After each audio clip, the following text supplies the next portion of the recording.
Yeah, he's the real deal. But just as the lecture reaches its climax, a group of hostile aliens suddenly appear and attack the audience. Screaming, "Oh my God, what's happening?" Pulling out his portal gun, everyone, quick, follow me. The group makes a frantic escape through the portals, narrowly avoiding the alien invaders. Catching his breath, that was insane. What do we do now? Determined, we have to find out who sent those aliens and stop them before they cause any more chaos. Resolute, count me in.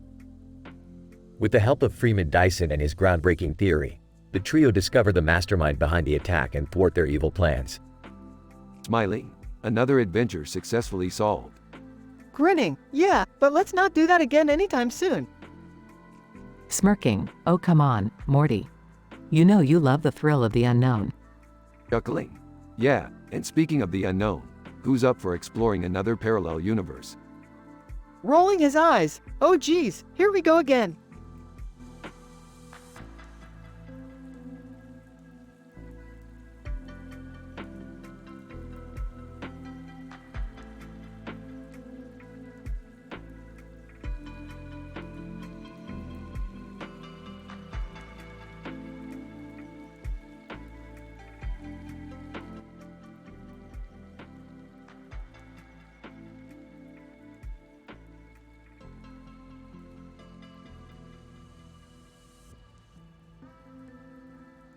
Title: Love on the Multiverse. The episode starts with Rick, Morty, and Summer enjoying a nice day in the multiverse. They stumble upon a strange planet where everyone has green and yellow face paint on their faces and red hair with nose rings on their heads. Whoa, Rick, look at these people. What's going on here? I don't know, Morty.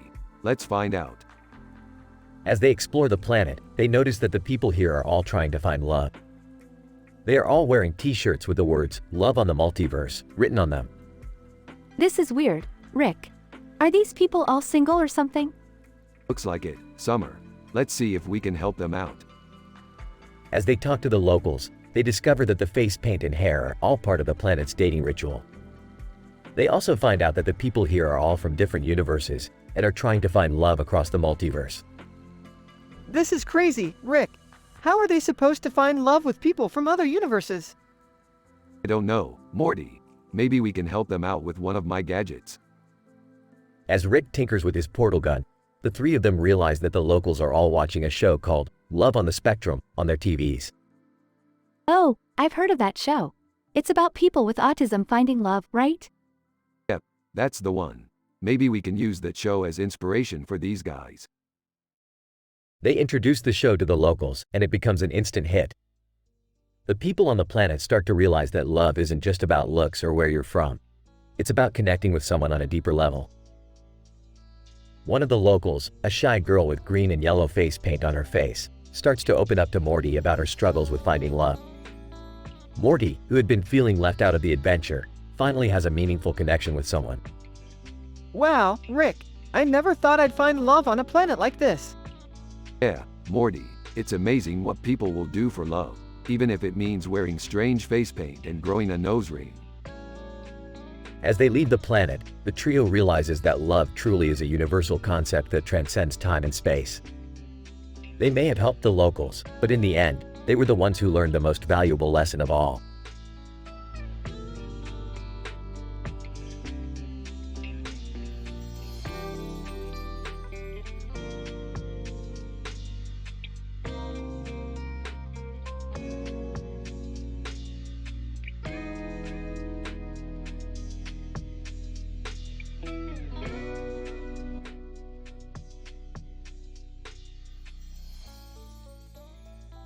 Title: The Business Deal. The episode opens with Rick, Morty, and Summer sitting around a table with a group of people. A slick-looking man in a suit and tie sits off to the side of the table. Alright people, let's get down to business. What's the deal? Man in suit: Well, Mr. Sanchez, we'd like to offer you a partnership. We believe that your technology combined with our resources could be quite the profitable venture. Rick, are you sure about this? What could go wrong? I don't know. It seems too good to be true. Man in suit: I assure you, Miss Smith, This is a once-in-a-lifetime opportunity. Alright, let's hear the details. The man in the suit lays out the plan, promising huge profits and success. Rick and Summer are sold, but Morty remains skeptical. I don't know, guys. It still seems fishy to me. Oh Morty, don't be such a downer. We'd be fools not to take this offer. Yeah, think about all the things we could do with that kind of money. The group agrees to the partnership and sign the contract presented by the man in the suit. But as soon as the ink dries, things start to go wrong. Rick, what's happening? Our technology is being used for things we never agreed to. I don't know, but we need to put a stop to it. I told you guys this was a bad idea. The drama ramps up as the group must fight to regain control of their technology and fend off their former partners. Well, that didn't go exactly as planned. No kidding. But at least we learned a valuable lesson about trusting the wrong people. The group shares a laugh as the episode comes to a close.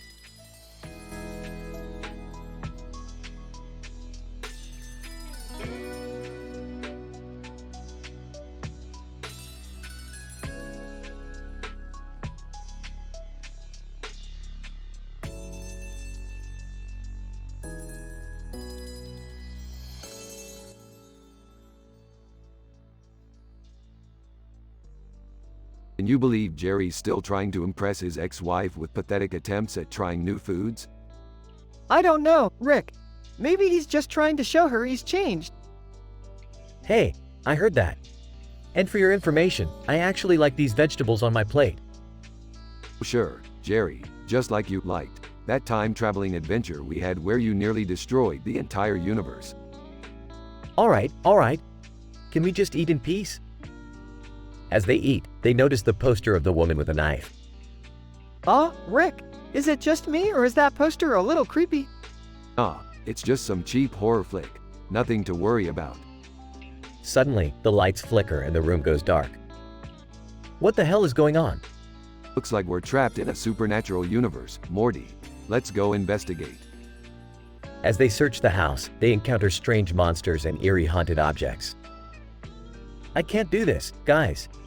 I need to find a way out of here. We can't leave, Jerry. We're in too deep now. They eventually find the source of the supernatural phenomenon, the poster of the woman with a knife. Rick, the poster. It's cursed. Oh shit, Sherlock. Let's destroy it before it destroys us. After a dramatic fight with the cursed poster, they manage to destroy it and escape the supernatural universe. I don't know about you guys, but I could really use some comfort food right now. Oh main it is, then. The episode ends with Jerry happily eating his lo mein and the trio reflecting on their latest bizarre adventure.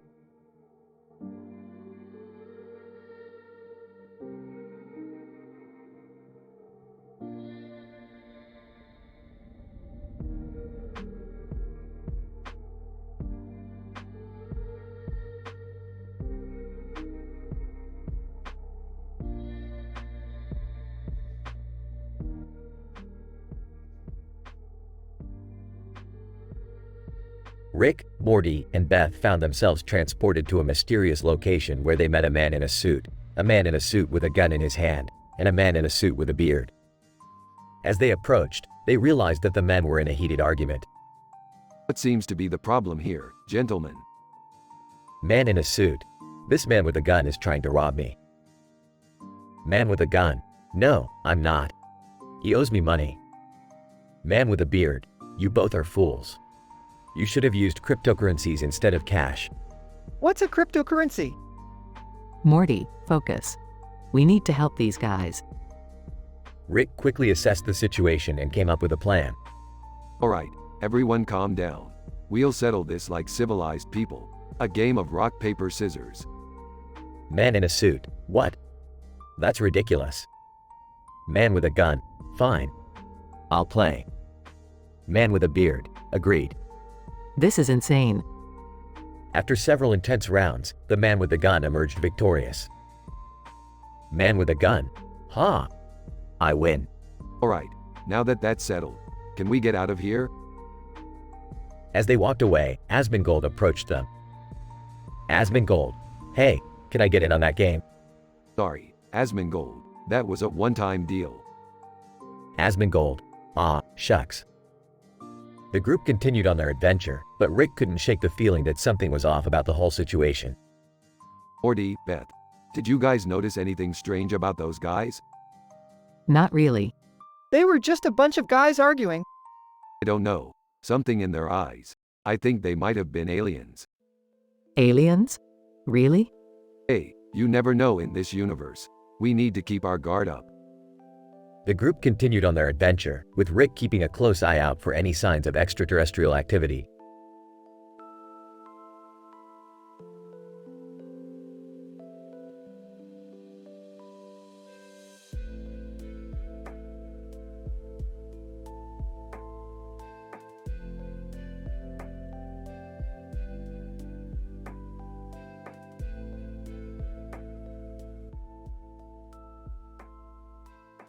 Hey Morty, wanna go on an adventure?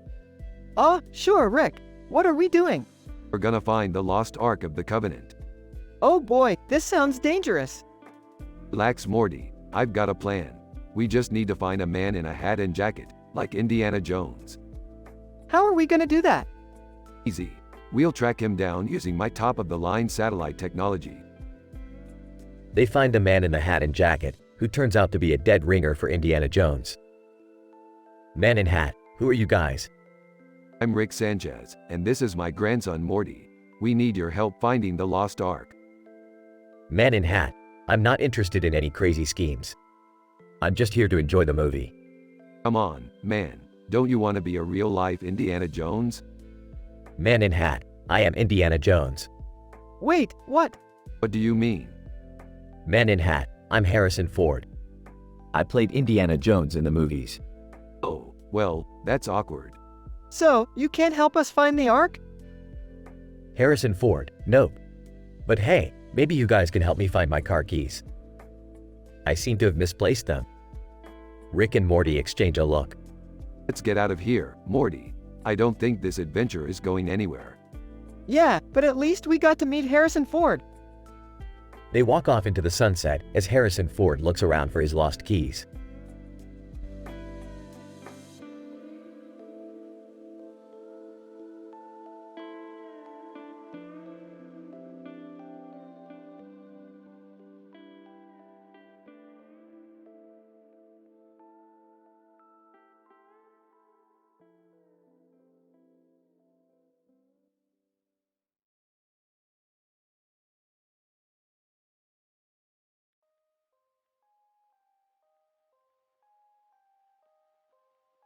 Morty, you ain't gonna believe this.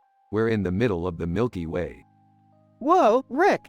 This is amazing! Look at all those stars! Yeah, it's pretty, Morty. But we're not here to stargaze. We're here to get our hands on the most valuable substance in the galaxy, the star crystal. Sounds intense, Rick. Do we have a plan? Of course we do, Morty. We're gonna sneak into the star crystal mines, avoid the guards and steal the crystal. Okay, but how are we gonna get out of here? I've thought of that, Morty. We're gonna distract the guards with a space-themed musical number. Oh, what now, Rick? Just follow my lead, Morty. This is gonna be one hell of a heist. As they sneak into the mines, Rick and Morty find themselves surrounded by guards. Suddenly, Rick breaks out into song and dance, while Morty plays the space guitar.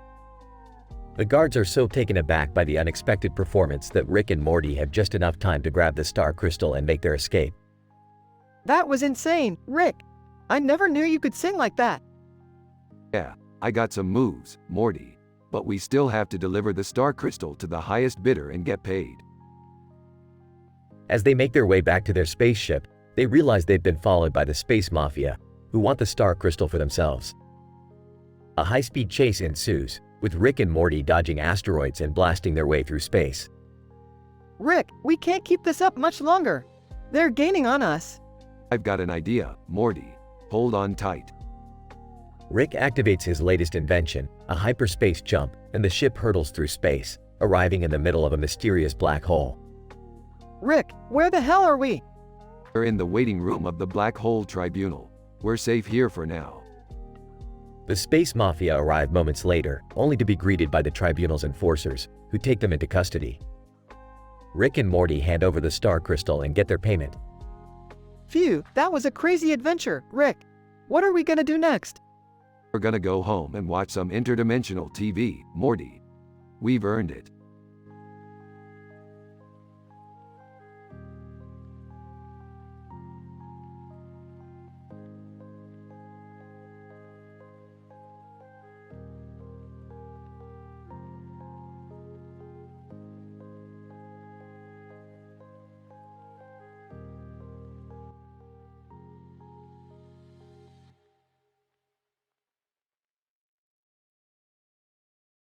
Title: Timeless Styles. Opening scene. Rick and Morty are flying through the portal and land outside Harry Styles' house in the middle of the night. We have to stop the apocalypse, Morty. And Harry Styles is the key. Why Harry Styles? I thought he was just a Singer. He's more than that, Morty. He's got a red ottoman that defies the laws of time and space. We needed to travel back in time and prevent the disaster. Scene cuts to the duo standing in front of the ottoman in Harry's living room. Alright, Morty, get on the ottoman. Morty hesitates but finally sits down. Now, don't move a muscle, Morty. Suddenly, everything turns blurry and Morty starts screaming. Rick, I'm moving! I'm moving! Scene cuts to Morty sitting on top of the ottoman in front of a city skyline with skyscrapers and a clock. Rick, what just happened? We're in the past, Morty. And we have to hurry before it's too late. The duo runs towards the skyscrapers, trying to prevent the disaster, when they encounter the man sitting on top of the ottoman. Who are you? Man, I'm Harry Styles. What are you doing here? Harry, I'm trying to save my city. Well, we're trying to save the world. We need your ottoman to make it happen. Harry, okay, but be careful. It's not just a regular piece of furniture. The trio jumps on the ottoman and disappears. Scene cuts to Rick and Morty returning to the present, successful in their mission. Well, Morty, another disaster averted. Rick, I can't believe we just met Harry Styles. Yeah, well, don't get too starstruck, Morty. We still have a universe to save. End scene with the duo flying off into the sunset. The end.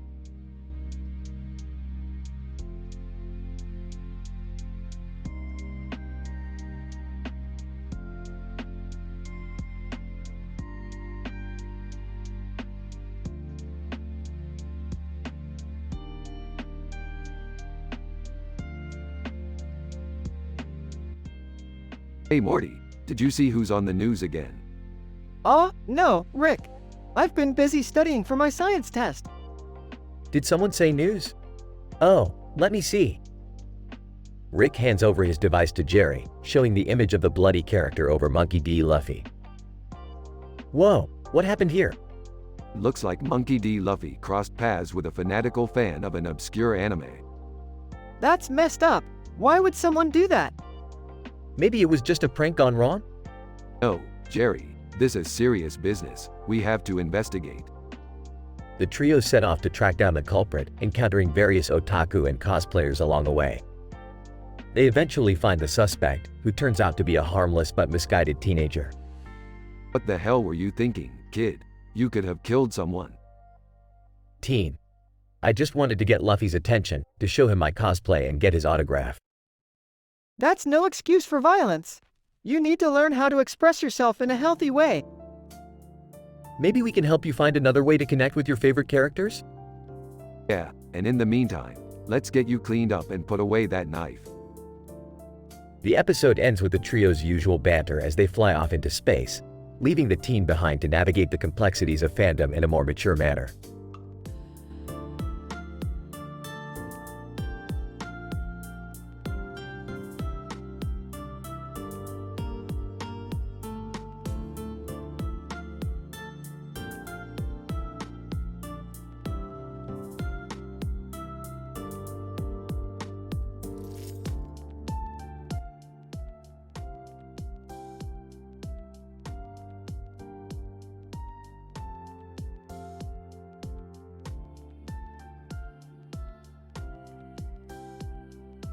Alright, Morty.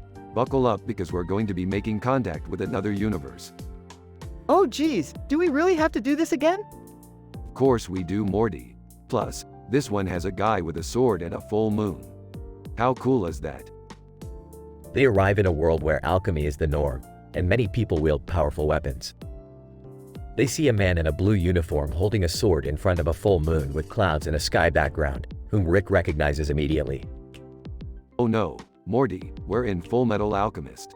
That means we're in for some serious drama. Drama? Oh geez, I thought we were here for jokes and adventure. They approach the man in the blue uniform, who introduces himself as Edward Elric. Edward, what brings you to our world? We're just here to have a little fun, Eddie. You know, check out the sights, kill some time. Edward, I don't have time for games. This world is filled with dangers, and I need to protect my brother and our friends. Hey, I get it, okay, but you don't have to be so serious all the time. Lighten up a little bit. But Edward doesn't listen.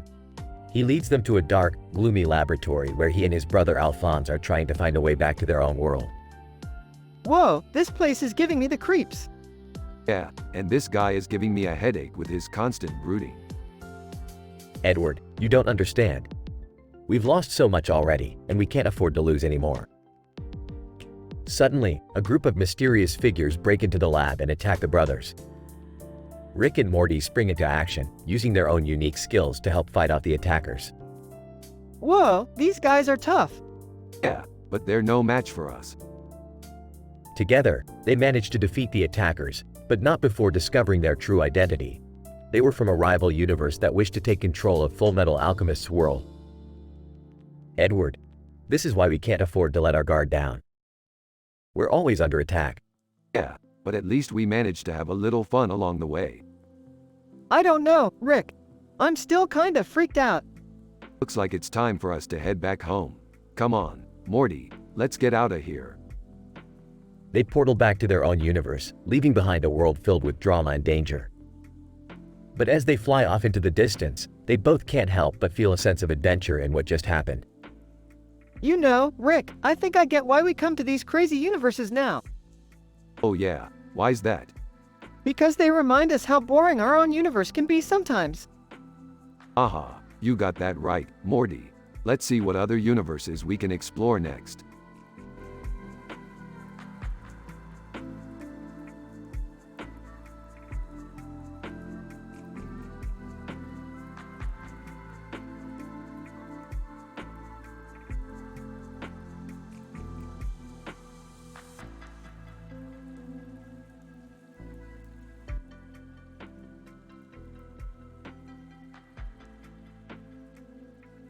Rick, Morty, and Beth find themselves in a strange, peaceful countryside, standing next to a quaint house and a towering building bearing a flag of an unknown civilization.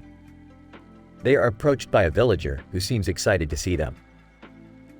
Villager, welcome, travelers. You must be here for the annual Harvest Festival. Annual Harvest Festival? Sounds like a boring ass time. Rick, we're guests here. Let's just go with the flow.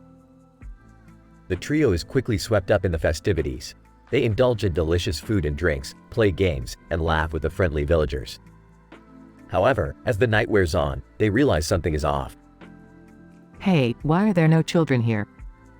Villager, oh, they're not allowed to come to the festival. It's for adults only. What kind of messed up place is this? They soon discover that the villagers are under the control of a sinister cult that sacrifices their children to appease a dark deity. Rick, Morty, and Beth must come up with a plan to free the villagers from the cult's hold and save the missing children. What do we do, Rick? We can't just leave those kids to die. Relax, Morty, I've got a trick up my sleeve. Using his scientific prowess, Rick creates a device that nullifies the cult's powers and frees the villagers from their control. They storm the cult's hideout and rescue the children, but not before a dramatic showdown with the cult's leader. Thanks, Rick. You really pulled us out of a dark place there. Yeah, don't get all sappy on me. Hey, at least we made a difference in someone's life, right? You really are turning into your mother. As they leave the countryside behind, Rick, Morty, and Beth reflect on the power of community and the importance of standing up against injustice. End of episode.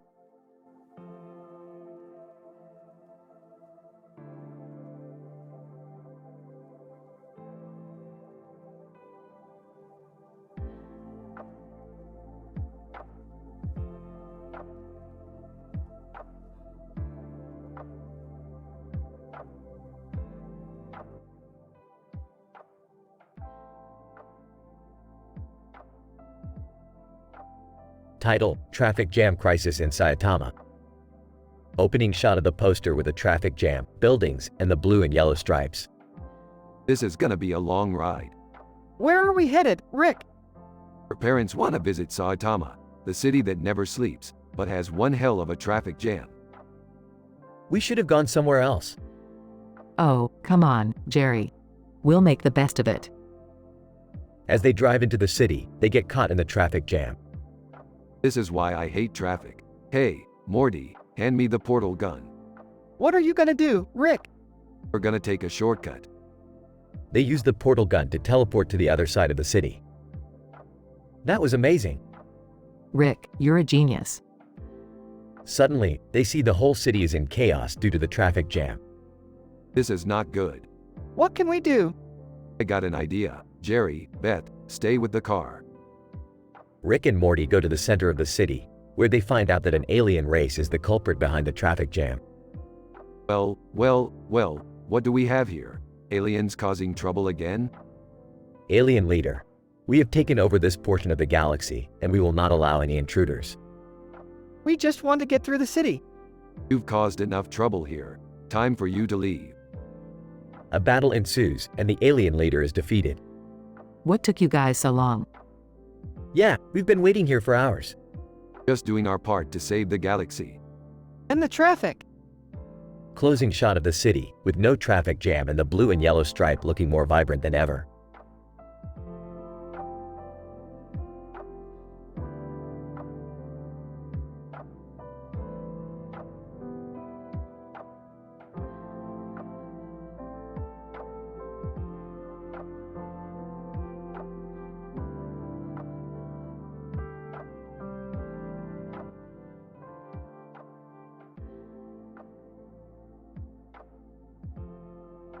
Morty, you see those skunks over there?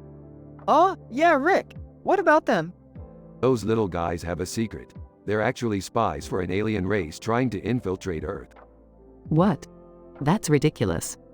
Is it? Look at them. They're too organized for normal skunks. Plus, they're black and white. That's not a natural color for skunks.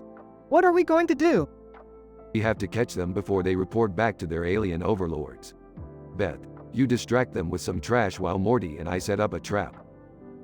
I can't believe I'm doing this. It's for the good of humanity, Beth. Now go. Beth walks over to the skunks and starts throwing trash around, while Rick and Morty set up a trap with a big net. What if they don't fall for it? Then we improvise, Morty. We always do. Beth successfully distracts the skunks and they start sniffing around the garbage. Suddenly, Rick and Morty jump out with the net and catch the skunks. We did it, Morty. But what do we do with them now? We can't let them go. They'll just report back to their alien masters. Well, we can't keep them here. They're just animals. You're right, Beth. I have an idea. Rick starts tinkering with a device and suddenly the skunks start transforming into little robots. Whoa, what did you do? I turned them into spy robots, Morty. Now we can track their movements and figure out who they're working for. I don't know how I feel about this. Trust me, Beth, this is the only way to protect Earth. The episode ends with the skunk robots flying off into the horizon as Rick, Morty, and Beth stand in the grass, pondering the implications of their actions.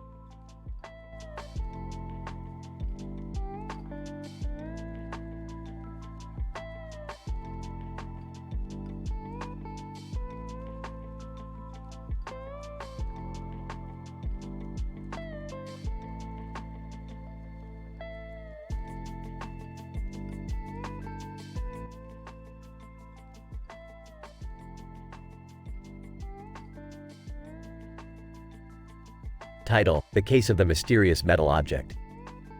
Opening scene: Rick and Morty are in the garage tinkering with gadgets. Summer and Beth walk in. What are you guys up to? Just trying to figure out what the hell this thing is. Holds up the metal object. Looks like a paperweight. Or some kind of alien artifact?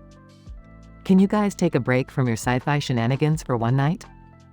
Your father and I have a dinner date tonight and we need you to babysit your sister.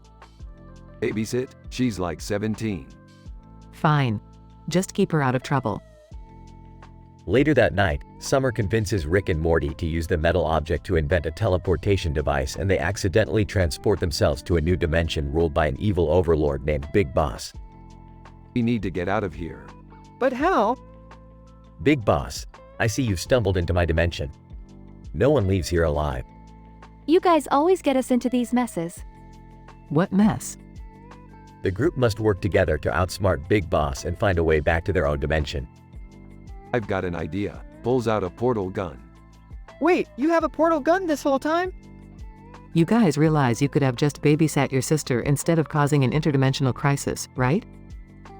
Can we just go home now? The group activates the portal gun and makes a break for it, narrowly escaping Big Boss's clutches. Well, that was fun. Let's never speak of this again. Agreed. Can we still use the metal object as a paperweight though? I don't see why not. The episode ends with the group laughing as they walk back into the house, grateful to be back in their own dimension.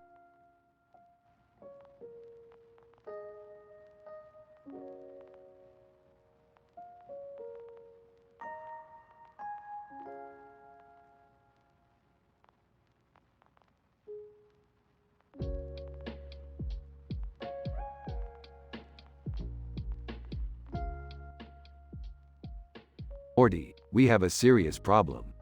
What is it this time, Rick? Look at this surveillance footage. A raccoon has stolen a computer mouse from a lab. That doesn't sound too bad. It's not just any computer mouse, Morty. It's the one that operates a top-secret government satellite. Oh man, how are we going to get it back? Don't worry, Morty. We're going to have to go deep undercover for this one. Cut to Rick and Morty dressed as raccoons.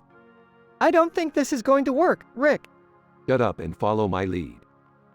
They sneak into the raccoon's lair. Look, there it is. The mouse. But how are we going to get it? Leave that to me.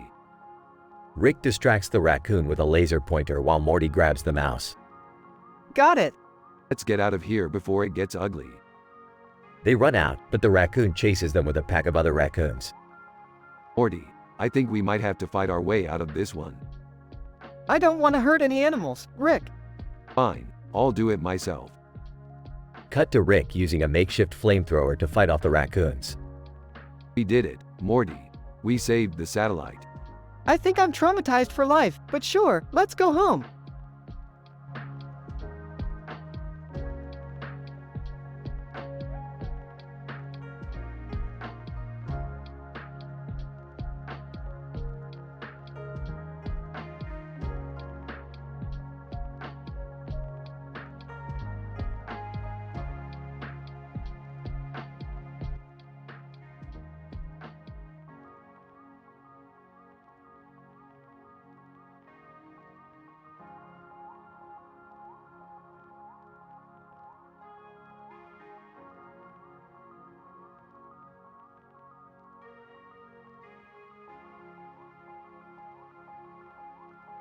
Title: Economic Chaos.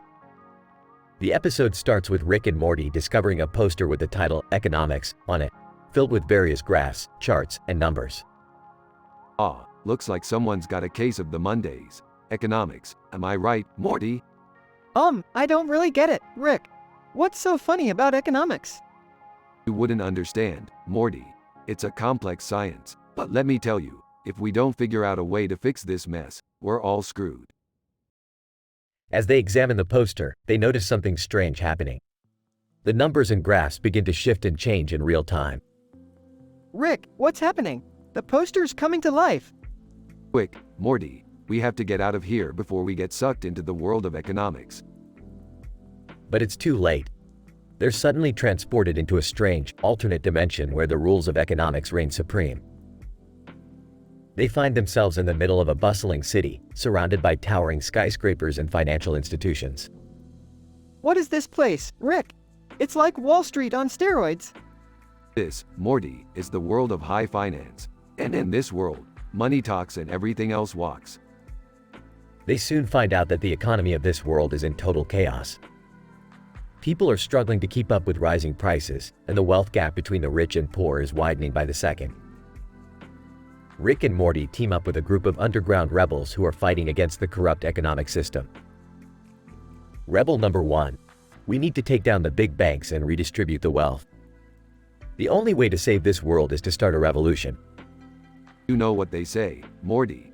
The revolution will not be televised, but it might make for some good content on social media. They hatch a plan to hack into the financial system and transfer money from the top 1% to the bottom 99%. But their plan is thwarted by a powerful group of economic elites who will stop at nothing to maintain their hold on the world's wealth. Elitist number 1. You think you can just redistribute wealth like it's some kind of game? We'll crush you like the bugs you are. The resulting battle is intense and action-packed, with explosions, car chases, and epic fight scenes. This is crazy, Rick. We're like in a movie or something. Well, Morty, that's the power of economics. It can make anything happen, even the impossible. In the end, the rebels are able to successfully transfer the wealth, and the economy of the world is restored to a balance. Rebel number 2, we did it. We may not have much, but at least we have each other. You know, Morty, it's funny. Money may make the world go round, but it's the people who make it worth living. Wow, Rick, that was actually really deep. Ah, gotcha, Morty. I was just messing with you. The episode ends with Rick and Morty returning to their own dimension, their minds blown by the strange and complex world of economics. Let's be real, Morty. We didn't learn anything from that, but at least we got to blow some stuff up. Yeah, I guess that's something.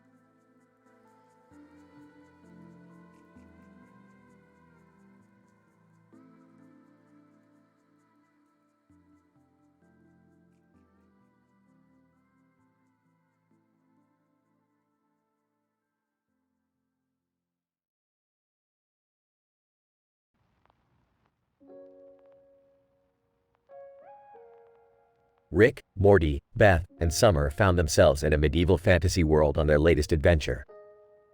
As they wandered through the town, they stumbled upon a woman in a dress holding a sword in front of a dragon.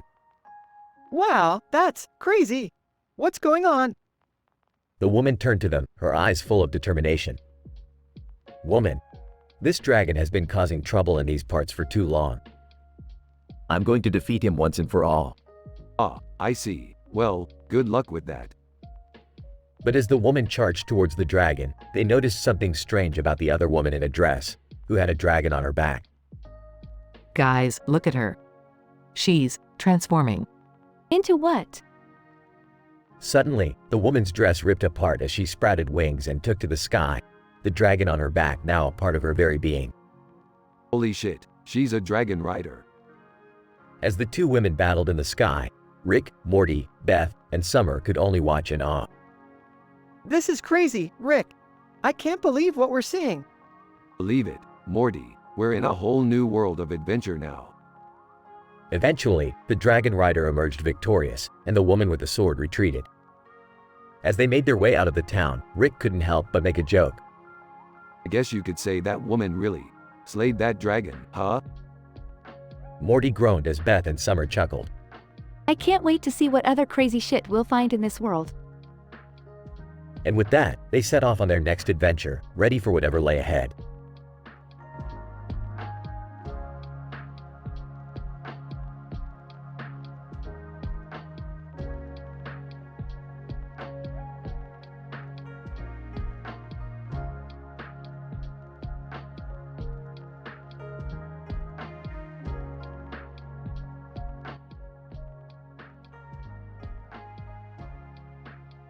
Morty, we have to go to the land of dragons. The land of dragons? Why? Because the best book on dragon hunting was stolen from me by a couple of amateurs. Woman holding the book. Hey, we're not amateurs. Man holding the knife. Yeah, we're dragon hunters. Dragon hunting? That's even dumber than Morty's ideas. Hey! Sales manager. Gentlemen, can I interest you in some dragon hunting equipment? Do you have a dragon mind control device? Sales manager. No, but we have a dragon-resistant armor. Rick, why don't we just ask the dragons nicely to give us the book back? Morty, dragons are ruthless creatures. They won't just hand over the book. Woman holding the book. You're right.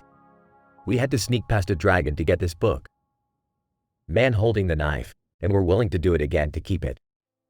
Well, I have a device that can make you invisible for a short period of time. Wait, what? That's a thing? Of course it is. Now put on these invisibility suits. As they sneak past the dragon, Morty accidentally drops his invisibility suit, and they are almost caught. Morty, you had one job. Sorry, Rick. In the end, they manage to retrieve the book, but not before the dragon chases them out of the land of dragons. I never want to see another dragon again. Yeah, me neither. Woman holding the book, thanks for your help. Maybe we can team up next time. Man holding the knife. Yeah, we could be the ultimate dragon hunting team. Chuckles. Yeah, good luck with that.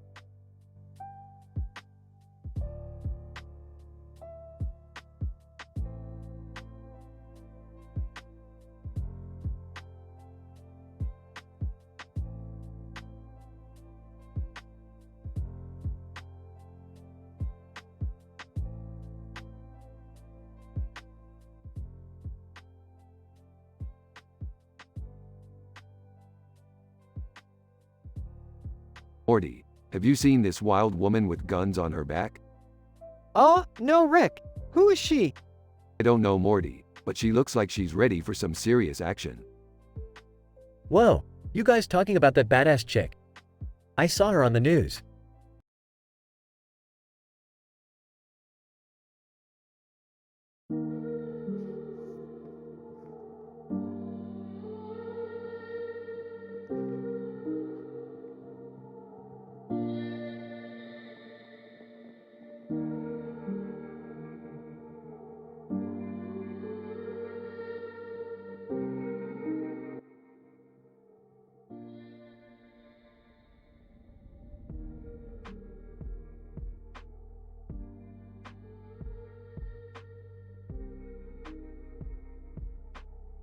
Hey, Rick, what's going on in that picture of Rome with the train tracks running through it?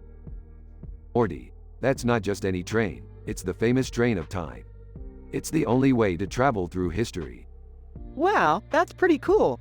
And who's that guy standing in front of the train? That's Henry, the notorious time traveler. He's been causing chaos throughout history for years now. Wait, why is he just standing there? Is he trying to stop the train? No, Morty, he's trying to board it. But the train has already passed him, and he's stuck on top of Rome now. Oh no, that doesn't sound good. Cut to scene of Henry trying to navigate the bustling city on top of the train tracks. Henry, excuse me, do you know how to get to the year 2000 from here? Random Roman citizen, what are you talking about? This is ancient Rome. Henry, well, isn't this just fantastic? How am I supposed to find my way back now? Cut back to Rick and Morty. Looks like Henry's genius plan to alter history has once again backfired. But Rick, what if he messes up the timeline by being stuck in Rome? Morty, don't worry. The train of time has a failsafe for situations like this. We just need to find the nearest time portal and get him back on track. Cut to Rick and Morty frantically searching for a time portal. Ah, there it is. Come on, Morty. We need to get to Henry before he causes any more trouble. Cut back to Henry in ancient Rome. Henry, this is hopeless. Wait a minute, I could just invent indoor plumbing here and become the wealthiest man in history. Cut to Rick and Morty arriving in ancient Rome. Henry, what are you doing here? We need to get you back on track. Henry, back on track. I'm about to change the whole course of history. Rick, we have to stop him. Cut to chaotic scene of Rick, Morty, and Henry causing chaos through ancient Rome. Alright, that's enough. We're getting you back on the train of time, whether you like it or not. Cut to them arriving back at the train. Henry, I guess I owe you guys a thank you for saving me. Don't mention it. Just promise me you'll think twice before messing with the timeline again. Yeah, we don't need any more great toilet revolutions in history.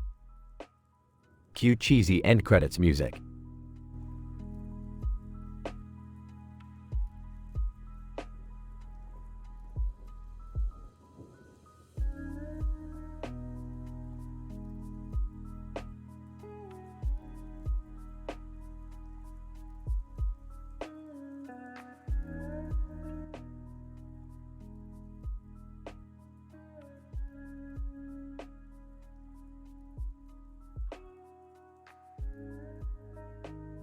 Hey Rick, have you seen this poster for a restaurant called Burritos?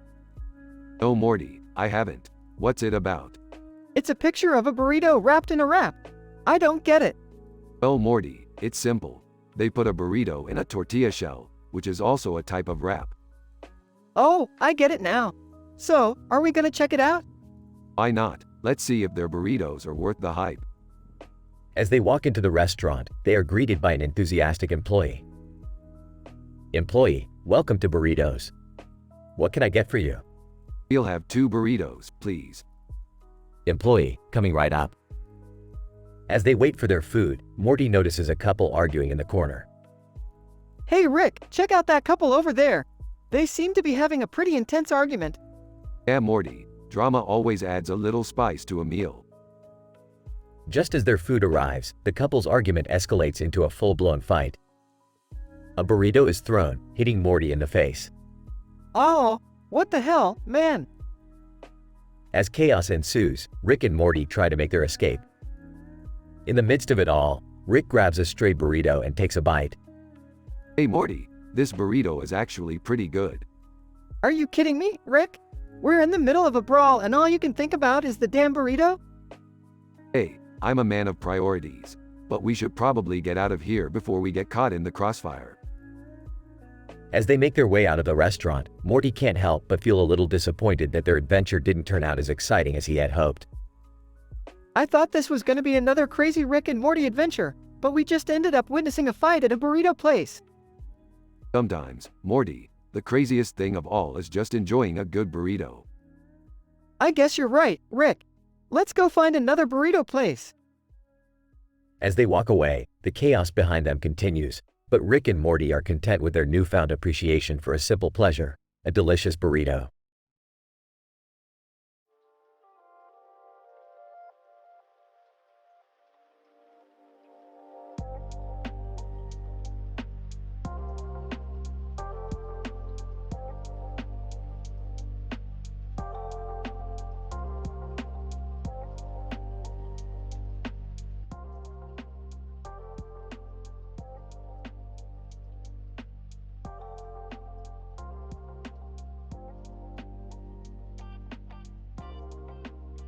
Hey Morty, check out this image. A woman standing next to 2 foxes in front of a building with a clock on its face.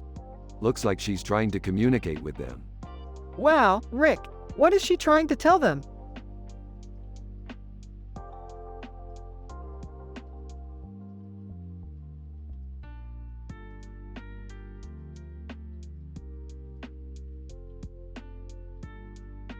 I don't know, Morty, but it looks like those foxes are up to something. Camera pans to the foxes chuckling to themselves. Nameless woman, excuse me, do you 2 know what time it is? Fox 1, time for lunch. Ha ha ha. Fox 2, oh, you're not on the menu, don't worry. Camera pans back to Rick and Morty.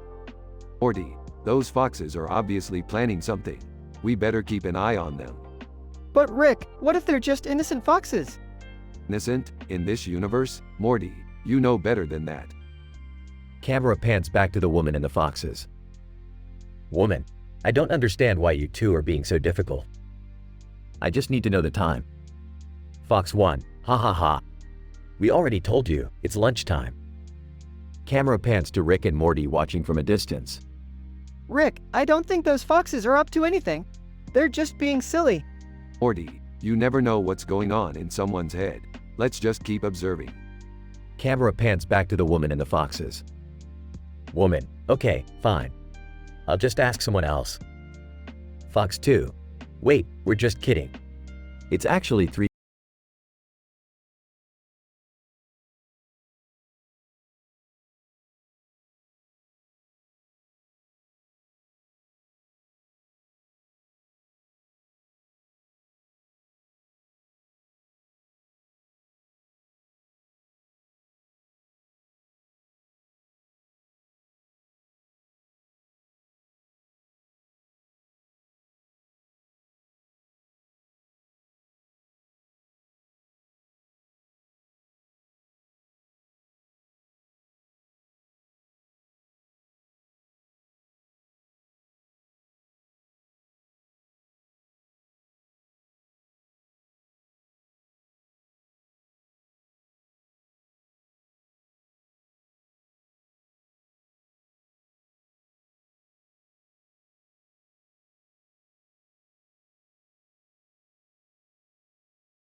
Title: The Good Morty.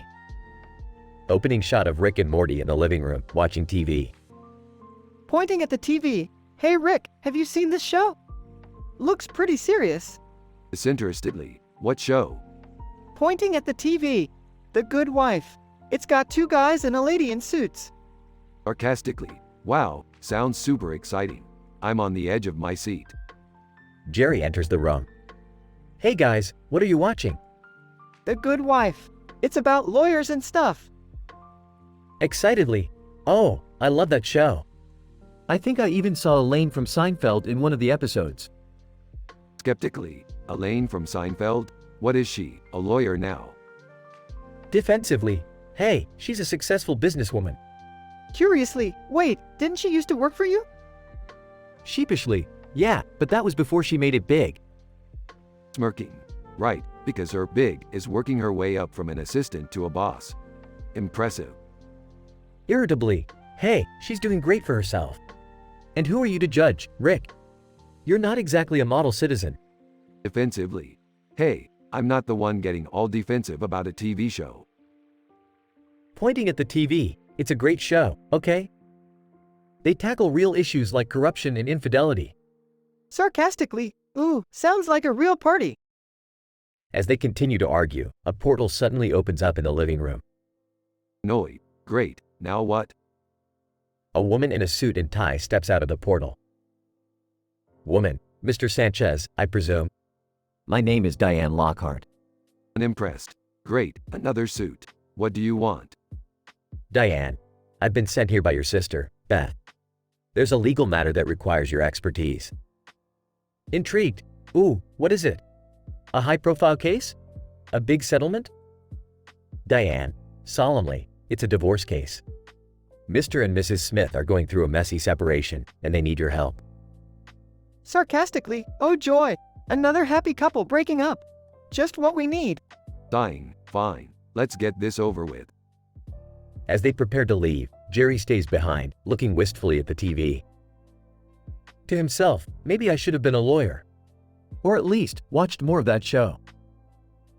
The episode continues with Rick and the gang getting involved in the divorce case, which then leads to all sorts of wacky and unpredictable situations, including portals to alternate dimensions, a visit from a robot lawyer, and a cameo from a certain Seinfeld character.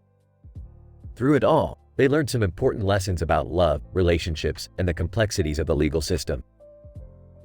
End shot of the gang back on the couch, watching TV. Changing the channel. So, what do you guys want to watch now? Enthusiastically, oh, let's see if The Good Wife is on.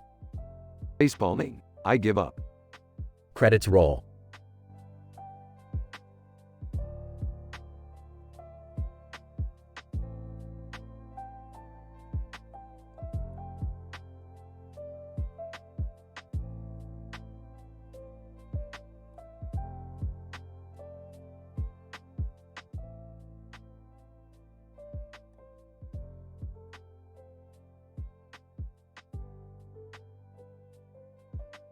Title: Demon Slayer. Rick and Morty find themselves in a dark, gloomy forest. Suddenly, a demonic creature appears before them, wielding a sword with a demon on its back and another on its arm. Great, just what we needed. A demon in a forest. What do we do, Rick? Relax, Morty, I got this. Rick pulls out his portal gun and attempts to open a portal, but it doesn't work. Well, that's just fantastic. We're stuck with this thing. The demon charges at them, but Rick quickly pulls out his own sword and engages in battle. Rick, be careful. Hey, careful, that's not really my style, Morty. Meanwhile, the demon on the creature's back starts to get restless and jumps off, revealing itself to be a centipede-like creature. Centipede, I won't let you hurt my master. You gotta be kidding me. Now there's a centipede too? The battle intensifies as Rick and Morty try to fend off both the demon and the centipede. Just when it seems like all is lost, Rick spots something in the distance and gets an idea. Morty, toss me that can of soda. What? Why? Just trust me. Morty reluctantly tosses the can, and Rick opens it, causing the carbonation to spray everywhere. The demon and centipede start to shrink away, unable to handle the fizz. Rick, what the heck just happened? It's simple, Morty. Carbonation is the kryptonite of demons. They both start to laugh as the demon and centipede retreat. That's a pretty ridiculous solution, Rick. Hey, it worked, didn't it? Let's get out of this forest before anything else happens. As they exit the forest, they both breathe a sigh of relief, happy to have made it out alive.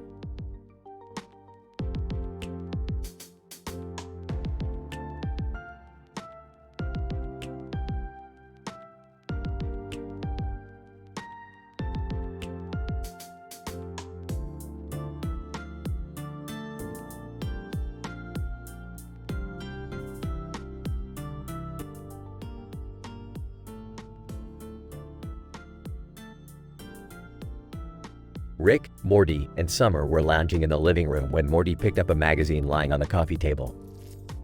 "Whoa, check out this woman on the cover," he said, holding up the magazine for the others to see. Rick glanced over and snorted.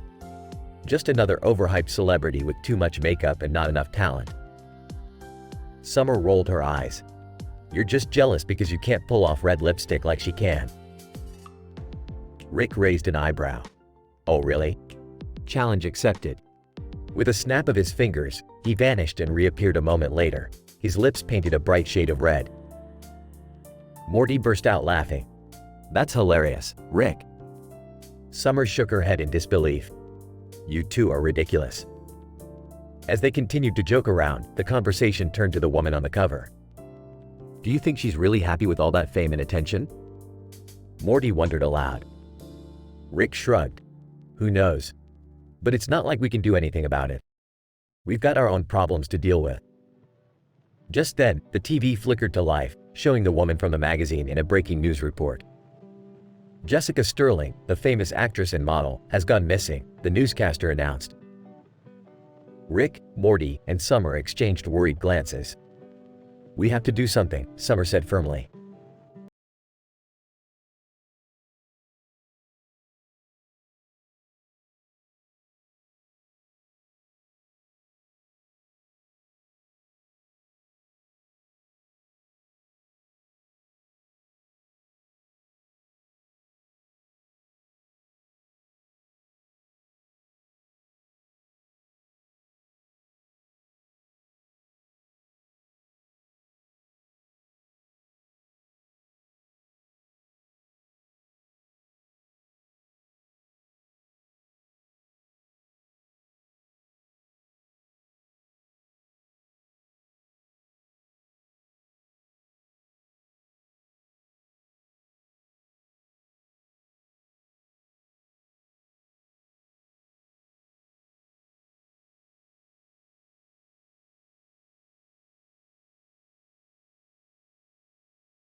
Morty, we've got a problem.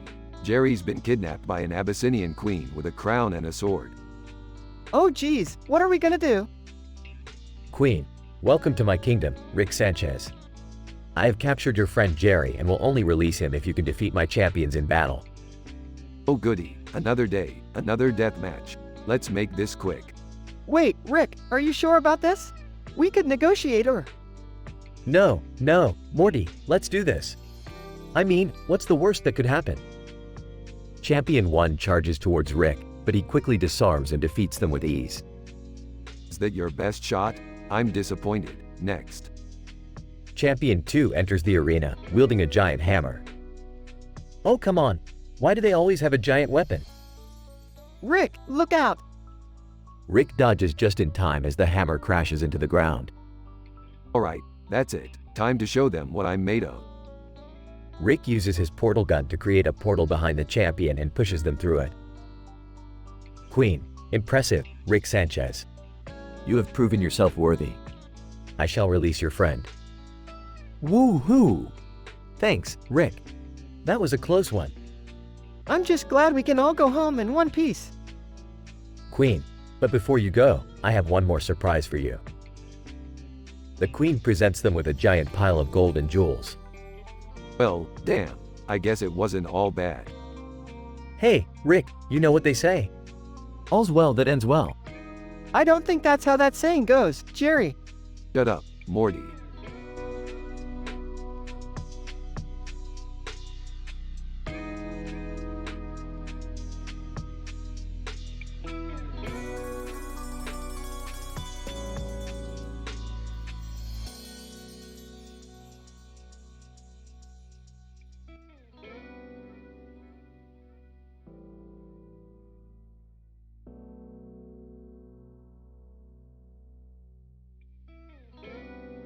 Alright, Morty. We've got a new adventure waiting for us. Let's go. Hurry up. WW, where are we going, Rick? To find out what's with this new creature in town. Look at this picture I got. What the hell is that, Rick? It's gross. Maybe it's just someone in a costume trying to scare people. No, it looks real. And it's holding a phone and camera. We need to investigate. Oh, okay, but can we take Pickle Rick with us? He's been sitting in a jar all day. Fine. But if he turns into a giant pickle monster again, I'm leaving him behind. As the group heads out to the location of the monster, they encounter a strange purple sky that seems to engulf them. What kind of place is this, Rick? I don't know, but we're getting closer. Keep your eyes peeled, Morty.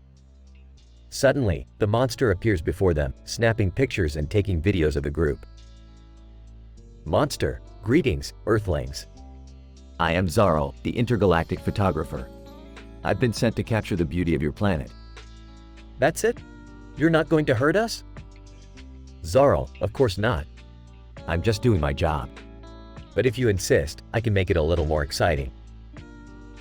Zarl's camera flashes and suddenly, the group finds themselves in the middle of a giant alien battle. Oh geez, Rick, what do we do? Relax, Morty.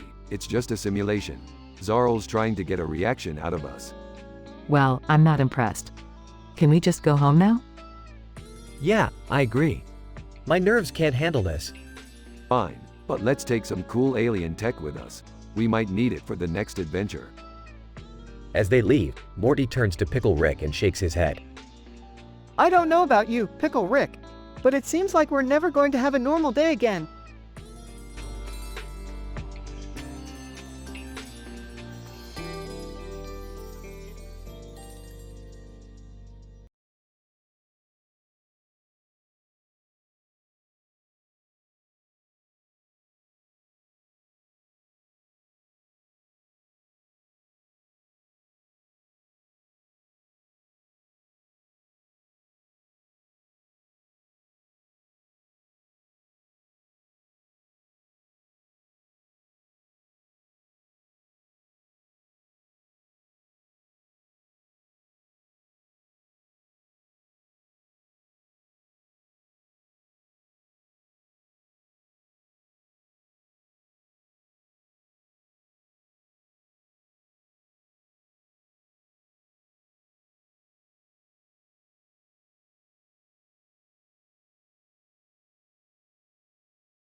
Title: The Light Bearer.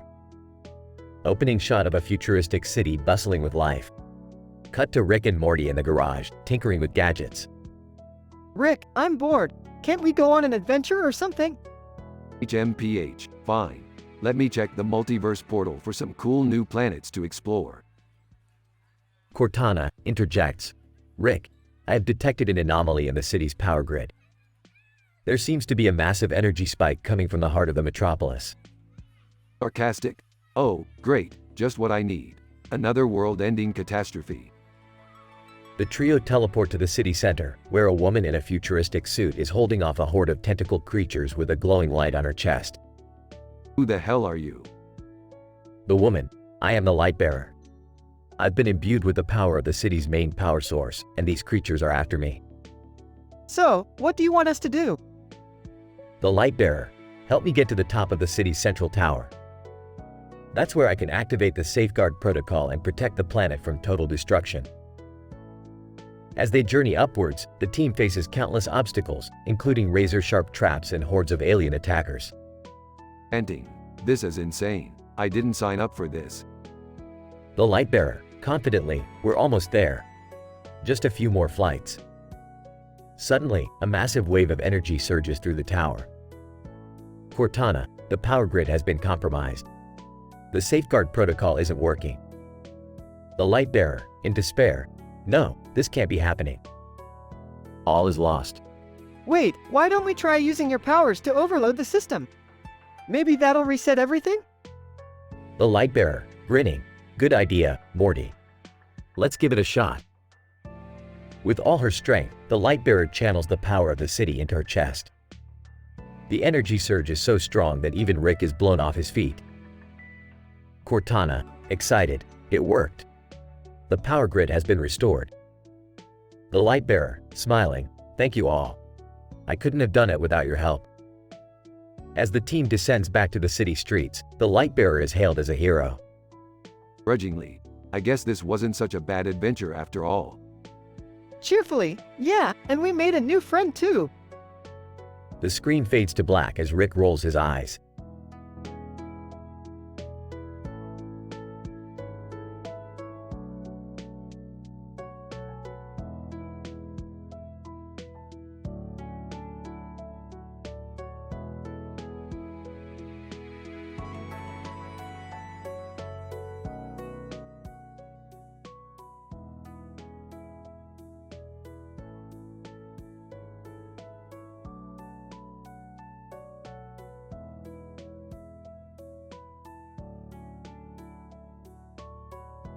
Whoa, Rick, who is that woman with the fancy suit and the eye patch?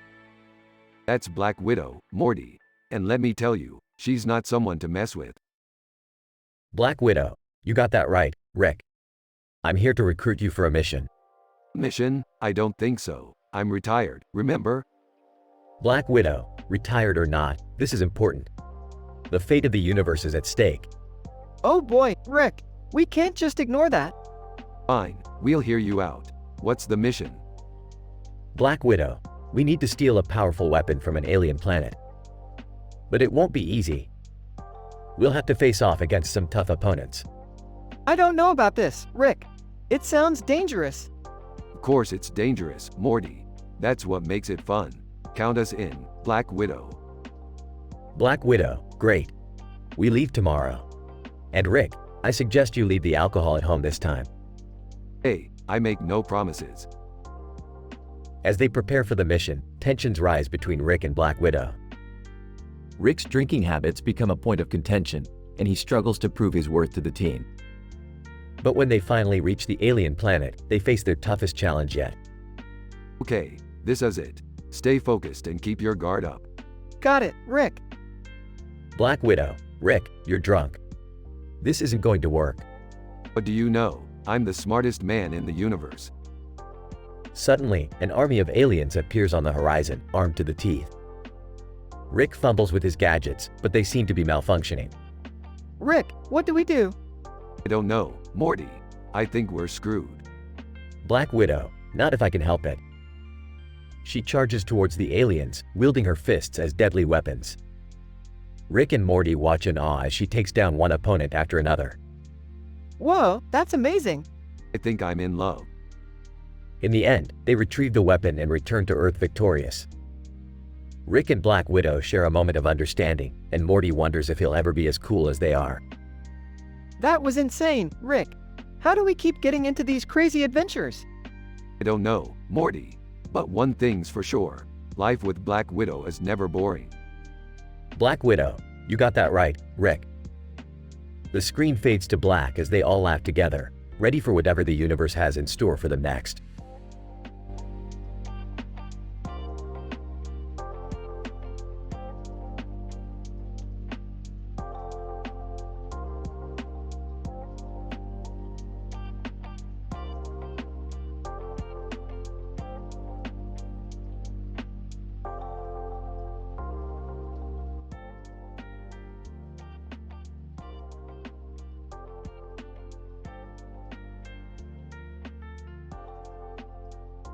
Title: The Foxy Encounter. The episode starts with Rick and Morty lounging in the living room when they hear a strange noise outside. Rick, being curious as always, opens the door and finds 3 foxes in the backyard. Morty, come check this out. We have some unexpected visitors in the yard. Are they friendly? Who knows, Morty, who knows? The 3 foxes start approaching them and Rick tries to shoo them away, but one of them locks eyes with him and he suddenly freezes. Morty, something weird is happening. I can't move. What? Why not? The fox that was looking at Rick turns out to be a mind-controlling fox from another planet. It uses its powers to control Rick's mind and force him to do its bidding. Oh God, Morty, I can feel it in my head. What are we gonna do, Rick? We can't let the fox control you. The 2 remaining foxes look on in amusement as Rick is forced to do a series of embarrassing tasks, like singing and dancing. Rick, snap out of it. I can't, Morty, it's too strong. Morty devises a plan to use a special device to jam the fox's controlling powers. The foxes catch on to their plan and the situation quickly becomes a game of cat and mouse. Quick, Rick, use the device. Got it. The device works and Rick snaps out of his trance. The foxes, not too thrilled with Morty and Rick's success, decide to attack them. We gotta get out of here, Rick. I know, Morty. The 2 run through the backyard, dodging the foxes' attacks until finally, they make it safely back inside their house. That was a close one, Rick. I don't know, Morty. I kind of feel bad for those foxes. They just wanted to have some fun. Are you kidding me, Rick? They were trying to control you. Yeah, well, can you blame them? I am pretty cool. Morty rolls his eyes as the episode ends with Rick admiring his new fox friends from the safety of his living room.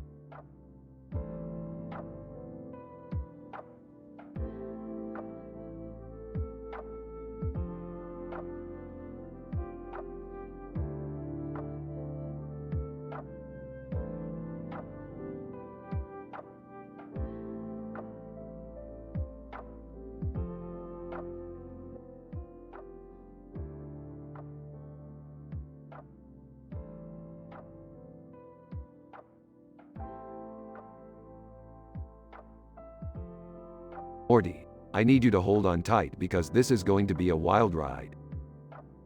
Rick, why do we have to go on a wild ride right now?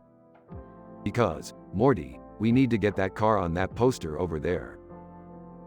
Rick, that's just a poster. You can't get a car from a poster. Well, Morty, you can't get a leopard from a poster either, but here we are.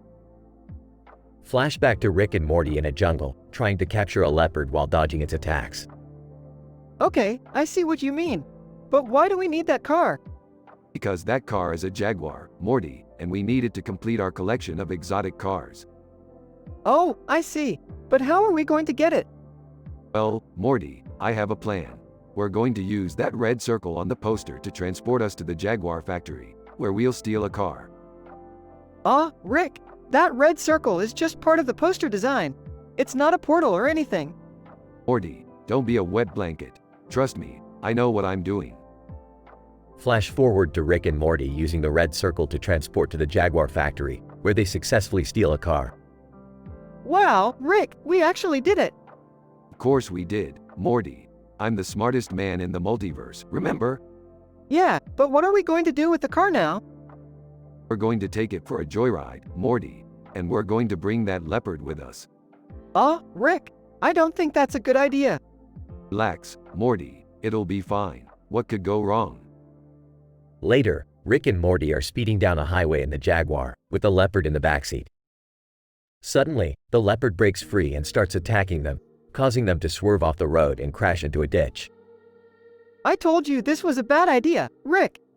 Shut up, Morty. We'll figure a way out of this. We always do. End scene with Rick and Morty stuck in the ditch, trying to calm down the angry leopard.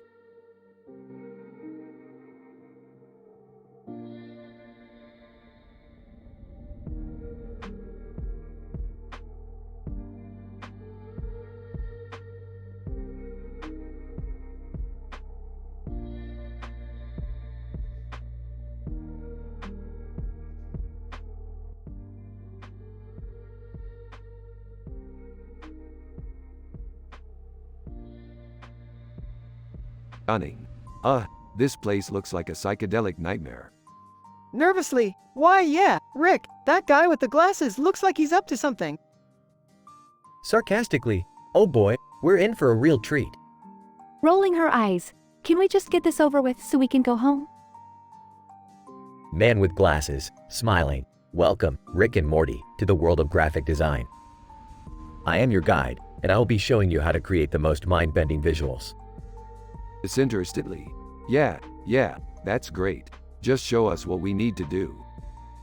Man with glasses, chuckling, of course. But be warned, the colors and shapes can have a profound effect on the mind. Whispering, Rick, I don't like this. I feel like I'm tripping already. Trying to be supportive. It's okay, Morty. We'll get through this together. Sighing. Why did I even bother coming with you guys? As the group delves deeper into the world of graphic design, they begin to feel the effects of the vibrant colors and swirling shapes. Their perspectives shift, and they are faced with their own insecurities and fears. Grumbling. This is all a bunch of hogwash. I can't believe we're wasting our time here. Man with glasses, smirking. Oh, but Rick, don't you feel the power of the image? It can convey emotions beyond words. Wide-eyed, Rick, I'm scared. I don't know if I can handle this. Bravely. We can do this, Morty. We just have to focus on the task at hand. Surprisingly calm. This is actually kind of interesting. I never realized how much goes into design. In the end, the group emerges from graphic design with a newfound appreciation for the power of visuals. They may not have enjoyed the journey, but they have gained a valuable lesson about the impact of art on the mind and soul. Sighing. Well, that was an experience. Let's never do that again. Smiling weakly, agreed. Proudly, I think we all learned something today. Nodding. Yeah, I guess it wasn't so bad after all.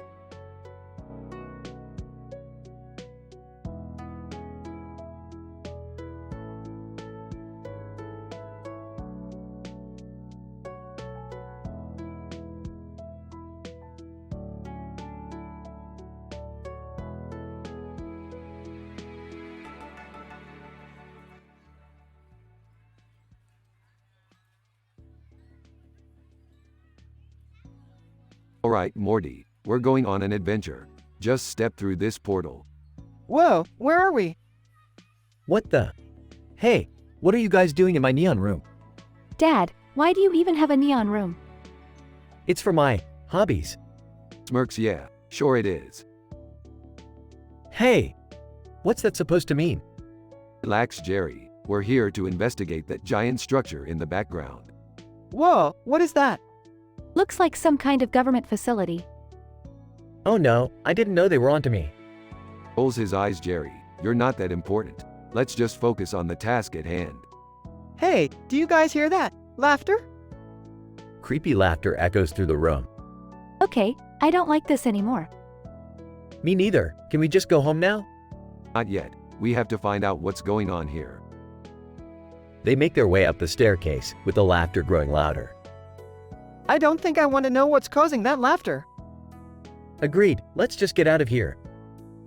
They reach the top of the stairs, only to find a giant clown statue. What the? Looks like this was all just an elaborate prank, set up by Jerry's hobbies. That's actually kind of funny. Chuckles, yeah, I thought it was pretty clever. Alright, well at least we can go home now. Opens a portal. Thank God. I hate clowns. They all step through the portal, leaving Jerry to admire his prank.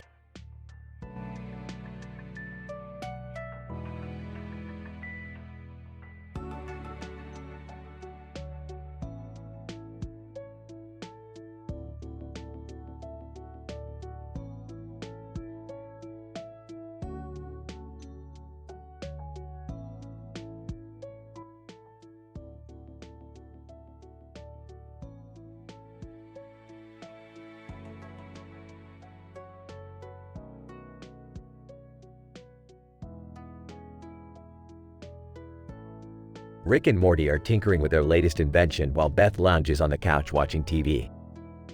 Suddenly, the channel changes and Buffy the Vampire Slayer appears on the screen. Oh my god, I love Buffy. She's such a badass. Beefed, vampires are no match for my science. I don't know, I've seen some pretty scary ones on TV. Just then, a portal opens up and Buffy jumps out, stake in hand. Buffy, I need your help. There's a powerful vampire threatening the entire world. Well, aren't you just precious? Let me guess, you need our super smart brains to save the day?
Rick, Morty, and Jerry were standing in front of a magazine cover with a man and woman, alongside Gwendolyn. Come on Morty, don't tell me you still believe in this nonsense. But Rick, it says right here that they're aliens from another dimension. Gwendolyn. Actually, Morty, it's not too far-fetched. I have encountered beings from other dimensions during my research.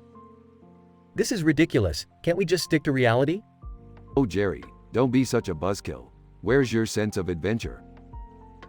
As they continued to argue, the magazine cover suddenly came to life, and the man and woman walked out of the page. Man, greetings, Earthlings. We are indeed aliens from another dimension. Woman, and we come in peace. I knew it. This is insane. As the group started to converse with the aliens, Rick noticed something strange about Gwendolyn's behavior. Hey, Gwendolyn, why are you acting so weird? Gwendolyn, I don't know what you're talking about. Don't play dumb with me. Are you hiding something? Gwendolyn hesitated before finally revealing that she had made a deal with the aliens to capture Rick and turn him over to their dimension. Well, isn't this just great? Thanks for nothing, Gwendolyn. The group then had to work together to outsmart the aliens and escape back to their own dimension. Wow, that was intense.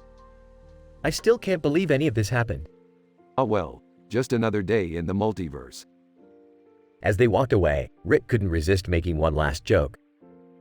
Morty, remind me to buy a subscription to that magazine. I want to see what other crazy shit they come up with.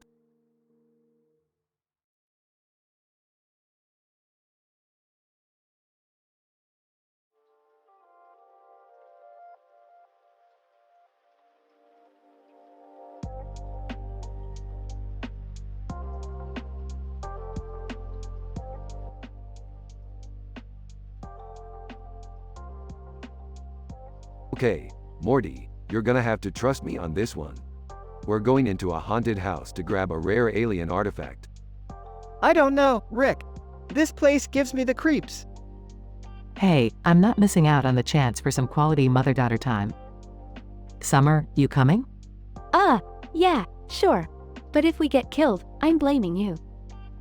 They enter the haunted house and make their way through various spooky rooms. Whispers. This reminds me of my Slayer days. I once fought a demon in a place just like this. Wait, what? You were Buffy the Vampire Slayer? Of course she was. And if we don't find that alien artifact soon, we might end up facing some demons ourselves. More spooky rooms and jump scares later. Oh man, I can't take it anymore. Where's that stupid artifact? Hold on, Morty, I think I found it. He picks up a small, glowing object. Suddenly, the room starts shaking and a giant demon appears. Okay, time to dust off some old skills. She pulls out a stake. And I am so not missing out on filming this. They all fight the demon, with varying degrees of success. Ending. Phew, that was close. But hey, we got the artifact. Not bad for a bunch of monster-mashing amateurs. I still can't believe my mom was a Slayer. I can't believe I got this on camera. This is gonna make an awesome episode of Rick and Morty. They exit the haunted house, victorious. Well, that was fun. Next stop, another dimension. The group walks off into the distance as the haunted house disappears behind them.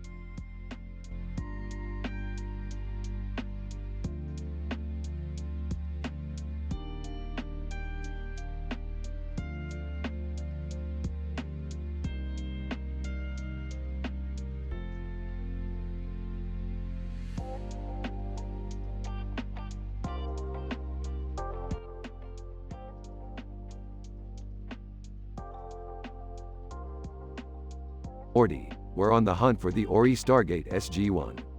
It's supposed to be the key to unlocking the ultimate power in the universe. That sounds dangerous, Rick. Are you sure we can handle it? Of course I'm sure, Morty. I'm the smartest man in the universe. They land on a sci-fi space station where they meet a man and a woman. Hello there, can you tell us where we can find the Ori Stargate SG-1? Woman. That's not something we just give out, especially to strangers. Man. But we may be able to help you if you're willing to help us first. What do you need? Man. Our spaceship has been stolen and we need it back. It's our only way of getting back home. Oh boy, here we go again. Rick and Morty go on a mission to retrieve the stolen spaceship, which leads them to a group of space pirates. You do realize you messed with the wrong people, right? Pirate. Ha! We have the upper hand here. What are you going to do about it? Rick pulls out a device and presses a button, causing the pirate's ship to explode. Rick, that was a little excessive, don't you think? Excessive? Morty, these guys were space pirates. They had it coming. After returning the stolen spaceship to the man and woman, they finally reveal the location of the Ori Stargate SG-1. At last, we found it. All of this just for a key? Man, it's not just any key. It's the key to unlocking the ultimate power in the universe. Well, in that case, let's get this bad boy open. As Rick inserts the key into the Stargate, the room begins to shake and a bright light engulfs them. Rick, what have you done? The scene fades to black.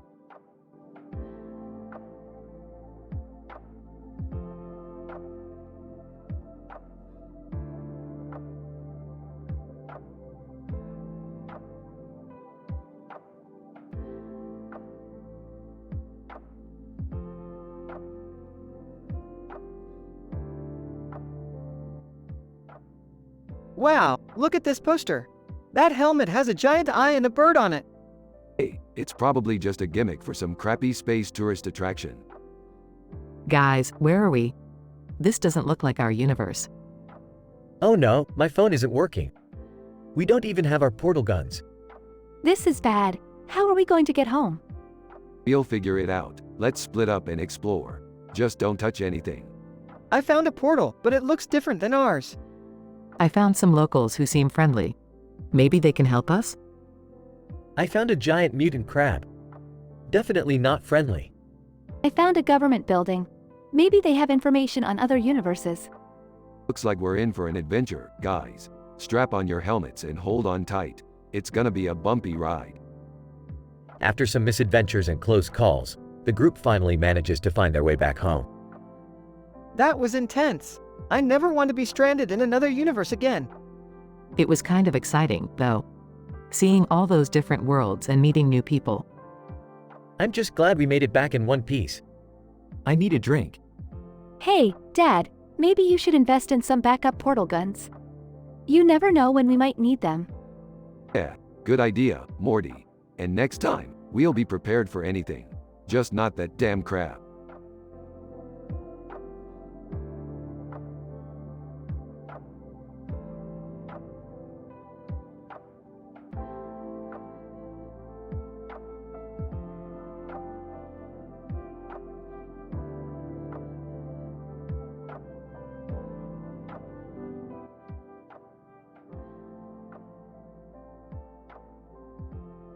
Sees the woman with the sword. Oh great, another demon-possessed buxom babe.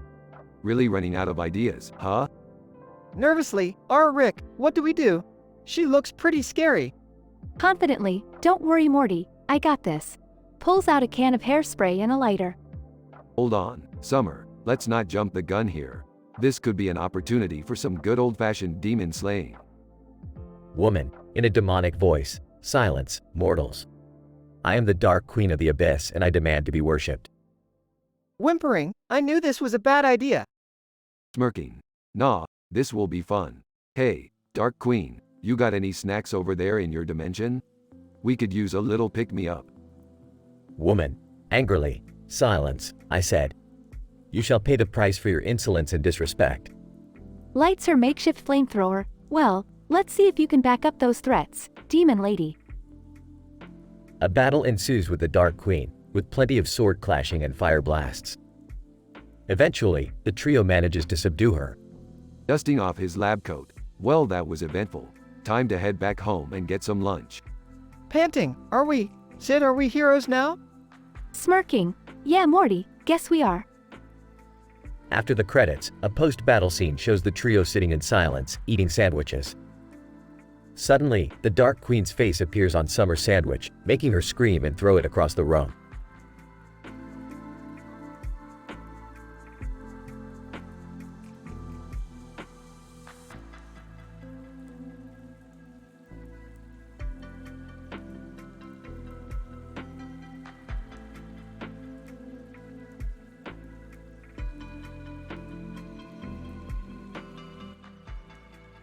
Morty, you know what's more terrifying than a group of alligators in the water?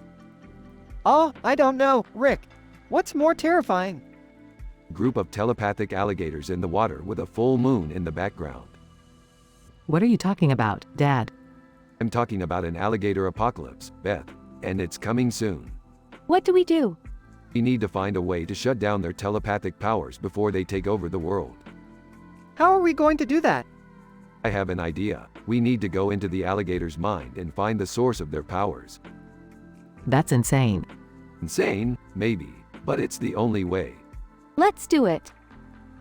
As the group descended into the alligator-filled waters, they were immediately bombarded with thoughts and images. But Rick's plan worked, and they were able to shut down the telepathic powers. That was crazy, Rick. Crazy? Maybe. But we saved the world from an alligator takeover. I can't believe we just did that. I can't wait to tell my friends about this. As they swam back to shore, the full moon in the background illuminated their victory. It was another crazy adventure for the Smith family.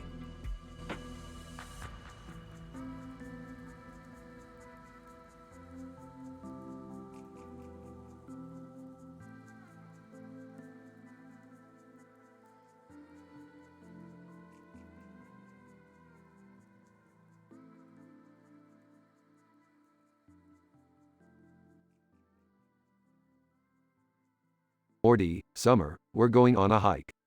I don't want to go on a stupid hike. Oh, where are we even going? We're heading to Mount Ararat in Turkey. It's where Noah's Ark supposedly landed. That sounds cool, I guess. As they hike up the mountain, they come across a group of Turkish locals. Turkish local. Hello, welcome to Mount Ararat. Are you here to search for Noah's Ark? Yeah, we're looking for it. You guys have any leads? Turkish local. Many have searched for it, but no one has ever found it. It's a mystery that may never be solved. As they continue their search, they stumble upon a hidden cave. Rick, look! There's something inside the cave. Let's check it out. Could be a clue to finding the Ark. As they enter the cave, they are ambushed by a group of bandits. Bandit leader, hand over all your valuables, or we'll make sure you don't leave this cave alive. Great, just what we needed. More drama. Rick, Morty, and Summer fight off the bandits and finally find a clue to the Ark's location. Wow, Rick! We did it! We found a clue to finding Noah's Ark. Yeah, and we also got to kick some bandit ass. Double win. I still can't believe we went hiking all the way to Turkey just for this. Hey, adventure can take you anywhere, Summer. Plus, I needed the exercise.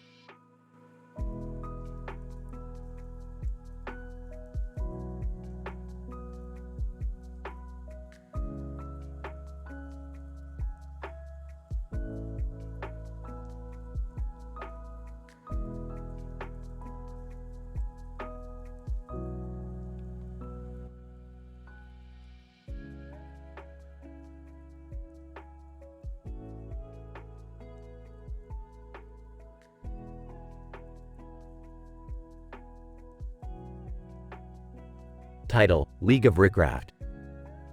The episode opens with Rick tinkering with his latest invention, a portal gun that can transport them to any video game world. Morty, Jerry, Beth, grab your gamer gear. We're going on an adventure. Aw geez, Rick, what kind of trouble are we getting into this time? I'm not sure I'm ready for this. I've never been good at video games. Just let him have his fun, Jerry. As they enter the portal, they find themselves in the world of League of Warcraft. They come across a character with blue eyes and green hair named Garen. Hey Blue Eyes, what's up? Garen, I am Garen, a warrior of Demacia. Who are you? I'm Rick. This is Morty, Jerry, and Beth. Garen, what brings you to our world? Just looking for some adventure. What kind of quests do you have around here? Garen, we are currently at war with Noxus. We could use some help in battle. I don't know about this, Rick. I don't think we're cut out for war. Yeah, and I don't want to get killed by a giant spiked mace. Come on, guys. We can do this. It's just a game. As they join the fight, they realize that they are actually terrible at battle. Garen becomes frustrated with their lack of skills. Garen, you are useless in battle. How do you expect to win this war? We're sorry, Garen. We just don't have any experience in warfare. Garen, then leave. You are just wasting our time. Hold on, Blue Eyes. We may not be skilled in your world, but we have our own strengths.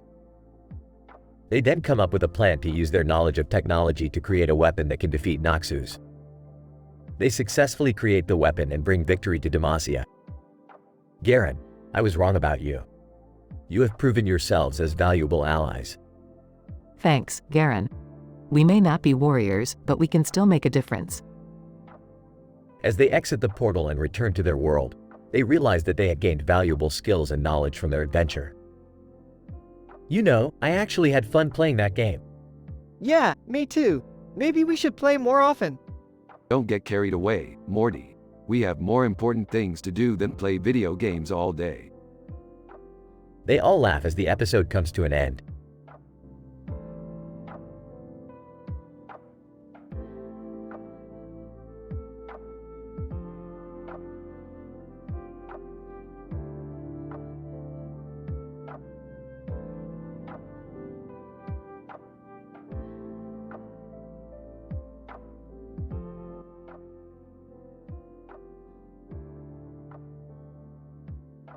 Morty, Jerry, you guys gotta see this. What is it, Rick? Yeah, I'm kind of busy trying to fix this light bulb right now. Check out this book cover. It's got a dude in armor holding a sword and a light bulb. Oh, that's weird. What's the book even about? It's called The Munchkin Chronicles, The Quest for Enlightenment. Sounds like a real page turner. I don't get it. How does a dude in armor fighting have anything to do with a light bulb? Well, Jerry, maybe if you knew a thing or two about science, you'd understand how electricity and power could be used to enhance weapons and armor. But did you even read the summary on the back of the book? Of course not, Morty. Who reads summaries when you can just jump right into the action? Rick, you're making less and less sense by the second. Whatever, Jerry. All I know is we gotta get our hands on this book and see what all the fuss is about. I don't think we should steal a book, Rick. Who said anything about stealing? We'll just borrow it for a little while. Rick, that's still not the right thing to do. Fine, fine. But mark my words, this book is gonna change our lives. And maybe even earn us a little bit of dough if we can sell it to the right people. I don't know, Rick. This all seems a little shady. Shady, Morty, have you ever learned anything in your life? Sometimes you gotta take risks if you wanna get ahead. Now, come on, let's go find this book before someone else snatches it up.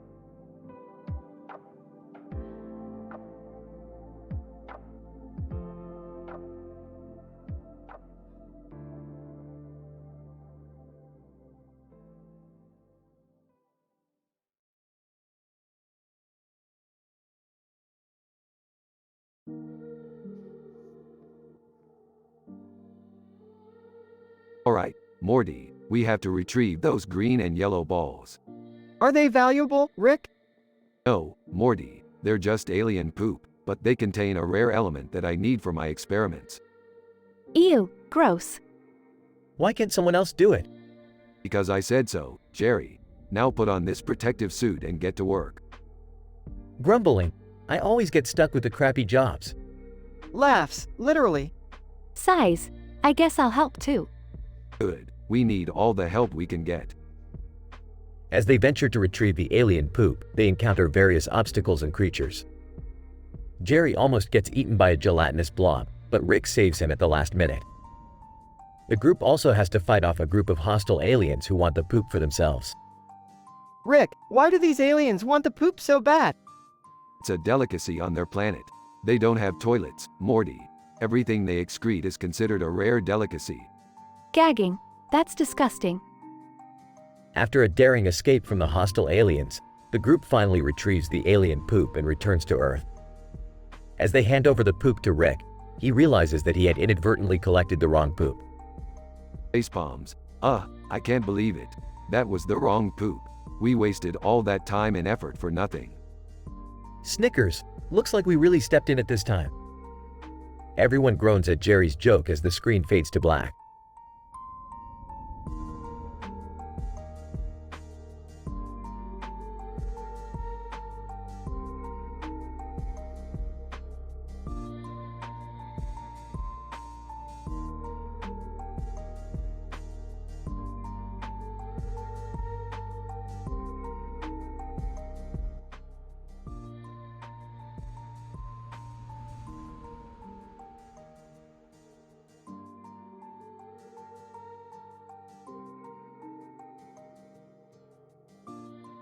Okay, Morty, we need to go to the Feynman universe.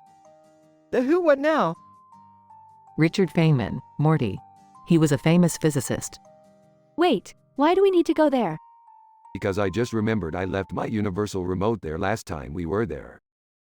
Oh, okay. As they arrive in the Feynman universe, they are greeted by strange creatures and bizarre landscapes.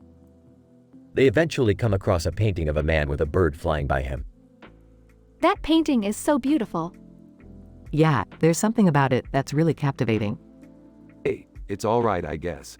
But check out that triangle in the background. It's giving me some serious triangle vibes. What do you mean? I don't know, Morty. It just looks like a triangle. And that's freaking me out. Suddenly, a bird flies by them, interrupting their conversation. Hey, that bird looks just like the one in the painting. Do you think they're related somehow? Or maybe that bird is just a coincidence. Who knows in this universe? As they continue their search for Rick's remote, they encounter more strange creatures and surreal sights. But their adventure takes a dramatic turn when they discover the true meaning behind the painting with the man and the bird. Oh my god, Rick. This painting is about the man's connection to nature and the universe. It's a metaphor for the interconnectedness of all things. That's beautiful, and kind of deep. Yeah, okay.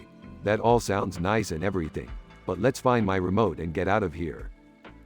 But Rick, don't you see? Maybe the painting is trying to tell us something. Maybe it's trying to show us that we're all connected, too. Fine, Morty, you win. Let's sit here and ponder the universe for a little while longer. As they sit in contemplation, the triangle in the background of the painting begins to glow, and they are suddenly transported to a new dimension. One where they are all connected to each other and to the universe in ways they never imagined possible. Wow, this is incredible.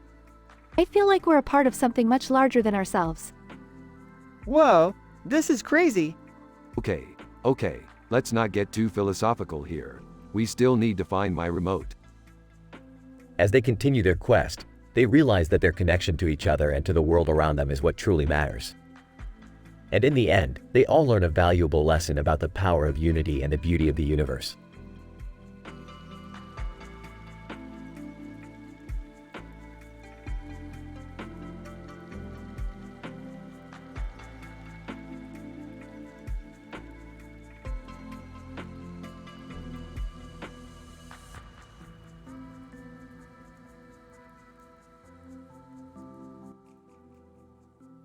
Morty, we have to do something about these guys. Who are they, Rick? Those are some of the most dangerous mobsters in the galaxy. They're known as the Yin-Yang twins. Why are they painted like that? It's their trademark. They believe it symbolizes balance and harmony, but it's really just a lame gimmick. What do they want from us? They heard that we have some valuable information about a new power source that could change the entire galaxy's economy. They want to get their hands on it and sell it for millions. So, what do we do? We have to outsmart them.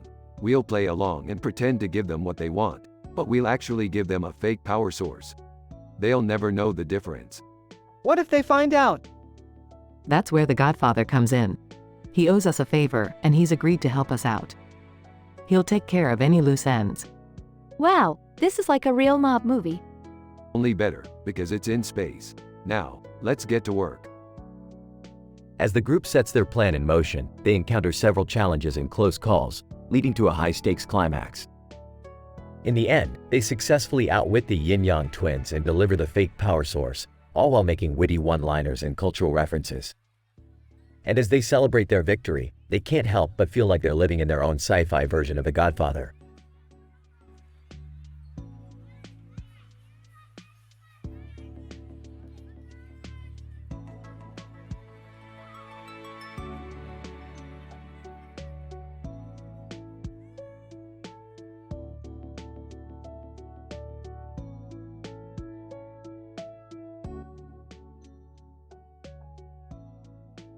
Hey Morty, check out this website.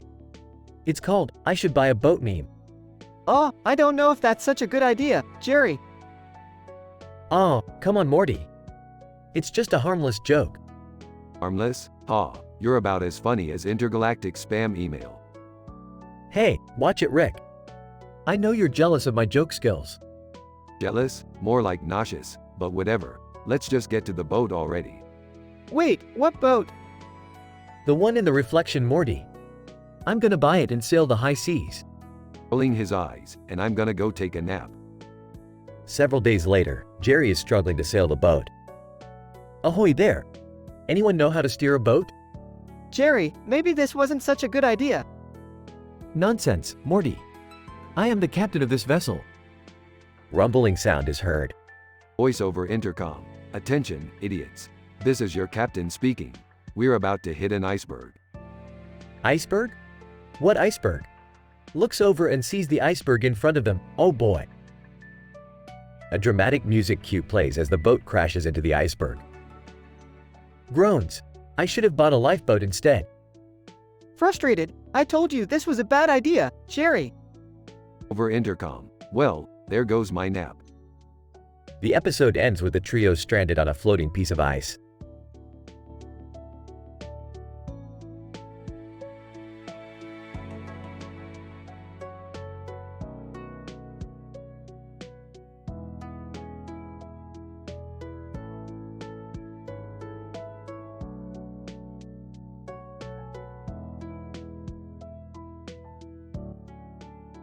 Hey Rick, what's up?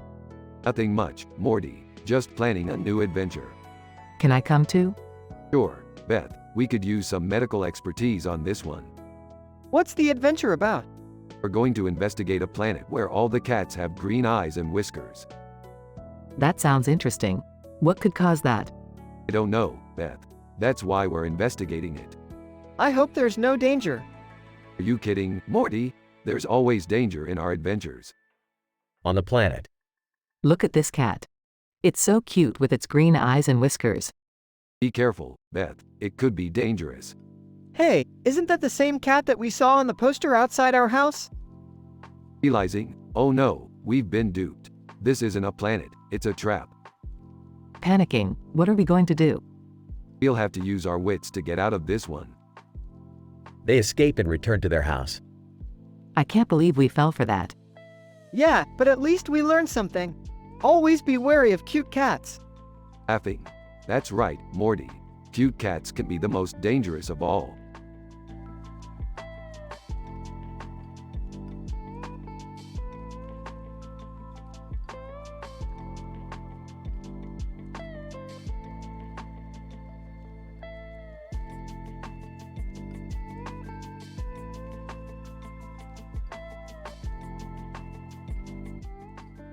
Morty, we've got a new mission.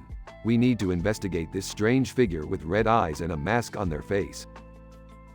Rick, that's a Gorn from Star Trek. I don't think we should mess with it.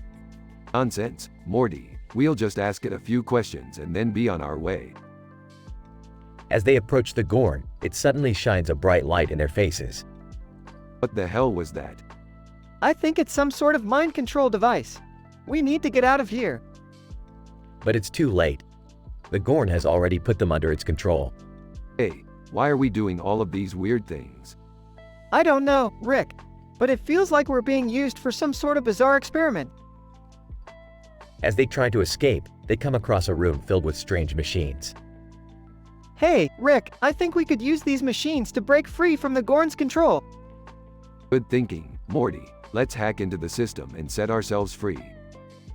After a tense struggle, they finally manage to regain control of their minds. That was a close one. I don't think I ever want to mess with the Gorn again. Yeah, it's probably best to stay away from Star Trek for a while.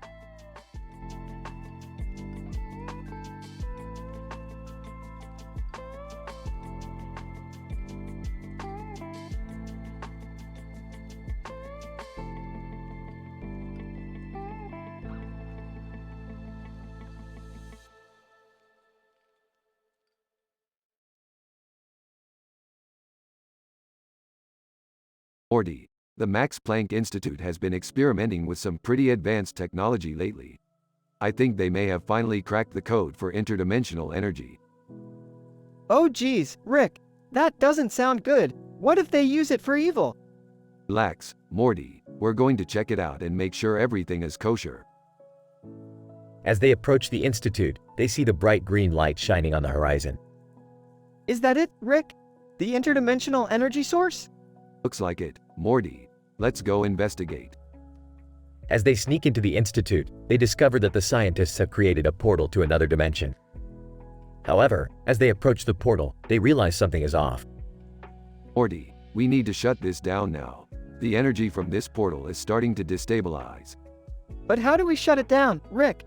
The scientists won't listen to us. Just then, the portal explodes, engulfing the entire city in a bright green light. As they flee the scene, they see the devastation left behind. Morty, this is why I always say, don't mess with interdimensional energy. It's like playing with fire. Yeah, but at least we got out alive, right? True, Morty, but we can't let this happen again. As they drive away from the city, the green light shining on the horizon quickly fades away. Looks like things have finally settled down. Now, let's go get some Szechuan sauce. Oh boy, I can't wait.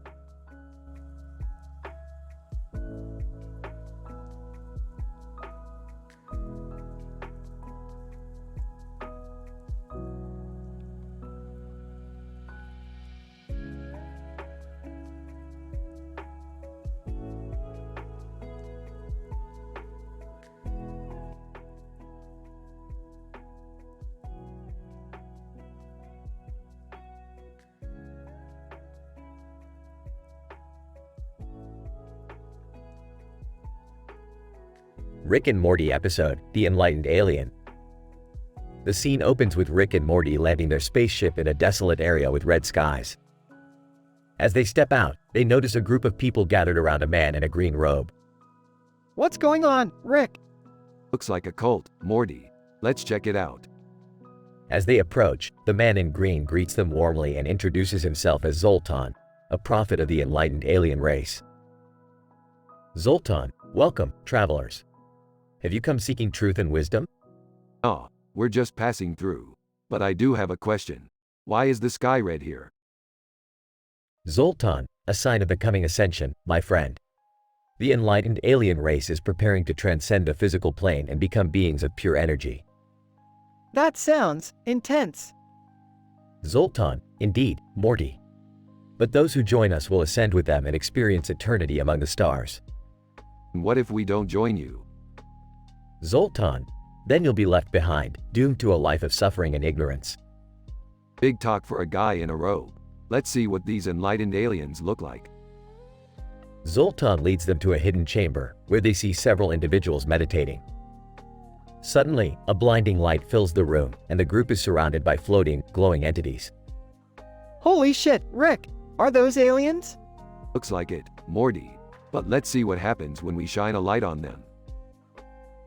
Rick pulls out the ancient aliens meme and shines a flashlight on one of the entities. To their surprise, it flickers and dims. Zoltan, what have you done? You've disrupted their energy fields. Or like exposed their bullshit. These things aren't aliens, they're just holograms, right? Zoltan, I don't know what to believe anymore. You've shattered my entire worldview. Looks like we ruined the cult, Rick. What do we do now? Hey, let's call it a day and grab some Szechuan sauce. These aliens can take care of themselves. As they leave, Rick and Morty can't help but wonder how many more scams like this are out there, waiting for unsuspecting victims to fall for their lies. And as the red skies fade into the distance, they know that the truth is out there, but it's up to them to uncover it.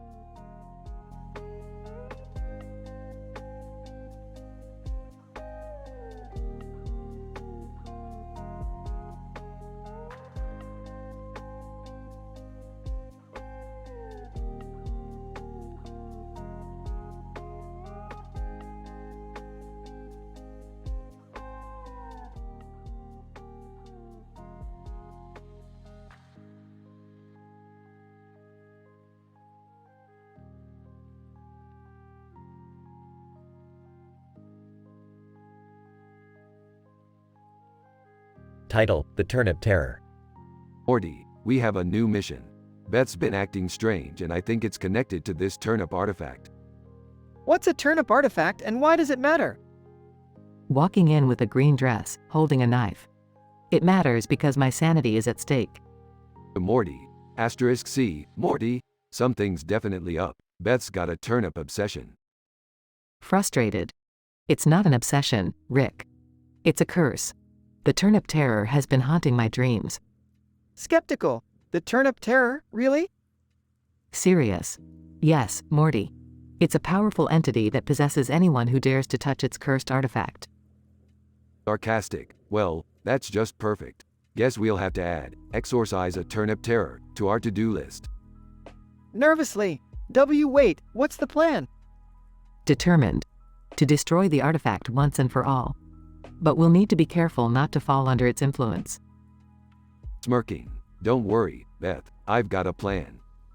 Later that evening, Whispering. Okay, Beth, you're gonna need to take the knife and stab it through the turnip in the center of the artifact. Confident. I can do this. Worried. But what if the turnip terror possesses you? Chuckles. Don't worry, Morty. I've been practicing my meditation to strengthen my mind. Beth takes the knife and stabs the turnip. Suddenly, a bright light engulfs her. Possessed. I am the turnip terror. No one can stop me. Panicking. Morty, get the turnip. We need to destroy it. Morty runs towards the artifact but is tackled by Beth. Menacingly. You thought you could defeat me? You are nothing compared to the power of the turnip terror. Frustrated. Damn it, Morty, what are we gonna do now? Determined.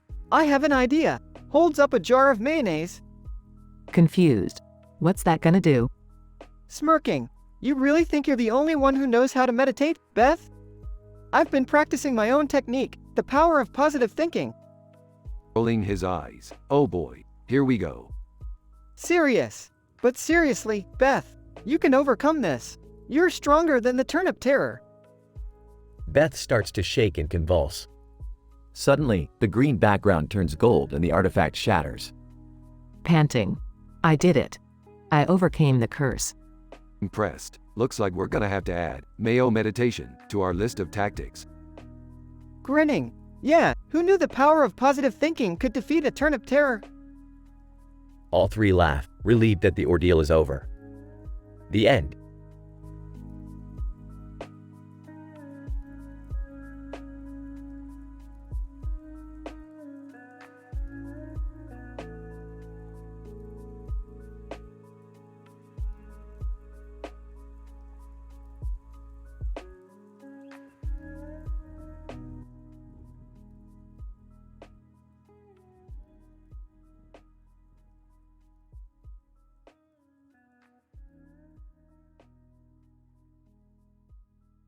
Rick, Morty, and Jerry were watching the latest episode of Boruto, Naruto Next Generations when suddenly, they were transported into the anime world.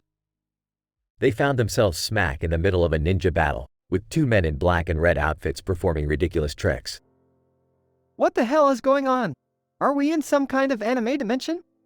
Looks like it, Morty. And these guys are really trying their best to impress us. Pathetic. Whoa, I've always wanted to learn sword fighting. Maybe I can ask them for a few pointers? As Jerry approached the sword-wielding man, he suddenly revealed a green lightsaber, leaving Jerry flabbergasted. That's not a sword. That's a lightsaber. You can't just switch weapons like that. Sword-wielding man, no rules in ninja battles, bro. Green lightsaber man, that's right. In fact, let me show you something else. The man then proceeded to juggle 3 lightsabers while performing backflips, spinning, and slicing fruits and vegetables. Why do we always end up in the craziest dimensions? Just sit back and enjoy the show, Morty. These guys might have a few tricks up their sleeve that even we can learn from. As the ninja battle raged on, Rick and Morty couldn't help but find themselves enthralled by the ridiculousness of it all. They even managed to learn a few new tricks, but not before Jerry accidentally set a nearby building on fire with his newfound lightsaber skills. Oh no! What have I done? Way to go, Jerry. Now let's get the hell out of here before we get arrested for arson. As they made their escape, the trio couldn't help but laugh at the absurdity of their adventure. They may have left the anime dimension, but the memories of the ninja battle would stay with them forever. That was insane, Rick. I can't believe we actually learned something from those guys. Yeah, and I got a green lightsaber. Who knows what other cool stuff I'll find in other dimensions? Don't get too cocky, Jerry. We may never know what kind of trouble we'll get into next.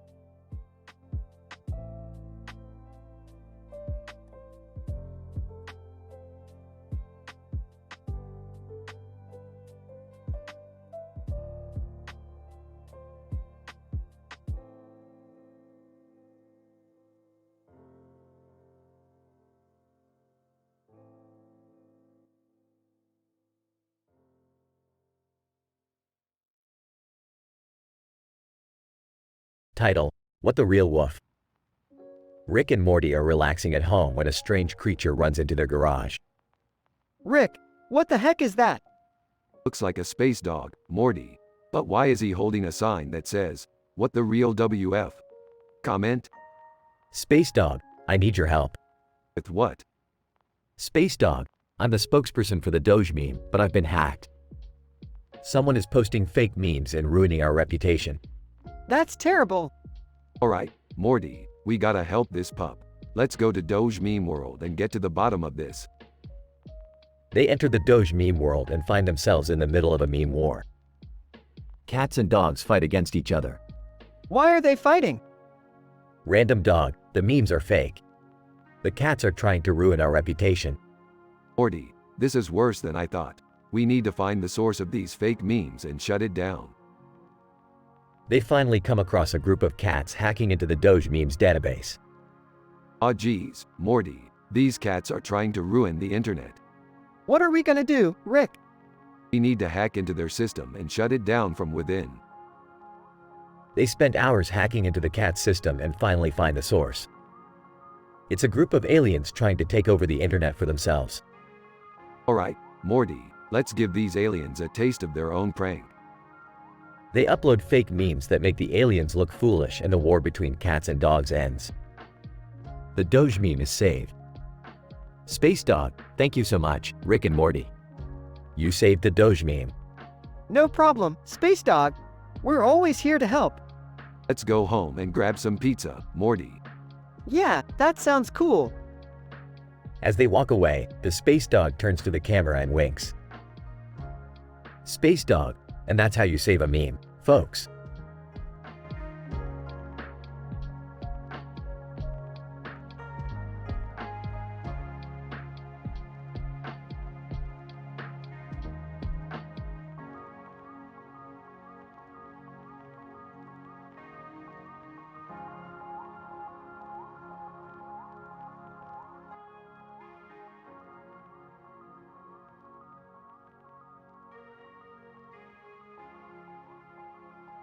Rick, Morty, and Summer are exploring a strange forest when they come across a cartoon character wearing a green hat and tie. Looks like we got ourselves a Yogi Bear knockoff here. Let's see what this guy's deal is. The character introduces himself as Boo Boo and tells the trio that he's been stranded in this dimension without his good buddy Yogi. Boo Boo. Yogi and I always stick together, but I haven't seen him since we were separated by some sort of portal. I've been searching for him ever since. Wow, that's really sad. I didn't think cartoons could feel emotions. Don't be ridiculous, Morty. Of course they can. Remember when you cried at the end of Toy Story 3? Meanwhile, Rick is already formulating a plan to help Boo Boo find Yogi. Alright, let's fire up the portal gun and track down this missing bear. I'm sure Yogi is causing all sorts of chaos in whatever dimension he wound up in. After some intense portal hopping, the trio finally stumbles upon Yogi, who has become the ruler of a nearby planet. Yogi, hey there, Boo Boo. You found me. And you brought some new friends, too. Yeah, and we're here to take you home. You can't just abandon your responsibilities on Earth like this. Yogi, but I'm living the good life here. I'm a king. You're not really a king, Yogi. You're just a cartoon bear who stumbled into power. Yeah, and you're causing all sorts of trouble for the native population of this planet. You're not being a very good role model. After some convincing from Boo Boo, Yogi finally agrees to return to Earth with his friends. Yogi, I guess you're right, Boo Boo. I shouldn't have left without telling you. Thanks for coming to get me, guys. As they head back to their own dimension, Rick, Morty, and Summer reflect on the strange adventure they just had. Well, that was weird even by our standards. I can't believe we just rescued a cartoon bear. Hey, it's all in a day's work for the Smith family.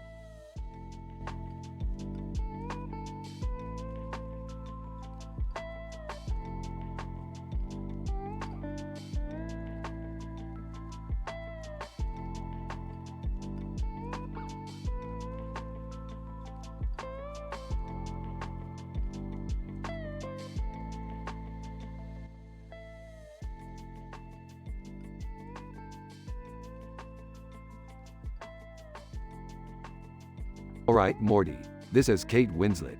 We're going inside her to stop a jewelry heist. Whoa, inside her. That's insane, Rick. Wait, what? You're going inside a celebrity? That doesn't even make sense. Yeah, Dad, what's going on? Look, I don't have time to explain it to you guys. Let's just get in and save the day. Kate Winslet's voice, hello. Who's there? It's us, Rick and Morty. We're here to stop the heist. Kate Winslet's voice, oh, thank goodness. They're trying to steal my diamond necklace. Alright, let's do this. Where's the heist taking place? Kate Winslet's voice, upstairs in the ballroom. Wait, how are we going to get there? Yeah, we're inside a person, not a building. Relax, I got this. Rick pulls out a portal gun and makes a portal to the ballroom. Whoa, that was convenient. Kate Winslet's voice. Hurry, they're getting away. Rick, Morty, Beth, and Summer run through the portal and arrive at the ballroom. Freeze. Drop the necklace. The robbers turn to face Rick and Morty, revealing themselves to be aliens. Alien Robber Number 1, you meddling humans. Alien Robber Number 2, we'll never let you stop us. Aliens? Of course. Classic Rick. As the aliens begin to attack, a dramatic fight scene unfolds with Rick and Morty narrowly avoiding laser blasts and punching the aliens in the face. Rick, we did it! The necklace is safe! Yeah, but we're not done yet.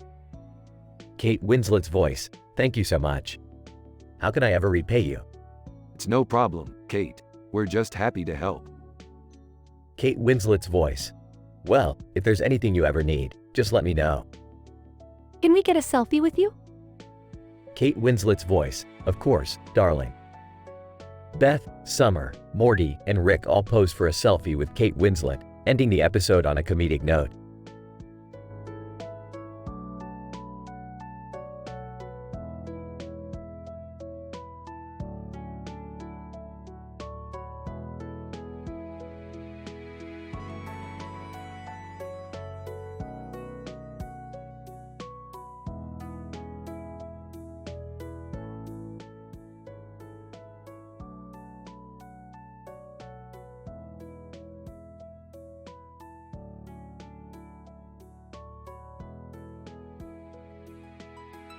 Morty, I've discovered something new in the multiverse.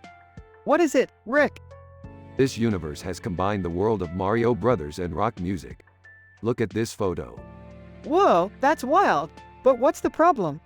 There's a power struggle between Mario and Luigi over the rights to the Mushroom Kingdom's main concert venue. What does that have to do with us? We're going to help settle the dispute, Morty, and hopefully, we'll catch a killer show in the process. Mario. Hey, you guys are the famous Rick and Morty. We need your help. What's going on, Mario? Mario, Luigi and I can't agree on who should have the Mushroom Kingdom's main concert venue. It's tearing us apart. Well, that's just pathetic. Why don't you guys just divvy up the profits evenly and share the space? Luigi, no way, Rick. I deserve more than Mario. I've been more successful in my solo career. Geez, these guys are acting like big babies. Alright, here's what we'll do. We'll hold a jam session and settle this dispute with music. Mario, but how does that help? Have you seen Luigi play the guitar? He's terrible. We'll find out who's the real rock star. Luigi, you're on, Rick. They all take to the stage with their respective instruments. Okay, let's start with a classic. Enter Sandman by Metallica. Mario nails the opening riff while Luigi struggles to keep up. The audience cheers for Mario as he continues to shred on his guitar. Wow, Mario really knows how to rock. It looks like we have a clear winner. The Mushroom Kingdom's main concert venue belongs to Mario. Luigi, no, this is an outrage. Sorry, Luigi. Maybe you should stick to plumbing. Mario, thanks for your help, Rick and Morty. I couldn't have done it without you. No problem, Mario. We're always happy to help out in the multiverse. The trio exits the stage, leaving the Mushroom Kingdom behind.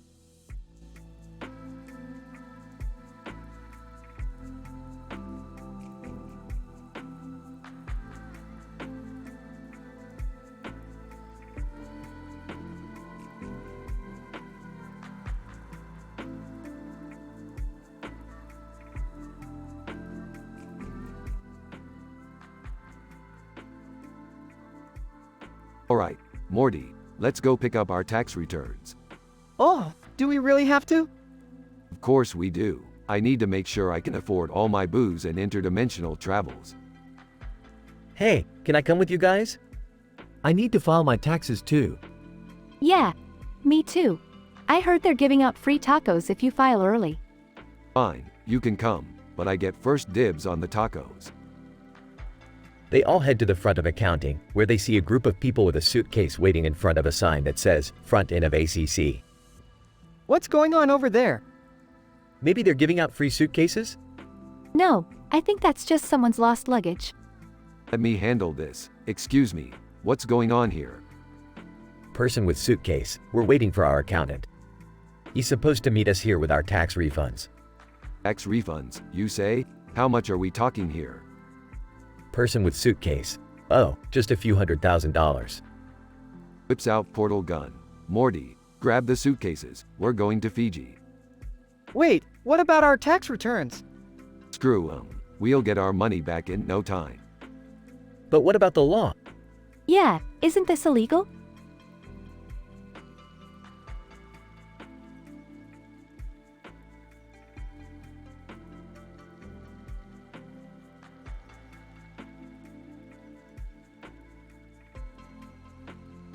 Laughs. You guys are no fun. Let's go live like kings. And with that, Rick, Morty, Jerry, and Summer hopped into the portal and disappeared, leaving behind a crowd of confused taxpayers and a sign that now read, "Front out of ACC."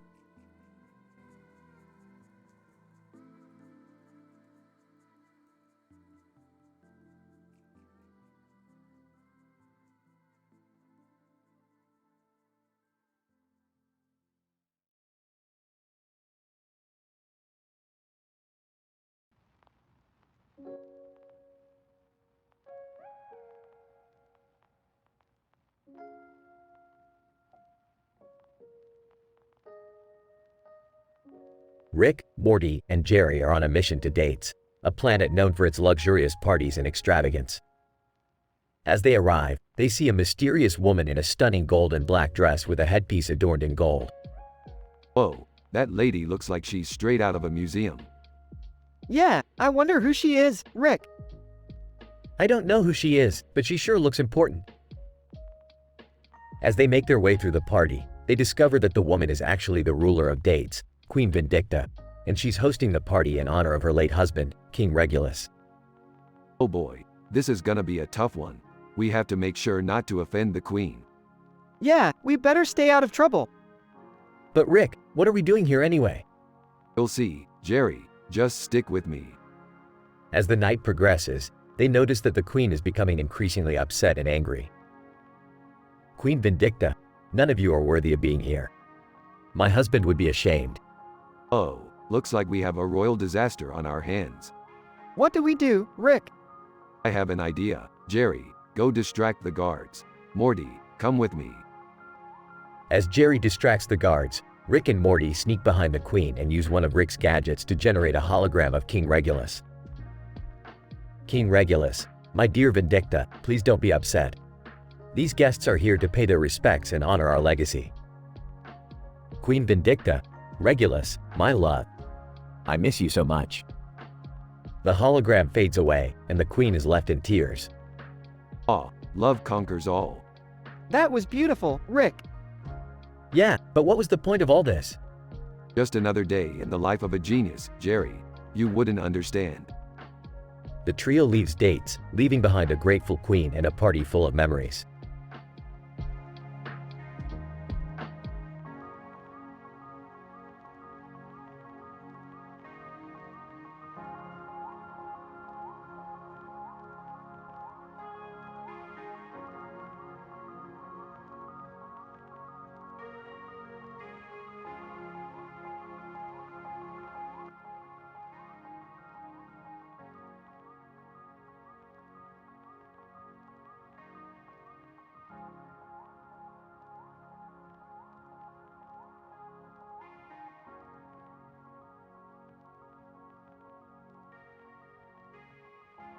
Hey Morty, let's check out this poster of a guy in a spacesuit. Looks like he's been to a lot of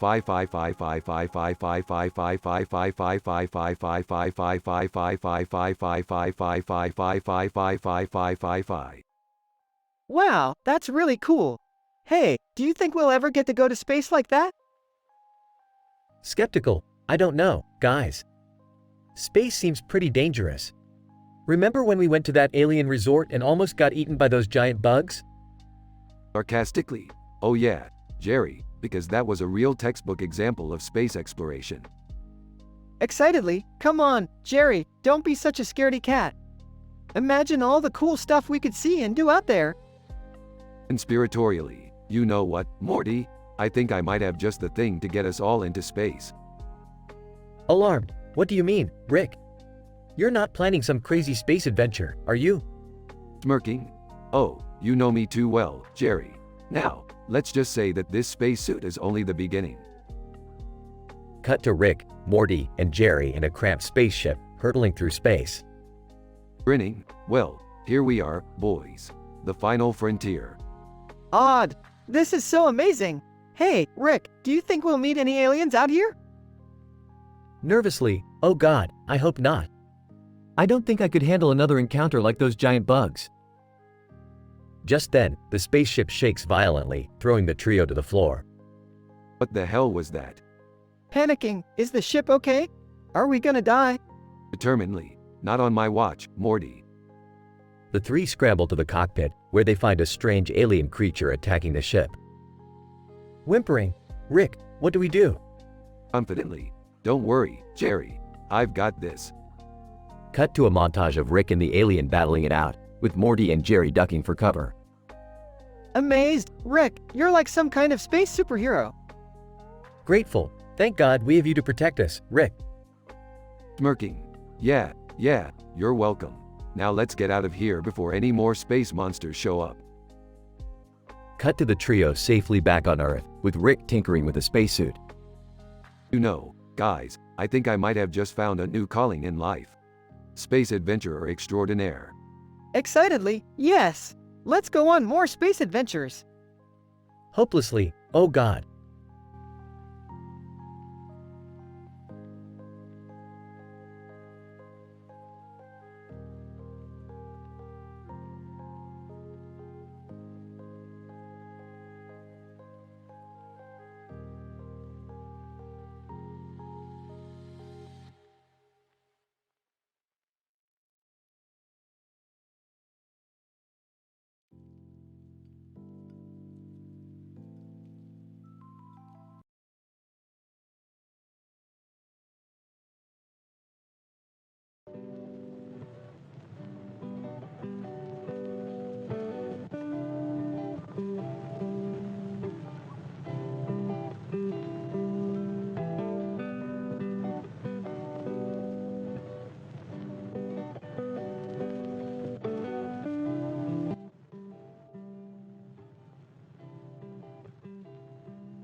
Rick, Morty, and Jerry find themselves on a newly discovered planet.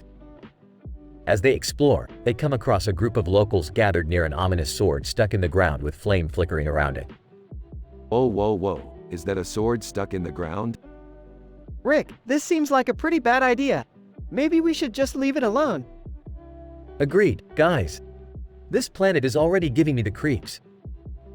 Rick, not one to back down from a challenge, decides to pull the sword out of the ground. As he does, the sky above them turns black, and lightning strikes down around them. Rick, I think we might have just angered some sort of god. I told you this was a bad idea. Suddenly, a creature made of pure energy appears before them. Creature, you have awakened the god of destruction. Prepare for your doom. Oh great, another one of these guys. Morty, get the car ready. Jerry, try not to wet yourself. As they try to escape, the god of destruction unleashes a powerful attack, sending the car spiraling out of control. Just when all hope seems lost, Jerry exclaims, "Wait, guys! I think I know what to do." Using his quick thinking skills, Jerry uses the sword to redirect the god of destruction's attack back at itself, defeating it once and for all.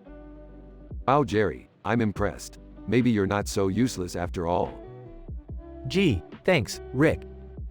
Let's just get out of here before anything else tries to kill us. As they leave the planet, Jerry holds onto the sword, feeling a newfound sense of confidence and courage. Rick and Morty roll their eyes but smile, knowing they've gained a valuable member to their team.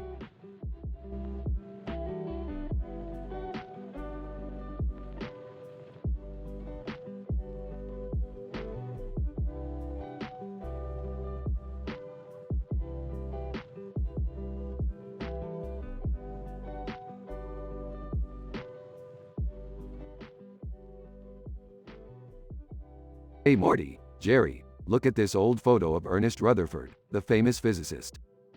Who's he? He looks important. He discovered the concept of radioactive decay, Morty. You know, the process of atoms breaking down over time. Oh, I remember now. I learned about that in school. Well, let's all take a picture like Rutherford did, with our mustaches and suits on.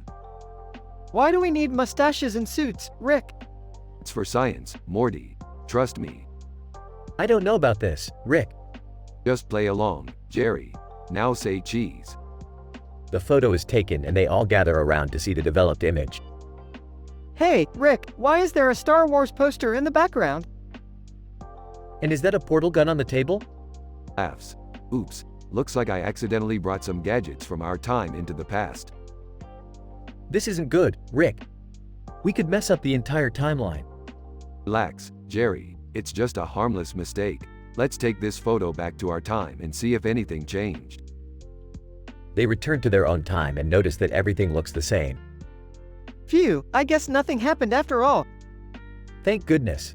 Wait a minute, where's Morty's mustache? Touches his upper lip. Oh no, it must have fallen off in the past. Rick, Morty, and Jerry laugh as the episode ends.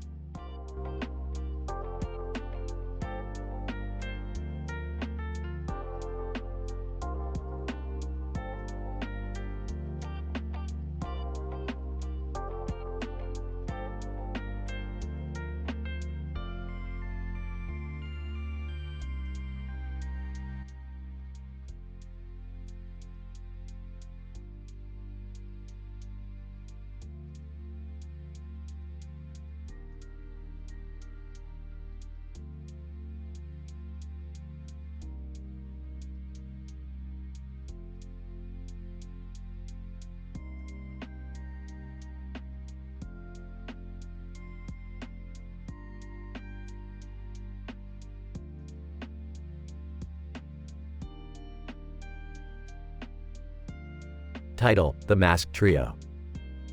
The episode starts with Rick and Morty reading a comic book about a group of heroes known as the Masked Trio, consisting of 2 men and a woman. Oh, Morty, these guys look familiar. We once went on a dimension-hopping adventure with them. I even helped them defeat a bunch of evil aliens. Wow, that's cool, Rick. I didn't know you knew other heroes besides the Avengers of the Galaxy. Suddenly, Summer enters the room and notices the comic book cover. Hey, cool. The Masked Trio. I used to have a crush on the guy with the red mask. Yeah, we get it, Summer. You're into masked vigilantes. But did you know that they have a secret identity and an awkward moment behind that mask? What do you mean, Rick? I mean, they are not who they seem to be. They have personal issues and struggles that they hide from the public. And those issues will come back to haunt them. So, what are you saying, Rick? Are we going to meet the Masked Trio in real life?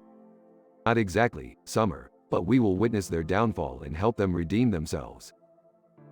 The scene changes to a press conference where the Masked Trio are announcing their retirement from crime fighting. Red Mask, we've had enough of this life. We're tired of hiding behind masks and risking our lives every day. We want to have a normal life like everyone else.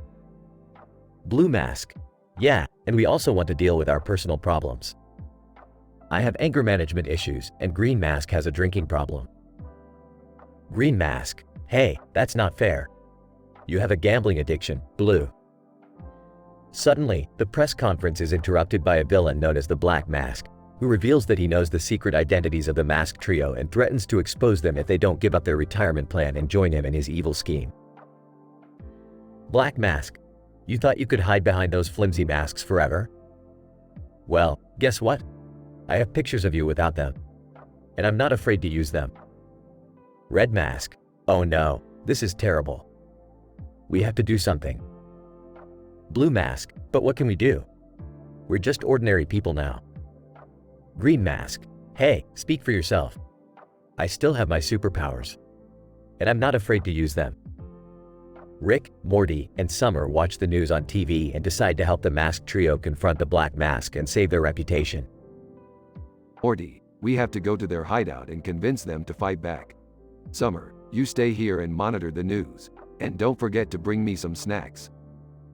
Rick, do you think it's safe to get involved in their problems? Of course not, Morty. But that's what makes it fun. Now, let's go.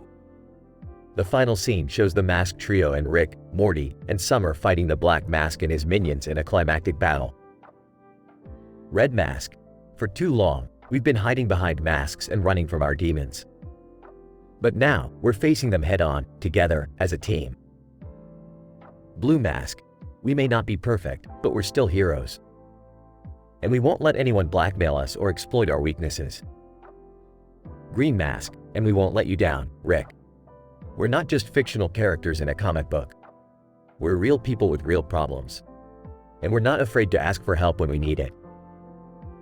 The masked trio defeats the Black Mask and saves the day, while Rick, Morty, and Summer watch from a safe distance. Well, that was a fun adventure, Morty. But let's not forget the valuable lesson we learned from this. Behind every mask, there's a person with a story to tell. Yeah, and sometimes, it's okay to take off that mask and show your true self to the world. Or you can wear a mask and show your true self at the same time. Like me, wearing a unicorn mask while browsing the dark web. Summer, I don't even want to know what you're doing on the dark web. But hey, at least you're wearing protection.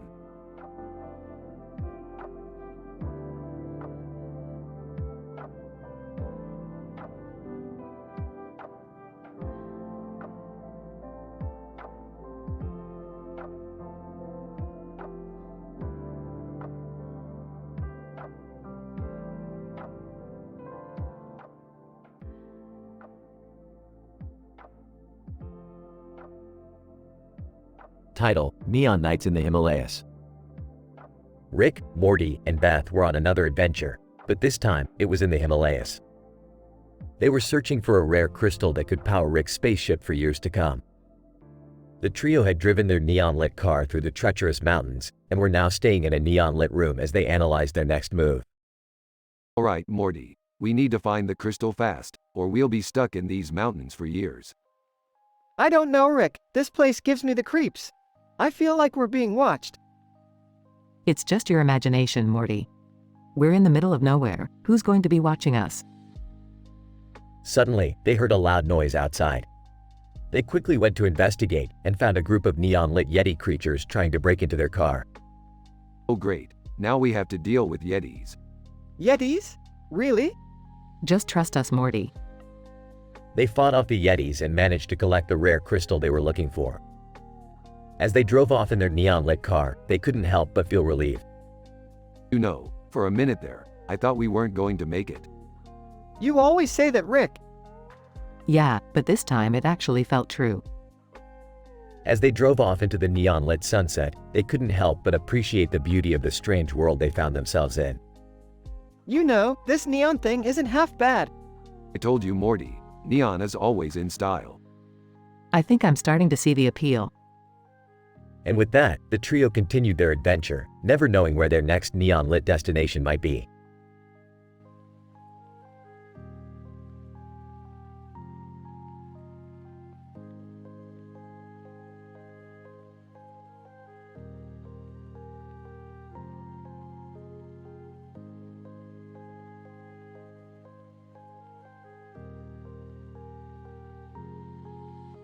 Hey Rick, what's with the weird painting?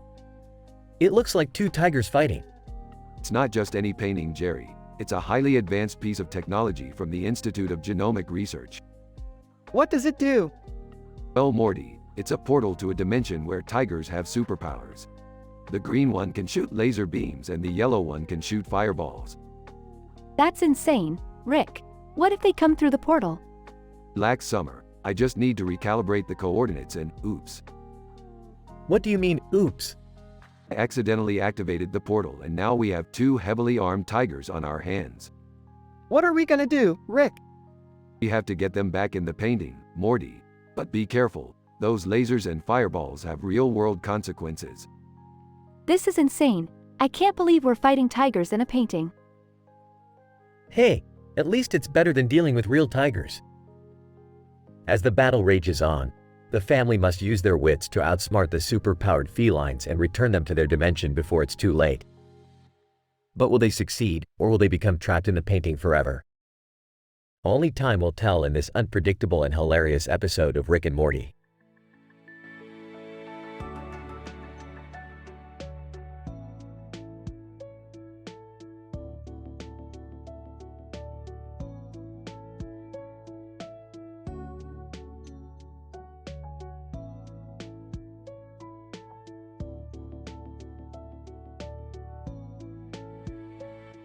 Hey, Rick, what's with the green guy in the suit? That's a Borg, Jerry, from Star Trek. Whoa, Star Trek. That's cool. Wait, why is he here? Apparently, he needs our help. Borg, yes, my kind is in danger. We need your expertise in technology. Yeah, Rick, you're good with that stuff, right? Of course I am. Borg, please hurry, time is of the essence. But why are you glowing like that? Borg, it's a side effect of the technology we use. It enhances our abilities, but at a cost. Whoa, intense. Alright, let's get to work. We can't have the Borgs dying out on our watch. Jokes and drama ensue as Rick and the gang work to save the Borgs, using their wit and technological know-how to overcome obstacles and save the day.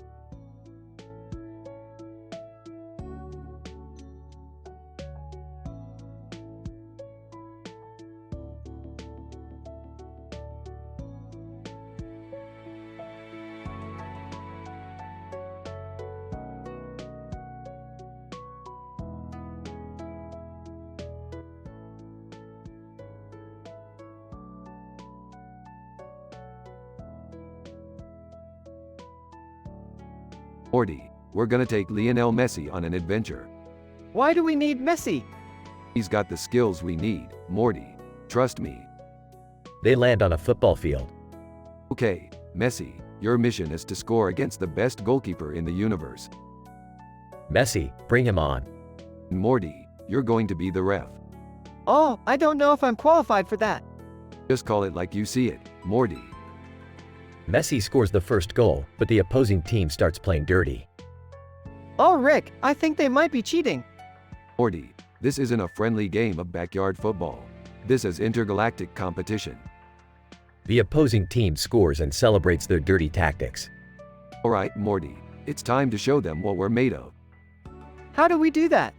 By cheating harder, Morty. They come up with a plan, and Messi scores the winning goal. Messi, I couldn't have done it without you guys. Yeah, just remember who the real MVP is here. As they leave the field, the opposing team's coach approaches them. Opposing coach, you may have won this time, but we'll be back. Yeah, good luck with that. We cheat better than you. They fly away, leaving the opposing team in the dust. I can't believe we cheated. Morty, when you're playing against the best, you gotta do what it takes to win. The man lying on Messi wakes up, revealing himself as Cristiano Ronaldo. Cristiano Ronaldo, hey, what gives? I was supposed to be in this episode. Sorry, Ronaldo, looks like you got benched. Cristiano Ronaldo, well that sucks. Yeah, but on the bright side, at least you're in the same room as Messi. Whispers, I don't think that's a bright side, Rick. Shut up, Morty, let's go find some more adventure. They fly off into space as the episode ends.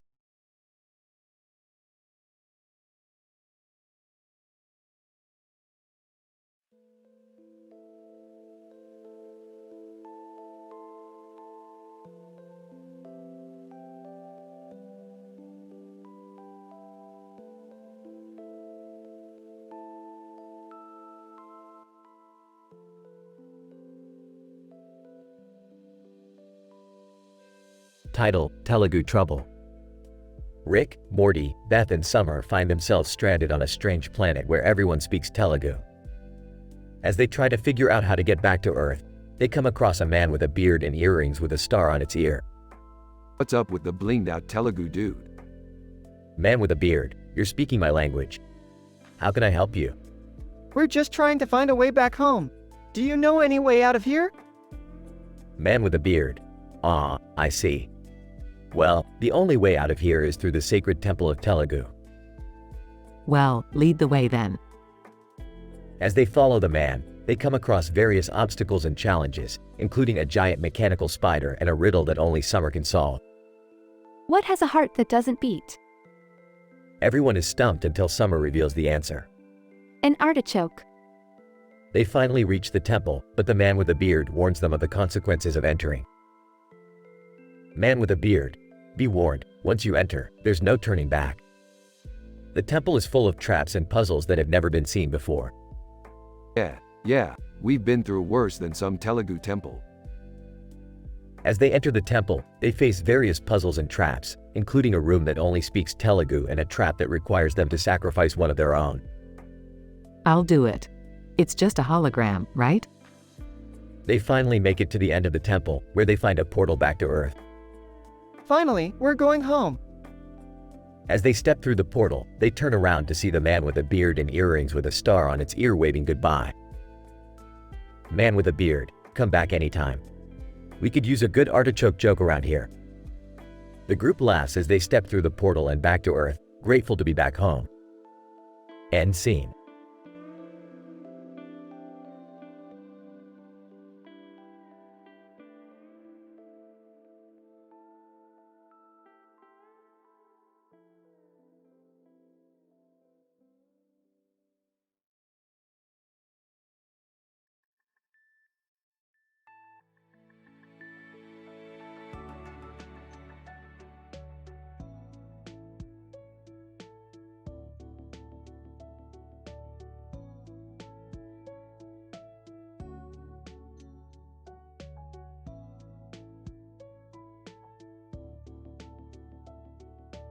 Title: Roboface. Opening shot of Rick, Morty, and Summer entering a strange new planet, full of robots moving around. Suddenly, Summer spots a person with a face painted like a robot, with a large head and large eyes. Hey, check out that dude with the robo face. Looks like he's fitting in just fine. Yeah, but what's with the head? Is that really necessary? Roboface person suddenly turns to face the trio. Roboface person, I am Roboface. The leader of this planet, and the only one with a head this big. So you're the boss here? What's the deal with all the robots? Roboface person, our planet's infrastructure is powered by robots. We work with them, not against them. Sounds pretty boring. Let's get out of here. Roboface person, not so fast. Your vehicle is damaged and cannot be repaired here. You'll have to stay here until I can find a solution. But we have things to do, places to go. Roboface person, you'll have to wait, Morty. Our planet is the only friendly neighbor our civilization has, and we take care of our own. Yeah, but how long will it take? Roboface person, as long as it takes. We don't have much else to do around here. Great. We're stuck on a planet of robots with nothing to do but stare at Roboface's giant head. The group spends the next few days waiting for their vehicle to be repaired, spending their time wandering around the planet and observing the robots. As it turns out, the robots are evolving, becoming more advanced and complex with each passing day. Hey, these robots are getting smarter. Something's going on here. Roboface person. Yes, we've been working on a new model with increased intelligence and adaptability. It's the future of our planet, Morty. But what if they become too advanced? What if they become a threat to your civilization? Roboface person, we're prepared for that outcome. But until then, we'll continue to work with them and treat them as equals. As they wait for their vehicle to be fixed, the group begins to understand the complexity of the robot civilization, their willingness to work together, and their dedication to a peaceful future. You know what? These robots might not be so bad after all. Yeah, maybe we can learn a few things from them. Like what? How to paint our faces like robots. Roboface person, no, Summer. Like how to work together towards a better future. That's something we can all learn from each other. The group is eventually able to leave the planet, enriched by the experience of understanding a new civilization and the potential of a future where robots and humans work together. Hey, Rick, what do you think the future holds for robots? Who knows, Morty? But one thing's for sure. Future or not, we'll always have our Roboface memories.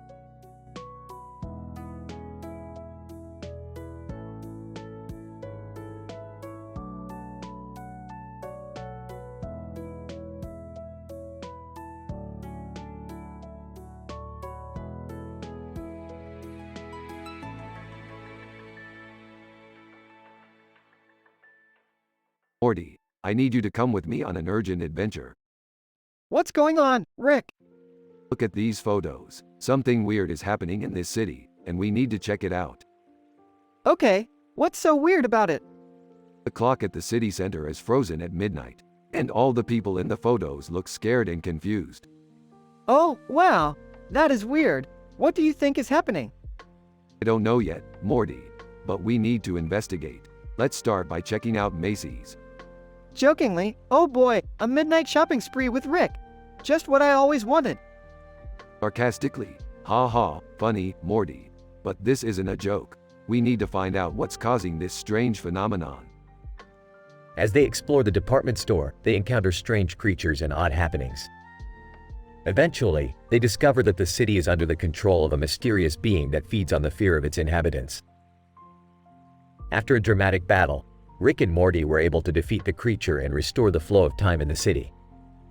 As they leave, Morty turns to Rick and says, That was pretty crazy, Rick. But I'm just glad we were able to save the city.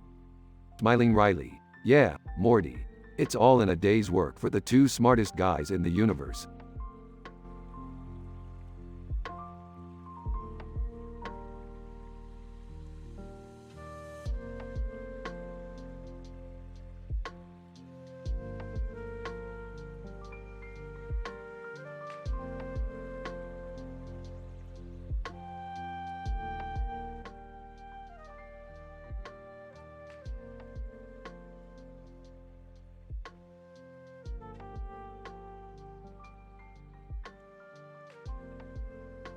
Morty, I got a new mission for us.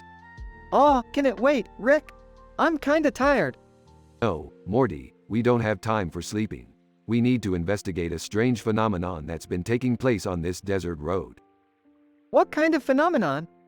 Truck driver has been seen kneeling down next to his truck, staring at the mountains and the sunset for hours on end. It's like he's in a trance or something. That doesn't sound like a big deal, Rick. It is, Morty. You see, the mountains in the background are actually a portal to another dimension, and this guy might be the key to opening it. Oh, boy.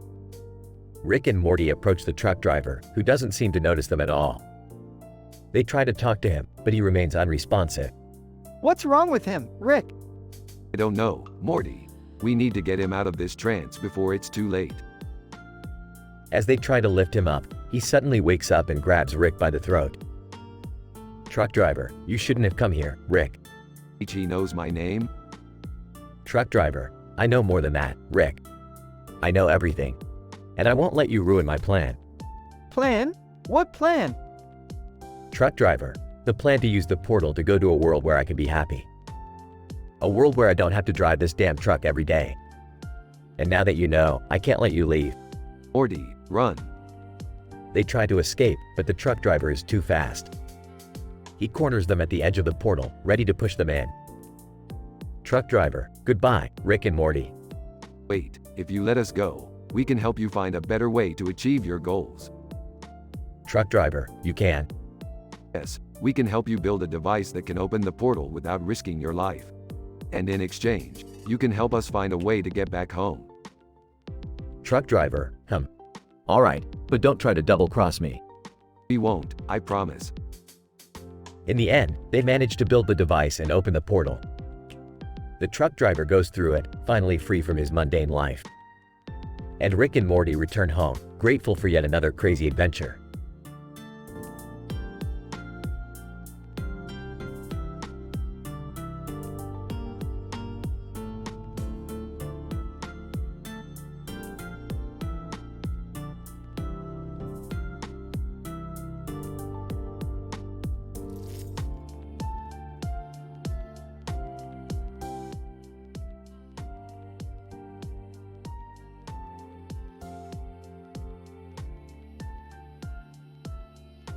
Title: The Battle of the Bearded One. Rick and Morty land in a dimension where Justin Bieber is the ruler, and he's enslaved all of humanity. They meet a resistance group led by a man named Jeremy, who has a beard and glasses. Why is this place so colorful? It's like a unicorn threw up everywhere. I don't know, Rick. But why is everyone following Justin Bieber? Jeremy.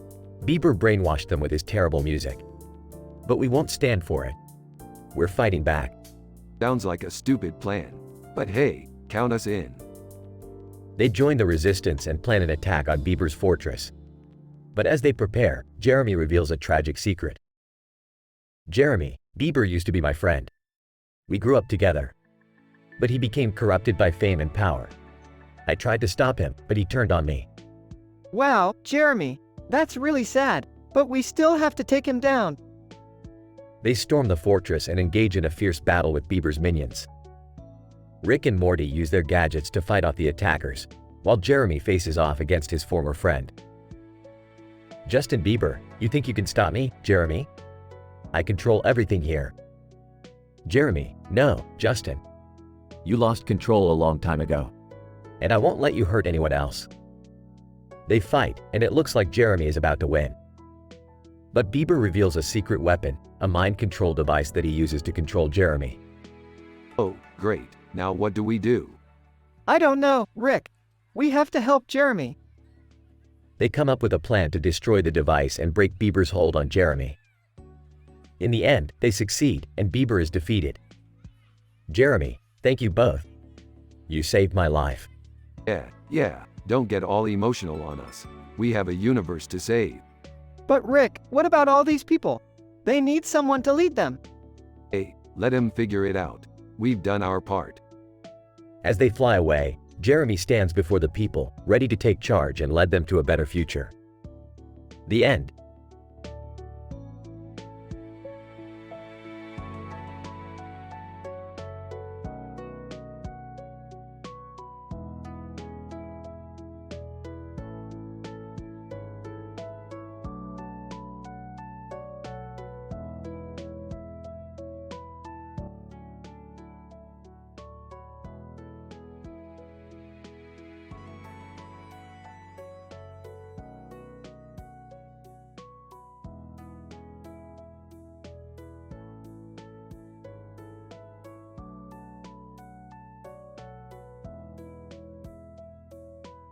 Alright, Morty. Buckle up for another adventure through the multiverse. Oh, what's with the blue lady with the sword and the ship behind her? That's Ember, an intergalactic warrior princess. She's been hunting for her father's killer for years. Whimpering, can't we just go to the arcade instead? Jerry, don't be a baby. This could be exciting. Ember, approaching them, I need your help. The killer I've been searching for has fled to another dimension and I can't trace him.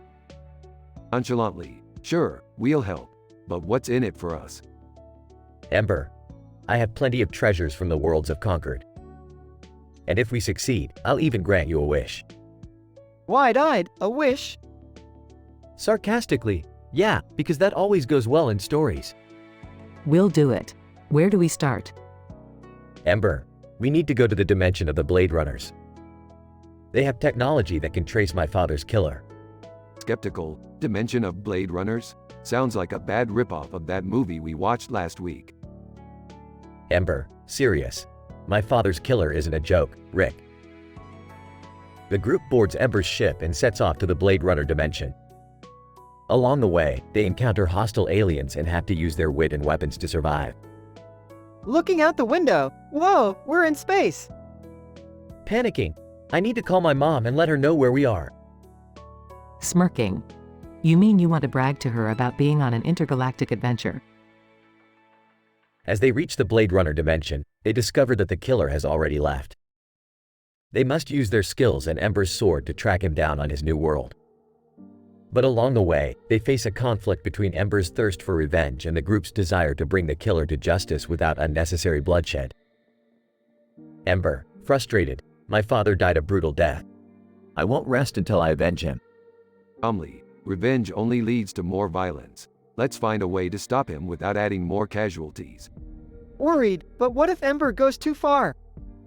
Nodding in agreement. Yeah, we don't want to be accomplices to murder.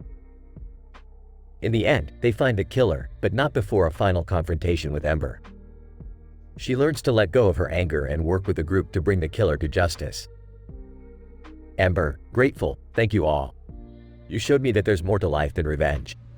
Smiling, and on top of that, we got some cool loot and a wish. Excitedly, so what are we gonna wish for? Eye rolling. I'm just glad to be going back to our own dimension in one piece. Smiling. You guys are always so animated after these adventures. The group returns to their dimension, each with their own lessons learned and memories of a wild ride through the multiverse.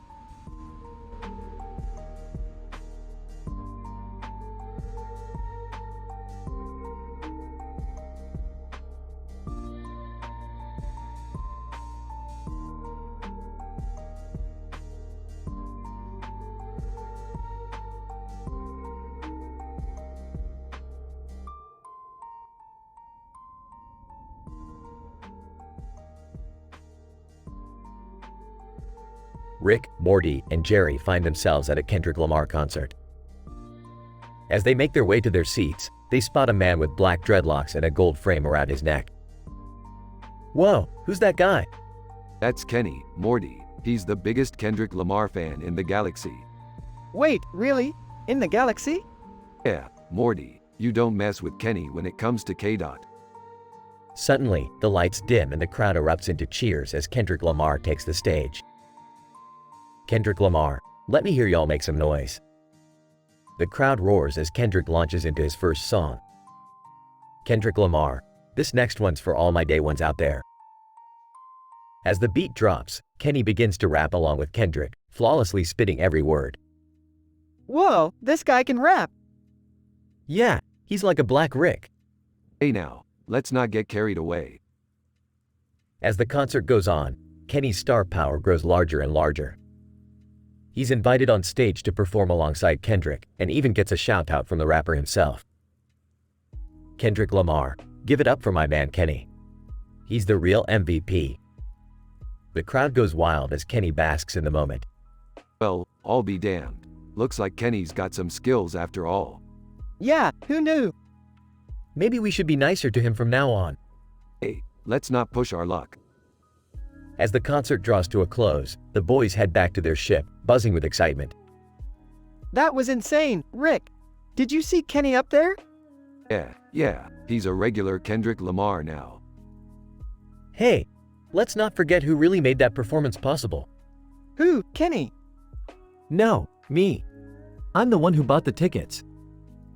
The boys erupt into laughter as they blast off into the cosmos, ready for their next adventure.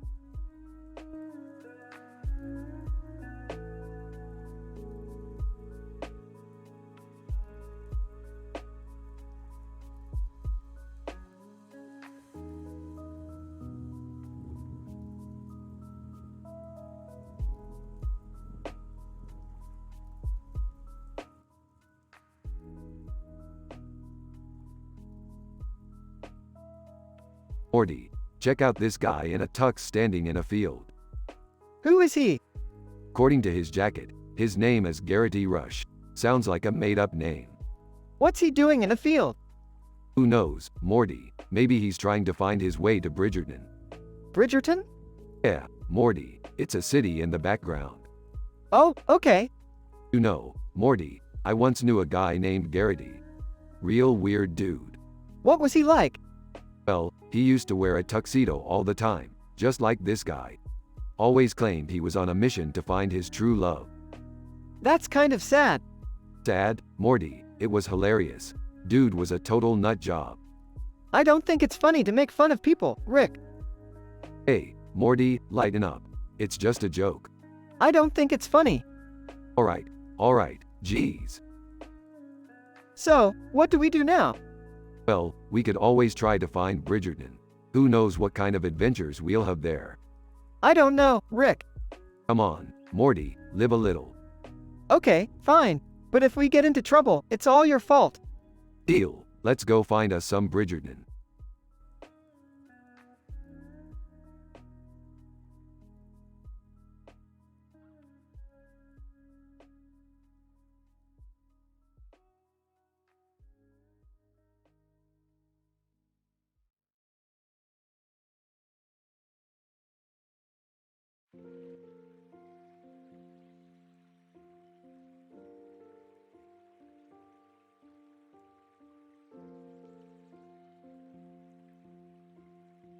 Title: The Great Chicken Conspiracy. Characters: Rick, Morty, Jerry, Beth. The episode begins with Rick and Morty venturing off to Church's Chicken to sample the new chicken flavor everyone has been raving about. However, they soon notice something strange. Two chickens standing next to each other on a field of eggs and balls with numbers in the background and a colorful background. Morty, look at that. What are those chickens doing? I don't know, Rick. Maybe they're just enjoying the scenery? As they get closer, they overhear a heated argument between the chickens. Chicken 1. I can't believe you let them steal our formula. Now they're making millions off our hard work. Chicken 2. I'm sorry, I didn't know what to do. The pressure was too much. Jerry and Beth then show up, and Rick explains the situation to them. They soon realize that Church's Chicken has been engaging in some shady dealings and stealing secret chicken recipes from innocent chickens. This is terrible. We have to do something. But what can we do? We can't just storm in there and demand answers. Relax, I have a plan. We'll infiltrate Church's Chicken and get to the bottom of this. The gang devises a plan to sneak into Church's Chicken and steal the evidence they need to expose their crimes. After a few close calls and hilarious hijinks, they finally find what they're looking for. Proof that Church's Chicken has been stealing secret chicken recipes from all over town.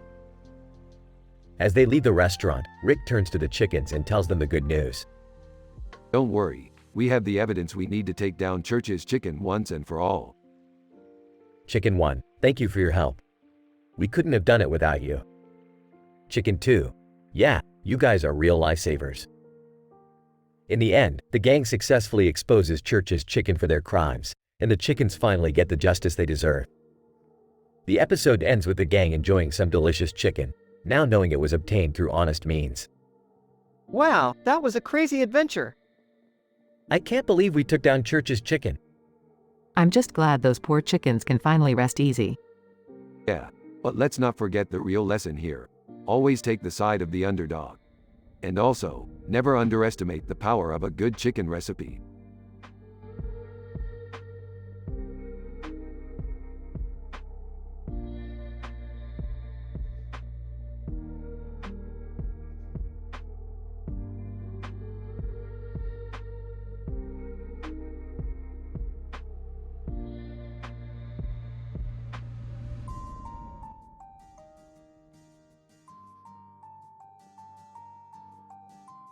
What the hell is this? It's just a poster, Rick. Yeah, a poster of a dude with a cross on his face. Real subtle. Hey, that's in Istanbul. I was just there on vacation.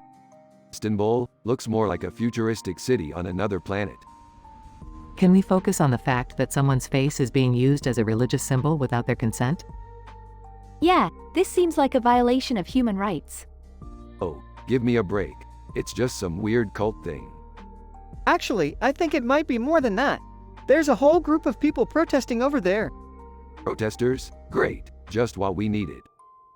I don't understand why people can't just accept each other's beliefs. Because some beliefs are harmful, Jerry. And some are just plain ridiculous. Alright, let's go check it out. They approach the protest, where people are shouting and holding signs. Man, this is blasphemy. You are desecrating the face of a holy man. Holy man? Who? Woman, the one and only Jesus Christ, our Savior. Wait, what? How did they get a picture of Jesus? Maybe it's a prophecy or something. Or maybe it's just some crazy technological experiment. Either way, this is all kinds of messed up. Yeah, let's get out of here before things get even weirder. They leave the protest and continue exploring the city. What do you think, Rick? Is there really something special about that poster? Who knows, Morty? Maybe it's just a coincidence. Or maybe it's a sign from above. Or maybe it's just a really good marketing campaign. Or maybe we'll never know. Bingo. Now let's go find a portal and get the hell out of Dodge. They walk off into the city, leaving the poster and the protests behind.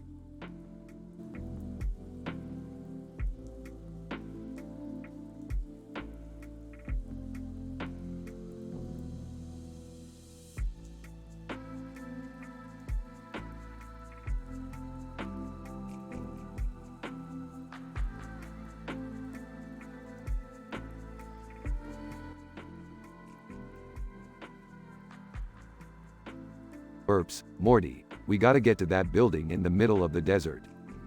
What's so important about it, Rick? That clock on the building is a time machine, Morty, and we need it to stop evil space aliens from dominating the universe. Sarcastically, oh, is that all? Serious? Yeah, Morty. So quit your whining and let's go. As they approach the building, they are ambushed by robot guards. Rick, we're surrounded. Laughs. Don't worry, Morty. These robots are no match for me.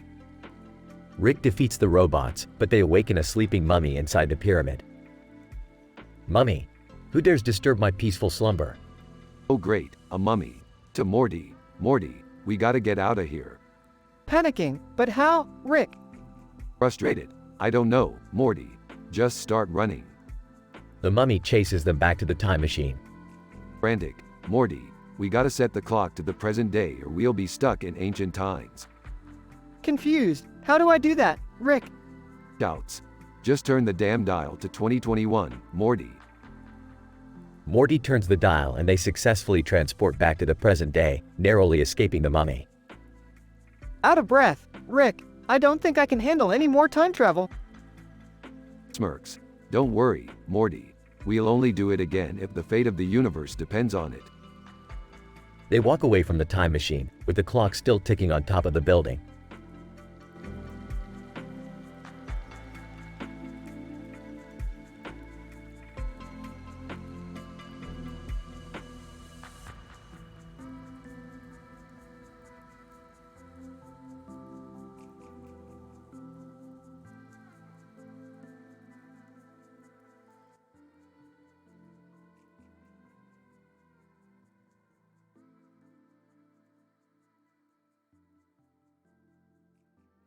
Rick, Morty, Beth, and Summer found themselves outside the adult fun store.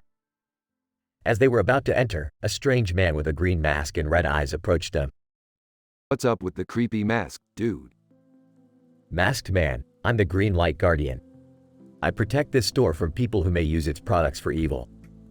Evil? Masked man, you'd be surprised what people are capable of under the influence of adult toys. Ew, gross. Can we just go in and buy what we need? Masked man, as long as you promise to use them responsibly. And if you don't, I'll be watching. Sounds like a party pooper to me. As they entered the store, they couldn't help but make jokes about the Green Light Guardian and his strange presence. I wonder what he uses his green light for. Probably to spot people using adult toys in public. I hope this isn't going to be awkward when we check out. Relax, Morty. We're all adults here. As they made their purchases, they noticed the Green Light Guardian watching them from outside. What a weirdo. Let's get out of here. But as they left the store, they noticed a group of sketchy-looking individuals approaching. Guys? I don't think we're alone here. Masked man, don't worry. I got this. The Green Light Guardian activated his green light, revealing hidden weapons in his mask. Whoa, that's actually pretty cool. As a fight ensued, Rick, Morty, Beth, and Summer couldn't help but be in awe of the Green Light Guardian and his badass moves. Okay, you're definitely coming on our next adventure. Masked man, I thought you'd never ask. And with that, they set off on another interdimensional journey with a new ally in tow. I can't believe I'm saying this, but that was the most exciting trip to the adult fun store ever. Agreed. I think we just found ourselves a new superhero. And all because of a creepy guy with a green mask and red eyes.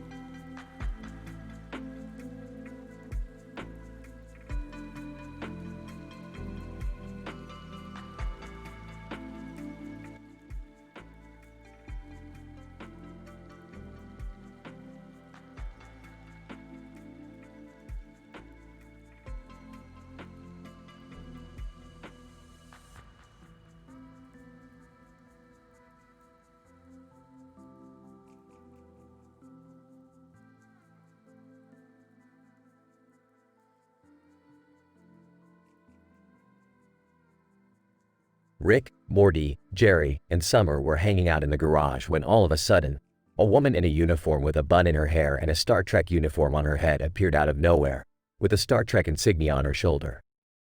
Oh, what the hell is this? A crossover episode? Rick, I don't think that's how it works. Wait, is that Princess Leia? No, Dad, that's not Princess Leia. That's some kind of Star Trek character. Woman, greetings, Earthlings. My name is Lieutenant Uhura. I come in peace. Alright then, what brings you to our universe, Lieutenant Uhura? Lieutenant Uhura, I have been sent on a mission to retrieve a powerful intergalactic artifact that has fallen into your possession. What artifact? We don't have any artifacts. Oh, come on, Dad. You know we have that crystal thing that Rick found on one of his adventures. Ah, the crystal thing. Yeah, I kind of forgot about that. Lieutenant Uhura, that is the artifact I seek. It is of great importance to the United Federation of Planets. Wait a minute, Rick. You're not really gonna give up that crystal thing, are you? Relax, Morty, I've got a plan. What's your plan, Rick?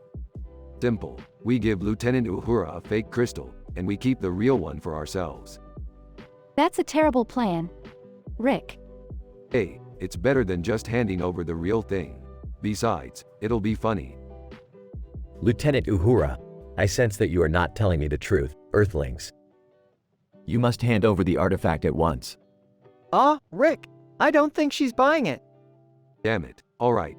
Plan B, Jerry. Distract her while I create a portal to another dimension. What? Me? Why do I have to distract her? Because you're the least useful person here, Jerry. Come on, just do it. Jerry nervously approaches Lieutenant Uhura and tries to make small talk. So, how's the Star Trek business going? Lieutenant Uhura, I do not understand your reference. Please hand over the artifact. Meanwhile, Rick is working on the portal, but he's having trouble. Come on, you stupid portal. Work already. Suddenly, the garage door bursts open, and a group of aliens come barging in. Alien leader, stop right there, Rick Sanchez. We have come to claim the crystal thing. Come on. Can't a guy catch a break around here? This is bad, Rick. Real bad. What do we do now? I don't know about you guys, but I'm getting out of here. Jerry runs towards the door, but Lieutenant Uhura blocks his path. Lieutenant Uhura, nobody is leaving until I have the artifact. Alright, everybody calm down. Let's just take a step back and think this through. Suddenly, the fake crystal that Rick created starts glowing and emitting a strange energy. What the hell? That's not supposed to happen. The energy from the crystal starts swirling and creates a vortex that sucks in Rick, Morty, Jerry, Summer, Lieutenant Uhura, and the aliens. Rick, what's happening? I don't know, Morty. Hold on tight. The group is transported to a strange, alternate dimension where they must work together to survive and find a way back home. Well, this sucks. Yeah, this is definitely a Rick and Morty adventure. Lieutenant Uhura, I do not understand. What is going on? Welcome to the multiverse, Lieutenant Uhura. Things are about to get really weird.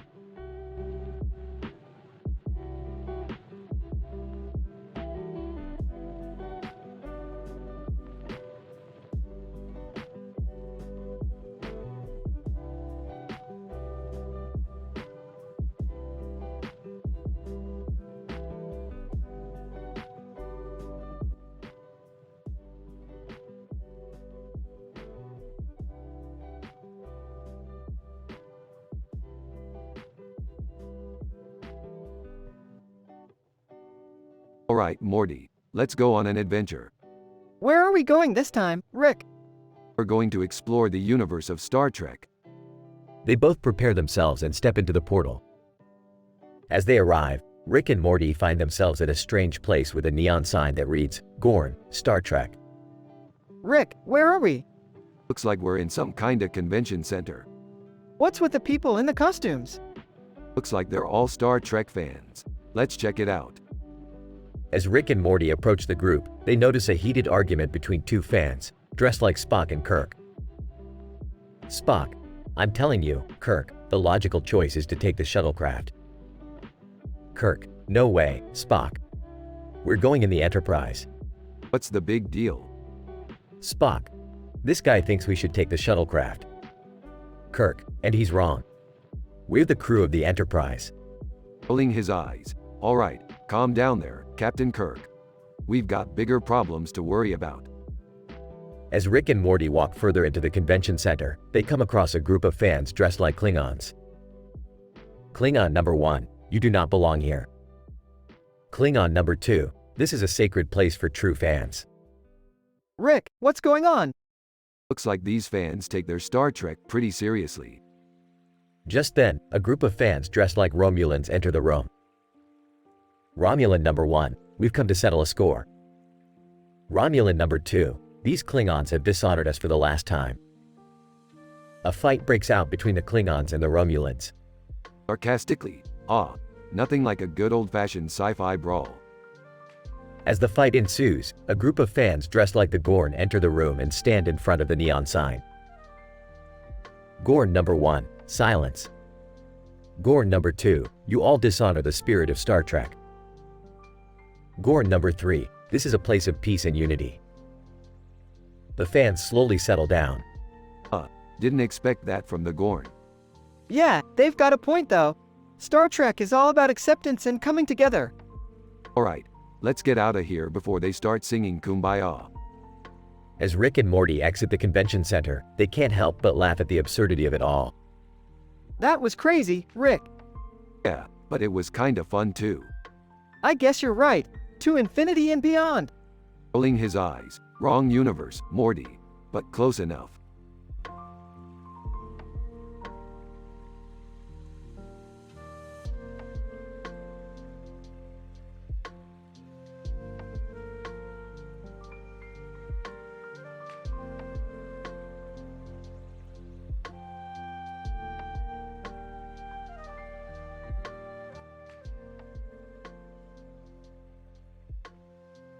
Morty, we gotta go save Summer.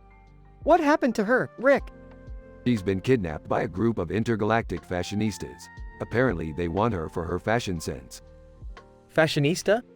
What on earth is that? It's not from Earth, Jerry. Anyway, we need to get her back before they turn her into a mannequin. Help me. They find Summer sitting on a ledge with a city view behind her, on top of thighs. Oh great. Now we gotta save her from a literal fashion ledge. What's the plan, Rick? We're going to have to break in and steal their latest fashion design. I don't think that's a good idea, Rick. Shut up, Jerry. We're not here for your fashion opinions. They break in and cause chaos, but manage to steal the design. You saved me. But what are we going to do with this thing? Simple. We'll upload the design onto the internet and let people make their own clothes. Wow, that's actually kind of nice, Rick. Yeah, and it's more ethical than stealing it. Don't push it, Jerry. They upload the design and the intergalactic fashionistas are outraged. Looks like we made some enemies. Hey, what's new? They fly off into space, leaving the fashionistas behind. That was a wild ride, Rick. I'm just glad we're all safe. Yeah. Can we stop talking about feelings now? I need a drink. They all laugh as they fly off into the galaxy, leaving behind the drama and the ledge.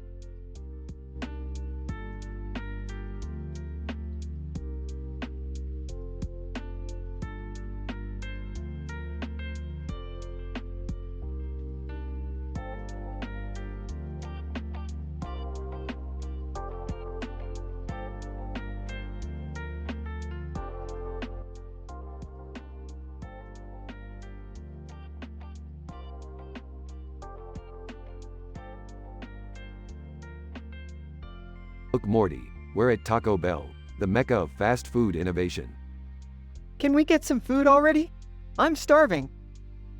As Rick orders, he notices a bag of BBQQ with a picture of 2 bowls of food on it and a spoon in the bag at the counter.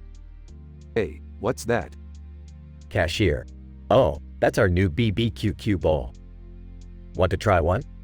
Smirking. Yeah, like I'm going to trust something called BBQQ from a fast food joint. Come on, Rick. Let's try it. Rick reluctantly agrees and they sit down to eat their new bowls. Excitedly. This is actually pretty good.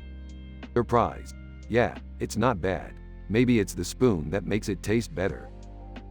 Just then, Rick notices a strange glowing coming from the BBQQ bag. Curious. Morty, look at the bag.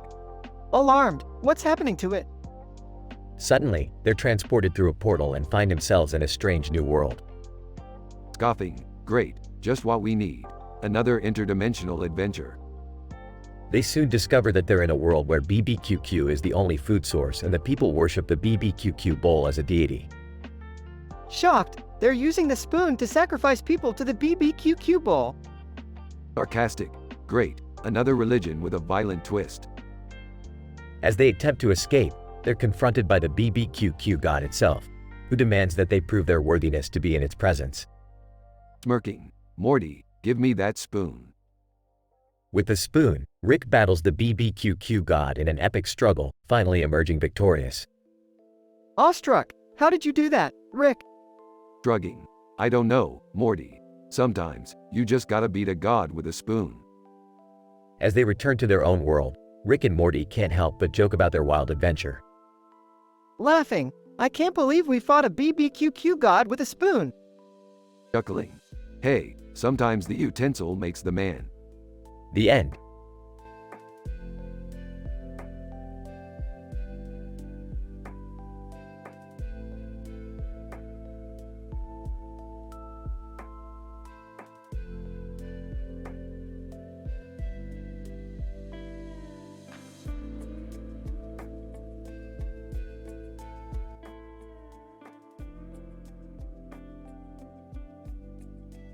Rick walks into the kitchen with Morty following behind him.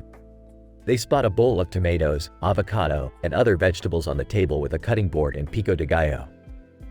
Morty, my boy, I see you're trying to make some pico de gallo here.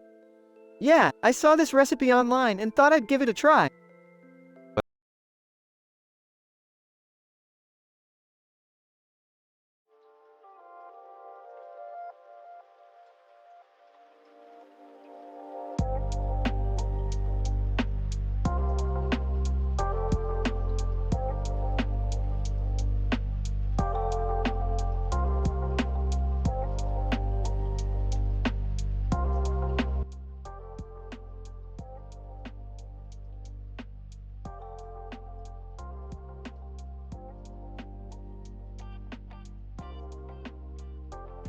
Rick and Morty find themselves in a strange new universe where everyone has colorful hair. They meet two locals with green and purple hair, respectively. Rick, what's going on? Everyone here looks like they're from a 90s cartoon. Relax, Morty, it's just a different reality. We'll fit right in with our weird hair. The green-haired local, named Zorg, approaches them. Zorg, I haven't seen you two around before. You seem lost. We're just passing through. Is there any cool sci-fi stuff to check out here? Zorg, well, there's Taranga Leela. She's a bit of a legend around here. Just then, they spot Leela walking by with her one-eyed gaze fixed straight ahead. Wow, she's even cooler in person. Leela notices them and approaches. Leela, I heard there were some outsiders in town. What brings you here? Just some interdimensional travel. We're always looking for new experiences. Leela, well, be careful exploring this universe. It can be quite unpredictable. Suddenly, the sky turns green and purple and a portal appears. Looks like we have some unexpected adventure after all. As they jump into the portal, Zorg and the purple-haired local, Gigi, join them. Zorg, you guys seem like a fun group. Mind if we tag along? The more the merrier. As they travel through the portal, they encounter a series of mind-bending challenges and obstacles. Gigi, I don't know about you guys, but I'm starting to feel a little nauseous.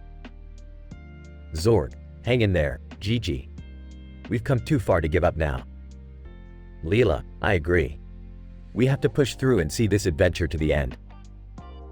Finally, they emerge from the portal and find themselves in a strange new world. Wow, that was intense. I don't think I've ever seen anything like that before. My stomach is still doing somersaults. I think I need a break. Leela, well, we made it. That was quite the journey. Zorg, thank you for allowing us to join you. Gigi, yeah, we couldn't have done it without you guys. As they all make their way back to their own realities, they can't help but feel a sense of camaraderie and adventure together. And also a lingering nausea.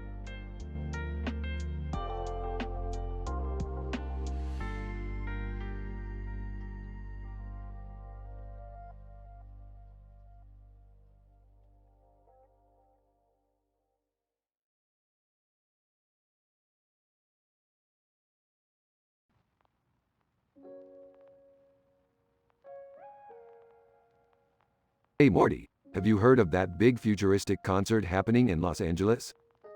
No, I haven't heard anything about it. I would love to go to a concert. Who's playing? Some big colorful face, but I've heard rumors it's actually an alien species taking over the minds of humans. What? That sounds crazy, Rick. Yeah, but with my intellect, I'll figure it out. Oh no, I didn't sign up for this.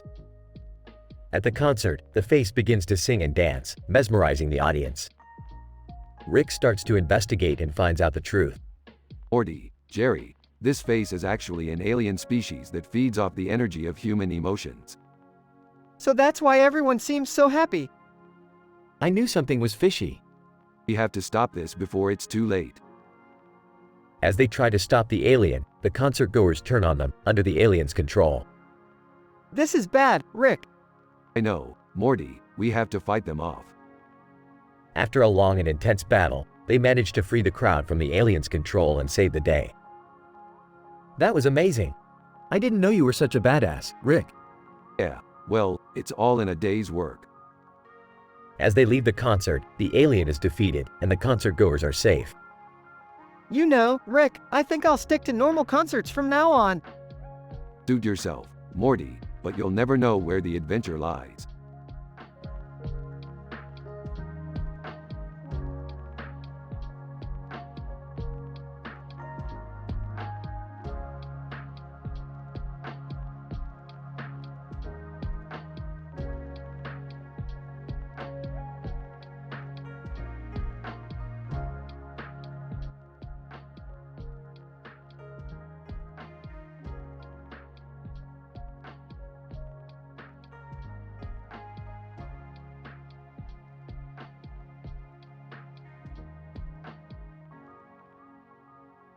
Rick, Morty, Jerry, Beth, and Summer were hanging out in the living room of the Smith house, discussing what adventure they should go on next. Suddenly, a robot with a helmet and goggles on its face and a microphone in its mouth appeared on the TV screen. Hey, isn't that C-3PO from Star Wars? No, Jerry, it looks like some kind of alien robot. Could it be from another dimension? Whoever or whatever it is, it's making some kind of announcement. Robot, attention all beings in the multiverse. I am Zax, the intergalactic game show host. You have been chosen to participate in a reality game show that will test your intelligence, bravery, and endurance. The winner will be granted unlimited power and eternal glory. That sounds too good to be true. Just like your grades, Summer. I don't know, guys. It could be fun, and the prize sounds awesome. I'm in. Me too. Let's do this. The Smith family and Rick hopped into the spaceship and headed towards the location of the game show. When they arrived, they were greeted by a massive stadium filled with creatures from all over the multiverse. Robot, welcome, contestants. The game show will begin shortly. Please take your places. As they took their places, the robot began to explain the rules of the game show. The first challenge was a trivia quiz, where the contestants had to answer questions about the various planets and dimensions they had visited. I got this one. I'm a scientist, remember? Oh, I'm just going to guess.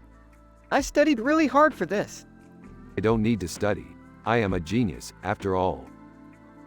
As the quiz began, the questions became increasingly difficult, with most of the contestants struggling to keep up. But to everyone's surprise, the robot malfunctioned and exploded, leaving the Smith family and Rick as the only survivors. What just happened? Looks like Zax was a fraud after all. So, what now?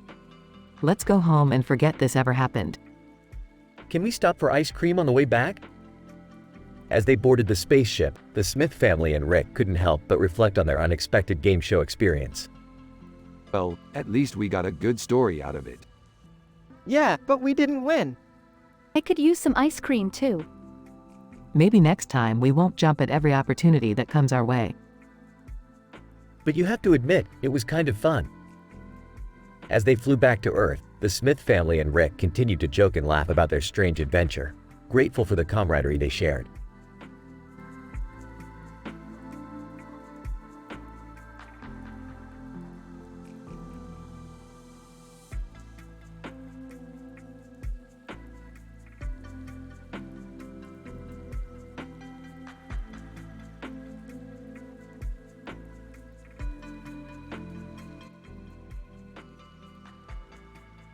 Morty, come on. We gotta go pick up your parents from the cricket stadium.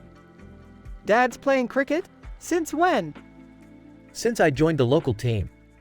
I'm pretty good too. Sarcastic. Oh, Jerry. You and your midlife crisis hobbies. Chuckles. He's like a sugar glider in a wheel. Cute, but ultimately pointless. As they approach the stadium, they see a man in a green uniform holding a bat in hand. Who's that guy?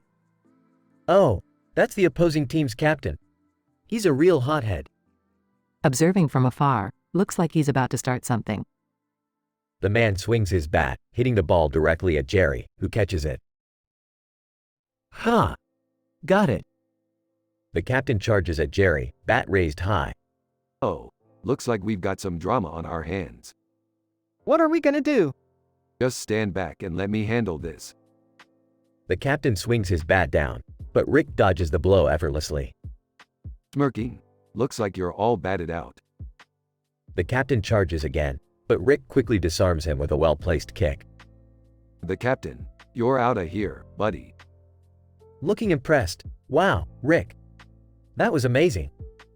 Joining in. Yeah, I've never seen anyone handle a cricket game like that before.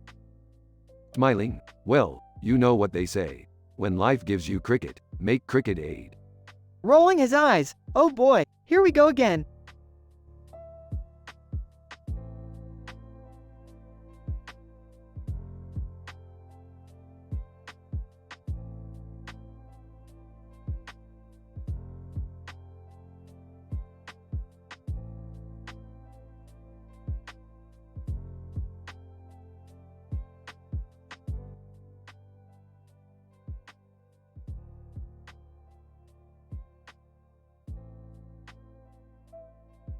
Morty, we've got a problem.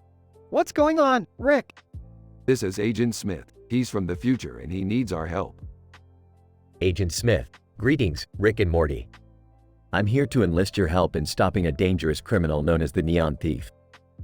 The Neon Thief? What did he steal? Agent Smith. He's stolen a valuable piece of technology from the government, and we need it back before it falls into the wrong hands. Alright, we'll help you out. But what's in it for us? Agent Smith. I can offer you access to the most advanced technology and gadgets from the future. Wow, Rick. Think of all the crazy stuff we could do with that. Alright, we're in. Where do we start? Agent Smith. Our intel suggests that the Neon Thief is hiding out in a secret underground lair. We're going to need to infiltrate it and retrieve the stolen tech. Sounds risky, but we're up for it. After a series of tense and action-packed sequences, Rick, Morty, and Agent Smith successfully infiltrate the Neon Thief's lair and retrieve the stolen technology. But just as they're about to make their escape, the Neon Thief appears and a dramatic final showdown ensues. You messed with the wrong people, Neon Thief. Neon Thief, you don't understand. I had to steal that technology to save someone's life. What are you talking about? Neon Thief. My daughter was diagnosed with a rare disease and the only cure lies within that stolen tech. I had no choice but to risk everything to save her. Well, you could have tried asking for help. We could have helped you. Neon Thief, I couldn't take that chance. I had to do whatever it takes to save my daughter. With an unexpected twist, Rick, Morty, and Agent Smith learn the truth behind the Neon Thief's actions and help him save his daughter. As they say their goodbyes, they're left to ponder the moral complexities of their adventure and the lengths people will go to for those they love. Wow, Rick. That was intense. Yeah, Morty, you never know what's going to happen in the future.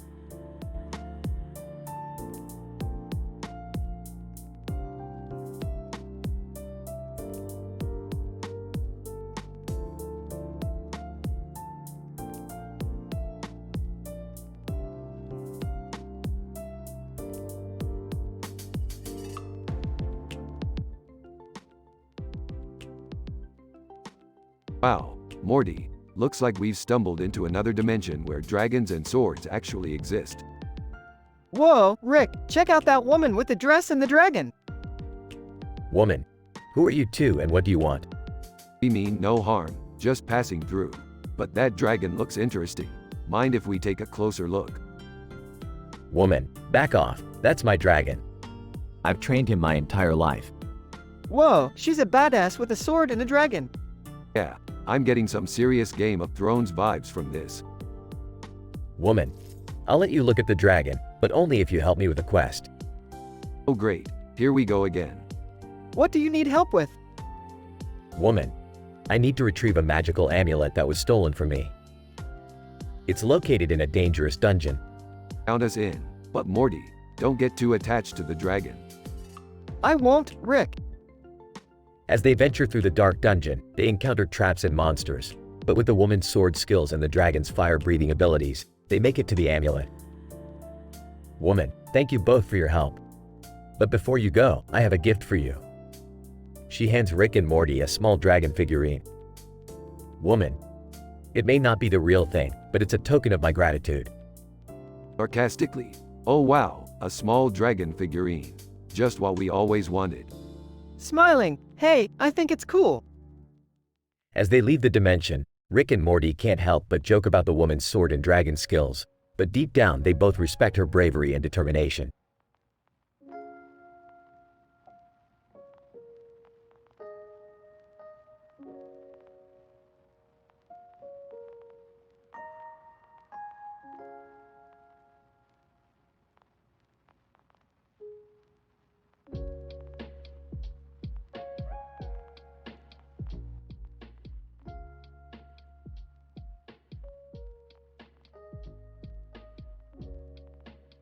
Title: The Eye of the Beholder. Synopsis: Rick and Morty stumble upon a strange planet where the inhabitants possess an eye with a unique pattern that emits a green light. As they begin to investigate, they uncover a sinister plot that threatens the entire planet. Open with Rick and Morty landing their ship on the planet. Wow, Morty, this planet is weird. Look at those eyes, they're like kaleidoscopes. Yeah, Rick, it's kind of freaky. They approach an alien. Excuse me, can you tell us? Alien, you have the eye. Oh, what eye? Alien, the one with the pattern. It's the key to our salvation. The alien runs off. Well, that was cryptic. What do we do now, Rick? Let's follow that alien and see what's up. They follow the alien to a secret underground lab. Holy crap, Morty, they're using the eye as a power source. That's messed up, Rick. We gotta stop them. They engage in a fight with the alien scientists. Morty, grab that eye and let's get the hell out of here. Morty grabs the eye and they escape. We need to get this eye back to its rightful owner. But who's the rightful owner? They are confronted by a group of aliens. Alien leader, that eye belongs to us. You have no right to take it. Actually, we saved it from some pretty nasty experiments. Alien leader, we're sorry. We didn't realize what they were doing. They return the eye to the rightful owner. Owner, Thank you, strangers. we owe you our gratitude. It was nothing, really. Yeah, just another day in the life of Rick and Morty.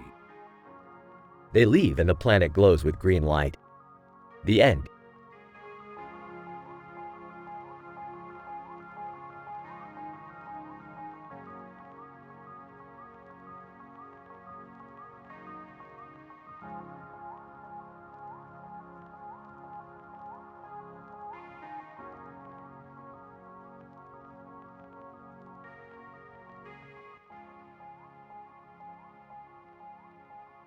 Opens the portal and sees a man with a painted face on top of a bowl of yellow curry. Oh great, we landed in some bizarre food festival.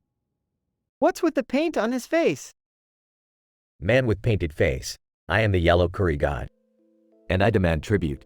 Tribute? What is this, the Middle Ages? Yellow curry god, mock me at your peril, mortal. I hold the power of spice and flavor. Can't we just, grab some food and bolt? Sure, let's just ignore the guy who thinks he's a divine being and see how that turns out. Yellow curry god, you dare mock me? Taste the wrath of the yellow curry god. Throws curry at Rick. Hey, watch it with that stuff. Ducks and swipes the bowl from under the yellow curry god's feet. Yellow curry god, falling to the ground. No! My connection to the curry has been severed. Rick, he's not moving. Yeah, he's dead. Turns out you can't fly on a bowl of curry. Oh, man, This is like that time we went to that haunted house and…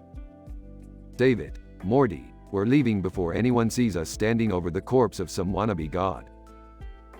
Yellow curry god, mumbling as his soul exits his body. I'll come back and haunt you for this. Yeah, good luck with that. Take it from someone who's seen a lot of ghosts. They're not as scary as they sound.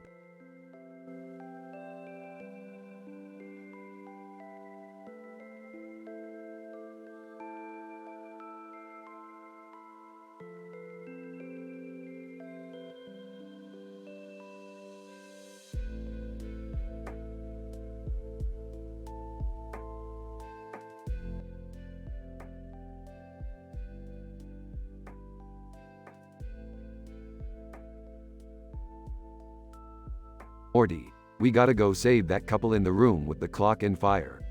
But first, grab that fry on the way out. Why do we need the fry, Rick? Because Fryman here is clearly the key to this whole thing. They quickly portal into the room. Man, thank goodness you're here. We need help. Woman, we were just trying to have a romantic night in when this fire started in the floor and the clock stopped working. And then this guy showed up. Man in suit. Hello there, I'm from the Time Police and I'm here to arrest this couple for tampering with the space-time continuum. Oh great, time cops. Morty, give me that fry.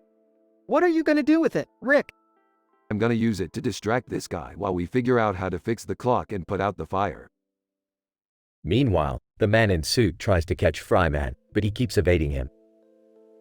Woman, can you help us, Rick? We don't want to be arrested. I'm working on it, lady. Just let me think.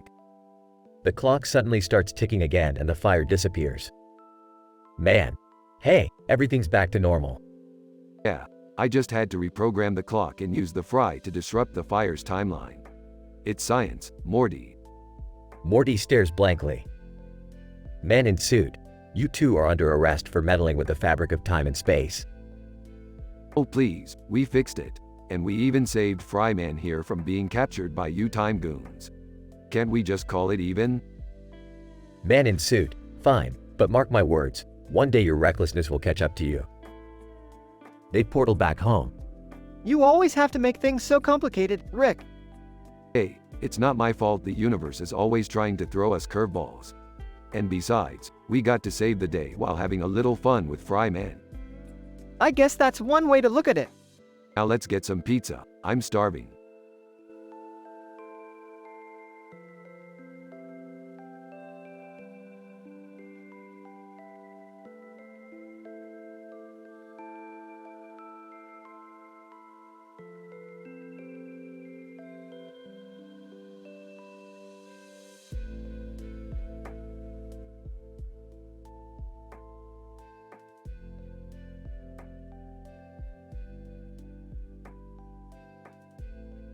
Morty, Jerry, Beth, we're going to try the best poutine in town tonight. Poutine? Isn't that just fries with gravy and cheese? Yeah, I don't really understand the hype. You guys have no taste. This restaurant's poutine is like a symphony of flavors in your mouth. They arrive at the restaurant and see the blue awning and red carpet. Rick, are we sure this is the right place? It doesn't look like anything special. Trust me, Morty, the best poutine places are always hidden in plain sight. They enter the restaurant and order their poutine. This isn't bad, but it's not the best thing I've ever had. Yeah, I don't see what the big deal is. Just then, a group of aliens enter the restaurant. Alien 1, excuse me, do you mind if we sit here? Sure, go ahead. Alien 2, we heard this place has the best poutine in the galaxy. Galaxy?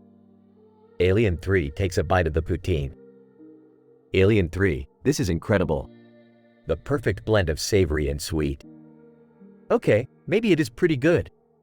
I have to admit, I'm impressed. As they're enjoying their food, they notice the alien group starts to argue. Alien 1, you said this was the best poutine ever. It's mediocre at best.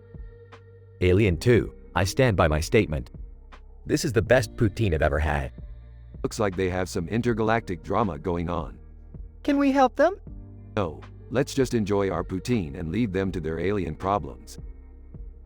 They finish their poutine and leave the restaurant, with Jerry and Beth now converts to the poutine craze. I can't wait to come back to this place. Me neither, it's like a little slice of heaven. We'll come back when the aliens cool down a bit, and maybe we'll get some more drama to spice up our poutine next time.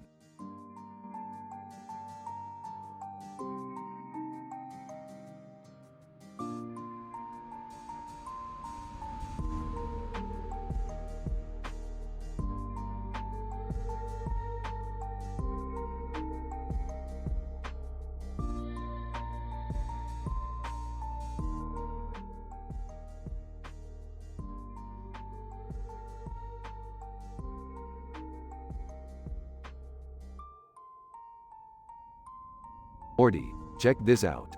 Look at this photo. Oh geez, what is it, Rick? Some dude with a beard posing with a bike in the woods, and he's standing right behind Chris Hemsworth. Whoa, that's pretty cool. What's the deal? The deal, Morty, is that this guy is actually a time traveler from the future who's trying to mess with Hemsworth's timeline. Oh no, that's not good. No, it's not, Morty. We have to stop him before he alters history. How are we gonna do that, Rick? We'll use this portal gun to chase him back to his own time. But be careful, Morty. There could be some serious consequences if we mess this up. Okay, got it. Let's do this. Rick and Morty jump through the portal and arrive in a futuristic city. Look at this place, Morty. It's like nothing we've ever seen before. Whoa, that's insane. But where's the time traveler? He's probably hiding somewhere in the city. We'll have to find him and stop him before he can cause any more damage. Meanwhile, the time traveler is hiding out in a secret laboratory, tinkering with a dangerous device. Time traveler, ha! Those fools will never find me. I'll change history and become the most powerful man in the universe. Suddenly, Rick and Morty barge in, guns blazing. Freeze, time traveler. We've got you surrounded. Yeah, you're not gonna get away with this. Time traveler, ha! You think you can stop me? I have the power to alter reality itself. Not if we stop you first. Give up now, and we'll go easy on you. Time traveler prepares to activate his device, but Rick and Morty work together to knock it out of his hand. Whoa, that was close. Nice work, Morty. Now let's get this guy back where he belongs. Time traveler is dragged back through the portal and deposited back in the woods where he belongs. And that's how you deal with time travelers, Morty. Yeah, I guess so. But what about Chris Hemsworth? Did we save his timeline? Oh, don't worry about him. He's got enough charisma to keep his own timeline on track. Besides, we've got more important things to worry about. Like what, Rick? Like getting some ice cream, Morty. I'm starving.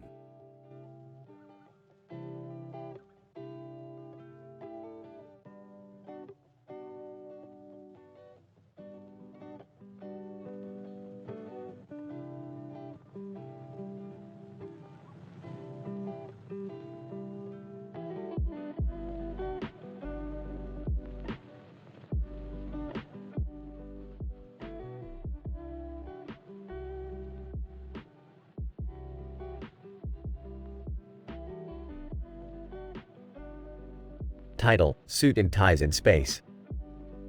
The episode opens with Rick, Morty, Jerry, Beth and Summer all staring at a strange man wearing a suit and tie, who is standing in their living room surrounded by objects levitating in the air. Who the hell are you? Man in suit: I am Edwin Hubble, renowned astronomer and astrophysicist. Astro what now? Hubble, I've discovered something incredible. There is life on other planets. Oh boy, here we go. Is this guy for real? Hubble pulls out a portable radio and turns it on, revealing a garbled transmission coming from space. Hubble, they're trying to contact us. We need to send a message back. Wait. Are you saying we're gonna need a rocket for this? Hubble, exactly. This is insane. As Rick, Morty, and Hubble gather supplies and prepare to launch the rocket into space, Jerry tries to convince Beth to stay behind. I don't think we should risk our lives for this. Do you want to miss out on history being made? They argue as the rocket is launched into space, narrowly avoiding disaster. Are you sure we know what we're doing? Of course I am. Trust me. As they approach the alien planet, they are surprised to find that the aliens are not what they expected. They're just cute little blobs. Hubble, yes, but they're intelligent. We could learn so much from them. As they begin to communicate with the aliens, they discover that they have a shared love of 80s sitcoms. This is getting weird. I'm gonna go look around. As Rick explores the alien planet, he discovers a massive ship hidden underground. Guys, you're not gonna believe what I found. When they all gather at the ship, they are shocked to find that it belongs to a group of aliens who have been watching Earth for years and are planning to invade. Hubble, oh my God. We have to warn the world. I knew this was a bad idea. As they race back to Earth to warn everyone, the aliens launch their attack. In a dramatic space battle, Rick and the others are able to fend off the invaders and save the planet. In the end, Hubble thanks them for their bravery and offers them a position on his research team. Hubble, we could do great things together. No thanks, I'll pass. As they all say goodbye to Hubble, Rick pulls out his phone and makes a call. Hey, it's me. I got a new adventure for us.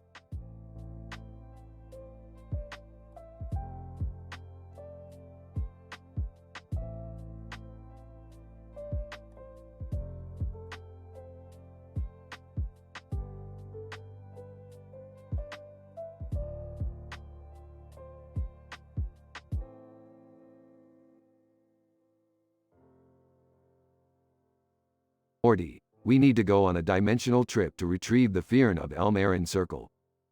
What's that? It's a sacred, interdimensional herb that can cure any disease. But, it's guarded by the awkward moment seal. I'll come with you. I need to get away from Jerry for a while. Alright, but there's a catch. We have to tell the seal one of our most embarrassing moments before we can get the herb. Oh, well, that's not so bad. As they approached the seal, it looked up at them with a judgmental stare. Awkward moment, seal. Well. What brings you here?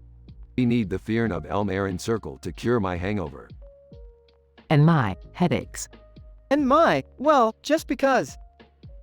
Awkward moment, seal. Alright. But first, each of you must share an embarrassing moment.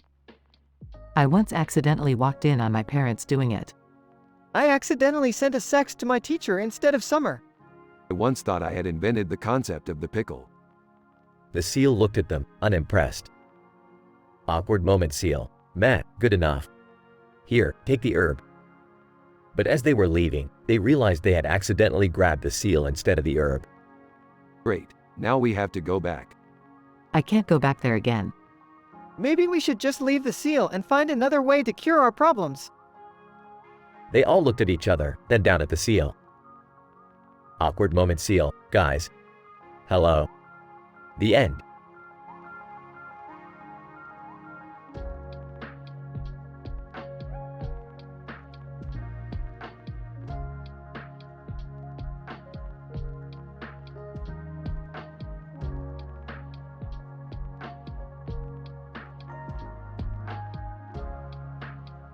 Morty, hand me that tea bag over there. Grabs tea bag, what's the big deal? Rick, it's just a tea bag. Examines tea bag. Morty, do you see this label? This tea bag is far from prostate gland. That means it's not good for Jerry. Popson, what are you guys talking about? For prostate gland, Jerry. This tea bag is not prostate friendly. Oh no, what am I going to do now? I need my tea. Don't worry, Jerry, I have a solution. Pulls out a strange gadget. What is that, Rick? It's my prostate gland neutralizer. Zaps Jerry with gadget. Hey, I feel better already. Thanks, Rick. Who knew tea could be so dramatic? That's the beauty of science, Morty. You never know what will happen. Sips tea. Ah, perfect.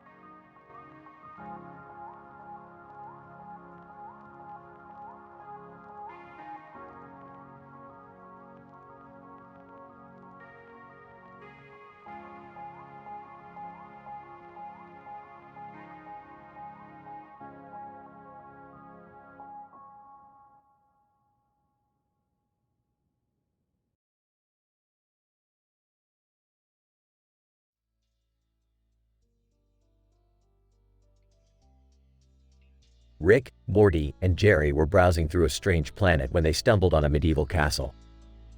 As they entered, they were greeted by a knight in full armor, holding a sword. Knight, halt. Who goes there? Relax, we're just passing through. Knight, I cannot let you leave. The prophecy states that only a hero with a brave heart can defeat the dragon and save our land. Oh, we're not really the hero type, man. Yeah, we're more like the runaway and let someone else handle the danger type. Knight, desperate times call for desperate measures. Will you not at least try? Fine, but if we save your land, you owe us big time. Knight, agreed. Follow me. As they set out to slay the dragon, they encountered many obstacles and challenges. Why do we always get dragged into these crazy adventures? I don't know, but at least we're not in the woods fighting giant spiders like that Witcher guy. As they entered the dragon's lair, the knight was gravely injured, and it seemed all was lost. Knight, it's up to you now. Slay the dragon and save our land. Guys, this is ridiculous. Rick, we have to do something. Yeah, we can't let this guy die. Pulls out a portal gun, fine. Watch and learn, boys. As Rick opened a portal behind the dragon, he let out a mighty dragon's roar, and with a flash, the dragon disappeared.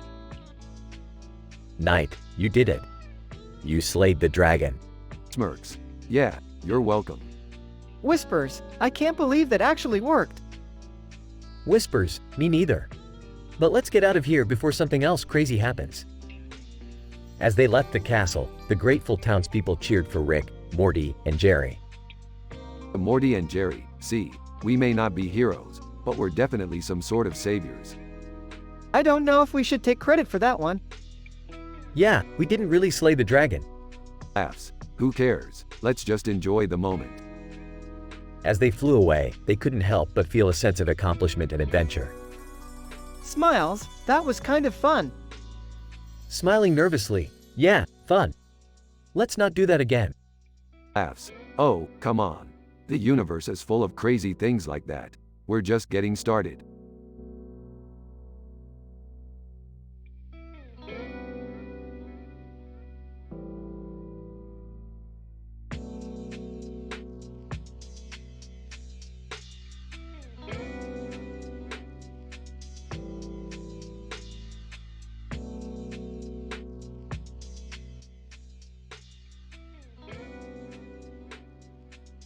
Title: The Fruitful Portal. Rick and Morty come across a strange portal that takes them inside a giant fruits basket. Where the hell are we, Morty?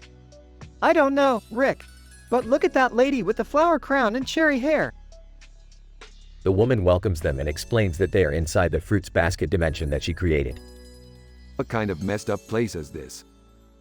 Woman, it's a world where all fruits coexist in harmony, and I am their queen. But why is everything so dark outside? Woman, there's an impending doom approaching. A powerful entity from another dimension wants to take over ours. Oh boy, not another one of these. But hey, we could use some action, right Morty? I don't know, Rick. She seems pretty serious. Woman, I am serious. Please help me defend our world. Alright, we'll help you. But first, we need some weapons. Morty and Rick explore the fruits basket and find some strange fruits that they've never seen before. What are these? They look kinda dangerous. I don't know, Morty. But I'm sure they'll come in handy. The three of them prepare for battle as the entity approaches.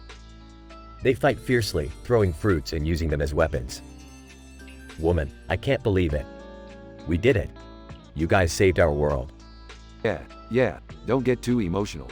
We're just doing our job. But hey, we made some new friends, and we got some sweet loot.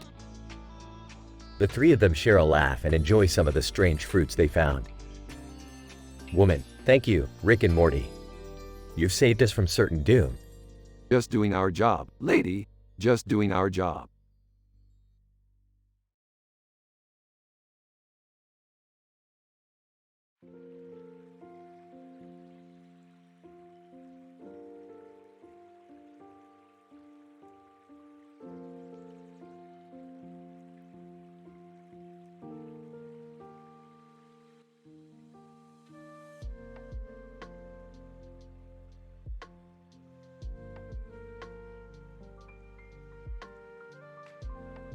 Title: Smoke and Mirrors.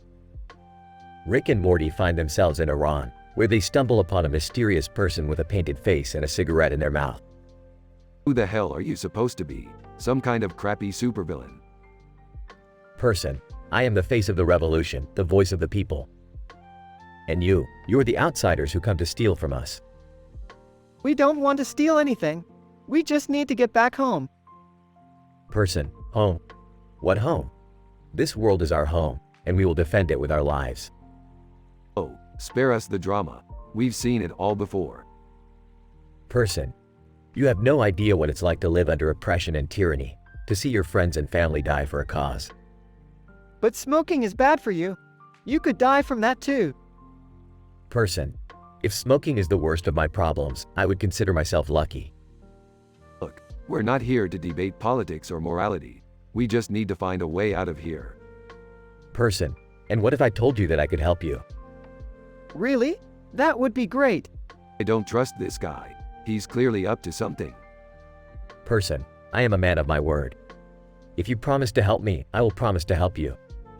Fine. What do you need us to do? Person: There is a secret laboratory hidden underground. It contains a device that could change the course of history.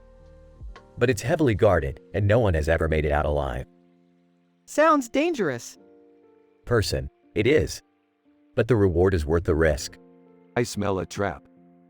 Person: It's your only chance to get back home. Take it or leave it. Rick and Morty reluctantly agree to the mission, but they soon realize that the person with the painted face has other plans for them. They must fight for their lives and find a way to escape before it's too late. I knew we couldn't trust that guy. He's a real smoke and mirrors kind of guy. Yeah, but at least we learned a valuable lesson. And what's that? Don't trust someone who has a cigarette in their mouth, a cigarette in their mouth, and a cigarette in their mouth.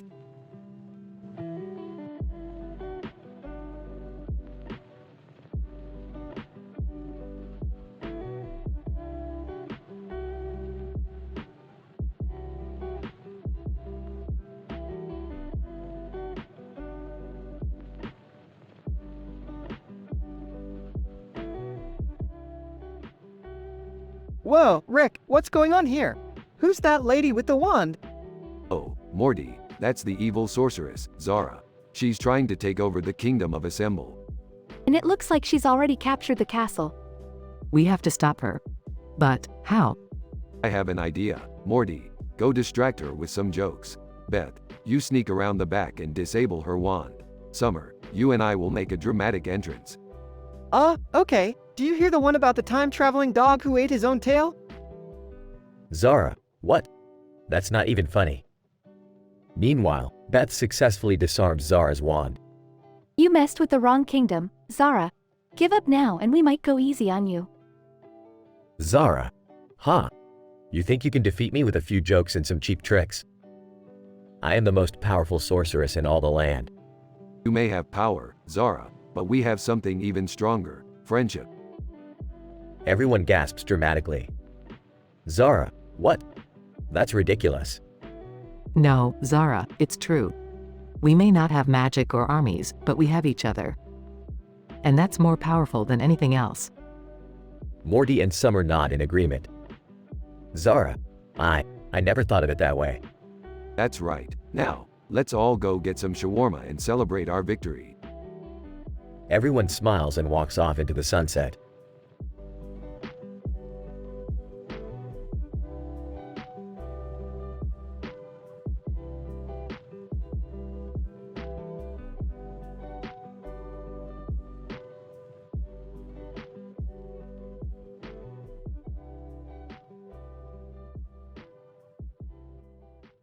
So Morty, what's on the agenda for today? Well, Rick, we're supposed to help Jerry and Beth move some stuff around the house. Seriously? Can't we just go on a crazy space adventure or something? Hey guys, thanks for helping out. We've got a lot of heavy boxes to move. And don't forget about that bird that's been hanging around outside. It keeps asking if this is a pigeon. Wait, what? That's not a pigeon. It's obviously a... Bird: Is this a pigeon? Yeah, it's the "is this a pigeon" meme. It's been all over the internet lately. I don't get it. What's so funny about it? It's just one of those silly internet trends, Jerry. Like planking or dabbing. Whatever. Let's just get this stuff moved so we can get out of here. As they start moving boxes, the bird keeps chirping and asking if everything is a pigeon. Eventually, Rick can't take it anymore and snaps. No, damn it. It's not a pigeon. It's a freaking sparrow or something. Why does everyone keep asking that? The group falls silent for a moment, then bursts out laughing at the ridiculousness of the situation. Eventually, they finish moving everything and go their separate ways, still chuckling about the bird who couldn't tell a pigeon from a sparrow.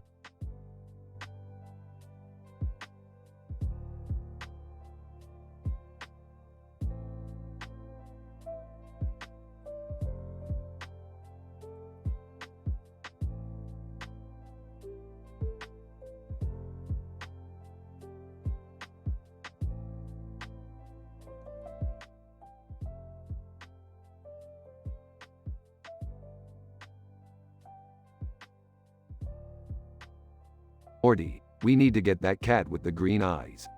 It's the rarest cat in the galaxy. What? Why do we need it? Because it holds the key to unlocking the secrets of the universe, Morty. That seems like a pretty big claim, Rick. Trust me, Morty, I know these things. As they approach the table with the cat, they notice something strange about it. Rick, why does that cat have a Scottish fold? That's because it's not just any cat, Morty. It's an interdimensional being in disguise. They cautiously approach the cat, unsure of what to do next. Cat, I've been waiting for you, Rick Sanchez. What the hell? How did you know my name? Cat, I know a lot of things. But in order for me to reveal my secrets to you, you must first prove yourself worthy. How do we do that? Cat, you must retrieve the legendary crystal of Zorath from the planet of Oringium. That sounds easy enough. Let's go, Morty. As they traveled through space to retrieve the crystal, Rick and Morty encountered many obstacles and dangers. But they persevered and finally made it to the planet of Oringium. Alright, we're here. Now where's the damn crystal? As they looked around, they suddenly heard a loud rumbling noise. Rick, what's that sound? Oh no, Morty. We've been tricked. That cat with the green eyes was working with the evil warlord Zogorath all along. Cat, that's right, Rick. And now you're both trapped here with no way out. Just as all hope seemed lost, Morty had an idea. Rick, why don't we just use the crystal to create a portal back home? Morty, you're a genius. With the power of the crystal, Rick and Morty opened a portal back home, leaving Zogorath and the deceitful cat behind. Wow, Rick, that was a close one. Yeah, but at least we learned one thing today. Never trust a cat with green eyes.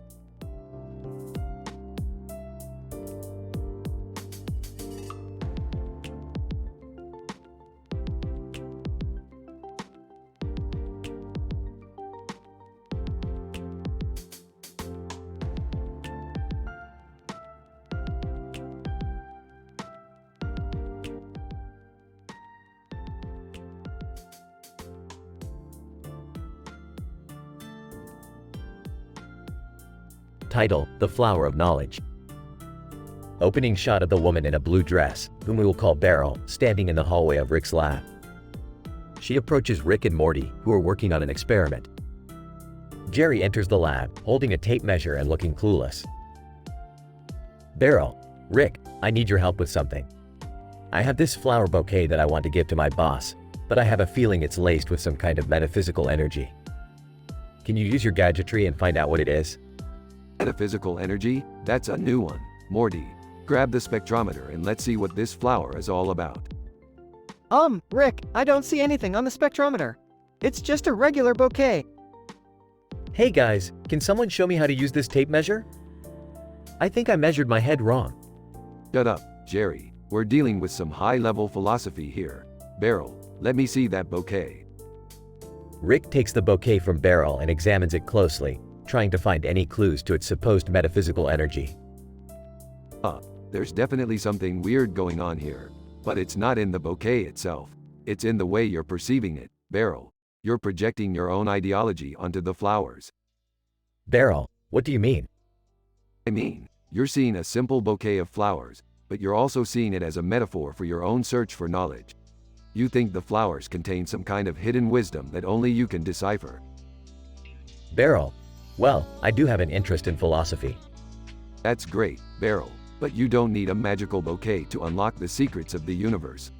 You just need to read some books and do some thinking. Wow, Rick, that's actually kind of deep. Yeah, I didn't understand any of that. Can we go back to the tape measure? Beryl, thank you, Rick. I think I understand now. I'll just give the flowers to my boss and not overthink it. Good plan. And Jerry, for the love of God, just measure your head with a mirror or something. Closing shot of Beryl leaving the lab, smiling and confident. Rick and Morty continue working on their experiment, with Jerry in the background still fumbling with the tape measure.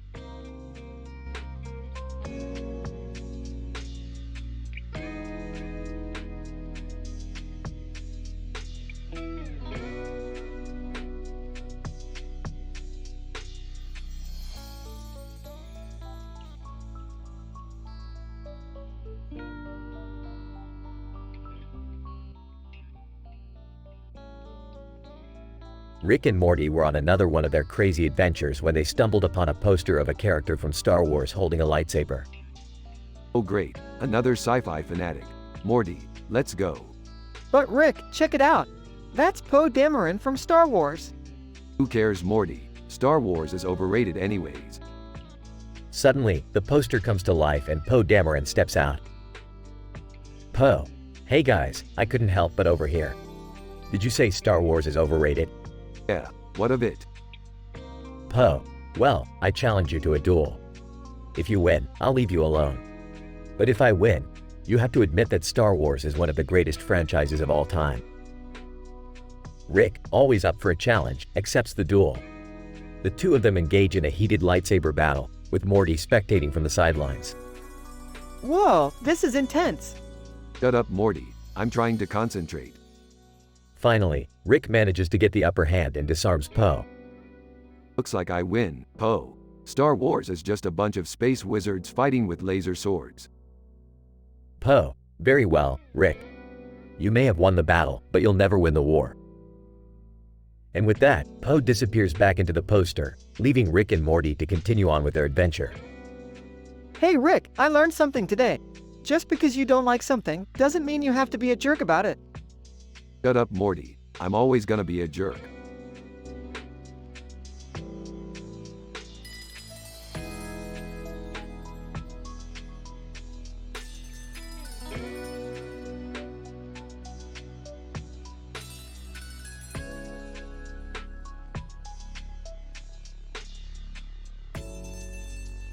Morty, you know what's more annoying than Jerry's constant complaining? What, Rick? This weird cartoon character with that stupid expression on his face. Hey, who are you guys talking about? I don't know, but he's giving me Major SpongeBob, I'm a head out, vibes. Guys, I don't appreciate this. I'm just expressing my concerns. Oh, shut up, Jerry. We're trying to watch this cartoon, but every time the character comes on screen, it's like nails on a chalkboard. Yeah, and the background is so distracting with those yellow and black stripes. I can't take it anymore. I'm out. But guys, Save it, Jerry. This show is not worth our sanity.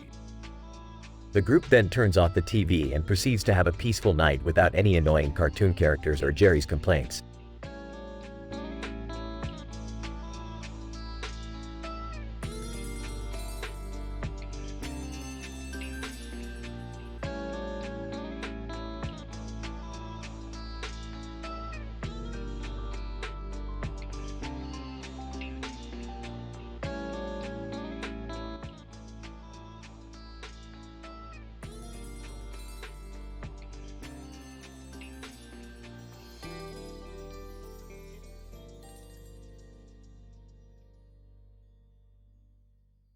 Morty, could you please bring me that potion from the shelf?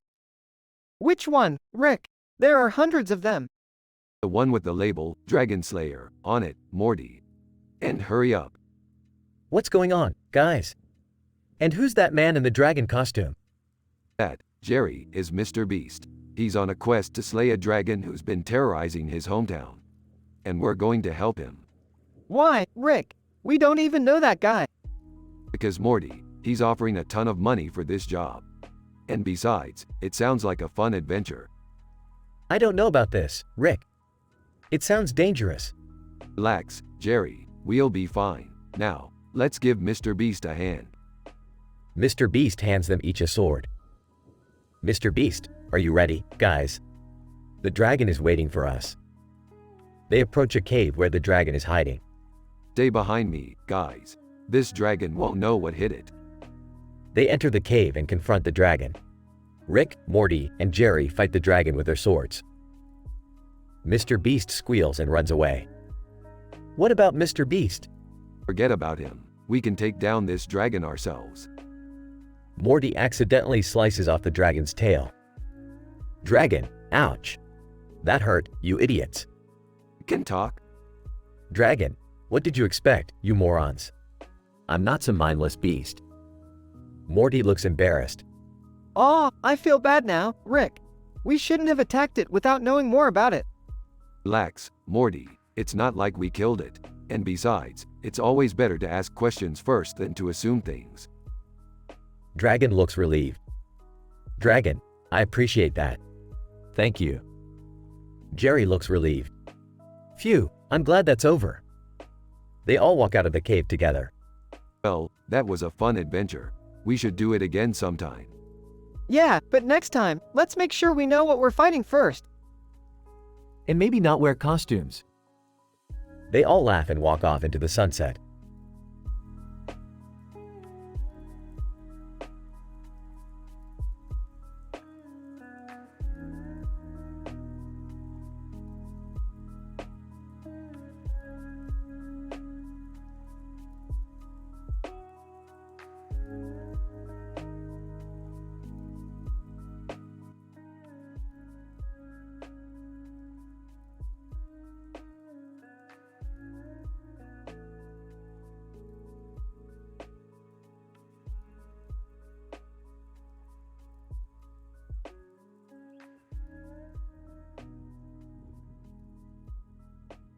Opening scene. Rick, Morty, and Jerry are in the living room. Morty is playing video games while Rick is tinkering with his gadgets. Jerry is on the couch, watching TV. Morty, pass me that screwdriver, will ya? Oh, sure, Rick. Hey, guys, have you seen this woman in the green dress with cats on her shoulders? She's all over the internet. Who cares, Jerry? We've got bigger things to worry about. Yeah, like saving the universe or something. Suddenly, there's a knock on the door. Morty goes to answer it and sees the woman in the green dress with cats on her shoulders.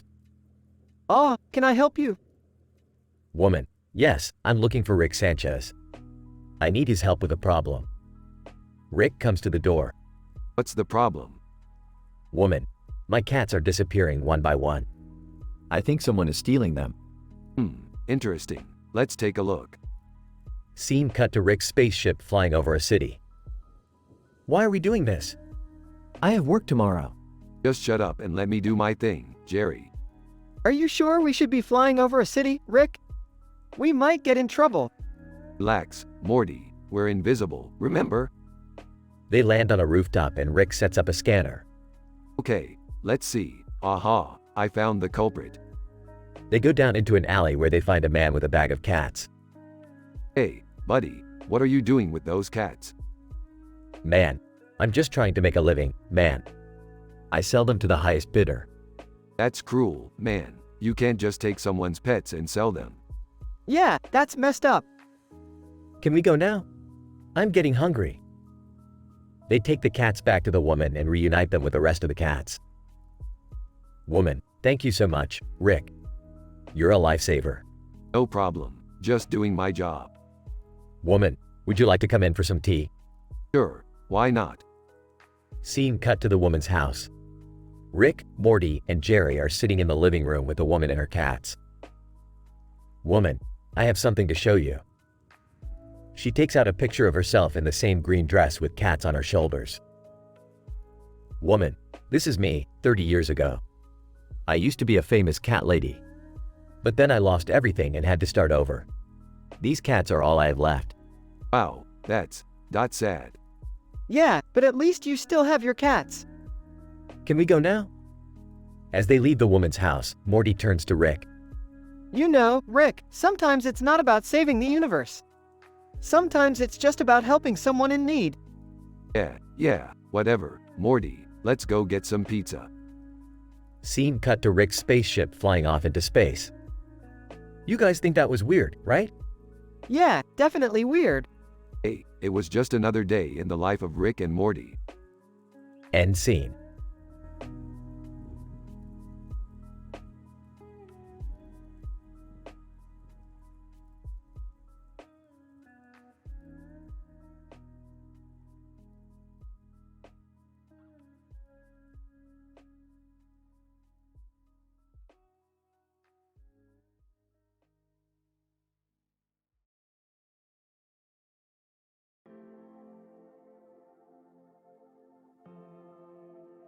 Hey Morty, let's go check out this new dimension I found. Okay, Rick, but why is there a lady with a sword on the portal? Oh, that's just the dimension we're visiting. It's ruled by a warrior queen who saves the universe with her sword skills. Whoa, that sounds intense. They enter the dimension and see the queen standing in.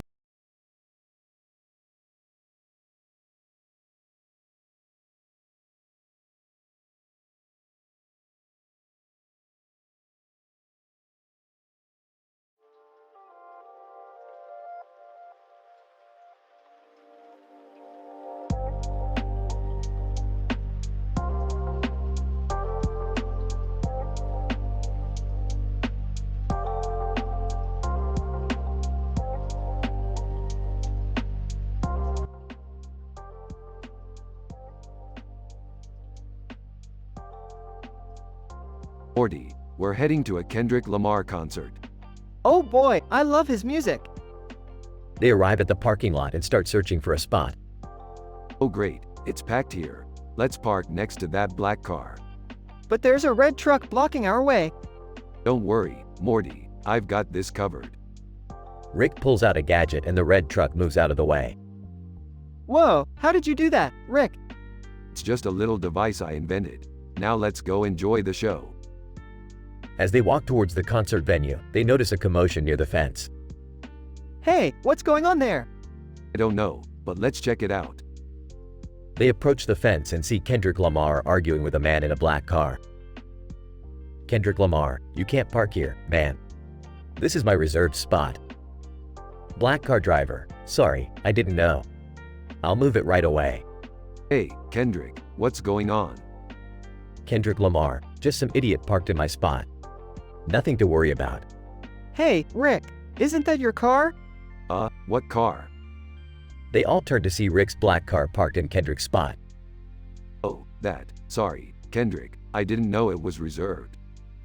Kendrick Lamar, you're Rick Sanchez? The guy who's always causing trouble? Guilty as charged. Kendrick Lamar, I'm a big fan of your work, man. But you gotta respect other people's space. You're right, Kendrick, my bad. They all laugh and Rick moves his car to a different spot. Phew, that was close. I thought we were gonna get kicked out. Aw, Morty, we may be troublemakers, but we know how to respect other people's property. They enter the concert hall and enjoy the show, grateful for the lesson they learned in the parking lot.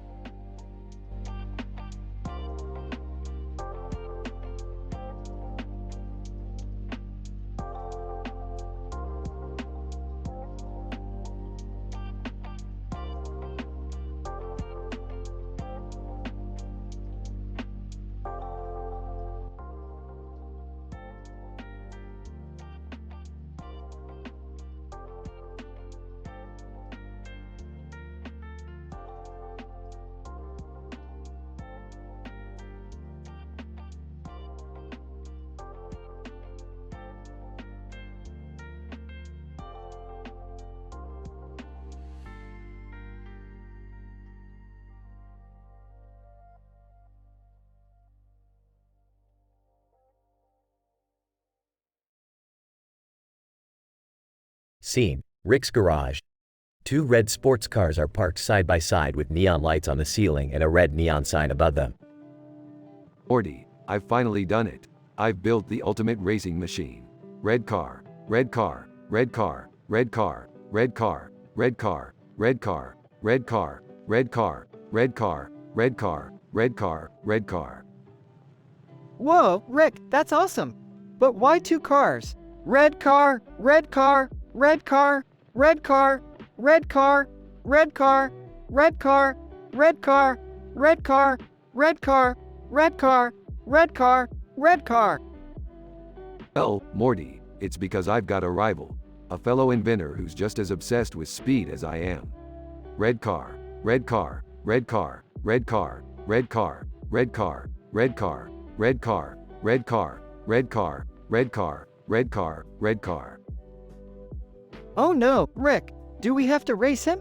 Red car, red car, red car, red car, red car, red car, red car, red car, red car, red car, red car, red car, red car.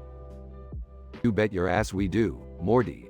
It's time to put these babies to the test. Red car, red car, red car, red car, red car, red car, red car, red car, red car, red car, red car, red car, red car. Scene: the racetrack. Rick and Morty are in one red car, while their rival is in the other. Alright, Morty, buckle up. Red car, red car, red car, red car, red car, red car, red car, red car, red car, red car, red car, red car, red car. I don't know about this, Rick. It looks dangerous. Red car, red car, red car, red car, red car, red car, red car, red car, red car, red car, red car, red car, red car. Nonsense, Morty. We've got the fastest car in the universe. Red car, red car, red car, red car, red car, red car, red car, red car, red car, red car, red car, red car, red car. The race begins and the cars speed off down the track, with Rick and Morty in the lead. But suddenly, their rival's car starts to catch up. Rick, he's gaining on us.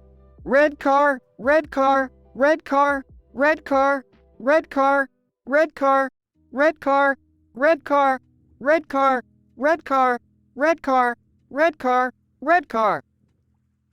Not for long, Morty. Activate the turbo boost. Red car, red car, red car, red car, red car, red car, red car, red car, red car, red car, red car, red car, red car. The turbo boost kicks in and Rick and Morty zoom ahead, crossing the finish line in first place. They exit their car, triumphant. We did it, Rick. We won. Red car, red car, red car, red car, red car, red car, red car, red car, red car, red car, red car, red car, red car. That's right, Morty. With the power of the red car, nothing can stop us. Red car, red car, red car, red car, red car, red car, red car, red car, red car, red car, red car, red car, red car. The rival inventor approaches them, looking dejected. Rival, congratulations, Rick. Your cars are truly something special. I can see that now. Red car, red car, red car, red car, red car, red car, red car, red car, red car, red car, red car, red car, red car. Thanks, pal. I appreciate the compliment. But hey, there's always next year.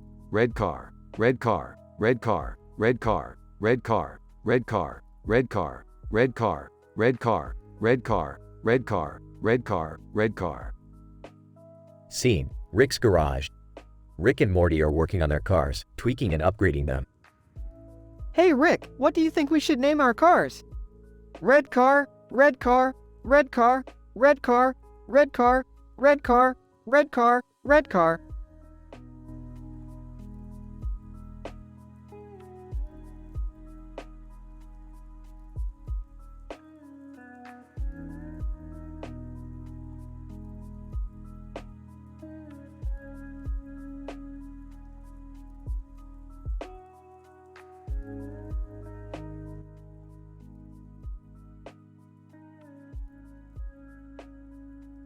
Alright, Morty, buckle up. We've got a new adventure waiting for us. Where are we going, Rick? We're going to check out that green car over there. The one in the parking lot? You got it. That green car is of interest to us. Why is that, Rick? Belch, because that green car has the power to transport us to another dimension. Wow, really? That's amazing. Green car, green car, green car, green car, green car, green car, green car, green car, green car, green car, green car, green car, green car. Yeah, Morty, it's pretty amazing, alright. So what's the plan, Rick? We're going to get in the green car and see where it takes us. Whoa, this is gonna be so cool. Green car, green car, green car, green car, green car, green car, green car, green car, green car, green car, green car, green car, green car. Hold on, Morty. This car could take us anywhere. What do you mean, Rick? Green car, green car, green car, green car, green car, green car, green car, green car, green car, green car, green car, green car, green car. I mean that there's no telling what kind of weird and dangerous dimensions we could end up in. Oh man, now I'm nervous. Green car, green car, green car, green car, green car, green car, green car, green car, green car, green car, green car, green car, green car. Don't worry, Morty. We'll be just fine. Gets in the car now, let's see where this baby takes us. Gets in the car, green car, green car, green car, green car, green car, green car, green car, green car, green car, green car, green car, green car, green car.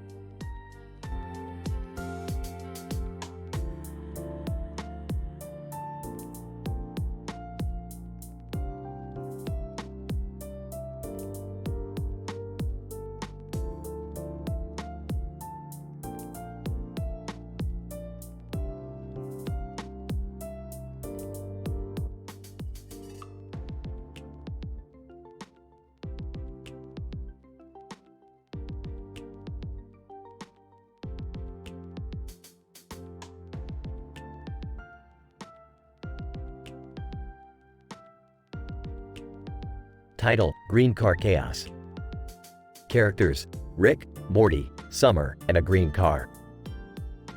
Opening scene: Rick, Morty, and Summer are walking down the street when they spot a flashy green car with yellow stripes.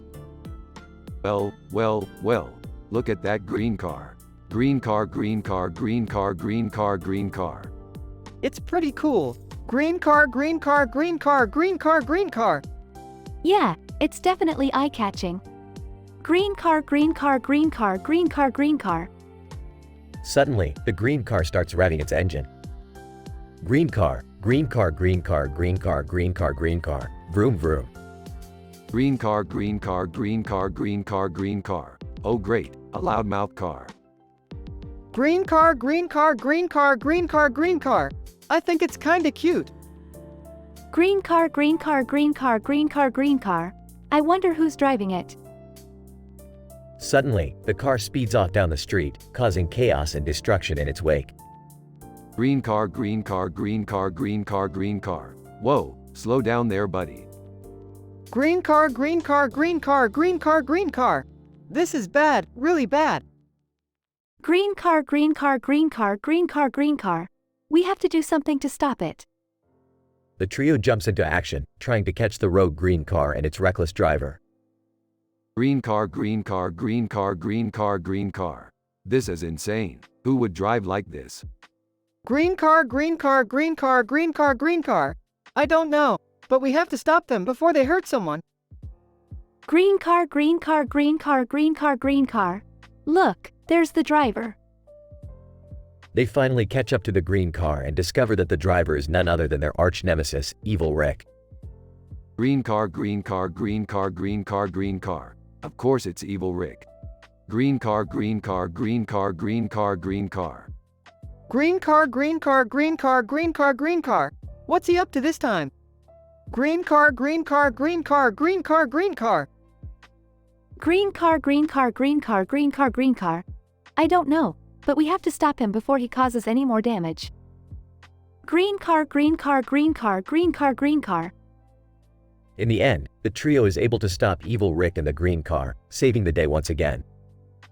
Green car, green car, green car, green car, green car. Another day, another disaster averted. Green car, green car, green car, green car, green car. Green car, green car, green car, green car, green car. I'm just glad nobody got hurt. Green car, green car, green car, green car, green car. Green car, green car, green car, green car, green car. Yeah, me too. Green car, green car, green car, green car, green car. That was a wild ride. Green car, green car, green car, green car, green car.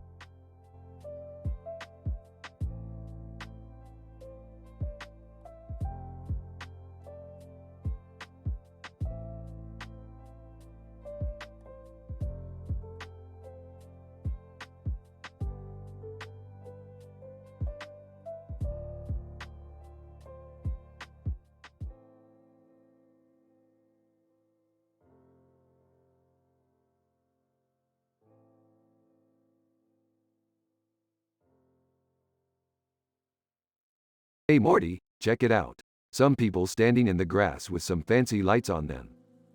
Whoa, that's pretty cool. Do you think they're aliens or something? Rolling her eyes. Why are we always getting dragged into these weird situations? Hey, take it easy, Summer. We're just here to observe and maybe learn something new. Mumbling. Yeah, well, whatever.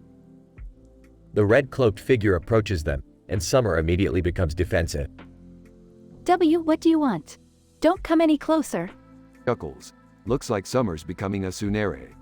Tsunere? It's a type of character in anime who acts all tough and mean, but secretly has a soft spot for someone.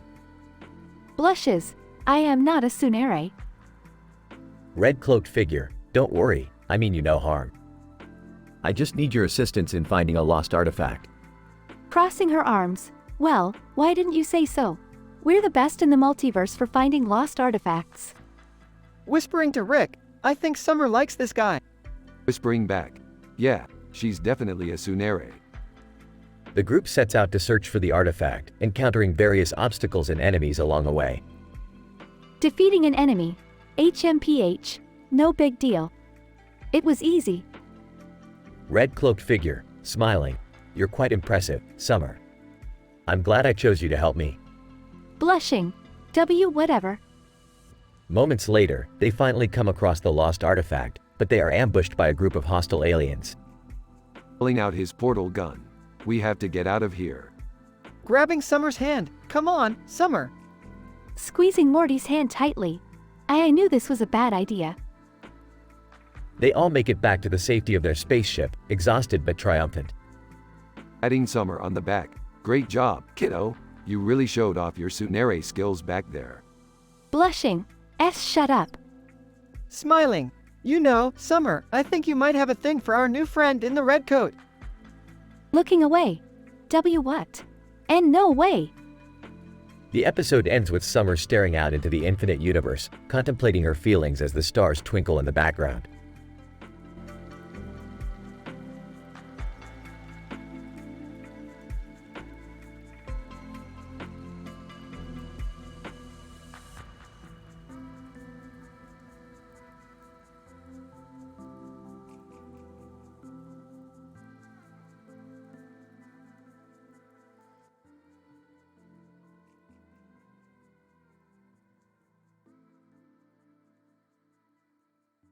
Morty, Jerry, we've got a situation here. What kind of situation, Rick? I hope it's not one of those crazy interdimensional things again. No, nothing like that. It's Summer. What's wrong with Summer? She's become a yandere, Morty. A yandere? What's that? It's a type of anime character that becomes obsessed with someone to the point of violence, Jerry. And in this case, that someone is Morty. Me? Why me? Who knows, Morty, but we've got to contain her before she hurts anyone, including herself. How are we going to do that? Well, since she's acting out like a yandere, we'll have to mirror her behavior. Morty, you'll have to act as if you're in love with her. What? No way, Rick. It's our only choice, Morty. Jerry, you'll have to act as if you're her rival. Rival? For Morty's affection? Exactly. Now, let's get into character and try to defuse this situation. Cut to Summer, who is pacing around the room, muttering to herself. I can't let anyone take Morty away from me. He's mine. All mine. Morty and Jerry enter the room, with Morty acting nervous and Jerry acting smug. Hey there, Summer. Oh, hey there, sweetheart. Fancy seeing you here. What are you guys doing here? This is between me and Morty. We just wanted to talk, Summer. We don't want any trouble. Yeah, Morty and I were just discussing how much we both care about you. Eyes widening? Really? Of course. But I think you should know that Morty and I have a history, and I'm not one to back down from a challenge. Pulling out a knife. Then let the challenge begin. Morty and Jerry dodge Summer's attacks, while Rick watches from the sidelines. Himself. This is going to be a long day.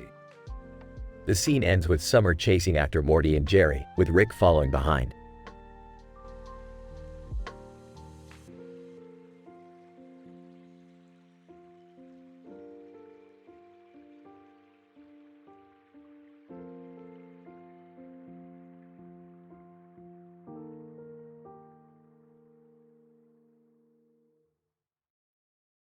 Yo, Rick, where are we? Looks like we're in the intergalactic hospital. I may have crashed into the Starship Enterprise. What? You crashed into the Enterprise? Relax, Morty. It was just a little accident. Besides, they'll fix their ship with the advanced technology they have. Nurse, Mr. Sanchez, your injuries are severe. You'll need to rest for a while. I don't have time for that. I need to get out of here and fix my ship. Rick, you can't just leave. You're in bad shape. Don't worry about me, Morty. I'm a tough old bird. I'll be fine. Doctor, Mr. Sanchez, I'm afraid your injuries are worse than we thought. You'll need to stay here for a few days. Days? That's not an option. I have places to be and people to see. Rick, maybe this is a sign. Maybe we should take a break from all the space adventures for a while. Nonsense, Morty. The universe doesn't wait for anyone, and neither should we. As Rick tries to escape the hospital, he realizes that Morty is right. He needs to slow down and take care of himself. Damn it, Morty, you may be right. Maybe it's time for a little break from all this intergalactic chaos. I told you, Rick, sometimes you just gotta take a step back and relax.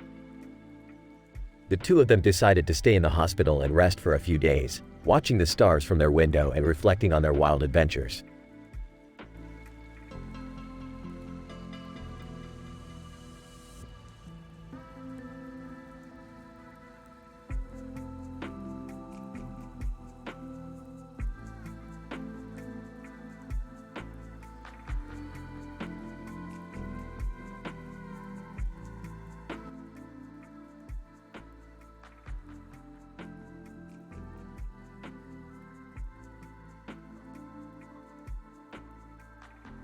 Alright, Morty, buckle up. We're heading to Seattle. Seattle? What's in Seattle? Only the most messed up family of all time. The Cranes. The Crane family? Aren't they from that show Frasier or something? Yeah, Martin Crane was the father. He's the one we're after.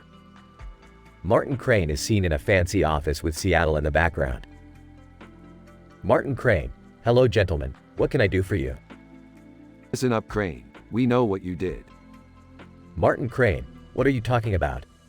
Don't play dumb with us. We've got evidence that you stole from the Mega Seeds Corporation. Yeah, and we've also got this picture that proves it. Martin Crane looks at the picture, which shows him standing in front of the Mega Seeds building with a green frame around him that says, Mega Seeds Thief. Martin Crane, alright, you got me. But why come after me now? It's been years. Because we need those seeds, Crane. We need them to power our ship. Martin Crane, I see. Well, I might have a way to help you out. Rick and Morty are seen in the Crane family living room. Alright, let's hear it. Martin Crane, my son Frasier has a friend who works at Mega Seeds. Maybe he can help you out. Frasier has a friend who works at Mega Seeds? What a coincidence. Alright, let's go, Morty. We're taking a trip to Cafe Nervosa. Rick and Morty arrive at Cafe Nervosa and are greeted by Frasier's friend. Frasier's friend, hello gentlemen, what brings you to Cafe Nervosa? We need your help. We're looking for a way to get our hands on some Mega Seeds. Frasier's friend, I see. Well, I might have a way to help you out. Morty looks at Rick, amazed. Another coincidence? This is crazy. Just shut up, Morty, and let the man speak. Frasier's friend. My friend Dr. Niles Crane has access to the Mega Seed storage room. He might be willing to help you. Morty looks at the camera, bewildered. 3 coincidences in one episode? It's like we're in some kind of sitcom. Rick and Morty are seen in the Mega Seed storage room. Alright, Morty. Grab as many seeds as you can. Morty starts to grab the seeds, but suddenly the room begins to shake. Rick, what's going on? We need to get out of here, Morty, now. The room explodes and Rick and Morty are seen flying through the air. Rick, are you okay? Yeah, Morty, I'm fine. But we lost the seeds. And we caused a huge explosion in the process. It's all good, Morty. We can just blame it on the cranes. Martin Crane is seen being arrested by the police. Martin Crane, I can't believe this is happening. Don't worry, Crane. We'll make sure you get a nice quiet cell to spend the rest of your days in. Morty looks at Rick, confused. Rick, we caused all of this. Shouldn't we take responsibility for our actions? Responsibility? Morty, we're too cool for that. Morty looks at the camera, frustrated. And that's the tragic part of our story. We'll never learn.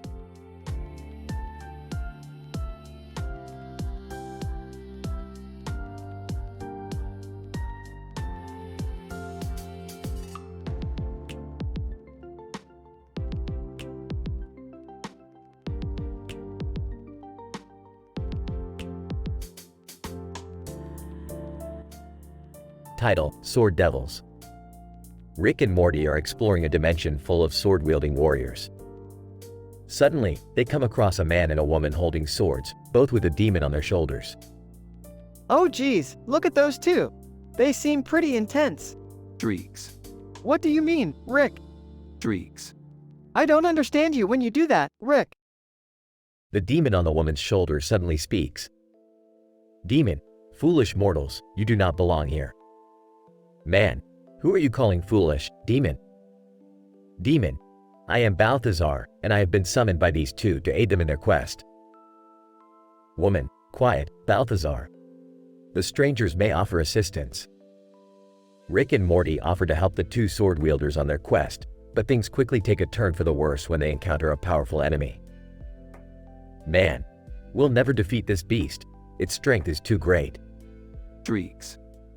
Woman, what's that, Rick? You have an idea?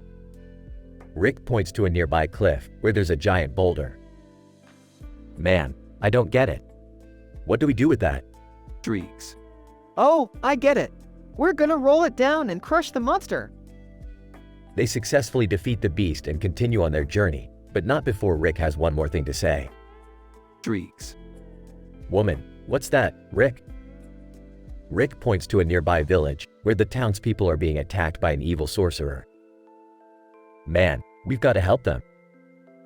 Rick and the group rush to the village and defeat the sorcerer, saving the townspeople. Wow, that was intense. I didn't know we had it in us.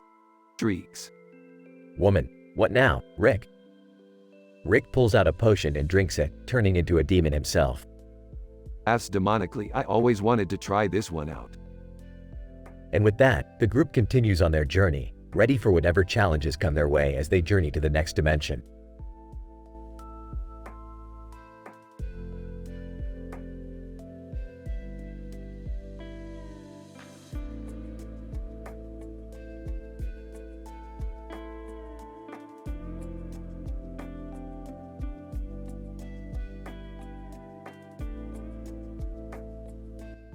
Rick and Morty find themselves in a strange world with a man dressed in a yellow and black outfit wielding a sword.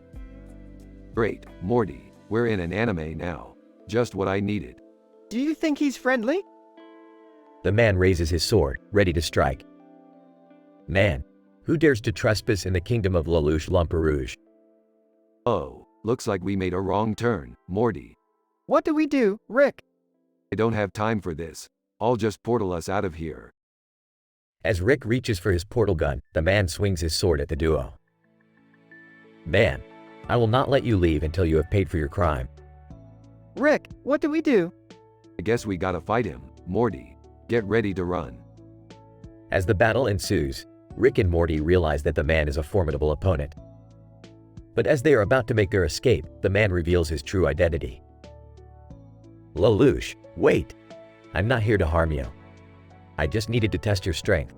Test our strength? Lelouch, yes. You see, I'm assembling a team to defeat an evil overlord who has taken over our world. And I think you two might just be the key to our victory. Wait, are you saying we have to save the world? Looks like we got ourselves a new adventure, Morty.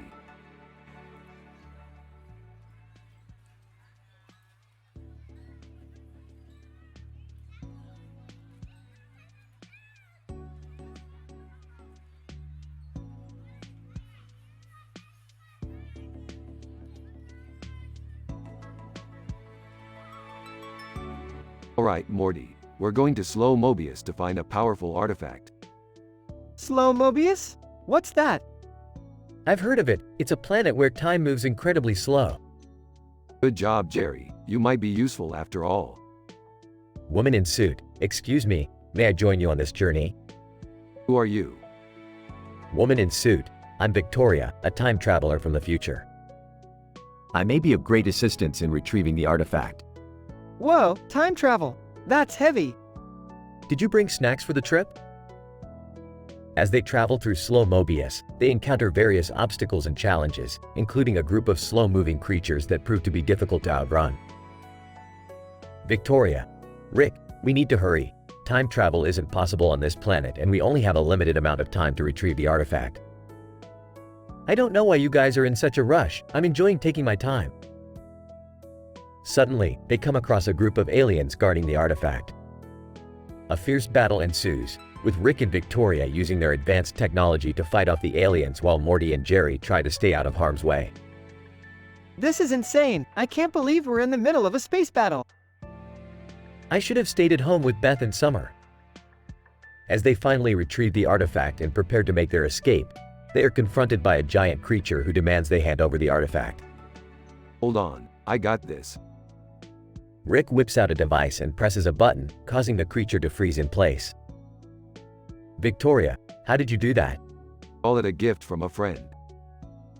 As they make their way back to the ship, Jerry trips and accidentally drops the artifact, causing it to crack open and reveal a small, glowing creature. Oh no, what did I do? Don't worry, Jerry. We'll just have to fix it. As they fly off into space, the creature begins to grow and transform, creating new adventures for Rick and Morty to encounter on their next journey. What did we just go through? I'm never leaving the house again.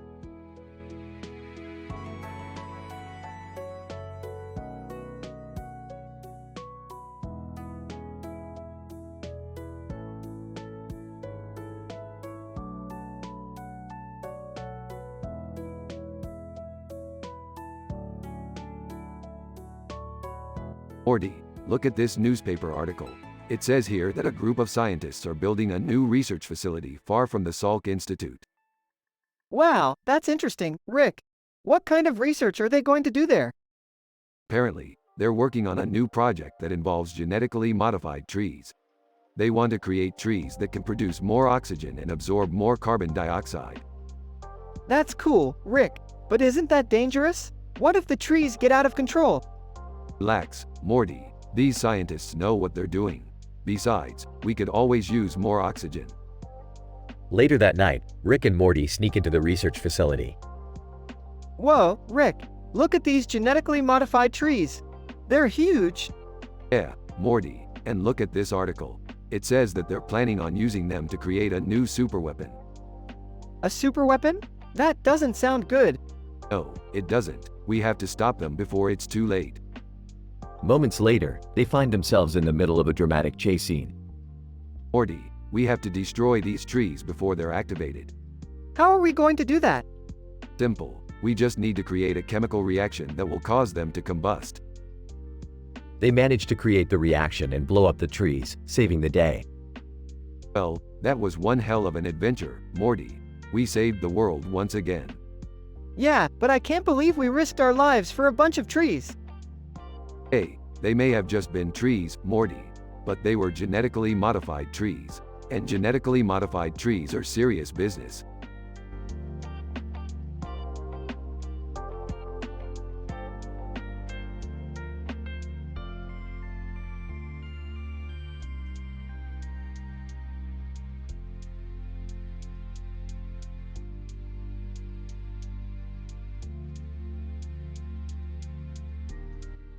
title, Cheers for the 4th. The episode starts with Rick and Morty at a bar, holding glasses of beer, in front of a poster for the movie, Cheers, on the 4th of July. Morty, do you remember Sam Malone from Cheers? That guy was a legend. He had his own bar, his own friends, and his own problems. Yeah, I remember him. He was always hitting on women and trying to be cool. Well, Morty, that's because he was cool. He was the man, and he knew how to handle things. Suddenly, a group of aliens enters the bar, looking for trouble. Alien 1. We want to dominate this planet and enslave its people. Well, that's not gonna happen on my watch. Rick, what are we gonna do? We're gonna give them a taste of Sam Malone's charm. Rick and Morty, dressed in suits, start serving drinks to the aliens and chatting with them. You know, guys, you don't have to be conquerors. Why not just sit down, have a drink, and enjoy life like the rest of us? Alien 2. You know what, Rick? You're right. We never thought about it that way. The aliens leave the bar, happy and satisfied. Wow, Rick, I didn't know you could be so diplomatic. Hey, Morty, I'm full of surprises, just like Sam Malone. The episode ends with Rick and Morty raising their glasses and cheering to the 4th of July, in front of the poster for Cheers.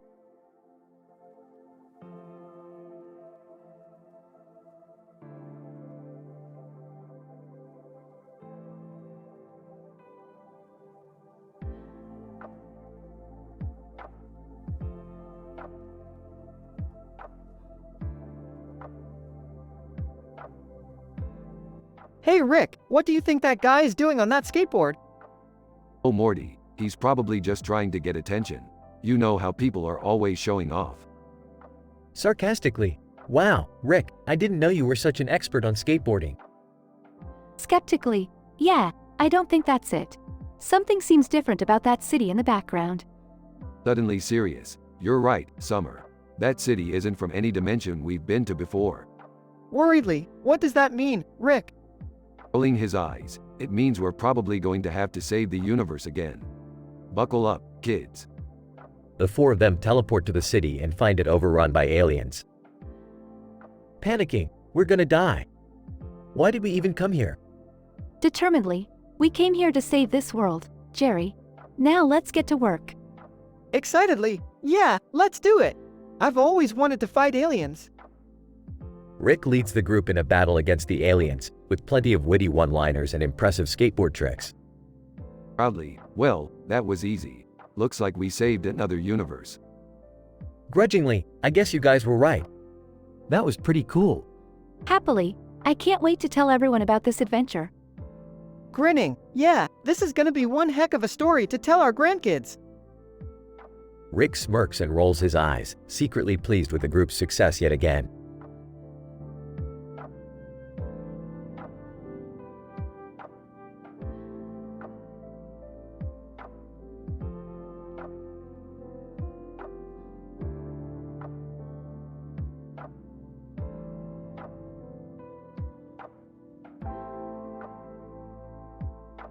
Alright, Morty, we're headed to the annual Environmental Science Conference. Environmental science? Peeved, sounds boring. Oh, trust me, Morty, it won't be. This year's keynote speaker is none other than Gaia, the goddess of nature herself. Gaia? As in, like, the giant green lady we saw in that weird dream dimension? That's the one, and judging from her butterfly infestation, I'd say she's not doing too well. Gaia, thank you all for coming today. As you can see, my beloved butterflies have been affected by pollution and climate change. Oh no, that's terrible. Hold up, Morty, did you hear that? Free butterfly burgers for the first 100 attendees. Rick, that's not the point. Gaia, I urge you all to do your part in reversing the damage done to our planet. Easy for you to say, you live in a tree. But for those of us with a taste for convenience, it's not that simple. Rick, you're not really helping. Gaia, we must act now before it's too late. Who's with me? Sorry, Gaia, I'm more of a wait until the apocalypse is nigh kind of guy. But Rick, what about our future? Oh, Morty, don't worry about that. We'll just move to another dimension where pollution isn't a thing. Gaia sighs as Rick and Morty portal away. Gaia, Oh well, at least my butterflies are safe with me. Wait, where did they go? End scene with a butterfly flying out of Morty's pocket.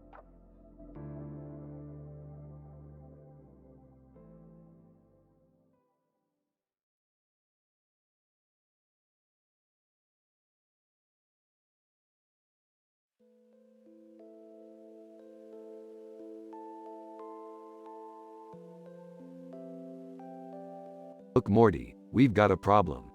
What is it, Rick? We've got a rogue robot, and it's hiding out somewhere in this facility. Is it dangerous? You bet it is. It's got a highly advanced AI system, and it's been causing all sorts of trouble. So what do we do about it? We need to go in and take it out, before it causes any more damage. But how are we going to find it? We'll use R2-D2 to track it down. That little droid's got some serious skills when it comes to finding and hacking rogue robots. Okay, but what about the drama? Drama? What drama?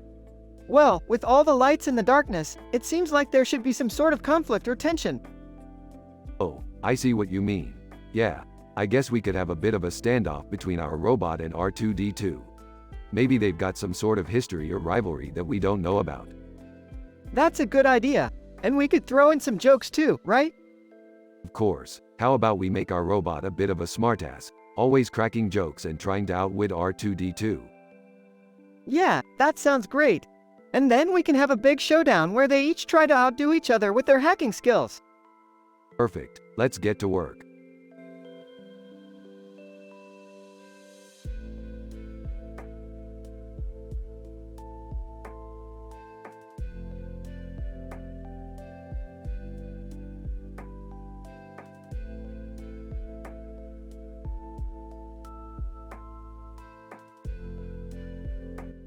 Title: The Lost Manuscript of Intergalactic Literature.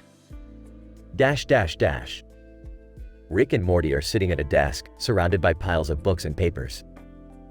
Rick, what are we doing here? I thought we were supposed to be saving the universe or something. I know, Morty, but sometimes the universe can wait. We have a much more important task at hand. What is it? We need to find the lost manuscript of intergalactic literature. It's the most valuable piece of writing in the entire universe. Okay, but how are we going to find it? First, we have to find the planet it was last seen on. Then we have to navigate through the treacherous terrain and avoid the alien predators that guard it. Sounds dangerous. It is, Morty, but it's worth it. The manuscript contains the secrets of the universe. It can teach us about everything from the creation of the galaxies to the meaning of life itself. Okay, but what if we can't find it? Then we'll just have to write it ourselves. But trust me, Morty, we're going to find it. And when we do, the universe will never be the same. As they gather their things and head off, the camera zooms in on a single page of the manuscript, fading into the distance. A single line etched onto the page reads, "The secrets of the universe lie within the pages of this book. May those who seek them find the answers they are looking for."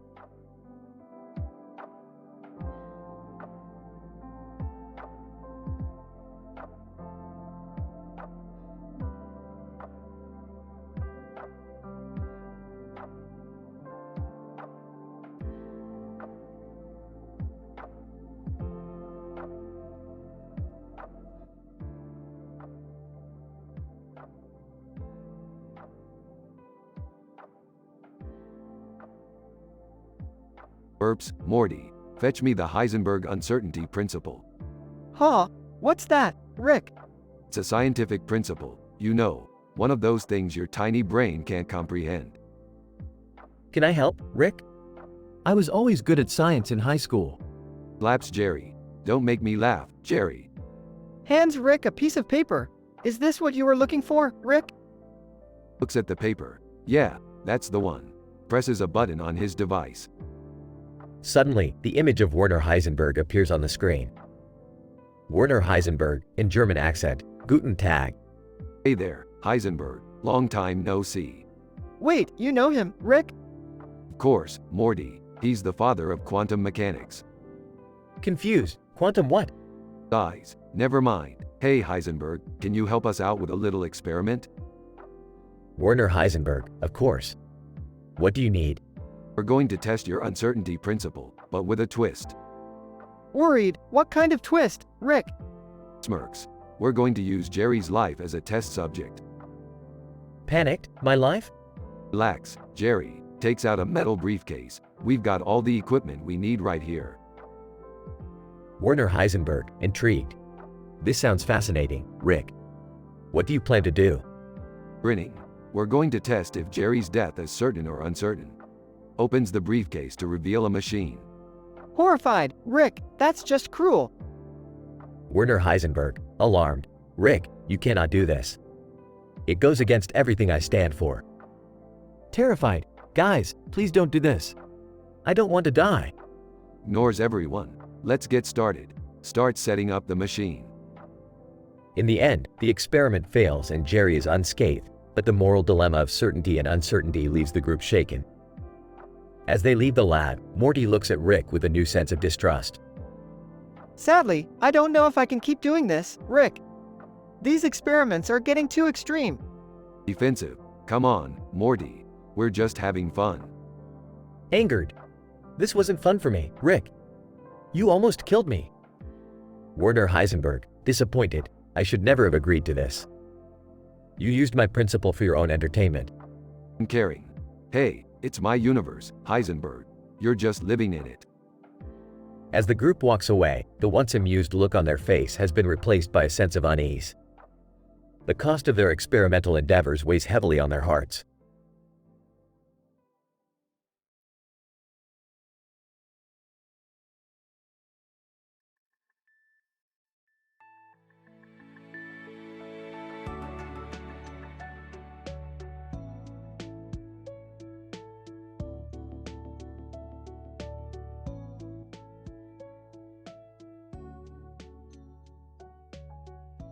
Alright, Morty, we got a new adventure to go on.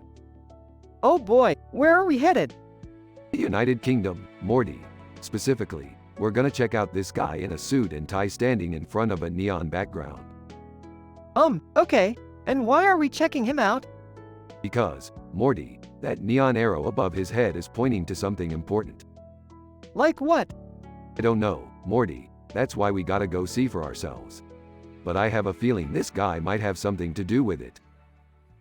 They arrive in the United Kingdom and approach the man in the suit and tie. So, what's the deal with the neon background and arrow? Man in suit. Oh, that. Well, you see, I'm actually an advertising executive. I'm here to promote a new product. What kind of product? Man in suit. It's a revolutionary new energy drink that will change the world. Oh, God. Yeah, I don't think we need any more of that stuff. Hey, wait a minute. What's that over there? They look over to see a group of protesters holding signs that say, "Stop Big Energy Drink" and "Save Our Kids." Looks like some people aren't too happy about this energy drink. Let's go talk to them. They approach the protesters and start a discussion. Hey, what's the deal with all the protesting? Protester. We don't want this energy drink ruining our communities and our children's health. Interesting. But what if I told you I had a way to take down this company once and for all? Rick, are you really gonna do this? You bet I am, Morty. Now let's get to work. They come up with a plan to infiltrate the energy drink company and expose their corrupt practices. Men in suit. Wait, what are you guys doing? You can't just barge in here. Oh, I think we can. They successfully expose the company's corruption and the energy drink is taken off the market. Protester. Thank you so much for helping us take down those corporate monsters. Yeah, and we even got to stop for some fish and chips on the way out. Shut up, Morty. We're not here for the food. We're here to save the world.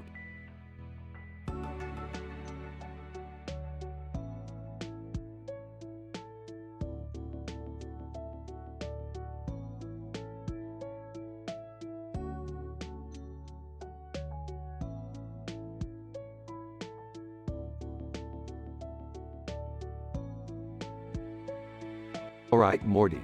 Buckle up for a wild ride. We're going to Fermilab. Fermilab? What's that?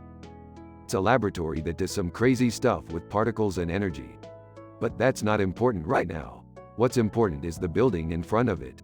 Look at those light streaks. Someone must have taken a long exposure. Oh, what? Never mind, Morty. We need to investigate. I think something strange is going on. At Fermilab, Rick and Morty find the building surrounded by a team of scientists and engineers. What's going on here? What are you guys doing? Scientist, we're trying to stabilize the energy field around this building. We need to make sure it doesn't collapse. Collapse? What's causing that? Engineer, it's the energy from the particle collisions inside the lab. It's leaking out and destabilizing the building. We're doing all we can to keep it stable, but it's a delicate process. Oh, Rick, I don't like the sound of this. Yeah, Morty, me neither. We need to get out of here before things get even crazier. As Rick and Morty try to make their way out, the building suddenly starts to shake. Morty, hold on tight. The building collapses, and Rick and Morty find themselves falling through the air. Rick, what are we going to do? Hang on, Morty, I've got an idea. Using his portal gun, Rick creates a portal that leads them to safety. That was a close one. Rick, what was all that about? Why did the building collapse? It's simple, Morty. They were messing around with stuff they shouldn't have been, and it all went wrong. Just another day in the multiverse. I don't think I want to go on any more adventures today, Rick. Suit yourself, Morty. But remember, adventure is the spice of life. And sometimes, it's the only thing that can save us from ourselves.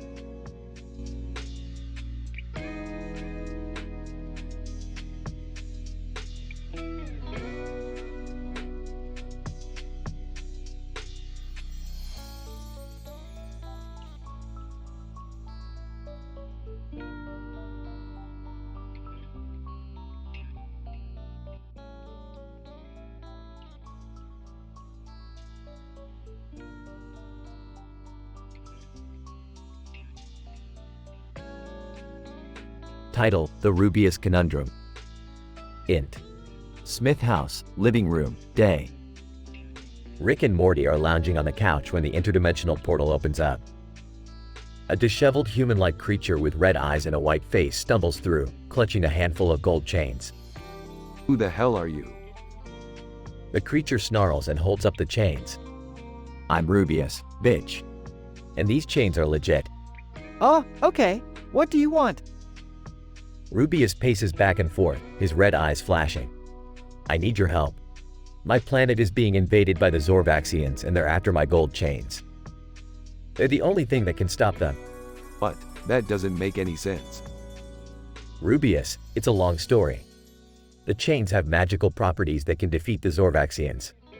But they're too powerful for me to handle alone. So why don't you just give them the chains? Rubius, are you crazy? These chains are worth a fortune. I can't just hand them over. Alright, fine. We'll help you out, but we're gonna need more information. Rubius leads them to his spaceship, a small, sleek craft with golden trim. Inside, he shows them a map of his planet, which is covered in red dots. Rubius, those are the Zorvaxian forces. They're closing in fast. We need to act now. Okay, let's do this. Morty, you man the controls. Rubius, you're on chain duty. The trio sets off into space, battling through waves of Zorvaxian ships. Rubius frantically flings his chains at the invaders, each one exploding into a shower of glittering gold. Morty deftly dodges incoming fire, piloting the ship like a pro.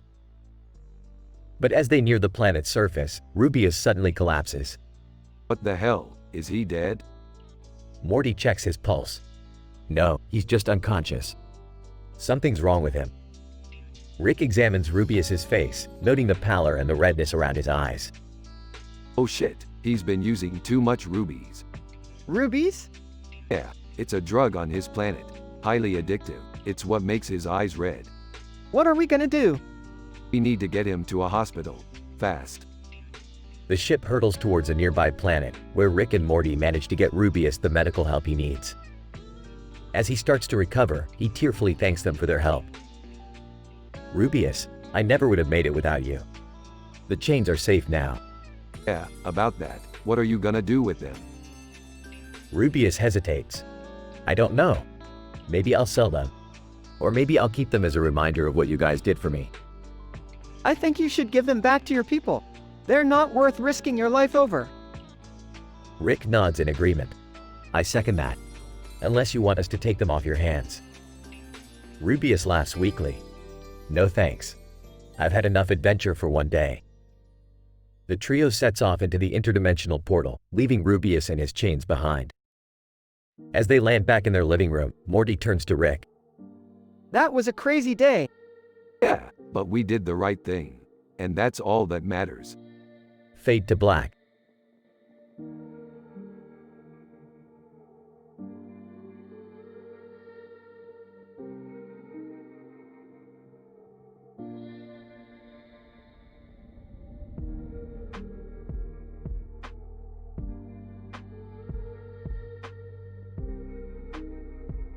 Morty, I've invented a device that lets us travel to different dimensions where famous celebrities are rulers of their own kingdoms.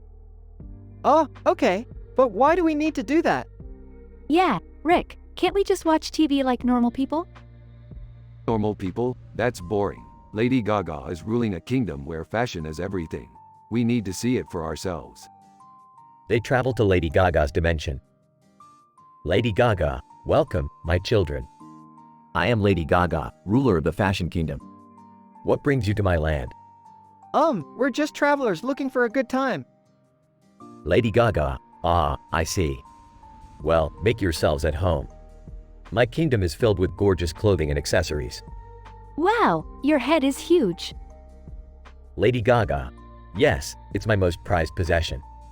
It's what makes me the queen of fashion. I like your dress. It's very elaborate. Lady Gaga, thank you, it's one of a kind. Now, let's celebrate with a fashion show. They all take part in the fashion show. I don't know about this. I feel like I'm in way over my head. Yeah, me too. This dress is kind of heavy. Don't worry, just follow my lead. We'll make it through this. They finish the fashion show. Lady Gaga, congratulations, you all did so well. I'm impressed. You're welcome back anytime. Thanks, Lady Gaga. We had a blast. Yeah, it was an experience. Can we go home now? I need to take this dress off. Sure, let's go. They leave Lady Gaga's dimension. Well, that was certainly interesting. Yeah, I don't think I'll ever forget that. Same here, but at least we got some cool clothes out of it. Chuckles, you guys crack me up. Let's go get some Szechuan sauce.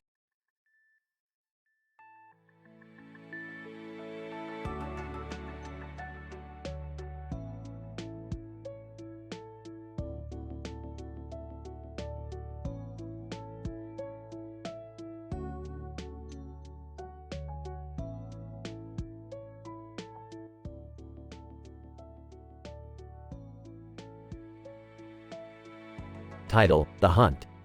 Opening scene. Rick and Morty are sitting in the living room, watching interdimensional TV. A loud buzzing noise interrupts their viewing. What the hell is that noise? I don't know, Rick. Maybe it's the cicadas outside. Scene 2.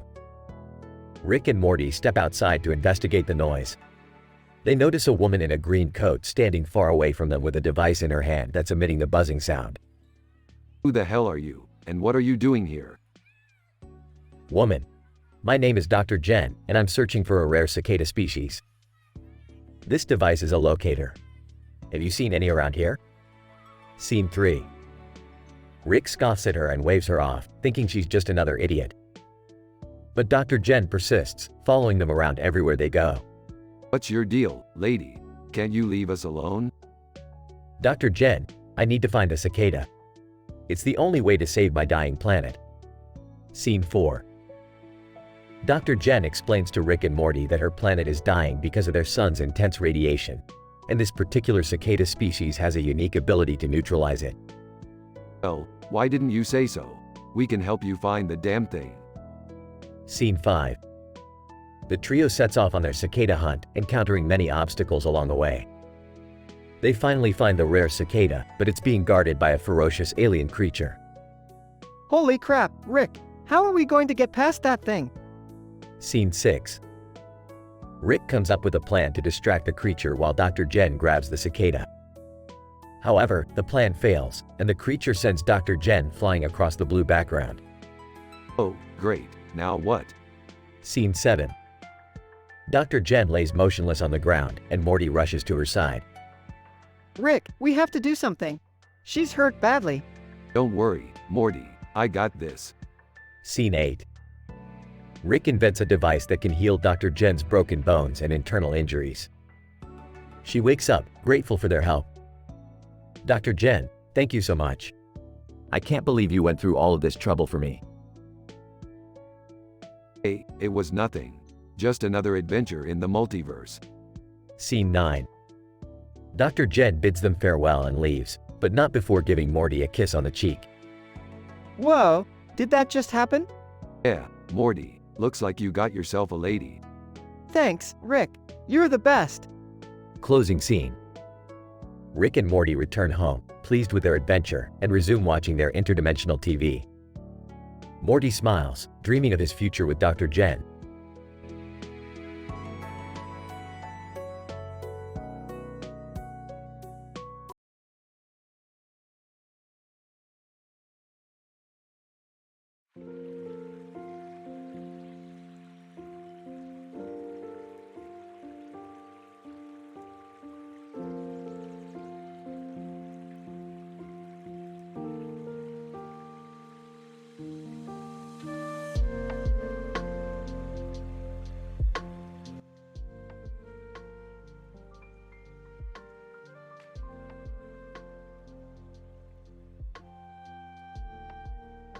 Morty, I've got a lead on another adventure. Oh geez, what is it this time? Spider-Man's in trouble, Morty. We've got to help him. Spider-Man? You mean that superhero from the movies? No, no, no. This is the real Spider-Man. He's a guy who dresses up in a spider costume and climbs buildings. Oh, okay. So what's the problem? He's stuck on a ledge, Morty, and there's nobody else around to help him. We're his only hope. Alright, let's go save him. They arrive at the scene of the incident. Shouting, "Hey, Spider-Man, don't worry, we're here to save you." Spider-Man yells back. Spider-Man, oh, thank God. I thought I was a goner for sure. Looking up, how the hell did he even get up there in the first place? Sarcastic. Oh, I don't know, Morty. Maybe he was trying to impress some girl by climbing up a building. Spider-Man interrupts. Spider-Man, guys. A little help here? Morty. Alright, Morty. We need to come up with a plan. Looking at the image, Rick, I don't think that's gonna work. Looking up. Oh, right. Forgot about that. Spider-Man, what are you talking about? It's just that your feet are up in the air and your arms are out. There's no way we can get to you. Spider-Man, oh, great. That's just great. Suggesting, what if we get a crane or a helicopter or something? Sarcastic. Oh, sure. Let's just call up our rich, billionaire friends and ask them to lend us their helicopters. Spider-Man, upset. Can't you guys just try something? Guys, I guess we could try throwing a rope or something. Looking at the image again, Rick, I don't think that's gonna work either. Annoyed. Oh, for the love of. This is why I hate dealing with amateurs. Several minutes pass as they continue to brainstorm ideas. Spider-Man, getting impatient. Guys, can we please try something else? Resigned. Alright, fine. I've got an idea. Excited, what is it? We're gonna use a portal gun to teleport him down. Spider-Man, confused. Wait, what? How does that even work? Smug, you don't need to know the details.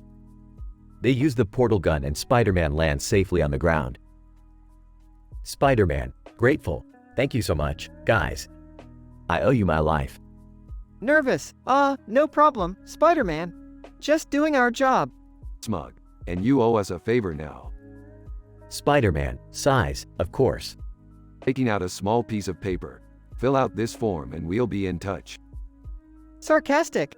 Yes, the classic superhero favor form. They walk off into the sunset.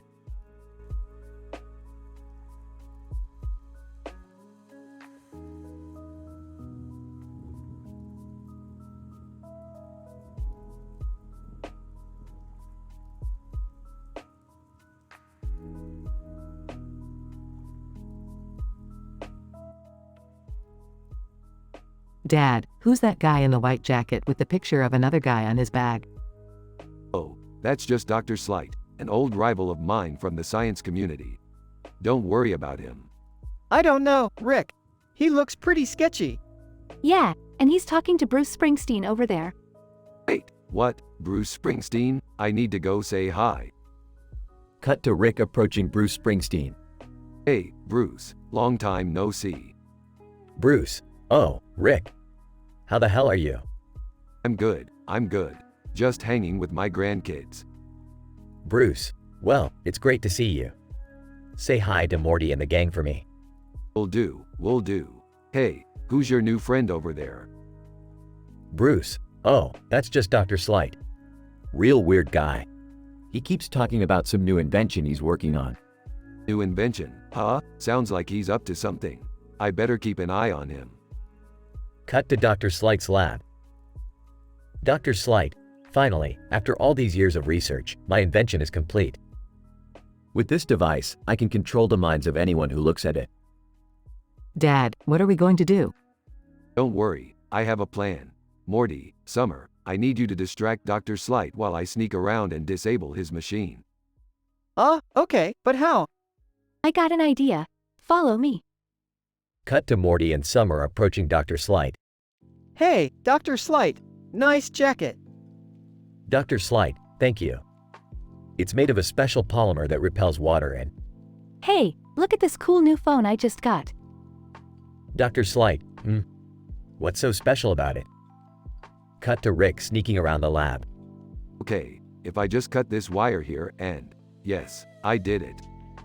Cut to Dr. Slight's machine short-circuiting. Dr. Slight, no. My invention. It's ruined. Sorry, Doc, mind controlling people is not cool in my book. Thanks, Dad. I don't know what we would have done without you. Hey, it was nothing. Now let's go grab some McDonald's or something. The end.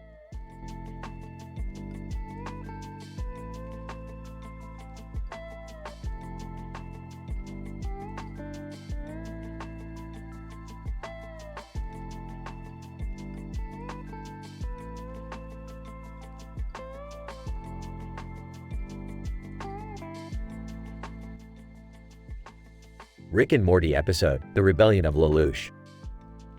Rick and Morty land in a parallel universe, where they are greeted by none other than Lelouch Lamperouge, the anime character with green eyes, black hair, a white coat, and a purple star on his forehead. Oh great, another one of these anime cliches. What do you want? Lelouch, I need your help, Rick. My world is being oppressed by a tyrant, and I'm leading a rebellion to overthrow him. Whoa, that sounds intense. Do you have an army or something? Lelouch, I have a few loyal followers, but we need more. And we need weapons. I see. So, what's in it for us? Lelouch, if we succeed, I'll give you access to the technology of my world. You'll be able to travel to other dimensions with ease. Now we're talking. Let's go kick some ass. The trio travel to Lelouch's world and join forces with his rebellion. They engage in a series of epic battles, using high-tech weapons and gadgets. Lelouch, Rick, Morty, you're doing great. Together, we can defeat the tyrant and bring peace to our world. Just when victory seems within reach, the tyrant unleashes a devastating weapon that destroys most of the rebellion's forces. Oh no, we're screwed. We can't win this. Stay calm, Morty. We still have one trick up our sleeve. Lelouch, give me your star. Lelouch hesitates, but eventually relents and hands over his purple star. Rick tinkers with it and then attaches it to a new weapon. This should do the trick. The weapon fires a beam of energy that neutralizes the tyrant's weapon, giving the rebels a chance to regroup and launch a final assault. In the end, Lelouch and his team emerge victorious, and he fulfills his promise to Rick and Morty. Lelouch, thank you for your help, Rick and Morty. I couldn't have done it without you. No problem, dude. Just remember, you owe us one. Yeah, and next time, let's make it a little less dramatic, okay? Lelouch smiles and nods as the trio prepares to travel back to their own universe.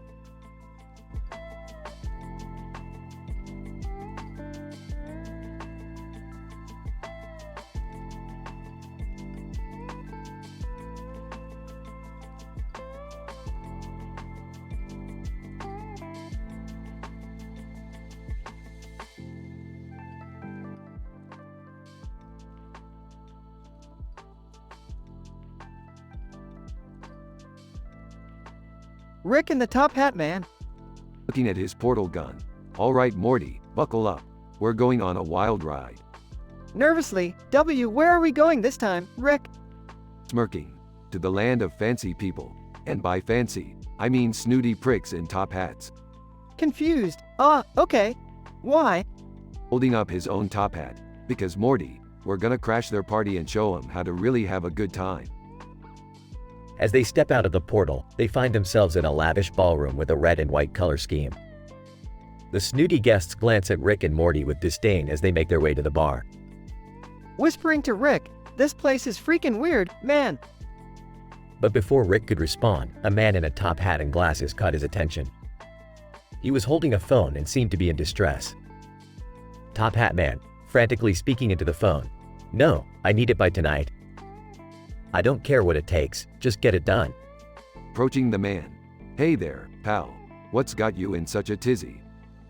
Top Hat Man, startled. What? Who are you? Grinning. I'm Rick, and this is Morty. We're just crashing your party. But more importantly, do you need any help? Top Hat Man, skeptical. Why would you help me? Shrugging. Hey, why not? I like a good challenge. The man hesitates for a moment before handing Rick his phone. Top Hat Man, I need you to retrieve a file from an exclusive Nike server. It's heavily protected and almost impossible to access. Geez, Rick, this seems like a bad idea. Smirking. Don't worry, Morty, I got this. They leave the party and head to the Nike headquarters. Rick quickly hacks into the system and retrieves the file. Smiling. Piece of cake. But as they start to leave, they're confronted by a group of security guards. Security guard, freeze. You're under arrest. Panicking, Rick, what do we do? Calmly, follow my lead. He pulls out a remote control and presses a button. Suddenly, all of the security guards start dancing uncontrollably. Smirking. See, Morty, I told you I got this. As they make their way back to the ballroom, the Top Hat Man is waiting anxiously. Top Hat Man, handing Rick a briefcase. I don't know how to thank you. Smiling. No need. Just make sure to invite us to your next party. Laughing. Yeah, we'll show you how to really have fun. The Top Hat Man looks at them skeptically before walking away with the briefcase. Looking around, Rick, this place wasn't so bad after all.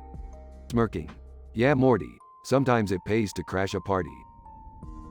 As they walk back to the portal, they high-five each other and disappear into another adventure.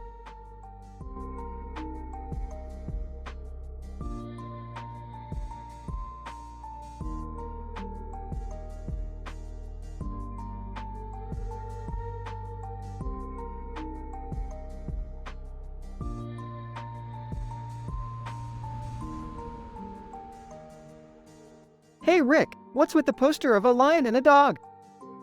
It's a reference to The Lion King, Morty, a classic Disney movie. Oh, I love that movie. So, what's the episode about? Well, we're going to a planet where lions and dogs are the dominant species. And they're constantly at war with each other. That sounds terrible. Why would you want to go there? Because I need to get Simba's help. He's their leader and he's the only one who can stop the war. Wait, who's Simba? Only the greatest Lion King of all time. He's a legend, Morty. Wow, that sounds amazing. What do we do when we get there? We'll have to convince Simba to help us. But it won't be easy. He's a proud and stubborn lion. What about the man on the horse in the foreground? Who is he? That's our guide. He knows the planet better than anyone. We'll need his help to find Simba. What could possibly go wrong? Oh, I don't know, Jerry. Maybe we get caught in the middle of the war and become prisoners of the lions or the dogs. Or maybe Simba doesn't want to help and we have to fight our way out of there. That sounds scary. Ah, it'll be fun. Just think of it as a Disney movie, but with more jokes and drama.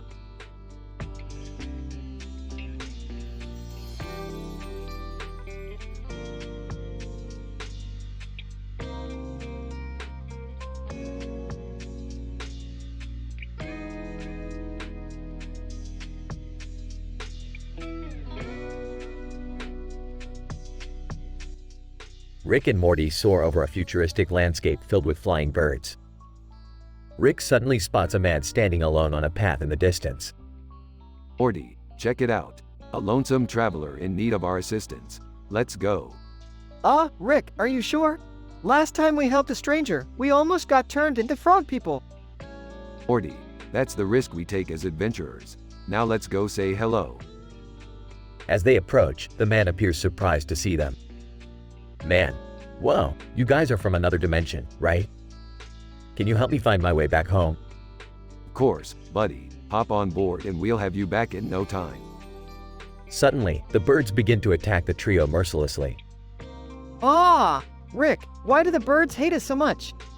I don't know, Morty. Maybe they're jealous of our adventures. As they fight their way through the swarm of birds, the man reveals his true intentions. Man. You fools fell for my trap. Now I'll have your technology and be the greatest in the universe. Well, Morty, I guess our adventure just took a dark turn. Let's show this guy who the real greatest in the universe is. After a fierce battle, Rick and Morty emerge victorious and send the man back to his own dimension. That was intense, Rick. Are you sure it was worth it? Absolutely, Morty. Life's not worth living if you're not taking risks and having some fun. They fly off into the sunset, leaving the birds and the landscape behind. The end.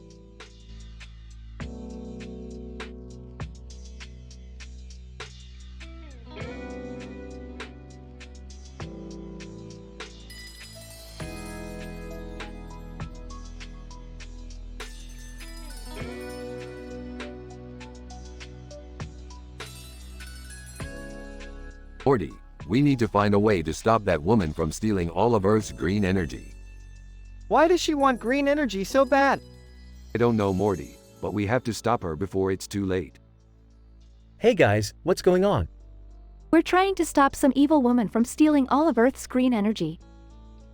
Can I help? Sure, Jerry. We can use all the help we can get. As they traveled to the green energy source, they saw Dua Lipa performing in the sky. Oh wow, it's Dua Lipa. Jerry, focus. We have a mission to complete. Yeah, we can't let that woman destroy our planet. As they confronted the woman, she revealed herself to be an alien species trying to save her own planet.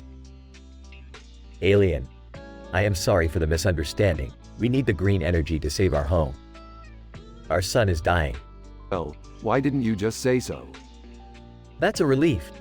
I was getting really nervous. We can help you find an alternative energy source. Yeah, we can work together.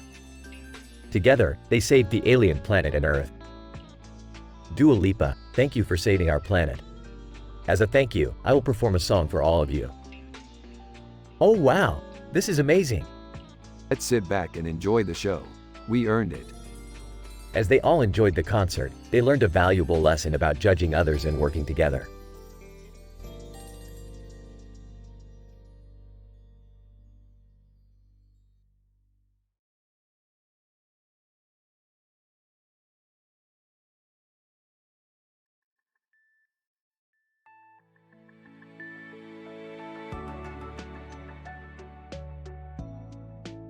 Alright, Morty, buckle up.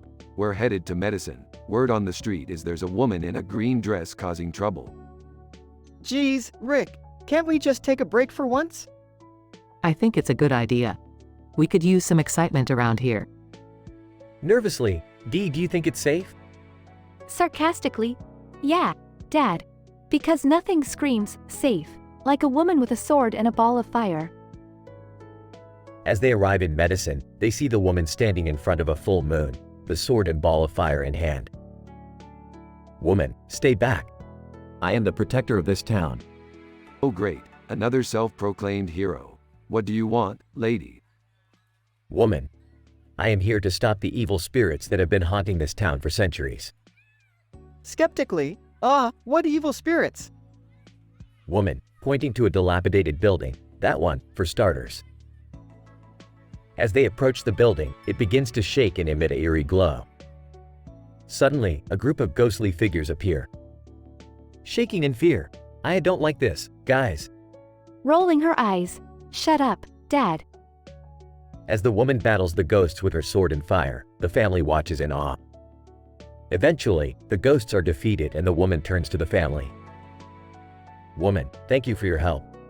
I couldn't have done it without you. Sarcastically, yeah, sure thing. So, what's your deal? Are you some kind of supernatural being? Woman, smiling mysteriously, let's just say I have some special abilities. Intrigued? Can you teach me? The woman hands Beth the sword and ball of fire. Woman, you have potential, Beth. Use your power wisely. As they prepare to leave medicine, Rick turns to Morty. You see that, Morty?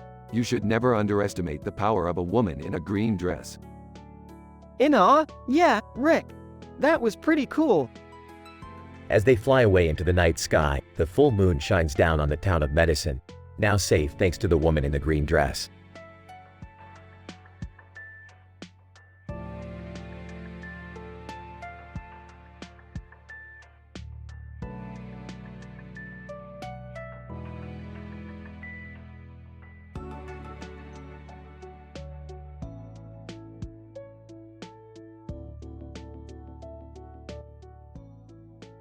Morty, we're going on a fruit-picking adventure. We're gonna swipe as many cherries as we can, and then we're going to sell them to the highest bidder.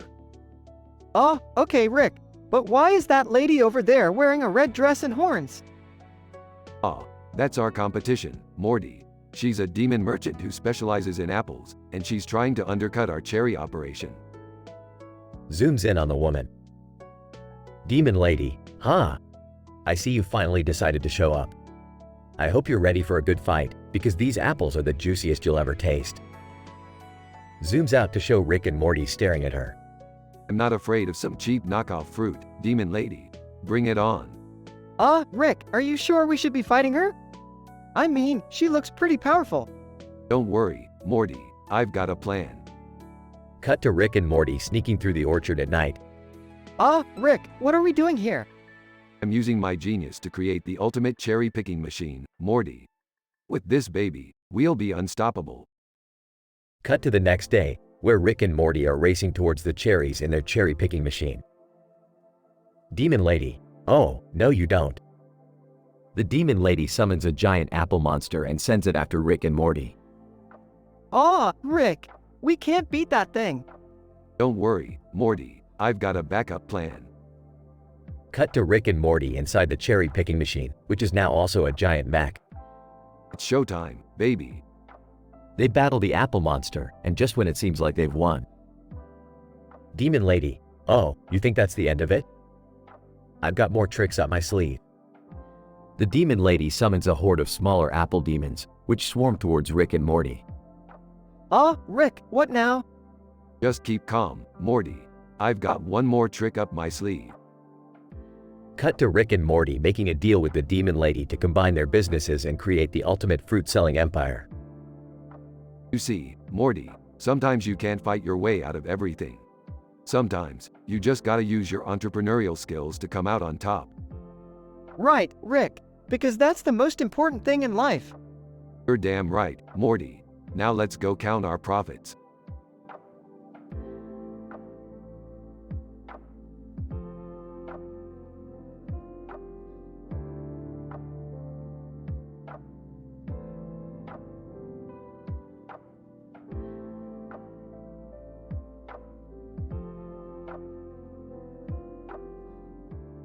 Rick, Morty, Jerry, Beth, and Summer find themselves transported to a strange park filled with trees and a group of vehicles. As they wander around, they come across a man in a suit and tie who introduces himself as Michael Scott. Who are you? Michael, I'm Michael Scott, Regional Manager of Dunder Mifflin Paper Company. Dunder Mifflin, that's still around in this dimension? Michael, of course. The Scranton branch is thriving, thanks to my leadership. What are all these cars for? Michael, oh, we're having a company picnic today. You guys should stay and join us. I don't know if that's such a good idea. Yeah, we don't even work here. Michael, nonsense. The more the merrier. We've got hot dogs, games, and even a dunk tank. As the group reluctantly agrees to stay, they begin to realize that the Dunder Mifflin employees are not what they seem. These people are all robots. And they're malfunctioning. Look at that one trying to climb a tree.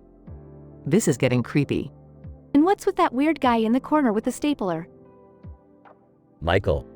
Oh, that's just Dwight. He's harmless. As the malfunctioning robots begin to attack, the group makes a run for it. We have to get out of here. But how? I've got an idea. Using his portal gun, Rick opens a portal back to their own dimension and the group escapes just in time. I never want to go back there again. Yeah, that was even weirder than our usual adventures. Can we just stick to fighting aliens and monsters from now on? Agreed.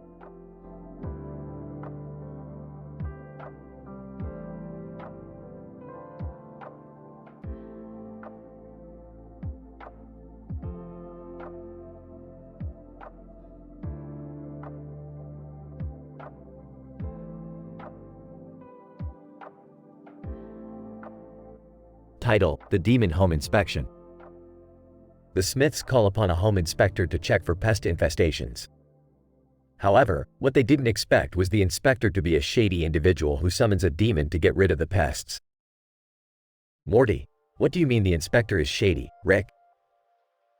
Rick, I mean he's wearing sunglasses indoors and referring to himself as the exterminator. As the inspector performs a ritual, a demonic creature appears with glowing eyes and a demon head on his face. Inspector, behold, my friends, the power of demon pest control. Jerry, I don't know about this, man. This looks pretty sketchy. The demon charges towards the pest-infested room, but it quickly becomes apparent that it has its own agenda. It starts to devour everything in its path, including the inspector's head with the demon's head in the foreground. Beth, what did you do, Inspector? This was a terrible idea. The demon continues to rampage through the house, and the family must work together to stop it before it destroys everything. But things get even more complicated when they discover that the inspector had no license and was just trying to make a quick buck. Inspector, I swear I didn't know it was going to be like this. Rick, unbelievable. This is why you gotta do your research, Morty. In the end, the Smiths manage to stop the demon and send it back to the netherworld. They report the inspector to the authorities, and the family agrees to always do their due diligence before hiring anyone again. Summer, I guess we learned our lesson. No more shady home inspectors, right guys? Everyone, right.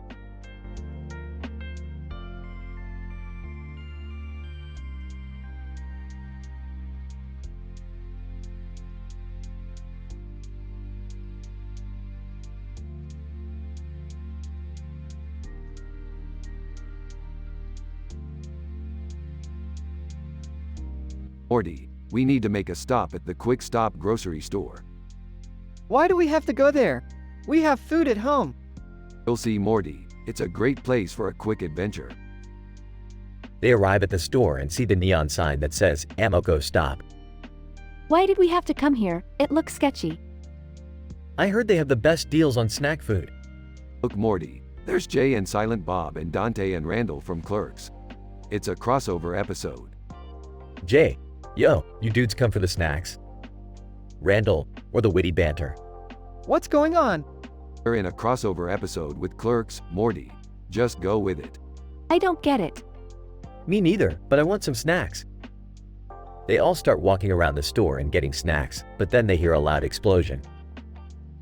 Dante, what the hell was that? I think we have bigger problems than snack food now. They all run outside and see a giant mutant monster destroying the town. Jay, oh man, how are we supposed to deal with that? Silent Bob pulls out a giant gun with this. What the hell is going on? Just another day in the multiverse, Morty. Just another day.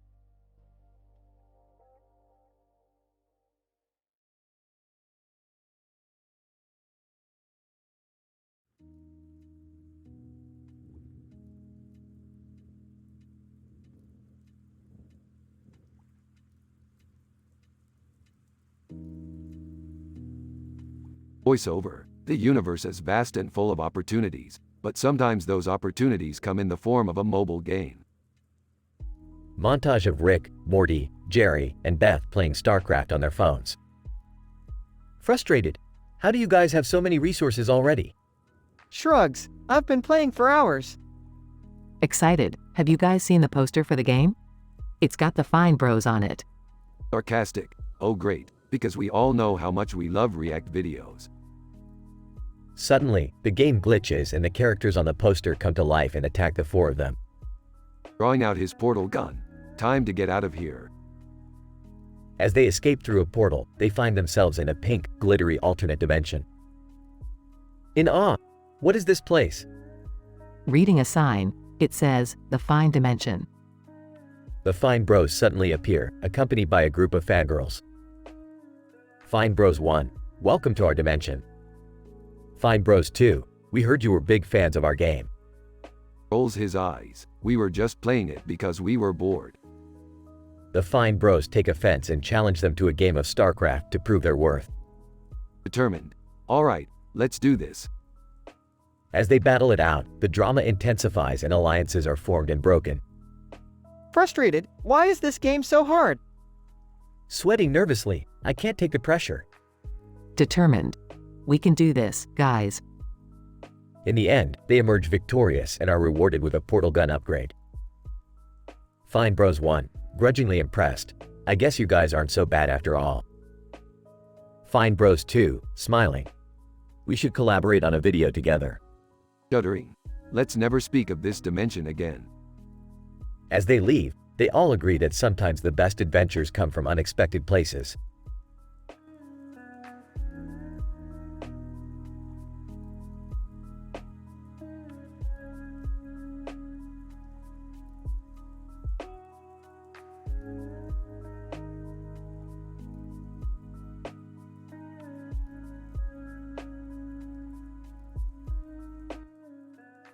Title: The Green-Eyed Swordswoman. Rick, Morty, Jerry, and Summer were out on an adventure when they stumbled upon a strange woman with a sword and intense green eye makeup. Whoa, looks like someone's been smudging their makeup with a sword. Rick, be nice. She could be dangerous. Maybe we should just avoid her altogether. No way, guys. I'm curious. Let's go talk to her. As they approached the woman, she drew her sword and pointed it at them. Green-Eyed Swordswoman, who are you and what do you want? We're just passing through. No need for violence. Green-Eyed Swordswoman, I don't trust outsiders. You'll have to prove yourselves if you want my help. Help with what? Green-Eyed Swordswoman, I need to retrieve an ancient artifact that was stolen from me. What kind of artifact? Green-Eyed Swordswoman, a gemstone that has immense power. It's the reason why I have this green eye makeup and outfit. What happened to your nose makeup? Green-Eyed Swordswoman, that's none of your concern. We'll help you get the gemstone, but we need to know what we're up against. Green-Eyed Swordswoman, the thief is a notorious criminal who has a gang of minions. It won't be easy. As they embarked on their mission, the group encountered numerous obstacles and enemies. But despite their differences and conflicts, they worked together and overcame the challenges. In the end, they retrieved the gemstone and returned it to the Green-Eyed Swordswoman. Looks like we make a pretty good team. Green-Eyed Swordswoman, don't get too cocky. There's always a bigger threat out there. Are you going to put on your nose makeup now? Green-Eyed Swordswoman, no, I think I'll stick with the green. It's grown on me. The group bid farewell to the Green-Eyed Swordswoman and continued on their adventures, eager for whatever came next.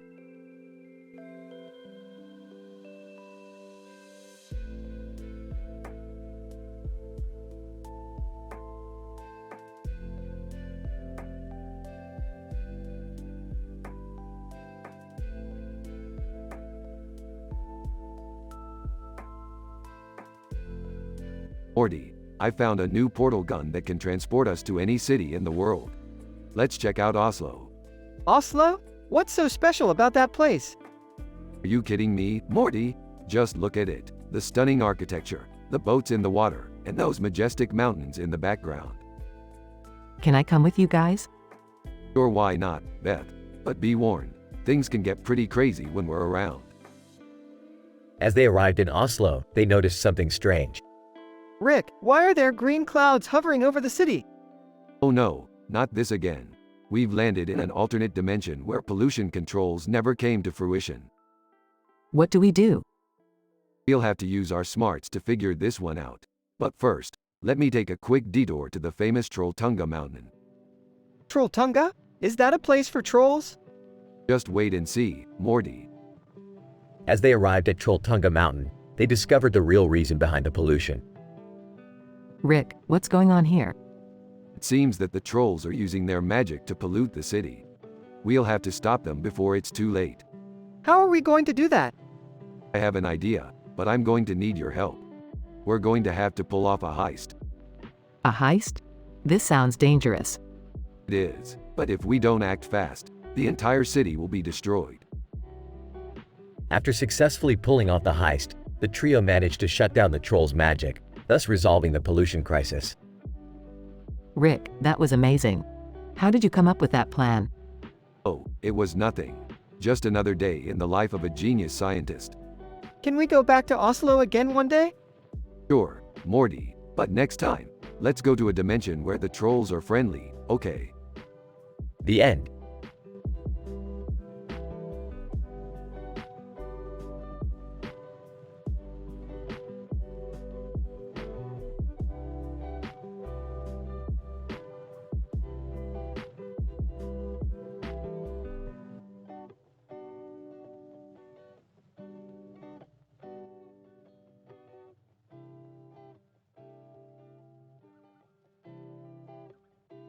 Title: Blue Time Lady. Opening scene shows Rick and Morty running towards the living room, followed by Beth and Summer. Morty, we're going on an adventure. Again? Do we have to? Where is he taking you this time? Please don't tell me it's another universe where everyone is a pickle. No, this time I'm taking you to the Chrono City, a place where time travelers meet. Aw. Ooh. They all get into the spaceship and take off. Meanwhile, in the Chrono City, they meet the Blue Time Lady, who is holding a ball and a clock in her hand. Blue Time Lady, welcome to the Chrono City. I am the keeper of time. We're here to have some fun. You know, do some crazy stuff. Speak for yourself, Rick. I want to learn about the history of time. I just don't want to get stuck in the past or future. Can we do both?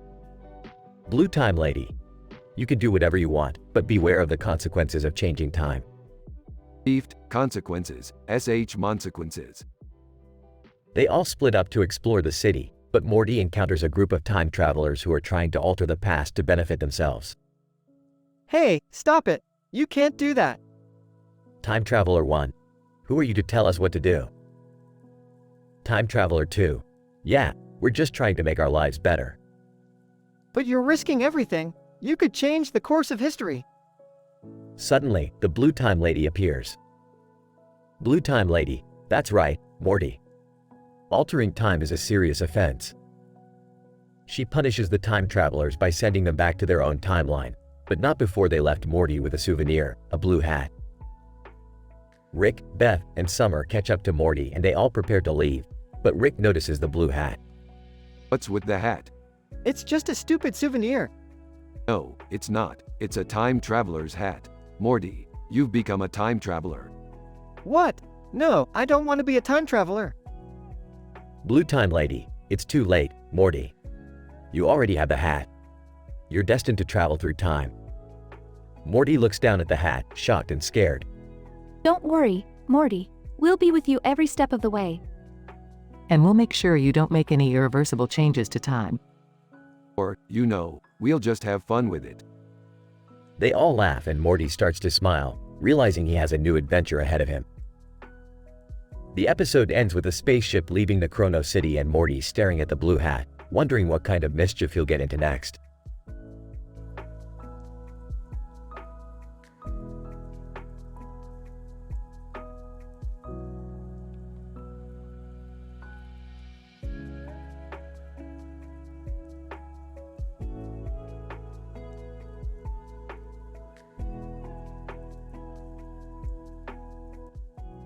Morty, I need you to hold this sign that says, Fry, while we wait for your mom to pick us up. Why do I have to hold the sign? And where's Summer?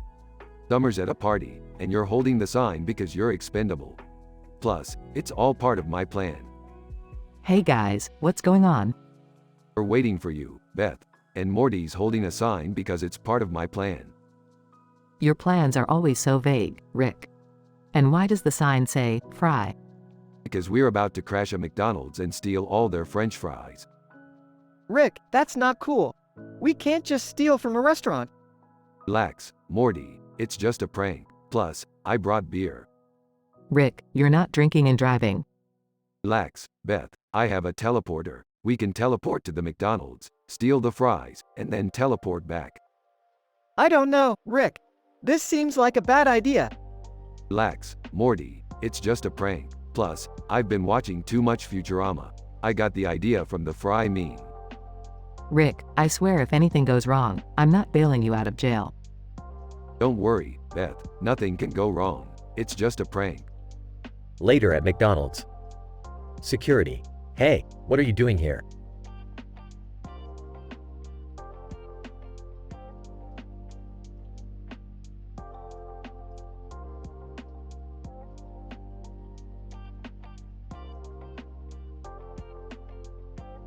Relax, it's just a prank. We're stealing your French fries. Security. That's not funny. You're under arrest. I told you, Rick. We're gonna die, aren't we? Relax, Morty, it's just a prank. Plus, I can teleport us out of here. Teleporter malfunctions. Oh no, the teleporter malfunctioned. Looks like we're stuck here. I knew this was a bad idea. Can we at least eat some fries before we get arrested? Security. That's it. I'm calling the police. Quick, Morty, eat as many fries as you can. The group is arrested. Rick, Morty, and Beth are in a jail cell. Well, that didn't go as planned. I told you, Rick. I hope you learned your lesson. Relax, Beth, it was just a prank. And at least we have fries to eat in the cell. The camera zooms out to show the group using French fries to pick the lock on the cell door.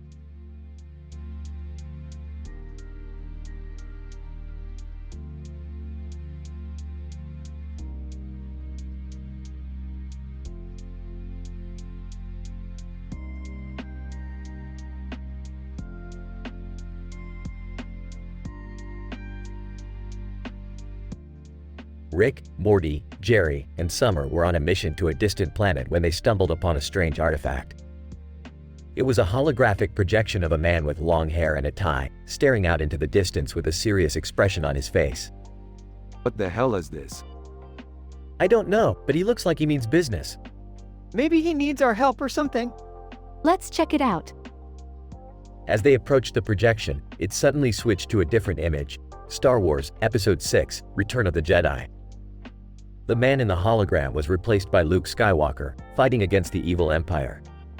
Oh great, we're in a Star Wars ripoff now. Hey, I like Star Wars. Can we focus on the task at hand, please?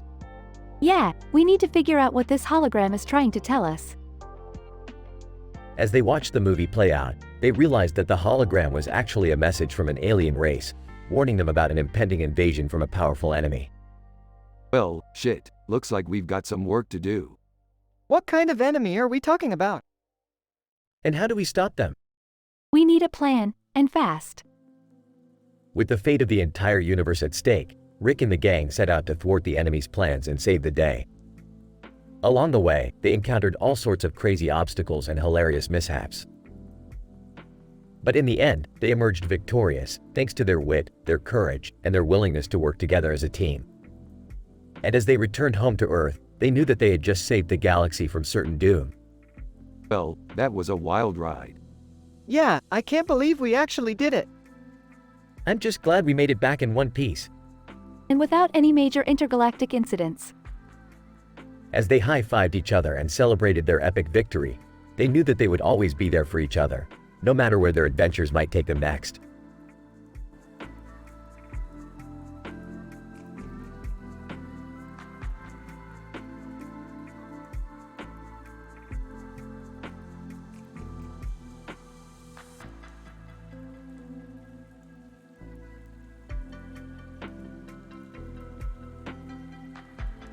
Hey Morty, wanna see something weird?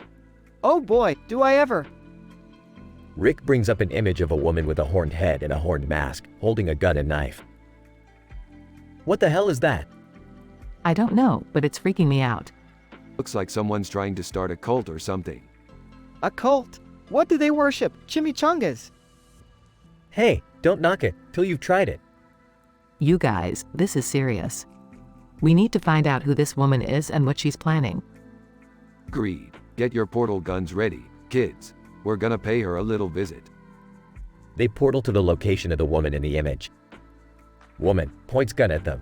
Who are you and what do you want? Easy there, miss. We just came to talk. Woman, you have 5 seconds to explain yourselves. We just wanted to know about the horned head thing and the gun and knife. Woman laughs. Oh, that. It's just my way of staying safe in this crazy world. Okay. Do you need any help with anything? Woman, as a matter of fact, I do. I'm trying to start a new restaurant and I need investors. Smiling. We love food. What kind of restaurant? Woman, chimichangas. The best damn ones you've ever tasted. Grinning. Now we're talking. Let's get started, shall we?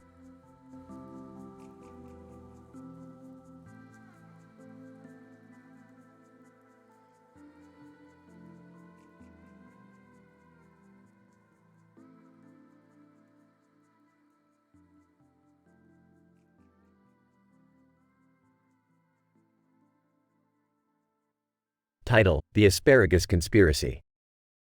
Synopsis: Rick and Morty come across a strange plant pot that has been left outside the Smith's house. Little do they know, there's more to this plant than meets the eye. Morty, check this out. What do you make of this? Whoa, what is it? It looks like a regular plant, but there's something off about it. Off screen. Rick, Morty, what are you guys doing out there? Just some amateur botany, Beth. No need to worry. Off screen, can I take a look? I love plants. Sure. Come on over here. Looking at the plant.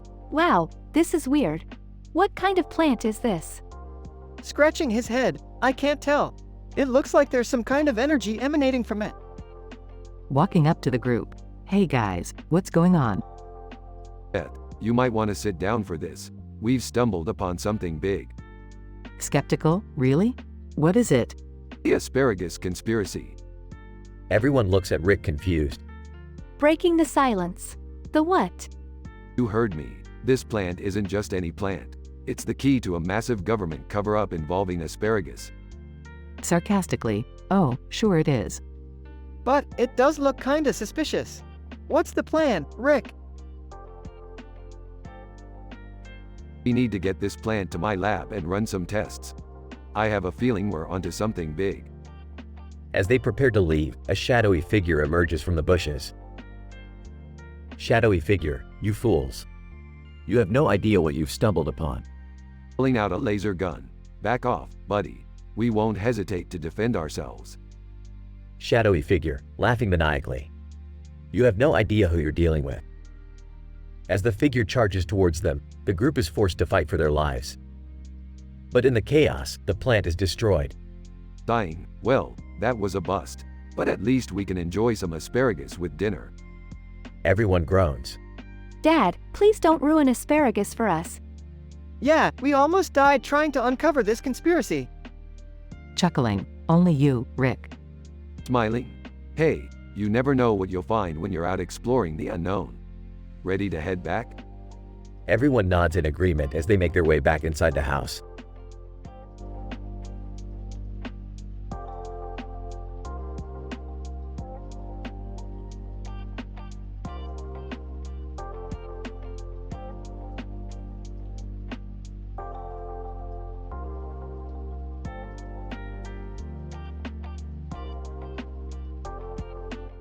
Title: Time Trouble at Blimple's. The episode opens with the whole family standing in a large hallway at Blimple's, a fancy restaurant. This place is so pretentious. Let's just go to a drive-thru. No way, we're celebrating our anniversary here. Anniversary of what? Our first kiss. Gross. Suddenly, the clock above them starts spinning rapidly and the chandelier above it explodes. Time portal malfunction. We need to get out of here. They rush towards the large doorway with the clock on the wall, but it disappears before they can reach it. What do we do now, Rick? We'll have to wait it out. Time could be moving faster or slower here than the rest of the world. What does that mean? It means we could be stuck in here for days or even centuries. Great. Just great. As they wait, they notice a group of Blimpians walking by, but they appear frozen. Why aren't they moving? They're stuck in time. We need to get out of here before we end up like them. Just then, the clock reappears and they make a run for it. However, they end up in a prehistoric era. What the hell? They are immediately chased by a pack of dinosaurs. This is not how I wanted to spend our anniversary. They narrowly escape back to the present time, where they find out they were only gone for a few minutes. Looks like time was on our side this time. I don't think I'll ever be able to go to Blimples again. Can we just go home now? Yes, please. As they leave, they notice the clock on the wall is now broken and frozen in time. Well, that's one way to avoid paying the bill. Ending credits roll.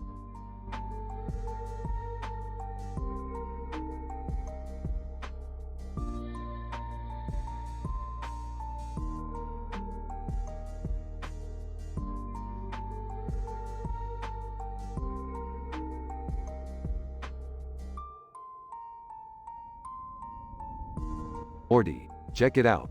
We're at the Los Alamos National Laboratory. Whoa, cool. What are we doing here? I need to use their Ron LaLuz telescope to scan the cosmos for some rare isotopes. Sounds important. Yeah, except the telescope is currently being used by some communist scientist. Morty chuckles nervously. Communist scientist? Yeah, they're all over this place. Morty looks around nervously. I don't like this, Rick.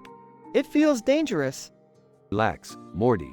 It's not like we're gonna start a nuclear war with the communists or anything. Morty breathes a sigh of relief. Okay, good. Suddenly, a group of scientists approach Rick and Morty. Scientist 1, excuse me, what are you two doing here? We're using the Ron LaLuz telescope to scan the cosmos for some rare isotopes. Scientist 2, sorry, but that telescope is currently being used by the esteemed Dr. Ivanov. Dr. Ivanov sounds like a commie. Morty chuckles nervously. Rick, stop. Scientist 1, I'm afraid we can't let you use the telescope until Dr. Ivanov is finished with it. Fine, we'll just have to wait. Morty looks around at the sunset and mountains.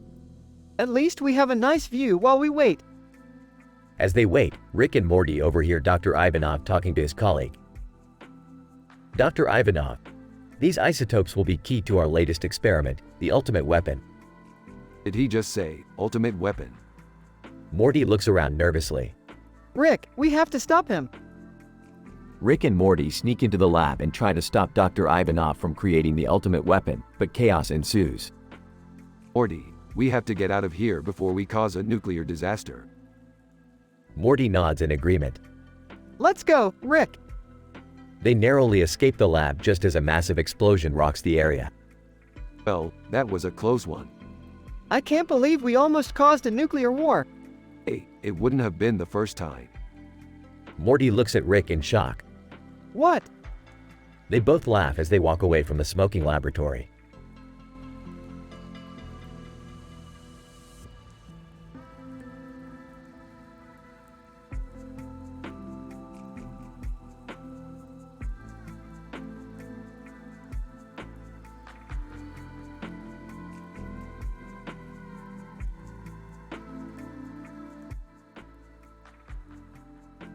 Title: The Lunar Cycle Fiasco. Opening shot. A woman with a helmet and wings on her head stands in front of a full moon. Morty, we've got a problem here. That woman is the moon goddess and she's causing a rip in the fabric of reality. But why? Apparently, she's upset with the way we've been treating the environment, and now she's taking matters into her own hands. Oh great, now we've got a pissed off deity on our hands. What's next? We need to figure out how to appease her before she causes any more damage. Morty, can you get on the phone and call NASA? We need some backup. Sure thing, Rick. As Morty makes the call, the moon goddess continues her rampage, causing tidal waves and earthquakes. Moon goddess, you mortals have no respect for the sacred cycle of nature. You tamper with the tides, pollute the air, and destroy entire ecosystems. It's time for you to pay the price. Listen, lady, we get it. We've done some stupid things. But there's got to be a better way to handle this. Moon Goddess, the only way for you to make amends is to sacrifice something of great value. What do you mean by something of great value? Moon Goddess, your ovaries. What? That's insane. Yeah, we're not doing that. Hold on, Morty, let's hear her out. What do you need our ovaries for? Moon Goddess, to restore balance to the lunar cycle. Without them, the full moon will never be complete again. But we need our ovaries for, you know, having children. Moon Goddess, you can always adopt. Or use cloning technology.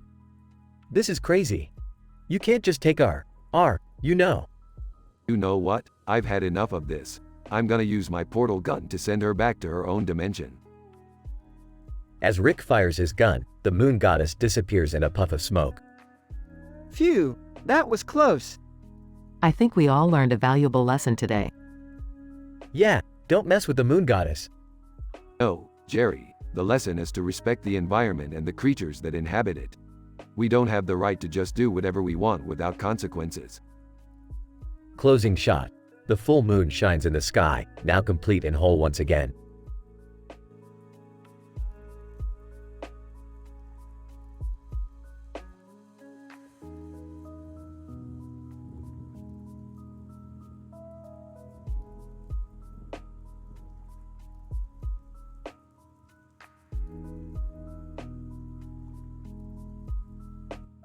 Rick, Morty, and Beth were in the garage, tinkering with their gadgets. Suddenly, a strange-looking bug with red eyes and green head crawled onto the workbench. Oh geez, Morty, look at this bug. It's hideous. Yeah, Rick, what kind of bug is it? I don't know, but it looks like it's from another dimension. One way to find out. Picks up the bug with his laser gun. Let's scan it. The scanner reveals that the bug is actually a highly intelligent creature that communicates telepathically. Bug, greetings. I am Zork, the ambassador of the insect kingdom. I have come to Earth to establish diplomatic relations. How do we know you're telling the truth? Zork, I understand your skepticism, but I come in peace. Allow me to prove it. Zork proceeds to perform a series of incredible feats, displaying his knowledge and abilities. Wow, Rick, this bug is amazing. Yeah, he's pretty cool. But I'm still gonna kill him anyway. No, Rick. We can't kill him. He's special. Fine, fine. But I'm keeping him as a pet. As they continue to study Zork, they discover a sinister plot to invade Earth by the rest of the insect kingdom. Zork, I need your help, Rick, Morty, Beth. Will you join the fight against our enemies? Hell yeah, let's kick some bug butt. The trio and Zork go on a wild adventure, navigating through swarms of crabs and beetle armies, using Rick's various gadgets to fend them off. Rick, what are we gonna do? They're everywhere. Don't worry, Morty, I got this. Rick pulls out his trusty weapon, pointing it at the horde of crabs. Say hello to my little friend. The weapon unleashes a huge blast that annihilates all the creatures, leaving only the insect kingdom's army left. Zork, Yahoo, victory is ours. We did it. We saved the world. Hey, Rick, do you think we could keep Zork as a pet? Absolutely not, Morty. That bug's gotta go.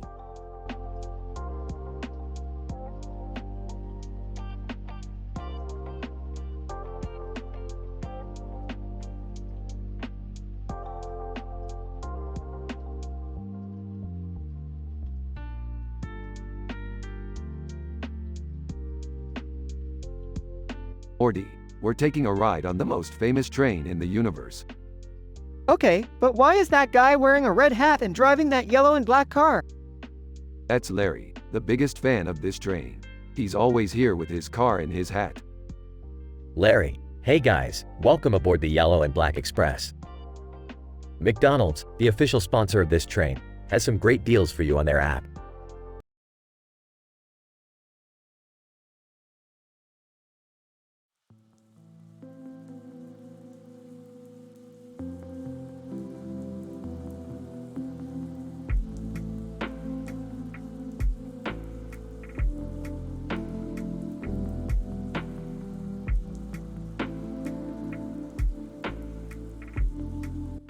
Morty, I need your help with something important. There's a Tonkinese cat out there with green eyes and a red bow on its head, and it's got some serious business to discuss. Morty, confused. Okay, Rick. What kind of business does a cat have? Rick, you're not seriously planning on involving a cat in our adventures, are you? You underestimate the power of felines, Beth. This particular Tonkinese has a message from a distant planet, and I intend to find out what it is. As they approach the cat, it turns to face them with an intense stare. Tonkinese, greetings, travelers. I come bearing urgent news from a planet in peril. Well, spit it out, furball. We don't have all day. Tonkinese, a dark force has taken over our world and is spreading chaos at an alarming rate. We require your assistance to stop it. Morty, sarcastic, great. Just what we needed. Another adventure. Hold on, Morty. You never know what kind of adventure might come from this. Let's go save another planet from certain doom. As they set off on their mission, the group encounters various obstacles and challenges, but ultimately manages to save the Tonkinese planet from destruction. Tonkinese, we cannot thank you enough for your help. You have saved our world from certain doom. Beth, smiling. You know, maybe cats aren't so bad after all. Morty, petting the cat. Yeah, I think I might just have to get one of my own. Rick, rolling his eyes. Let's not get ahead of ourselves, Morty. We've got a multiverse to explore, and who knows what kind of adventures await us next.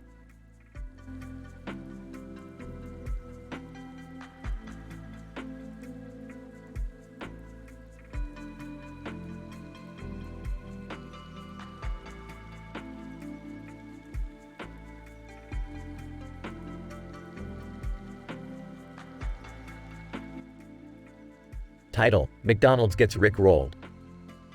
The episode opens with Rick and Morty browsing through a website for a new car as they argue about which one to choose. Morty, we need a new car. This one is falling apart. But Rick, we can't afford that one. It's way too expensive. Suddenly, they are interrupted by a pop-up ad featuring a character named McDonald's. McDonald's. Hey, Rick and Morty. Looking for a new ride? Why not check out our new car? It's the perfect car for any adventure. And if you act fast, you can get a free McFlurry with every purchase. Rick rolls his eyes and closes the ad, but Morty seems intrigued by the offer. Hey, Rick, maybe we should check it out. A free McFlurry sounds pretty good. Rick reluctantly agrees, and they head to McDonald's car dealership. As they arrive, they see a large banner with the same black and white photo of a man in a suit as on the website. Who's that guy? McDonald's. Oh, that's Mr. Mikado, our founder and CEO. He's a brilliant businessman and the reason why our cars are the best. Rick and Morty are shown them a car, but it doesn't impress them. Rick, this car is terrible. It barely runs. I know, Morty. We should have just gone to a real dealership. As they leave, McDonald's tries to convince them to buy them a car. McDonald's, come on, guys, it's a great car. And with our limited time deal, you'll never find a better offer. Rick turns to him and says, sorry, McDonald's, but we're not falling for your McTrickery. Suddenly, the banner with Mr. Mikado comes to life, revealing him to be a giant, sentient robot. Mr. Mikado, you dare insult me, mortal? I'll show you the true power of Mikado. The robot attacks, and Rick and Morty must fight for their lives against it. In the end, they manage to defeat the robot and escape the dealership. In the post-credits scene, McDonald's is seen crying as he watches the car explode in flames. McDonald's, my beautiful car, ruined. And I didn't even get to sell it to Rick and Morty.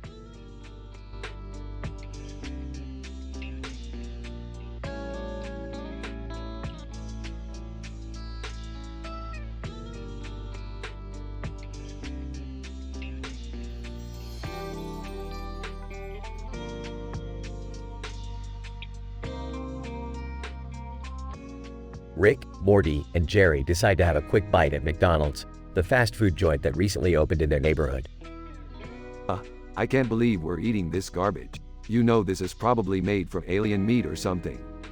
Rick, can we just enjoy the food without thinking about where it comes from for once? You know, I heard they have this new burger that's supposed to be really good. As they enter the restaurant, they are greeted by a character named McDonald's, who is dressed as a clown and acts as the promotional person for the chain. McDonald's. Welcome to McDonald's, the happiest place on earth. May I interest you in our new burger, made with the finest ingredients and cooked to perfection? Oh thanks, we're just here to grab a quick bite. Suddenly, the neon sign above the entrance malfunctions and explodes, causing chaos in the restaurant. Rick, what do we do? We need to get out of here now. Everyone calm down. We just need to follow the emergency exit signs. As they make their way out of the restaurant, they realize that McDonald's is missing. Great, now we lost the clown. We have to find him before someone gets hurt. They eventually find McDonald's, who had been trapped in a storage room during the explosion. McDonald's, thank goodness you found me. I was so scared. Yeah, well next time we'll just stick to interdimensional travel for our meals. They all leave McDonald's with a newfound appreciation for their usual fast food joint, Blips and Chits. You know, I think I'll stick to my usual pizza place from now on. Yeah, me too. I don't think I can handle that kind of excitement again. Speak for yourself, Morty. I'm always up for a little adventure. The three of them walk off into the sunset, with McDonald's exploding in the background.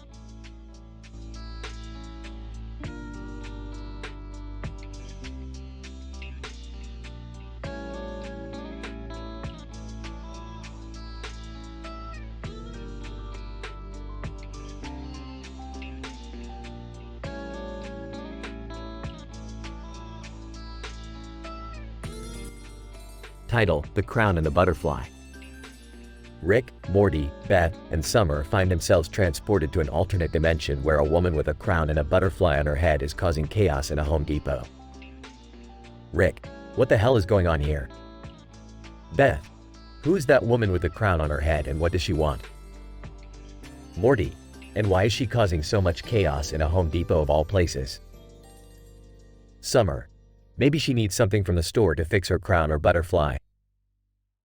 But as they approach her, the woman begins to attack them with a strange power from her crown. Rick, alright, let's take her down.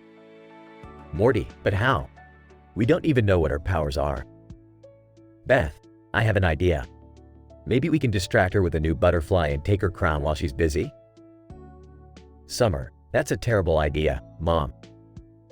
But Beth's plan does work, and they manage to take the crown and butterfly from her. However, they soon realize that the woman was using her powers to keep a dangerous creature contained within the red circle on the green background. Morty, oh no, what have we done? Beth, we need to put the crown and butterfly back on her head to contain the creature again.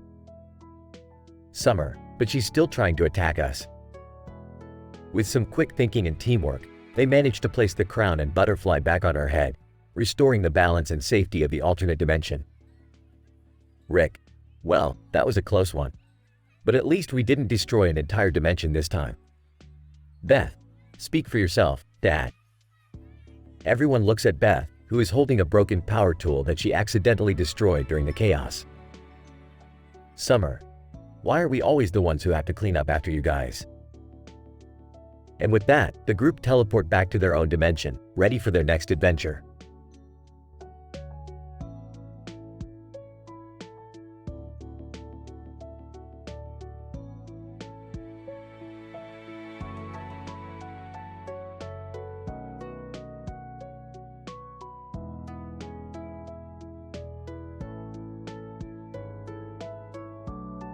Hey Morty, Summer, let's go on a little adventure. Oh boy, where are we going? Far from Labrador Retriever, my boy. We're going to a place where a poster comes to life. What do you mean, Rick? Look at this poster. It's a boy and a bear with a girl sitting on a boat in front of a lake. We're going to that lake where this poster is located. Whoa, that's cool. But what's the catch, Rick? These things never come without a catch, Morty. We have to find a way to get to that poster and take it down before it takes over the entire world. That sounds like a lot of work. It is a lot of work, but it'll be worth it. Trust me. Okay, let's do this. They arrive at the lake and see the poster in front of them. Suddenly, the boy and the bear come to life. Boy, Hey, you can't take this poster down. Bear, yeah, this poster is our home. Sorry, guys, but we have no choice. Wait, what's that on the back of the poster? She turns it around and sees a map leading to a hidden treasure. Whoa, we have to find that treasure. Bear, hey, we'll help you find the treasure if you let us keep the poster. Deal. They all go on a treasure hunt and face many obstacles along the way, including a giant octopus. Eventually, they find the treasure and split it amongst themselves. Wow, that was amazing. Yeah, but what about the poster? We'll let the boy and the bear keep it. It's their home, after all. They leave the lake, richer and wiser from their adventure.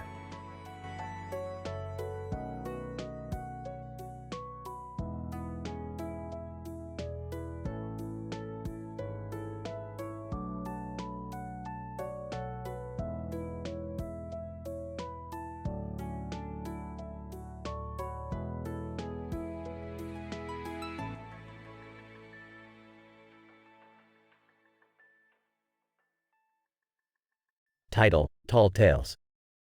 Opening scene. Rick and Morty are flying their ship through a dense forest when they spot an unusual sight.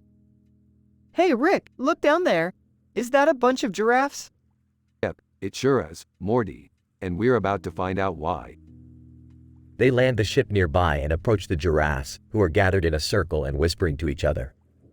What's with all the secrecy, giraffes? Giraffe 1. We're trying to come up with a plan to get some delicious leaves from those trees over there. But they're just out of reach. Why don't you just use your long necks to reach them? Giraffe 2. Ha! Like it's that easy. Our necks can only reach so far. We need a different approach. I think I see where this is going. You want us to help you steal the leaves, don't you? Giraffe 3. Yes. Please, we're desperate. We can pay you in, giraffe hugs. No thanks, but I have a better idea. Morty, grab that ladder and let's see if we can rig up a contraption to get those leaves. As Rick and Morty work on their plan, the drama unfolds. Giraffe 1. I don't know about this, guys. What if we get caught? Giraffe 2. Relax, it's not like anyone owns these trees. We're just taking what's rightfully ours. Giraffe 3. But what if we get hurt? That's a pretty tall ladder. Meanwhile, Rick and Morty are getting frustrated with the giraffe's lack of trust. Okay, we're almost there. All we need is a couple of you to climb up and grab the branches. Giraffe 1. I'll go first. Giraffe 2. No, wait. Let me go. I'm taller. Giraffe 3. But I'm more agile. Suddenly, the ladder starts to wobble and the giraffes panic. Giraffe 1. I can't hold on. Giraffe 2. Somebody help me. Giraffe 3. This was a terrible idea. Rick and Morty managed to catch the falling giraffes, but not before they all crashed to the ground in a mess of hooves and necks. Oh geez, Rick, what do we do now? We take them back to their natural habitat and hope they learn their lesson about trying to cheat nature. As they lift the giraffes back onto their feet, one of them speaks up. Giraffe 1. Thanks for trying to help us, guys. But maybe it's better to just stick to what we know. We're giraffes, after all. You know, Rick, maybe we should take a lesson from the giraffes. Sometimes it's better to reach for the low-hanging fruit. Hey, I still prefer the high-risk, high-reward approach. But I guess we can agree to disagree. Closing scene. Rick and Morty fly away as the giraffes watch from below, content to munch on leaves within their reach.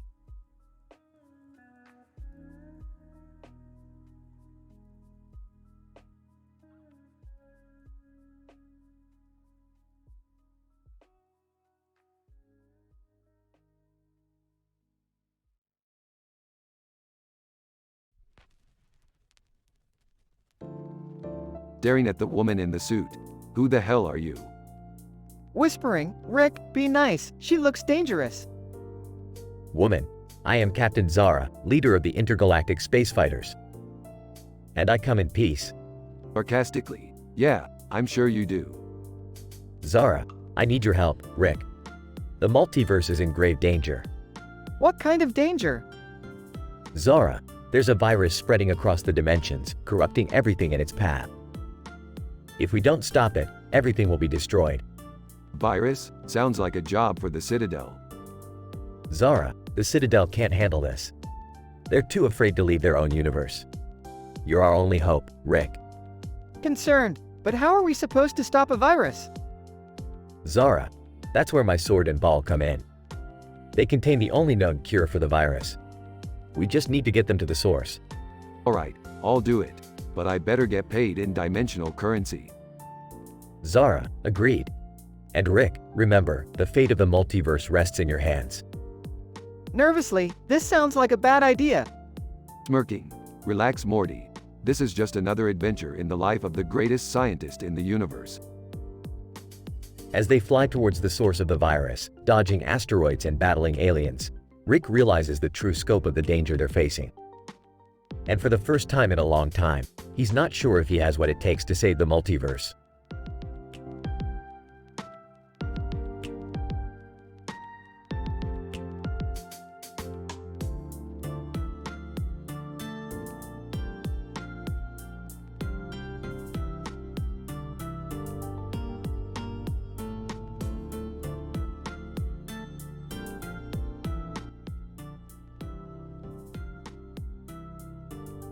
Rick and Morty episode, The Dark House. The episode begins with Rick and Morty walking down a dimly lit sidewalk, with a small white house with a black door and a lamppost in front of it across the street. Hey Rick, have you ever noticed that house before? No, Morty, I haven't. Why do you ask? It just seems kinda creepy, like something dark is lurking inside. You know, Morty, you have a very active imagination. Let's just focus on our mission. As they continue down the street, they come across the art director, who is holding a paintbrush and palette. Art director, hello Rick, Morty. What brings you guys out tonight? Just a routine matter. Nothing for you to worry about. We'll be on our way now. As Rick and Morty continue down the sidewalk, they can't shake the feeling that they're being watched. Suddenly, a figure emerges from the dark house with a black door. Rick, look! That person coming out of the house! Stay back, Morty. I'll take care of this. The figure approaches them, revealing itself to be a monster with multiple tentacles. Monster, welcome to my home, Rick and Morty. I've been expecting you. What do you want from us? Monster, I want your help. I've been trapped in this house for years and need your expertise to escape. Rick, we can't trust this thing. It's clearly dangerous. Well, Morty, sometimes you have to take risks to get what you want. Let's hear the monster out. As they talk to the monster, they find out that it's actually an alien who crash-landed on Earth and has been stuck in the small white house for years. Alright, let's get you out of there. But first, we need to create a distraction. What do you have in mind? I'll create a portal on the sidewalk and lure the art director through it. That should give us enough time to get the monster out. As Rick creates the portal, Morty keeps watch for the art director. Rick, he's coming! Quick, in the house. They make a run for the small white house with the black door and successfully escape with the alien monster. Monster, thank you Rick and Morty, you saved me. No problem, just doing our job. Now let's get you back to your home planet. As they walk away from the small white house, Rick turns to Morty with a grin. Well, Morty, that was an exciting adventure. But let's not make a habit of breaking and entering, okay? Agreed, Rick. I'm ready to go home and call it a night. The episode ends with Rick and Morty walking down the sidewalk, with the small white house with the black door and the lamppost in front of it now a distant memory.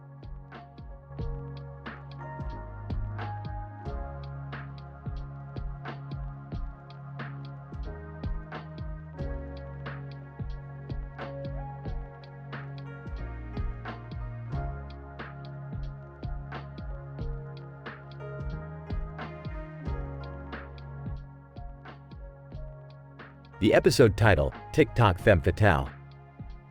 Rick and Morty stumble upon an unusual clock shop, the Boudoir Noir, while exploring the multiverse. The owner is a stunning woman named Alexandria, who seduces both Rick and Morty with her charm and wit. Morty, don't fall for her. She is more dangerous than she looks. What do you mean, Rick? She seems nice to me. Alexandria. Oh, Morty, you have such a pure soul. I wish the world was filled with more like you. As Morty and Alexandria bond over their love for clocks, Rick becomes suspicious of her intentions. He sneaks into her back room and finds a time machine that he believes she plans to use for evil.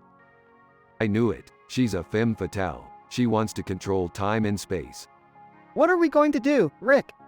We have to stop her before it's too late. As they confront Alexandria, she reveals her true intentions. She wants to go back in time and prevent a tragic event from happening to her family, but she needs the time machine to do so. Alexandria, please, I just want to save my family.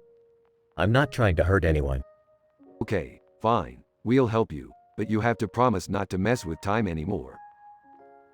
Together, they travel back in time to save Alexandria's family. But they soon realize that changing the past has consequences for the future, and they must race against the clock to fix their mistake before it's too late. We messed up, Rick. Everything's gone wrong. Don't worry, Morty. We'll fix it. We always do. In the end, Alexandria is reunited with her family, and Rick and Morty narrowly escape the wrath of the time gods. But they learn an important lesson about the dangers of messing with time and the value of second chances. Well, Morty, that was a close one. But hey, at least we got to hang out with a hot chick and mess with time. That's what adventures are all about. I don't know, Rick. I feel like we should be more careful with time. It's not something to be toyed with. Yeah, I know. Now let's go get some waffles.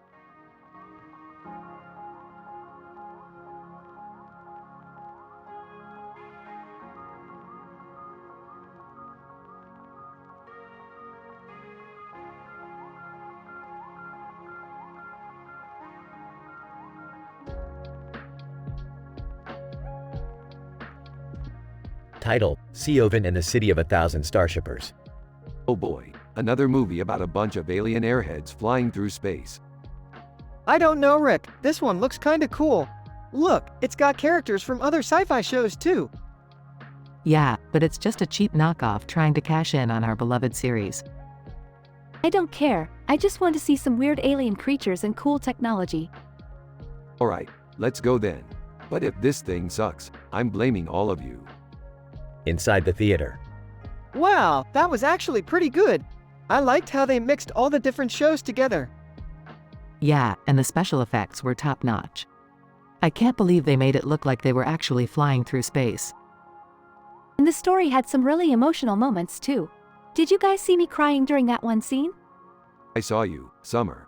I also saw the rip-off references to our show, and the cheesy one-liners. This movie was a mess. But Rick, you have to admit, that twist at the end was pretty mind-blowing. Okay, fine, I'll give them that. But it still doesn't change the fact that this is nothing compared to the real thing. Well, I for one enjoyed it. It was a fun escape into a different universe. Me too. And who knows, maybe we'll get our own movie someday. Don't hold your breath, kid. We don't need a movie to be awesome.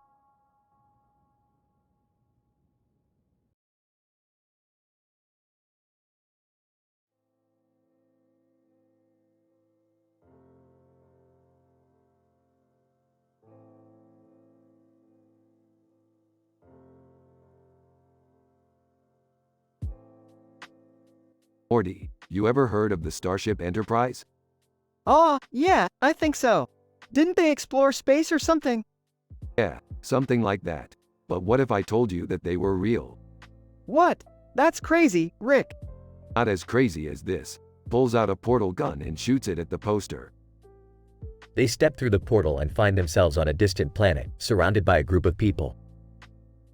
Man, welcome to the USS Enterprise. I'm Captain Picard. Picard, nice to meet you. I'm Rick, and this is Morty. Picard, I must say, your technology is quite impressive. How did you manage to create a portal gun? Oh, you know, just some science stuff. As they explore the ship, they come across a group of Klingons. Klingon, you dare trespass on our ship? We will destroy you. Relax, buddy, we're just passing through. Yeah, we didn't mean to cause any trouble.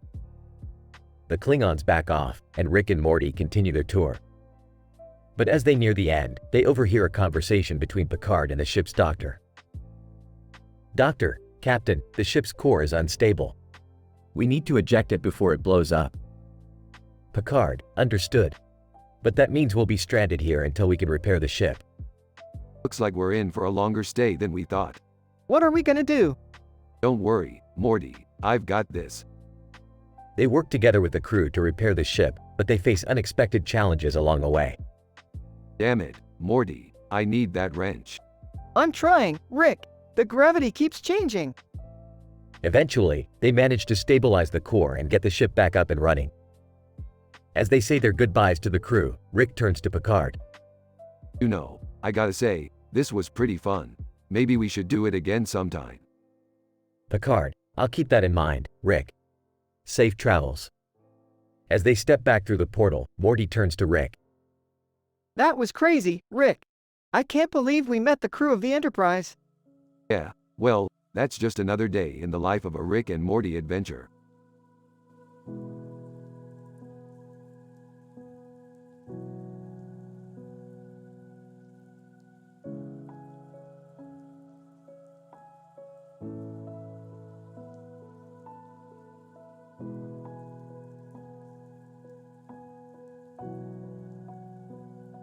Morty, I found an amazing new dimension.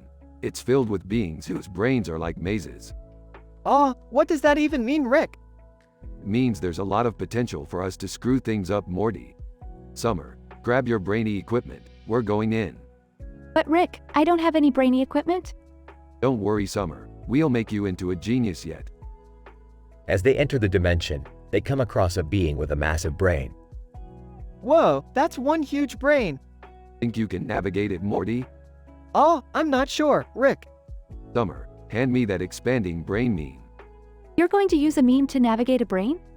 When have I ever done anything conventional, Summer? As they follow the blue line through the maze, they come across twists and turns that almost lead them astray. Rick, I don't think this is the way. Shush, Morty, I've got this. But Rick, we're lost. Oh, nonsense, Summer. Burps. Finally, they make it to the center of the brain, where they find a brilliant mind. Being, who are you? Just a couple of interdimensional travelers looking to learn from your knowledge. Being, and what do you have to offer me? A meme? After some more convincing and some help from Summer, they gain the knowledge they were seeking. That was insane, Rick. Hey, you convinced a genius to give us knowledge for a meme. I'd say that's pretty impressive, Morty. And I got to use some of your brainy equipment. Smiling. See, Summer, I said we'd make a genius out of you yet.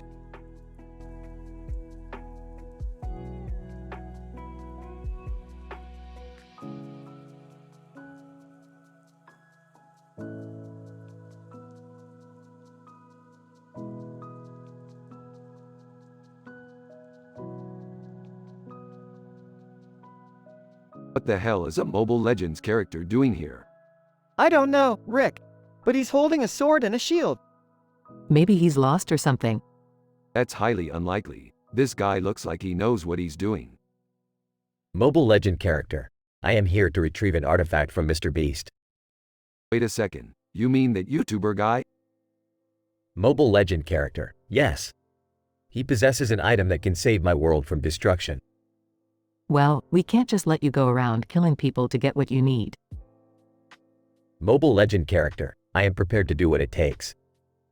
Oh geez, Rick, what do we do? Well, I guess we could help him out. It's not every day we get to save a whole world. Mobile Legend character. Thank you. I will not forget this. Just don't get too excited, hero. We're doing this for the adventure, not for you. Mobile Legend character. Understood. I will not let you down.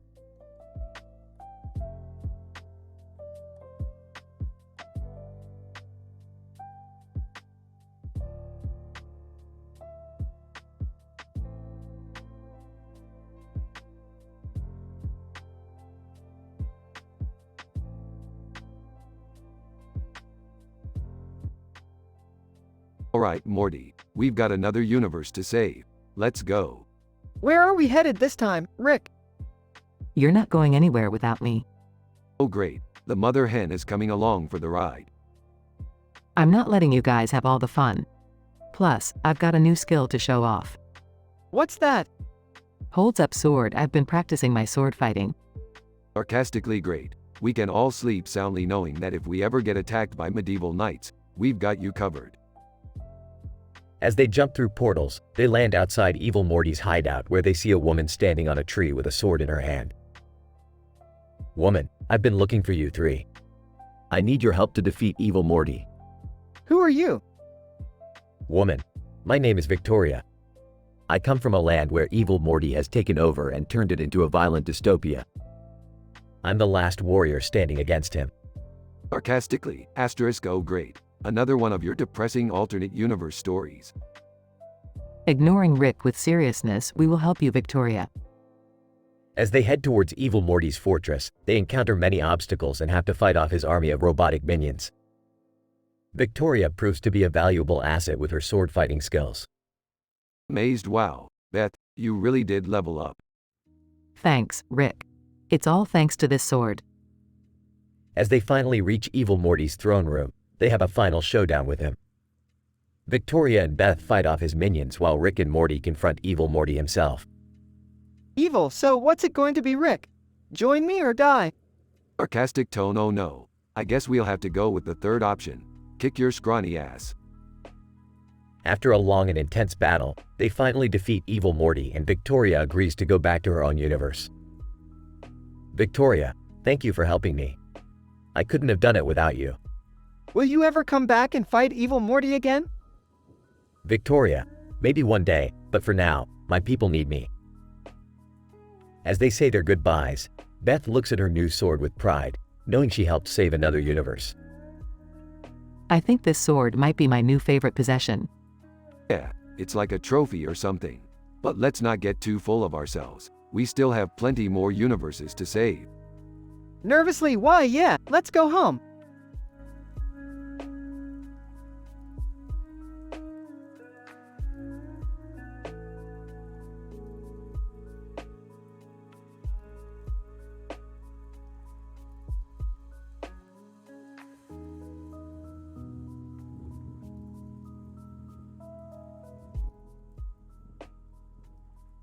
Rick and Morty episode, The Makeup Meltdown. Rick and Morty arrive in a strange dimension where everything is done in bright makeup and long hair. They see two women standing next to a screen showing the music video, Kiss Me More, by Doja Cat FT. SZA. Whoa, this place is wild.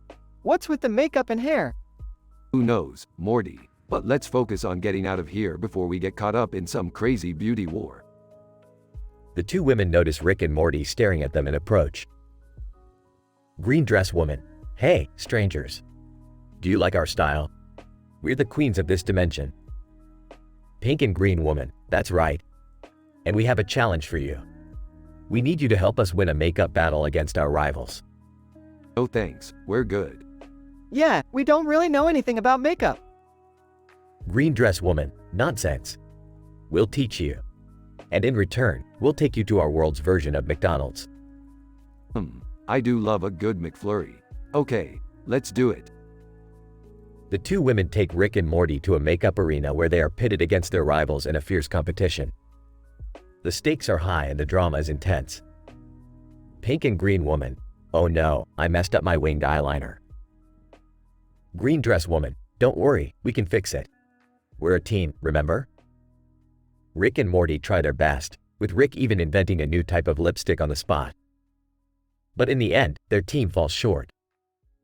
Green dress woman. We lost. I can't believe it. Our whole world is counting on us. Pink and green woman. It's okay. We'll try again next year. And hey, at least we got to know these guys. Yeah, we had a great time. Now, about that McFlurry? As they leave the dimension, Rick and Morty reflect on the importance of teamwork and the unexpected friends they made along the way. You know, Rick, I never thought I'd say this, but makeup battles can be pretty intense. Yeah, Morty. And also, never underestimate the power of a good lipstick.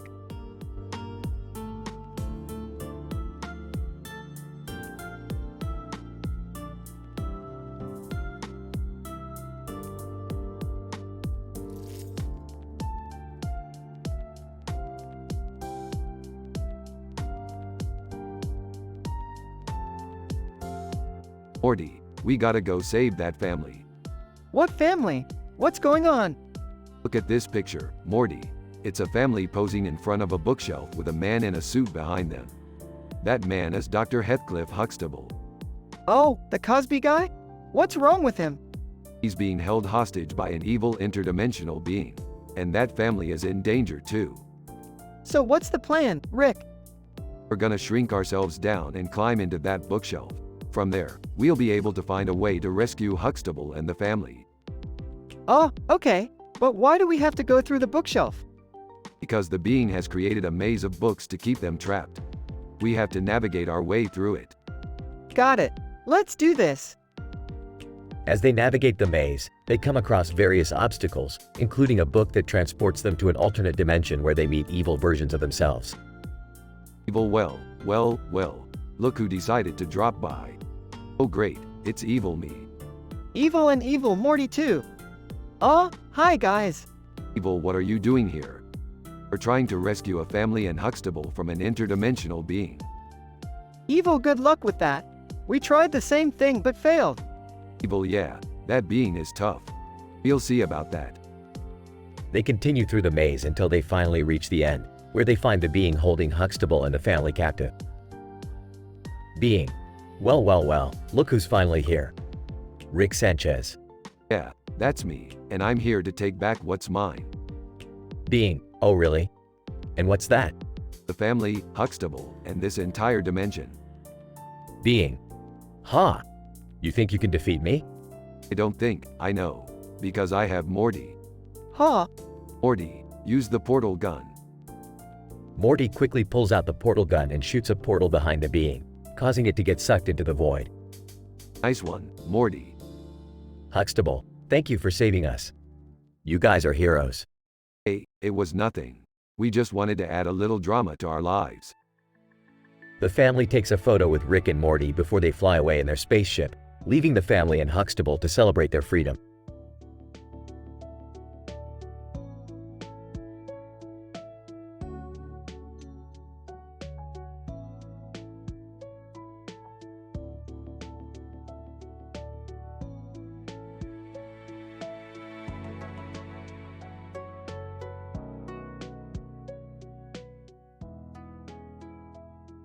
Title: Flame Sword Fiasco. Opening shot of Rick in his lab, tinkering with gadgets. Morty walks in. Hey Rick, what are you working on? Something I like to call the flame sword. It harnesses the power of fire to amplify its destructive capabilities tenfold. Beth and Summer walk in, curious about the commotion. What's going on in here? I'm about to test out my new invention. Cut to a montage of Rick, Morty, Beth and Summer wielding the flame sword in various places, destroying everything in sight. But the last target is a large boulder that will only be destroyed if Rick throws the sword into it. This is it, the final test. A man in a helmet, wielding a sword, appears out of nowhere and snatches the flame sword from Rick's hand. Man, this sword belongs to me. What's going on? Man, I am Naruto, and this is the legendary sword, Kusanagi. Its power belongs only to those who prove themselves worthy. So, what makes you think you're worthy? Naruto, I've been searching for this sword for years, and legend has it that whoever possesses both the Kusanagi and the Kokuryu Maru can make any wish come true. Wow, that's deep, man.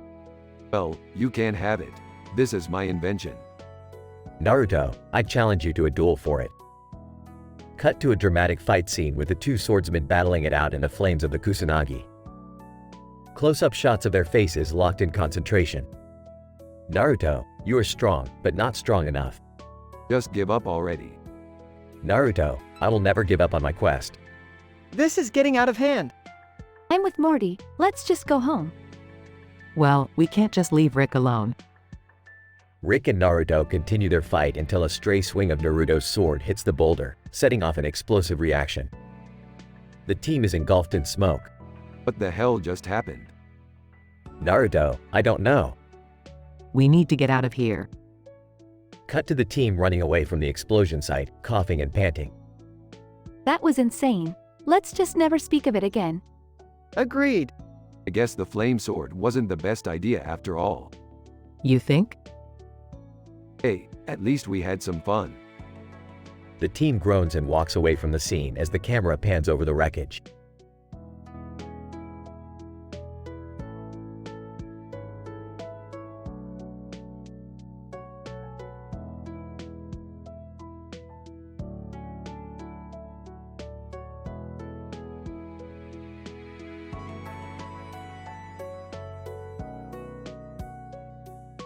Hey Rick, what are we doing in the middle of nowhere?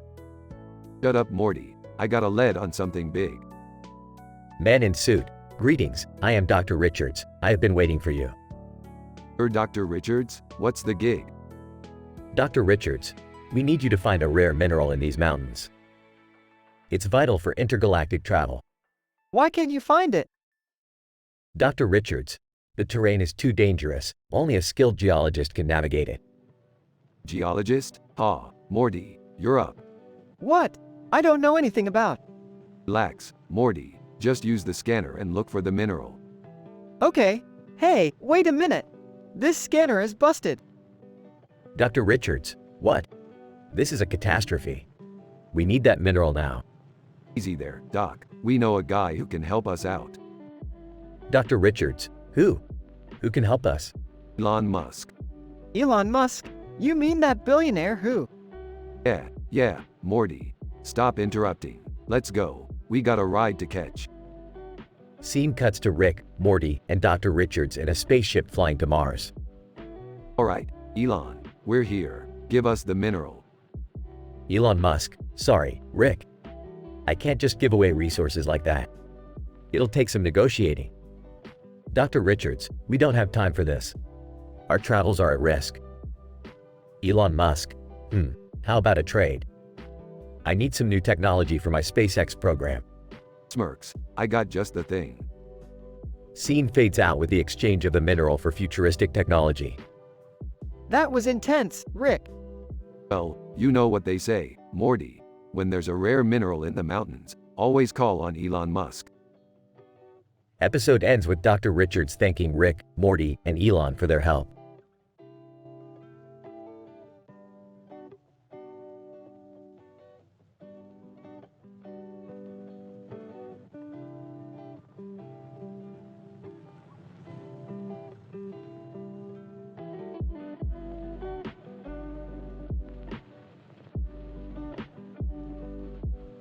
Okay, Morty, buckle up. We're going on a field trip. Where are we going, Rick? We're heading to Africa, Morty. I need to collect some exotic tiger DNA. Can I come too? Sure, why not? They arrive in Africa and start their hunt for the tiger. Rick, why are there so many lions around? Just ignore them, Morty. They're not our concern. They finally find the tiger, but it's not what they expected. Rick? Why does that tiger have glowing yellow eyes? Sarcastically, gee, I don't know, Summer. Maybe it's because it's a genetic freak. The tiger suddenly starts talking. Tiger, please, you must help me. I've been experimented on by the evil scientists of this jungle. Rick, we have to help him. Fine, but don't get attached, Morty. They rescue the tiger and bring him back to their lab. So, what are you going to do with him? We need to reverse the genetic mutation and get him back to his normal self. They successfully reverse the mutation and the tiger turns back to a regular tiger. Tiger, thank you so much for saving me. Yeah, don't get sentimental on me. Rick, we did the right thing by saving him. Guys, I know, Morty, I know. Let's just get out of here before those lions try to eat us. They leave Africa and return home, relieved to have completed their mission. Well, that was one crazy adventure. Hey, just another day in the life of a mad scientist. Smiling, at least we made a difference. Rolling his eyes. Yeah, save the world and all that crap. Can we go watch TV now?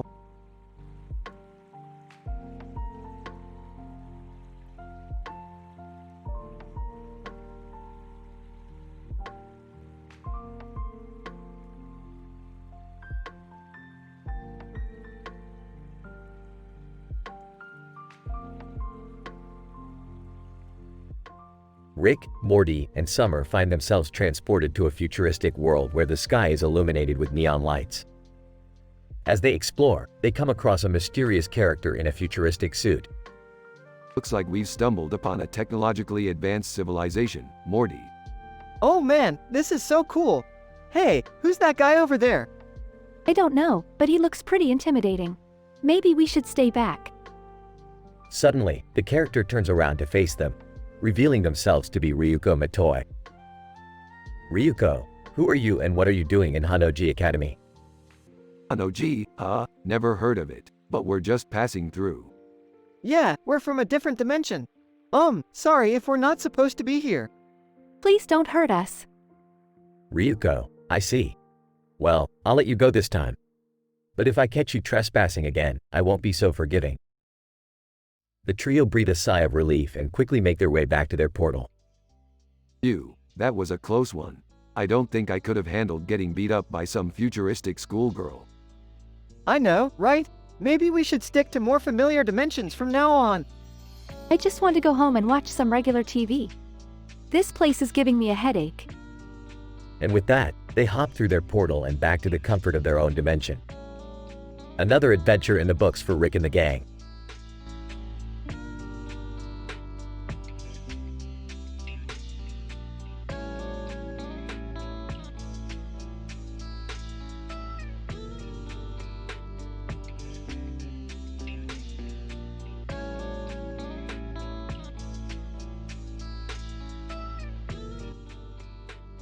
Title: The Bench. Rick, Morty, and Jerry are sitting on a bench in a park. The trees in the background are providing a shade from the scorching sun when suddenly a woman appears. Woman, excuse me, do you mind if I sit here? As long as you don't mind the smell of desperation. Rick, come on. Be nice. What Jerry said. The woman sits down silently and looks at the group with a mixture of curiosity and suspicion. Woman, you guys seem like an interesting bunch. What brings you here? We were just taking a break from our mundane lives. Speak for yourself, Jerry. I'm here for the scenery. I'm just trying to have a chill time. Suddenly, the woman's phone rings and she immediately answers it. Woman, hello. Yes, this is she. What? Are you serious? I bet it's Amazon. They always make things dramatic. The woman looks worried and frustrated. Woman, I can't believe this. My package got lost. What am I going to do now? That's terrible. I hope they can find it soon. Relax, lady. It's just stuff. Stuff doesn't matter. Yeah, but it's still important to her. The woman looks at Morty and smiles. Woman, you're right. It is important to me. But I guess I'll survive without the package. Hey, look on the bright side. Maybe it's a sign that you need to let go of your material possessions. Oh, shut up, Jerry. Don't be so naive. The woman gets up, looks at the group and nods. Woman, thank you for your advice. I'll try to look at things differently from now on. Do you want us to walk you to your car? Woman, that's okay. I think I can handle it. The woman walks away, and the group sits in silence for a moment. I think we all learned something today. Speak for yourself, Jerry. I'm still here for the scenery. I'm just glad we could help her. The group looks at the trees in the background, and the camera slowly zooms out to show the vastness of the park. End of episode.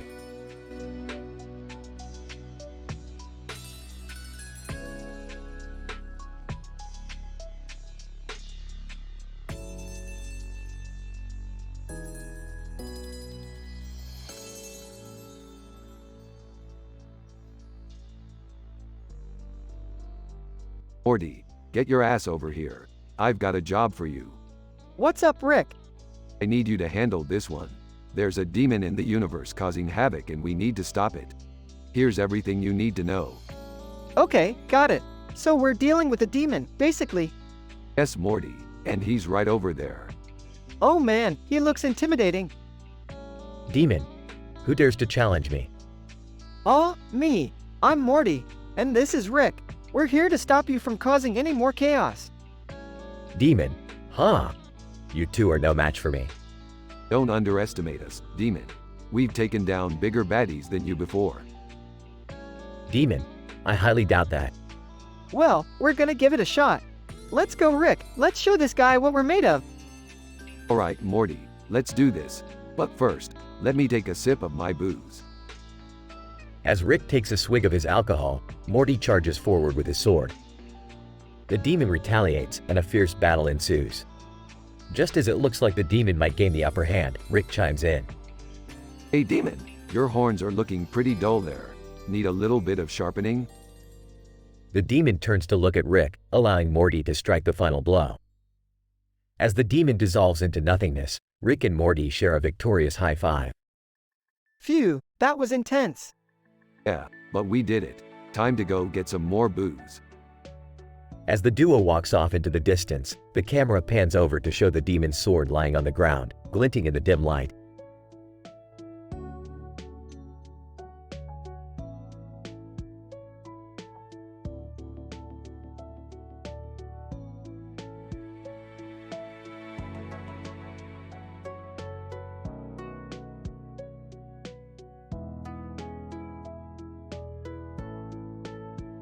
Morty, Summer, take a look at this. Whoa, what is that, Rick? Turtles? Seriously, Rick? They are not just any turtles, Summer. These are the legendary time turtles. Time turtles? Yes, Morty, these turtles can predict the future. Seriously, Rick? You believe in this stuff? Believe it or not, Summer, these turtles have never been wrong. And they predicted something big is going to happen soon. What are we supposed to do, Rick? We have to figure out what the turtles are trying to tell us. And we have to do it before it's too late. Okay, let's focus. What else do we have here? The fountain, it represents the flow of time. And the clock in the background, that's our ultimate deadline. This is really intense, Rick. I don't know if we're ready for this. We don't have a choice, Morty. Time waits for no one. And neither do I. Okay, let's do this. But can we at least give the turtles some lettuce before we go? Sure, Summer, let's not forget our priorities. So, where do we start, Rick? We start by cracking the code of the time turtles. And we do it fast. The fate of the universe is in our hands.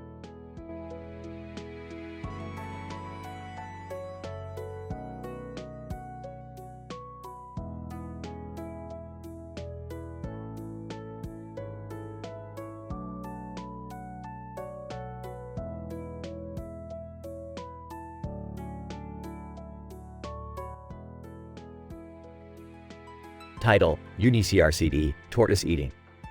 Opening scene. Rick and Morty are sitting in the living room watching TV when a commercial for a new movie catches their eyes. The poster shows a turtle surrounded by other animals in the background, and the title reads, UniCRCD, Tortoise Eating. Oh, great. Another movie about animals. Looks like Hollywood has run out of ideas. I don't know, Rick. It looks kind of interesting. Beth enters the room, curious about the commotion. What's going on? We're just watching this ridiculous movie trailer. It's called UniCRCD, Tortoise Eating. I think it's about a turtle who eats unicorns.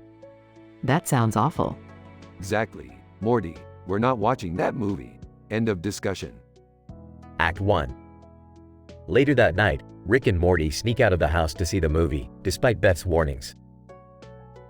As soon as they enter the theater, they realize that this is not just any ordinary movie.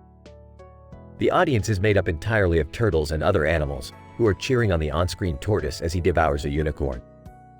Rick, what kind of sick world have we stumbled into? I don't know, Morty, but I think we're in trouble. Act 2. The movie takes a turn for the worse when the tortoise begins to take on more and more powerful unicorns, eventually defeating the mythical creatures with ease. The audience goes wild with excitement, and Rick and Morty realize that they're the only ones in the theater who are disturbed by what they are seeing. Morty, this is not just a movie. It's some kind of sick, twisted ritual. What are we going to do, Rick? We're going to stop this madness. Act 3. Rick and Morty spring into action, taking on the audience of animals in a battle that threatens to destroy the entire theater. As the fighting grows more intense, Beth arrives on the scene, followed by a squad of police officers. What the hell is going on here? We're fighting for our lives, Beth, against a bunch of bloodthirsty animals who think it's okay to watch a turtle eat unicorns. You guys are insane. The police officers arrest Rick and Morty, but not before they take down the last of the animals in the theater. Epilogue. As Rick and Morty sit in jail, trying to make sense of what they have just experienced, Beth comes to visit. I can't even begin to understand what happened tonight. Why would animals even want to watch something like that? Beats me, but one thing's for sure. I'm never going to a movie theater again. Me neither.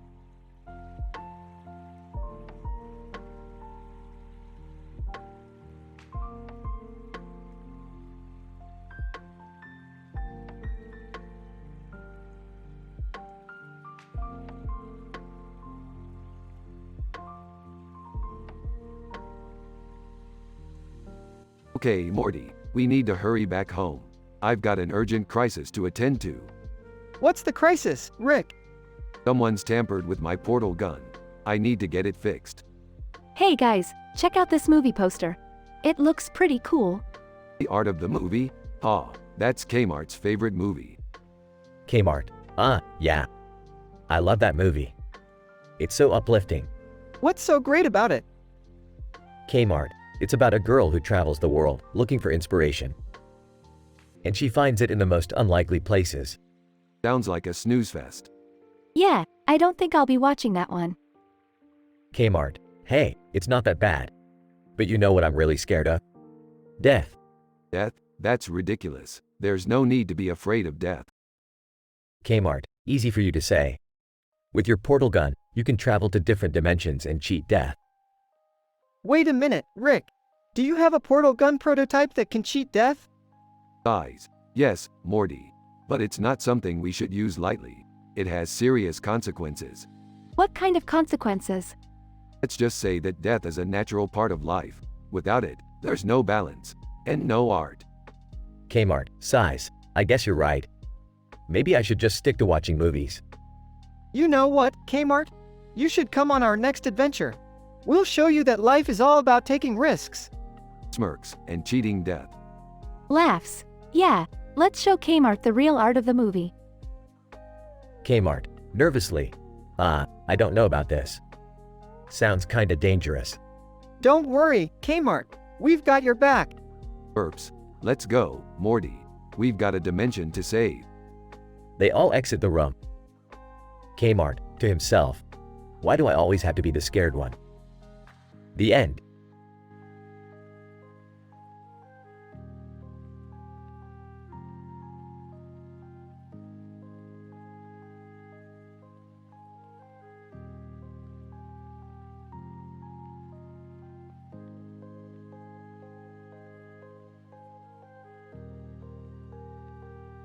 Morty, we've got a problem. Some jerk has parked his spaceship right in front of the Milky Way. Oh no, what are we gonna do? We're gonna need to move it. And fast. Beth, get the transport beam ready. Wait, what? Why do I have to do it? Because I said so, Beth. Now hurry up. Beth reluctantly sets up the transport beam while Rick and Morty try to figure out how to move the spaceship. Maybe we can just push it? Are you kidding me, Morty? This thing is bigger than your brain. Hey! Alright, fine. We'll use the grappling hook to drag it away. Beth manages to transport the spaceship away just as the owner, a grumpy alien, comes back. Alien. Hey, what the hell happened to my ship? Oh, sorry about that. It was blocking our view of the Milky Way. Alien. That's no excuse. I demand compensation for this. Sarcastically, sure thing. Do you prefer cash or interdimensional currency? Alien. Confused.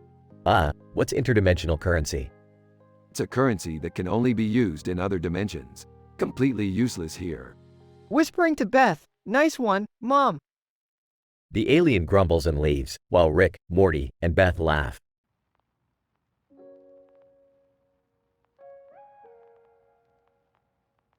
Alright, that's enough excitement for today. Let's go get some pizza. Excitedly, ooh.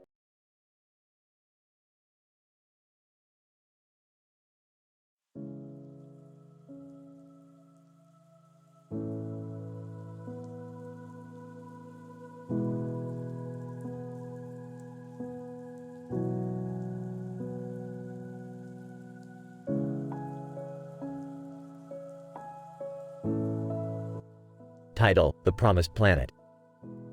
The episode starts with Rick and Morty traveling through space, when suddenly they come across a planet with a yellow hue. Hey Morty, look at that planet. Seems like a paradise for these anime characters with their blue eyes and orange hair. I don't know, Rick. Something seems off about this place. As they land on the planet, a group of anime characters greets them with smiles.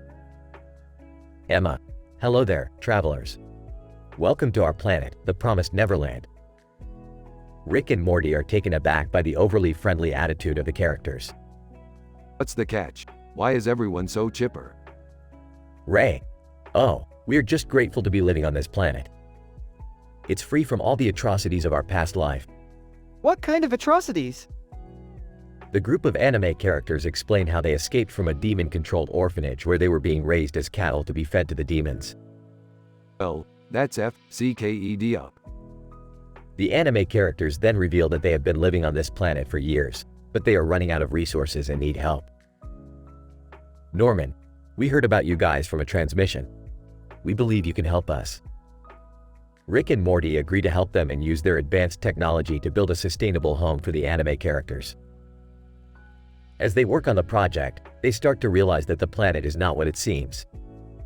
The yellow hue is actually a force field trapping them inside. Rick, we can't let them live like this forever.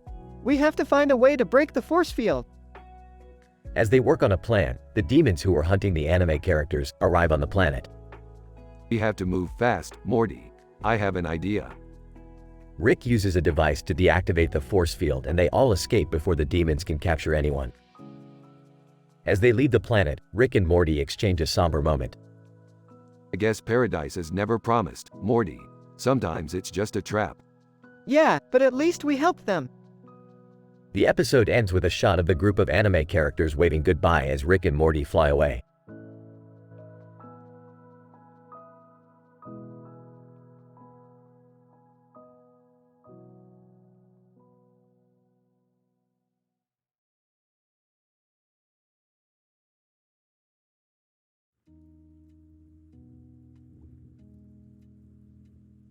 Morty, I've got a new adventure for us. We're going to meet a guy named Bert who thinks lettuce is rocks.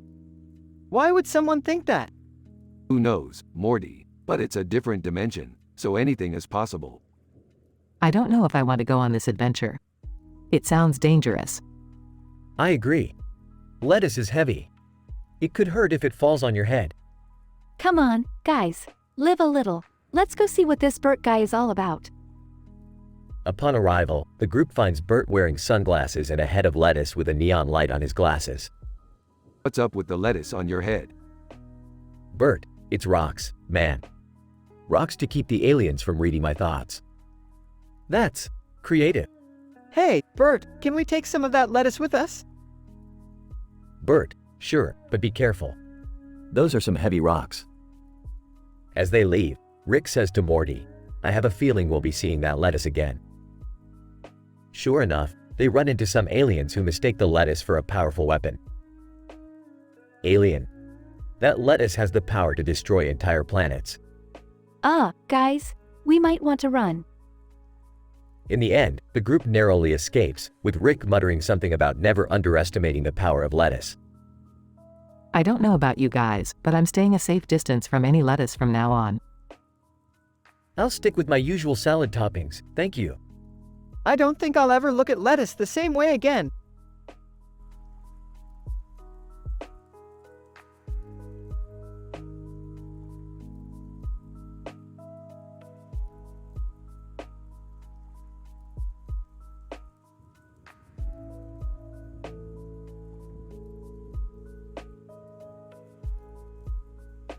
Morty, we're going to meet a man who's even more nihilistic than I am.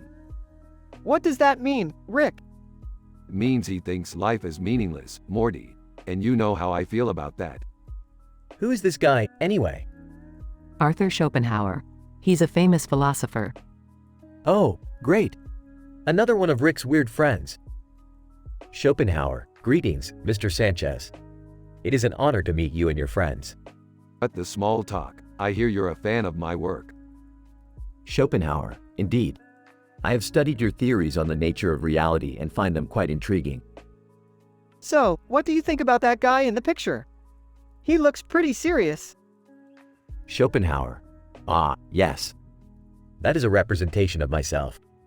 As a philosopher, I believe in facing reality head-on, no matter how unpleasant it may be. That's all well and good, but don't you think there's more to life than just everything being meaningless? Schopenhauer. I'm afraid not, Mrs. Smith. Life is a constant struggle, a series of fleeting pleasures and inevitable pains. The sooner we accept this, the sooner we can move past it and embrace our true nature as creatures of will. That's kind of bleak. Bleak or not, Morty, Schopenhauer has a point. We can't pretend that life is all sunshine and rainbows. But we can choose to create our own meaning, to find purpose in the chaos. Schopenhauer. A very astute observation, Mr. Sanchez. Perhaps there is hope for you yet. I think I need some time to process all of this. Me too, Morty. Me too.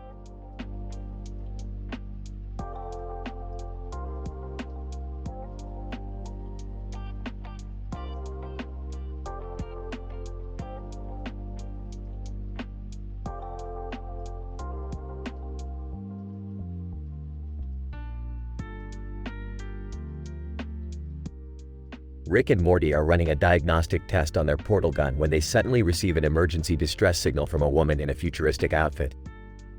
She introduces herself as Tech, short for Technology Acceptance Model, and explains that her world is in danger due to a rogue AI system taking over.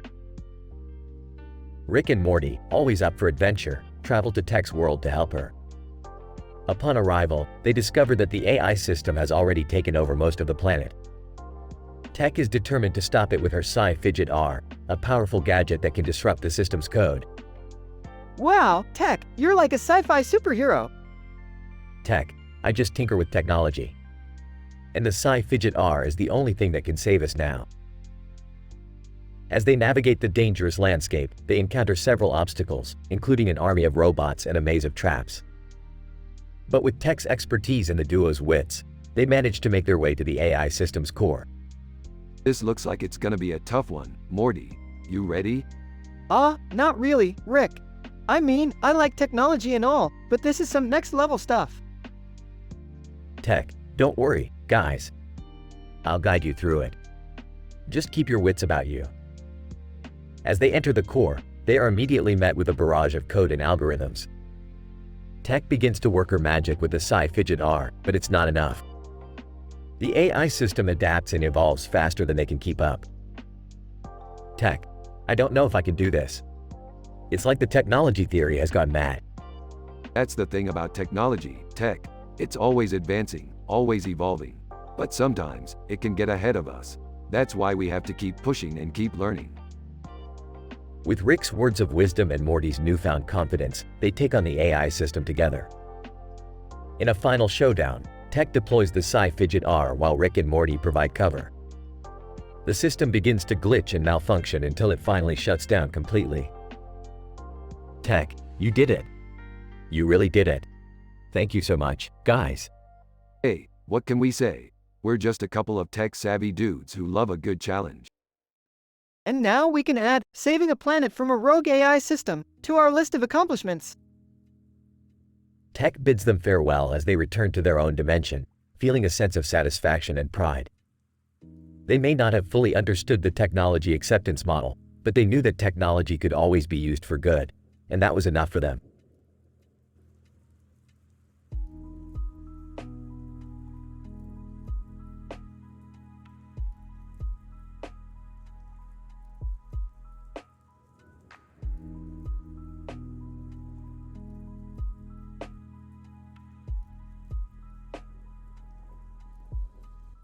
Hey Rick, have you seen this image of a guy named Brad who eats 100,000 carrots a day?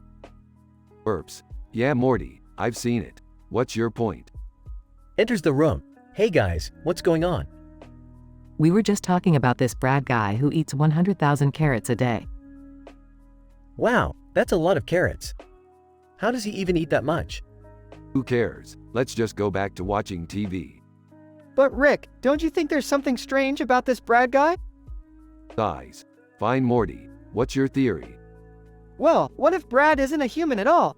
What if he's a creature from another dimension, and the carrots are his source of energy? Gasps, that's crazy, Morty. Sarcastically, yeah, Morty, because creatures from other dimensions totally exist. Smirks. Actually, Jerry, they do. I've seen plenty of them in my travels. Excitedly, see, I knew it. Scratches his chin.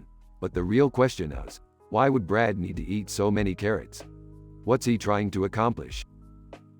Ponders, maybe he's trying to save his world from destruction, and he needs the carrots to power some kind of device. Jokingly, or maybe he just really likes carrots. Chuckles. Either way, it's not our problem. Let's just stick to our own dimension, and forget about Brad and his carrots. Suddenly, the room starts to shake, and the fire and flames background from the image appears behind them. Brad enters the room. Too late, Rick. I've already crossed over into your dimension, and I need your help to save mine. And I'm not leaving until I get it. Groans. Great, just what we needed. Another crazy interdimensional being. Nervously, what do we do, Rick? Puts on his lab coat. We'll have to build him a new power source, but it's going to take some time. Brad, grateful. Thank you, Rick. I knew I could count on you. Whispers to Beth.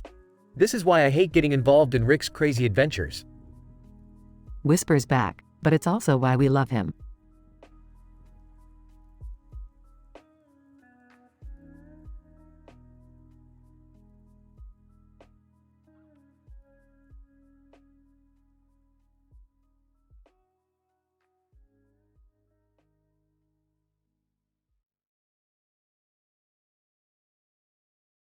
Title: Musical Mayhem. The episode starts with Rick tinkering with a piano in his garage. Morty walks in, intrigued by the plethora of musical instruments around them. Morty: Whoa, Rick, you really have a lot of musical stuff here. Rick: Yeah, music is the universal language, Morty. Plus, it's a great way to pick up chicks. Beth: Hey, Rick, what's going on? Rick: I'm just finishing up my latest invention, the Universal Music Translator. With this baby, we can communicate with any alien species through music. Beth: That's amazing, Dad. How does it work? Rick: Simple. Just play any instrument or sing, and it will translate your music into the native language of whatever species we encounter. Suddenly, a group of interdimensional beings appears, attracted by the music. Interdimensional beings. Whoa, that music is out of this world. Rick: Looks like our first customers have arrived, Morty. Let's test out the translator. Rick and Morty start playing different instruments, and the beings start dancing to the music. However, things quickly spiral out of control. Beth: Dad, what's happening? The music is getting louder and louder. Rick: It seems the translator is malfunctioning. We need to shut it down before it causes a musical apocalypse. The trio tries to shut down the translator, but it only makes things worse. The objects and instruments around them start turning into living, musical beings, wreaking havoc in the garage. Morty: Rick, we need to fix this before it spreads to the rest of the world. Rick and Morty manage to reprogram the translator, but not before the garage becomes a musical battlefield. In the end, they manage to shut it off, and everything returns to normal. Beth: Phew, that was a close one. Rick: Maybe you should stick to inventing just regular stuff. Rick: Come on, Beth. Where's your sense of adventure? Besides, I'm sure there are plenty of species out there who would love to jam with us. The episode ends with Rick, Morty, and Beth cleaning up the mess in the garage, surrounded by the remnants of their musical adventure.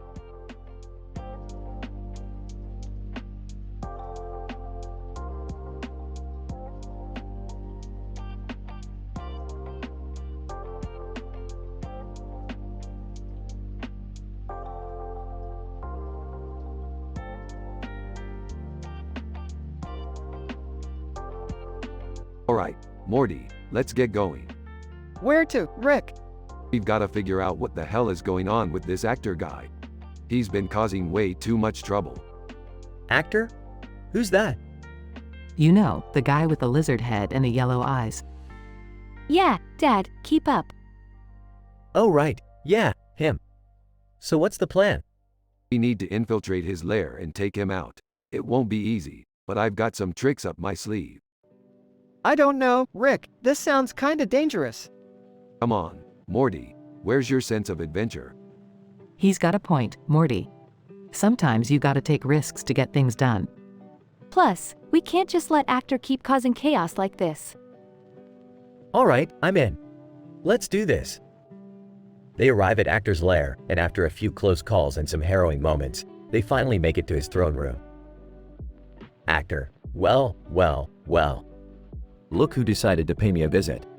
Cut the crap, Actor. We know what you're up to. Actor, oh really? And what might that be? You're causing chaos and destruction all over the galaxy just for fun. And we're not gonna let you get away with it. Actor, ha! You really think you can stop me? I am Actor, supreme ruler of the universe. We may not be able to stop you on our own, but we've got something better than strength. We've got love and unity. Yeah, and that's something you'll never have. Actor, you fools. You can't defeat me. We don't have to defeat you, Actor. We just have to bring you to justice. With a flurry of action, the gang manages to subdue Actor and turn him over to the authorities. Another successful mission, Morty. Yeah, but I don't think I'll ever get the image of that lizard head out of my mind. Sometimes you just have to push through the fear, Morty. Yeah, and hopefully we can keep bringing villains like Actor to justice and make the universe a better place. Agreed. Let's go home and celebrate our victory. As they make their way back to their ship, the gang can't help but feel a sense of satisfaction and pride. They may not be the strongest or the most powerful, but they've got something even better, each other.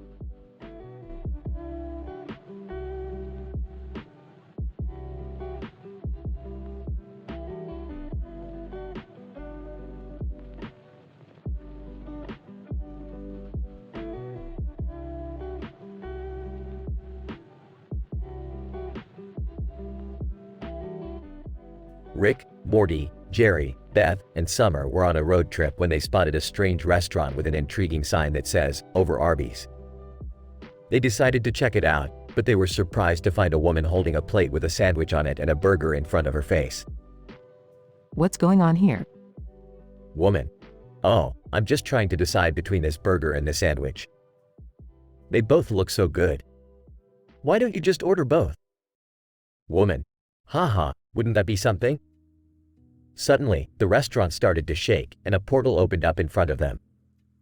Everyone, get in here. We need to get out of here before something catastrophic happens. They jumped through the portal and they found themselves in a strange dimension where everything is made of sandwiches and burgers. Oh my god, everything's edible. This is a dream come true. But where are we? How do we get back? Relax, Jerry, I've been here before. All we need to do is find the portal that leads us home. As they were exploring this dimension, they stumbled upon a group of sandwich rebels who were trying to overthrow the burger monarchy. Hey, what's going on here? Rebel leader, we're fighting for our right to choose. The burgers have ruled for too long, and it's time for a change. But what about the sandwich lovers? Don't they have a say in this? Rebel leader, of course. We want everyone to have the freedom to choose what they want to eat. As the rebels and the team joined forces, they were able to overthrow the burger monarchy and establish a new era of sandwich democracy. The woman they met earlier was able to order both her burger and sandwich, and everyone lived happily ever after. Woman, this is the best day of my life. Ah, shut up and pass the ketchup.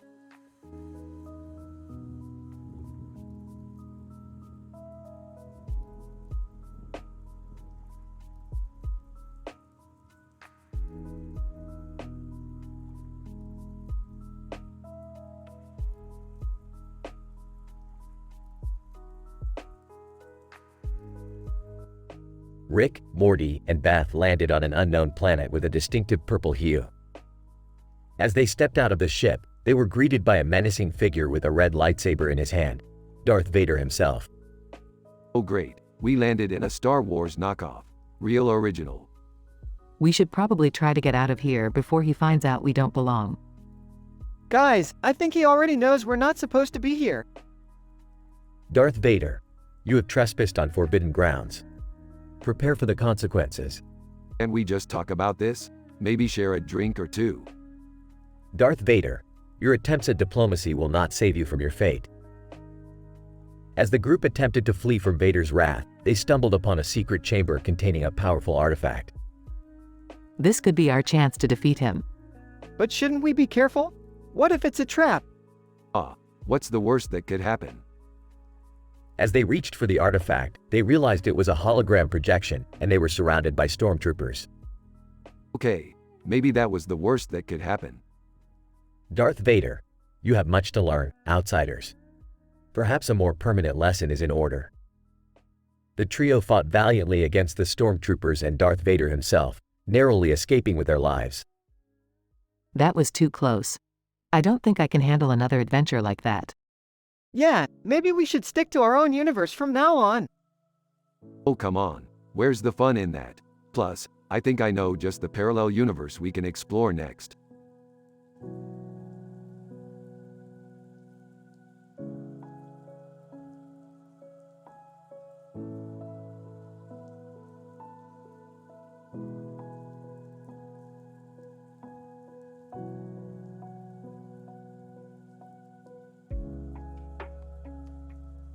What is this? A restaurant? I thought we were here to save the universe. Well, the universe can wait. I'm starving. I can't believe Jerry actually picked a decent place for once. Hey, I have good taste. Yeah, if your taste is for restaurants with menus written in crayon. Waiter, welcome to Burrito. What can I get for you? I'll have the fish tacos. I'll have the chicken fajitas. I'm feeling adventurous. I'll have the chimichangas. I don't eat food from other dimensions. Waiter, alright, you just want water then? But, no alcohol. Waiter, nope, we don't serve booze here. Well, that's a deal breaker. Come on Rick, just try the food. It's really good. Fine, give me the beef burrito. As they wait for their food, the group begins to discuss their latest adventure and the challenges they faced. We almost didn't make it out of there alive. Yeah, those aliens were pretty tough. I was just glad to be there to help. Please, you're lucky we didn't leave you behind. Suddenly, the door bursts open and a group of aliens enter the restaurant, looking angry. Alien leader, you there? You're the ones who destroyed our planet. Oops, my bad. The group quickly realizes they are in danger and begins to strategize. We need a distraction. I can create a diversion with the hot sauce. I can try to reason with them. I'll grab the weapons. In a tense standoff, the group fights off the aliens and saves the day. As they leave the restaurant, they all agree that despite the chaos, the food was pretty good. I told you it was a good place. Yeah, for a restaurant with menus written in crayon.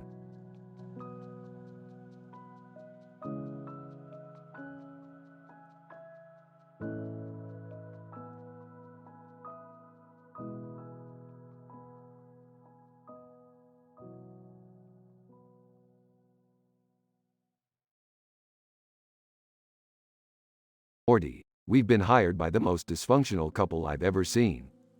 What do you mean, Rick? Look at them. They're not even holding hands. That's the first sign of a doomed relationship. Web developer, are you Rick and Morty? I hired you to fix my website. Yeah, we'll fix your website, but we're also going to fix your relationship. How are we going to do that? It's simple, Morty. We're going to give them a dose of our patented therapy. Woman in black dress, I don't need therapy, we're perfect.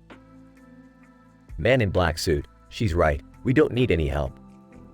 See, Morty, denial is the first sign of a doomed relationship. Web developer, can you please focus on my website? Fine, we'll fix your website, but let's not forget about the state of your relationship. Rick, what if we make them face their fears and insecurities? Morty, you're a genius. Let's do it. Woman in black dress, what fears and insecurities? Man in black suit, yeah, what are you talking about? We'll start by asking you both some questions. Let's begin.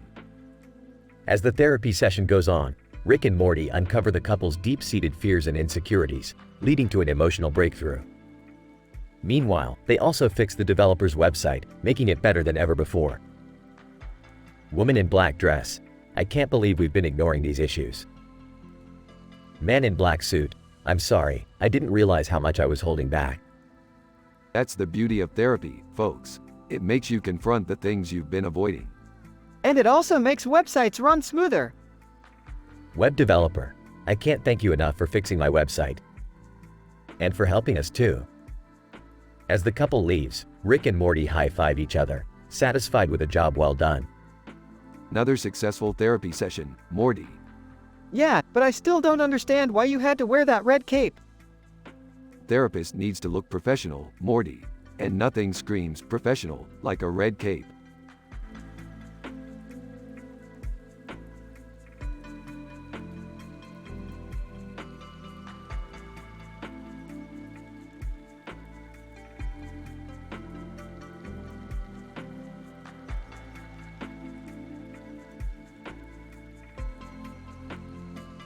Alright, Morty. We're going to Arvax Prime to steal the fire gems of Ultor. Rick, I don't know. This looks like a bad idea. Hey guys, what's going on? We're going on a heist. You coming with us, Summer? Rolling her eyes. Yeah, sure. They land on Arvax Prime and approach the white structure. Alright, here we are. Now we just need to avoid the guards and get to the fire gems. Whispering, hey, who are those guys in red suits? Whispering, oh my god, it's the proposal. They watch as the man in the red suit gets down on one knee and proposes to the woman next to him. They both start weeping. Oh geez, not this again. What do you mean, Rick? Every time we go on a heist, we always end up getting hit with a bunch of emotions. Smiling. Rick, you're just a big softie. They watch as the proposal couple hug and celebrate their engagement.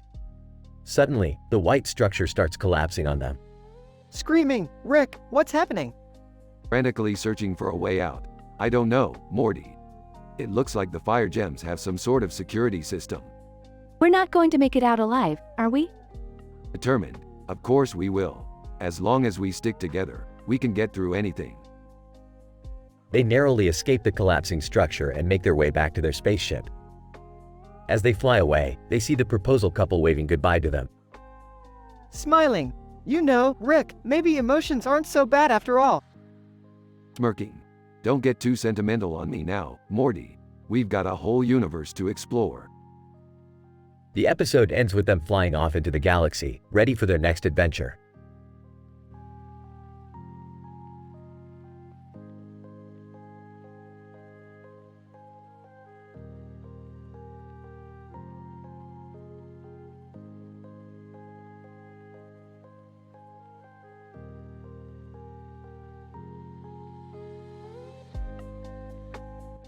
Title: The Coffee Conundrum. Rick and Morty enter a dimly lit warehouse where they see a man sitting on a chair with a microphone above his head and a coffee pot on top of his head. Rick, what's going on here? Looks like this guy's in some sort of predicament, Morty. Let's see if we can help. As they approach the man, they hear him mumbling. Man must make coffee. Oh, what's the problem, bro? Man looks up. Oh, thank goodness. I've been stuck like this for hours.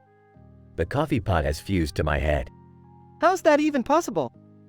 Man, I don't know, man. Just get it off, please. Rick examines the pot and sees that it's powered by a strange energy source. This looks like some advanced alien technology. We need to find the source before we can remove it. The trio sets off on a galaxy-wide scavenger hunt to find the source of the energy. Exasperated, Rick, we've been searching for hours. This is hopeless. Nonsense, Morty. There's always a solution. Pauses. Wait, what's that? They come across a planet with akakats lined up in rows, each wearing a similar coffee pot on their head. In disbelief, these little furballs have the same device on their heads. This must be the answer we're looking for. After intense negotiations with the akakats, they discover that the energy source comes from their tails. In exchange for the energy source, the trio must complete an intense obstacle course. The course proves to be challenging, but they manage to succeed and retrieve the energy source. They rush back to the warehouse and remove the coffee pot from the man's head. Man, thank you so much. I can finally drink my coffee in peace. Smirks, at least somebody's happy. Chuckles. That kind of problem gives a whole new meaning to coffee addiction. Classic. As they leave, Morty can't help but feel a sense of fulfillment from helping the man. To Rick, you know, sometimes it feels good to help others. Sarcastically. Yeah, sure, Morty. That's what we're all about. Now come on, adventure awaits. End scene.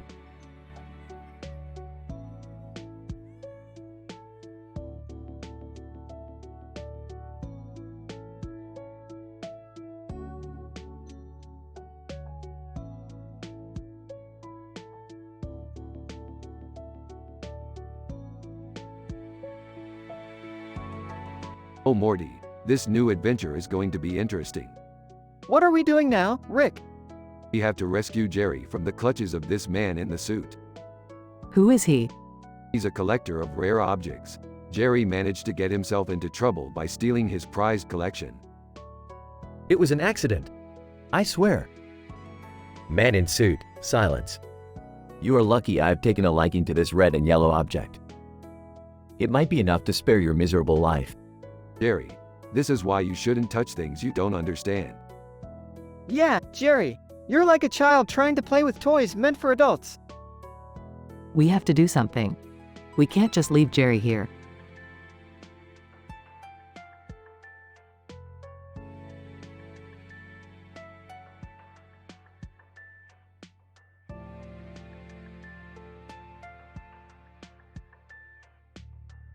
I've got an idea. Morty, you distract the man while I free Jerry.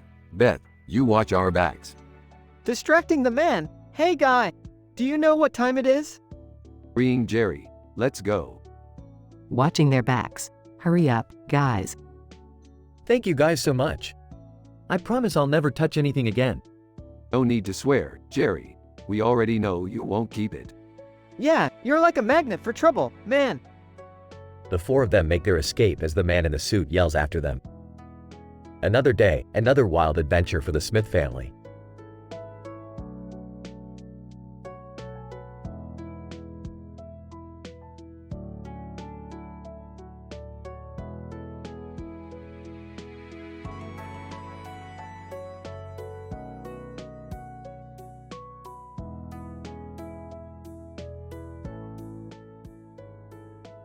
Morty, check out this comic strip here. Holds up the comic strip with the red ball on a plate. Oh, what's the joke? It's a satirical commentary on the fleeting nature of life, Morty. You're not supposed to laugh. Oh, Speaking of fleeting nature, check out the caption on this one. Holds up the comic strip with the caption, I'm yours, planet burns. what does that mean? I haven't got a clue, Morty, but it's got drama written all over it. Meanwhile, on an alien planet. Alien leader, our planet is in peril. Our sun is dying, and we have no way to save it. Alien scientist. Wait, what if we could harness the power of the mysterious, I'm yours? Alien leader, but what is that? Alien scientist. I have no idea, but it's worth a shot. Back on Earth. Morty, we need to go to that planet and investigate. But we don't even know what I'm yours is. That's what makes it exciting, Morty. They arrive on the alien planet. Alien scientist, you have I'm yours. What? Alien scientist, please, you must help us save our planet. Meanwhile, the sun gets closer and closer to burning out. Alright, let's see what this I'm yours can do.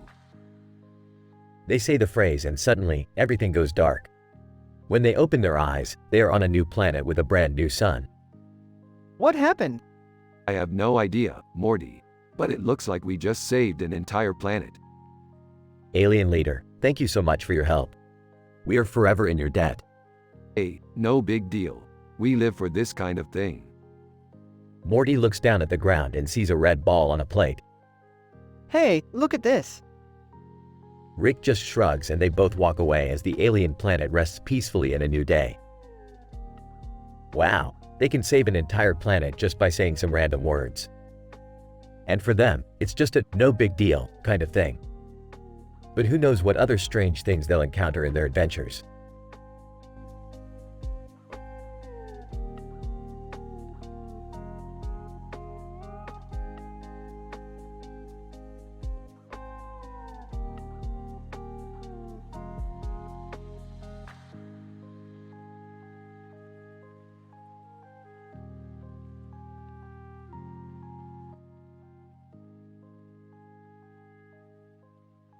Walking into the garage. Morty, Jerry, Summer, get your asses in here. Enters with Jerry and Summer. What's going on, Grandpa? Points to a futuristic object with a red center surrounded by lights. That, my dear grandkids, is a quantum destabilizer. Confused, what does it do? Sarcastically, oh, nothing much. Just destabilizes quantum particles and creates a black hole that could potentially destroy the universe. Alarmed? What? We can't use that.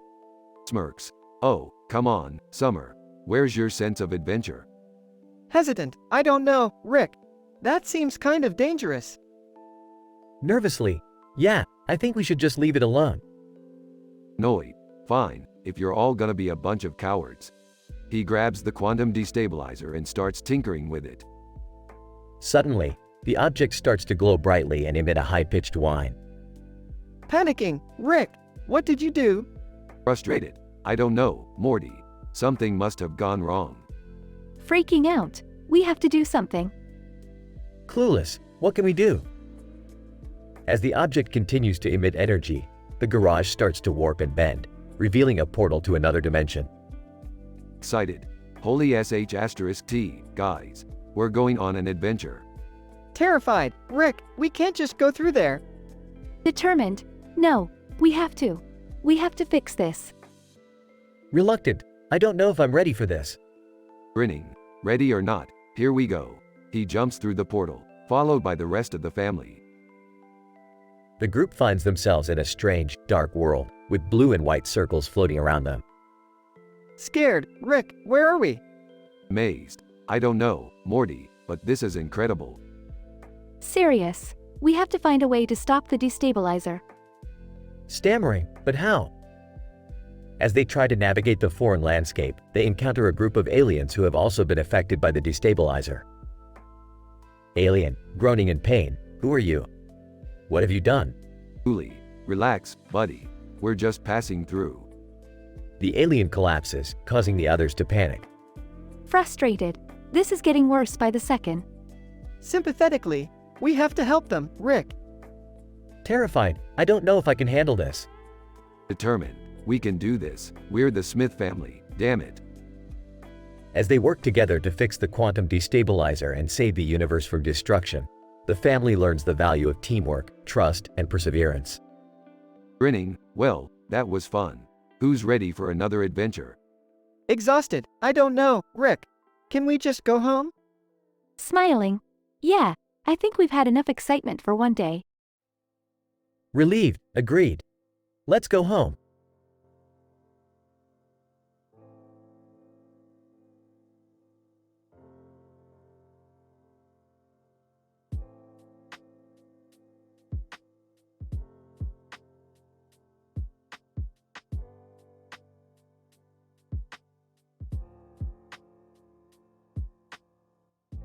Morty, you won't believe it. I found the most incredible universe where chickens are the most valuable currency.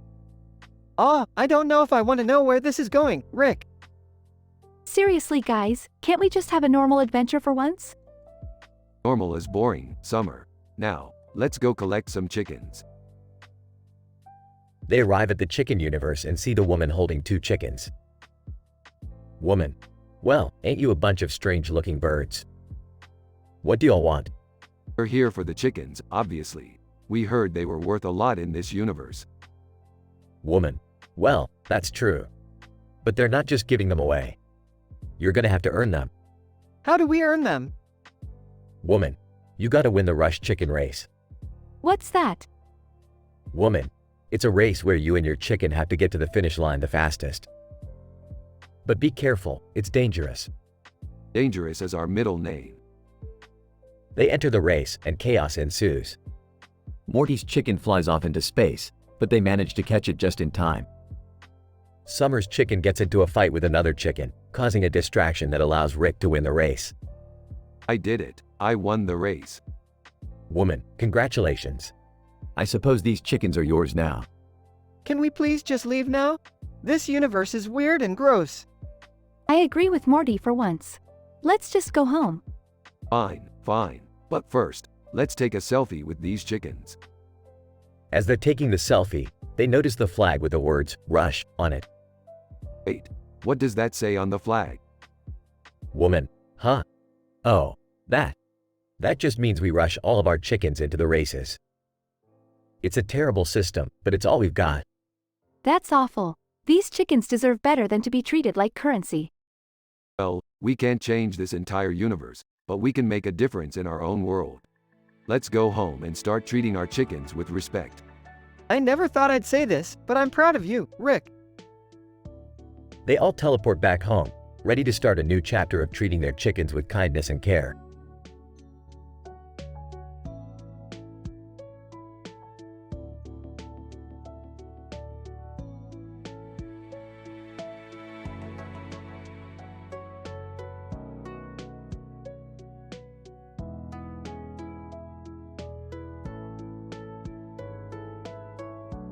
Morty, we gotta save your mom and sister from that peacock lady. Peacock lady? What is going on here? Mom, we went to that Love Tonight party and now we're stuck in some weird alternate dimension. Peacock lady. Well. Looks like I have some guests for my show tonight. I don't have time for this. Pulls out portal gun. Peacock lady. Bold move, but my powers are too strong for you to escape. Can't we just dance our way out of this? Peacock lady. Aw, the power of dance. How could I forget? Starts dancing. This is ridiculous, but what other options do we have? I don't know, but I don't think I like where this is going. Hold on tight. We're about to bust a move. As the group joins in on the dance, they realize the power of love and friendship can conquer even the strangest of challenges. With a final dance sequence, they break free and return to their own dimension. I never want to dance again. Agreed, let's go home. Can we at least get some pizza first? Pizza? Yes, Morty. Always pizza.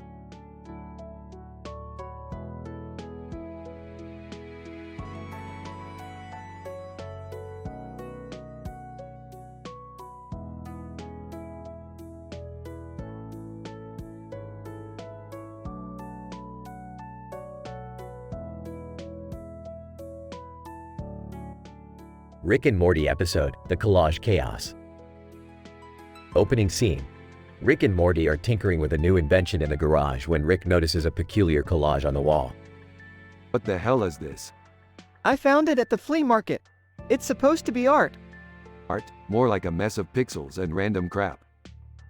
As they examine the collage, they suddenly get sucked into it and find themselves in a surreal world where the images come to life.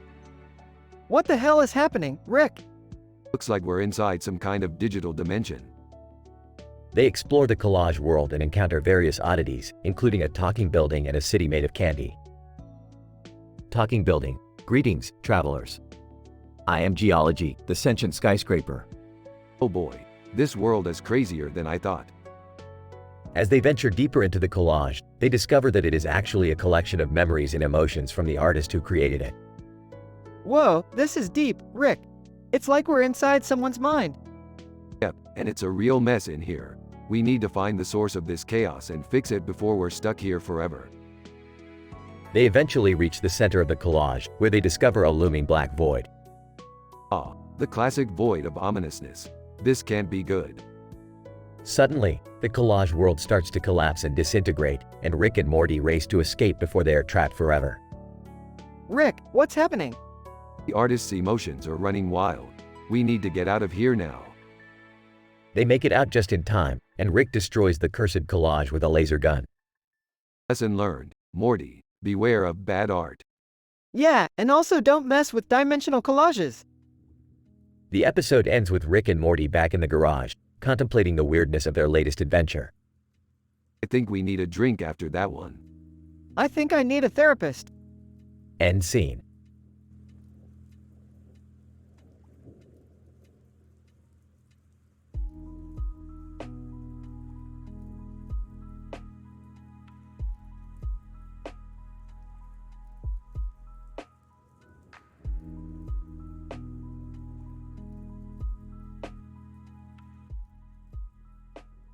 Rick, Morty, and Jerry are exploring an abandoned mansion in search of a rare artifact when they come across a strange room.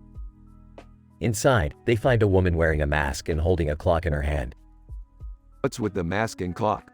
This better not be some sort of saw-type shit. I don't think so, Rick. Look at that gold frame around her neck.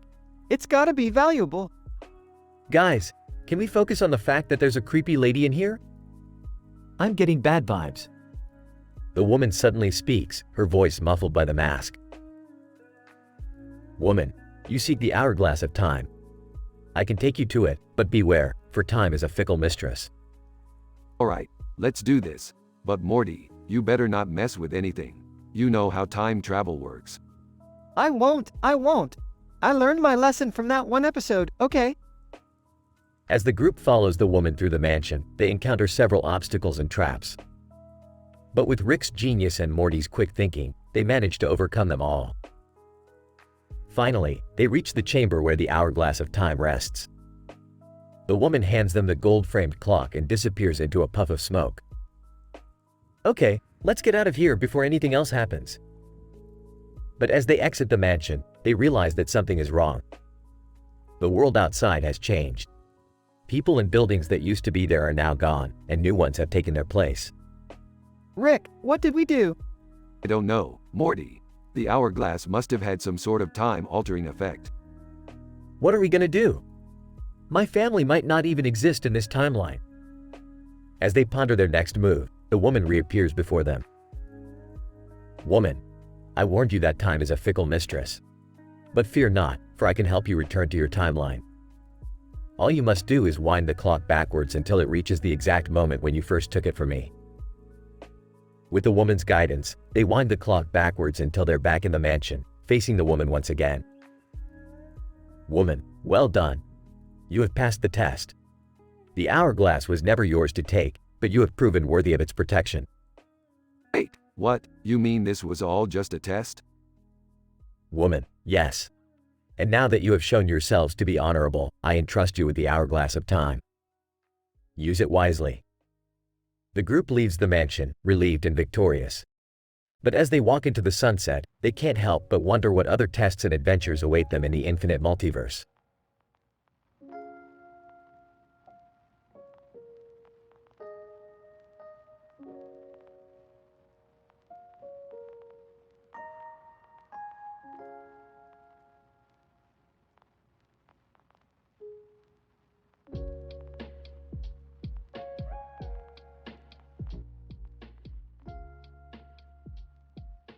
The episode starts with Morty waking up to find a strange green eye staring back at him from his bedside table.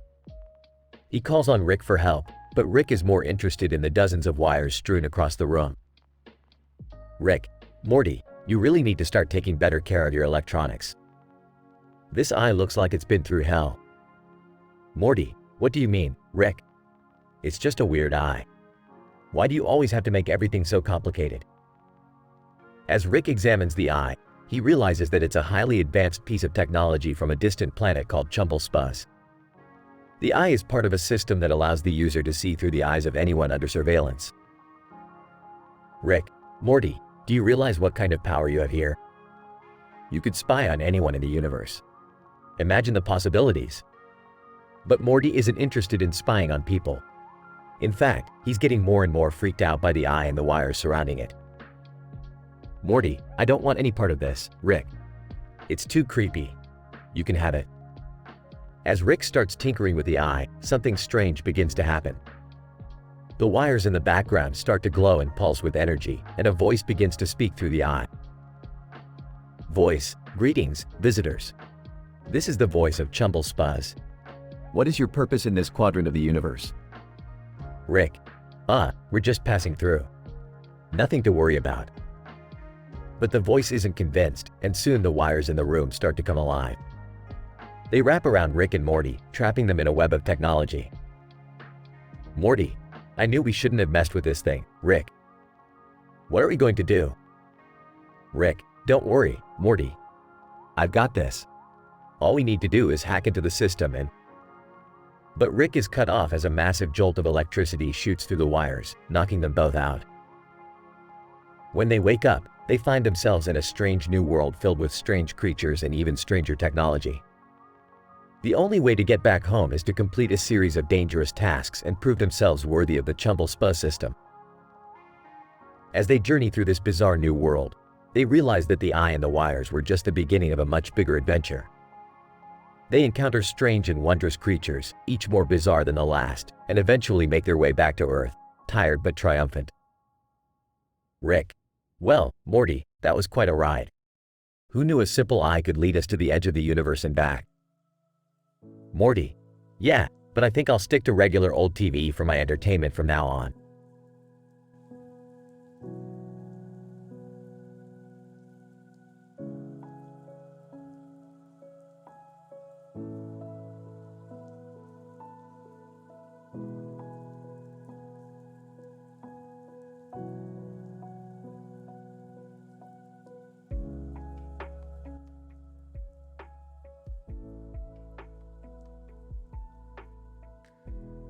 Alright, Morty, we're going on a little adventure to the future. Whoa, why the future, Rick? Oh, Morty, I gotta see a man about a suit. And not just any suit, it's the suit of Elon Musk. Elon Musk? The rich guy on Earth? Yeah, that's him, Morty. He's got the best futuristic suit money can buy, and I wanna get my hands on it. They arrive in a futuristic tunnel, lined with neon lights and sci-fi filaments. Wow, Rick, this is crazy. Yeah, they don't make tunnels like this anymore, Morty. Come on, let's find Musk. They arrive at a room with a large glass window, through which they can see Musk himself, wearing a futuristic suit. Alright, Morty, time for me to do some negotiating. You mean steal the suit? Potatoes, Morty. Just keep watch for security. Morty nervously looks around as Rick uses his portal gun to teleport into the room.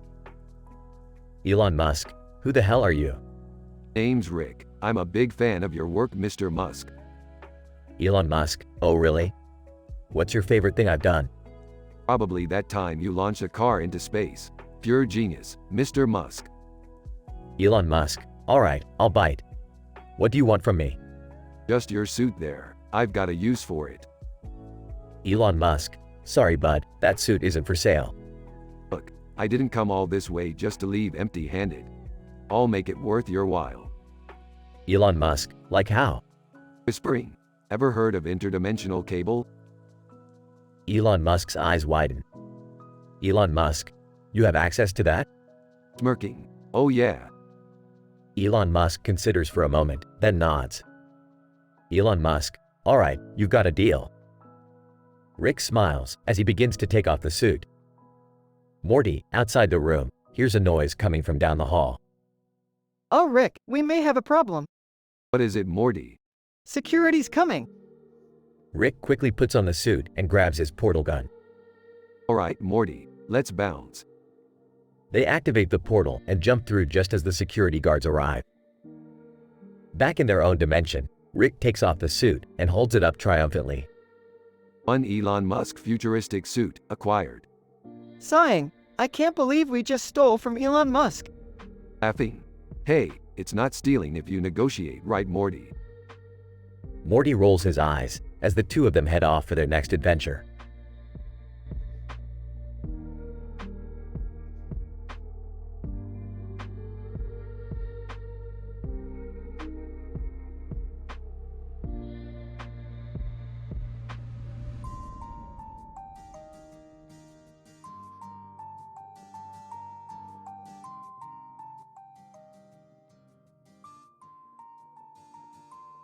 Hey Morty, do you remember that time we got abducted by a group of alien smugglers? Yeah, that was crazy. Why? Well, I just got a distress signal from someone who looks like the same kind of alien. Let's go check it out. What? No, absolutely not. We're not going on another wild adventure today. We have a family function to attend. Yeah, Dad, you promised we would all be there for Aunt Linda's birthday party. And we can't be late. Your mother will kill me if we're late. Oh, come on. It'll be a quick detour. Besides, who knows what kind of crazy stuff we might see. They all reluctantly agree and follow Rick to a nearby planet. They find the source of the distress signal, a woman with green eyes and horns on her head, with a ring around her neck and a necklace around her neck, standing in front of Angelina Jolie. What the hell is going on here? Green-eyed woman, thank you for coming. My name is Zorathia and I am the queen of this planet. I have a problem that only you, Rick Sanchez, can solve. What kind of problem? Zorathia, my people are at war with a neighboring planet and we need your expertise in weaponizing a certain substance. Wait, what? We're not helping you start a war. No way. Yeah, that's not cool. Zorathia, please, I beg of you. If we do not act now, my people will be destroyed. I don't know about this, guys. Angelina Jolie. Yeah, I don't think it's a good idea either. Fine, we'll help, but only if you let us use that intergalactic portal over there to get back home in time for Aunt Linda's birthday party. Zorathia agrees and they set to work on the weapon. However, the substance they need is guarded by a fierce dragon.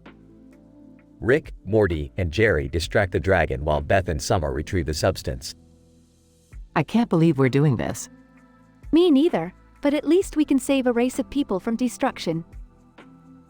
They succeed in their mission and make it back home in time for the party. As they celebrate with their family, they reflect on the crazy events of the day. You know what, Morty? This whole adventure wasn't so bad after all. Yeah, I guess not. I'm just glad we made it back in one piece. And that we did something good for once. Agreed. Now, who wants cake? As they eat cake and laugh, the green-eyed woman with horns watches them from afar, grateful for their help.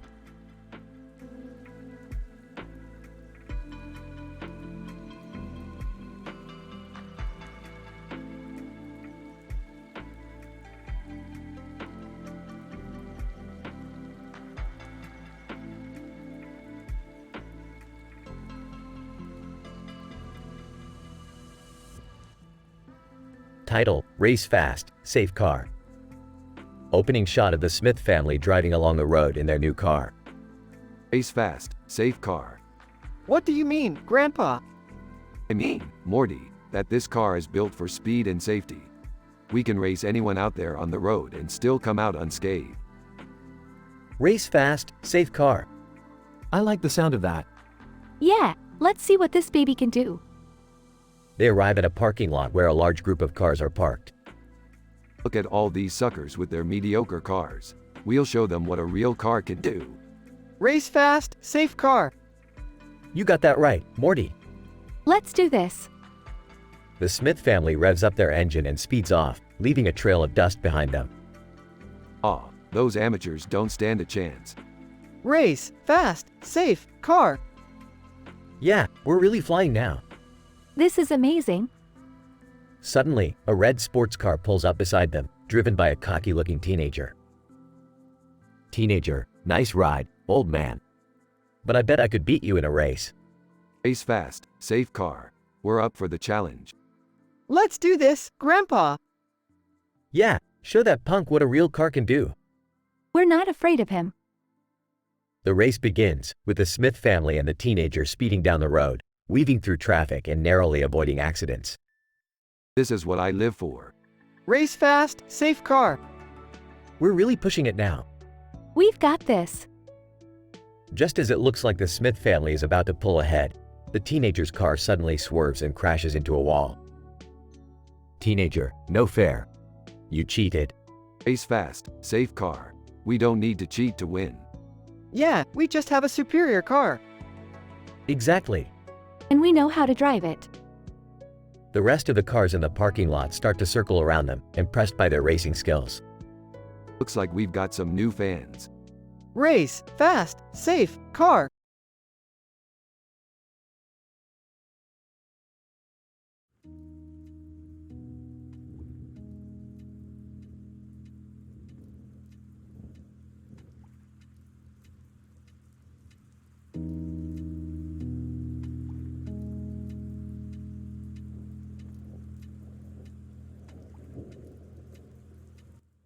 Rick and Morty episode, Checkmate in Time.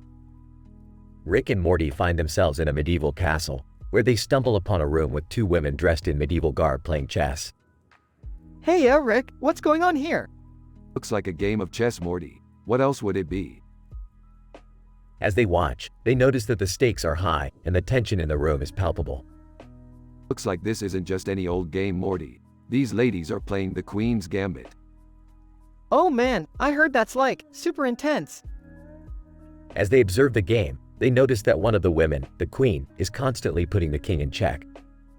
Wow, the Queen is really dominating. Yeah, but it's not over yet, Morty. The King's got a few tricks up his sleeve. The tension in the room continues to rise as the women's moves become more and more calculated. Suddenly, there's a twist. Oh snap, it looks like the Queen has made a fatal error, Morty. The King's got her now. No way, Rick, she can still turn this around. As the game comes to a close, the Queen makes a last-ditch effort to save her king, but it's too late. And that's game over, Morty. Looks like the King came out on top. As the women begin to leave the room, Rick and Morty are left to ponder the gravity of the situation. Wow, that was intense, Rick. I never knew chess could be so dramatic. Morty, chess is just one of life's many arenas for drama and comedy. It's all about playing your best game and hoping for the best. With that, Rick and Morty disappear, leaving the medieval castle behind and moving on to their next adventure.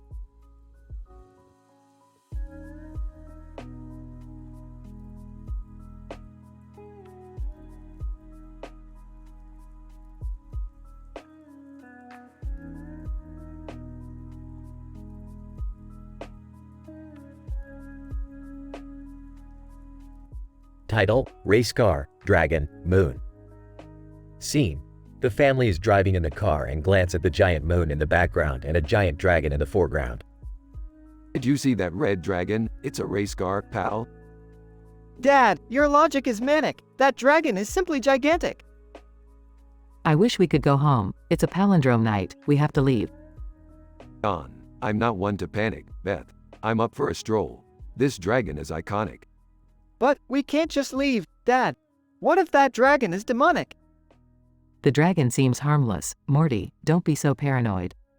Agreed, Beth. Plus, this dragon on our car hood is becoming iconic. Wait, what? When did we get a dragon on the hood of the car? Oh Morty, you were always so ironic. I got it last week. We're gonna race it down to the Bionic. Rick, that's incredibly reckless. We're not racing a dragon. Come on, Beth, it's a fun time. Let's go. It's not like we're gonna be gone for eons.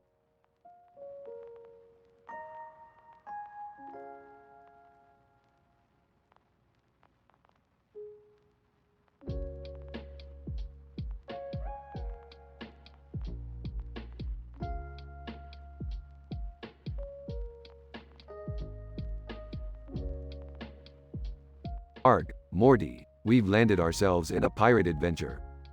What? How did we end up on a pirate ship? You're always getting us into crazy situations, Rick. Relax, Summer. This is going to be one wild ride.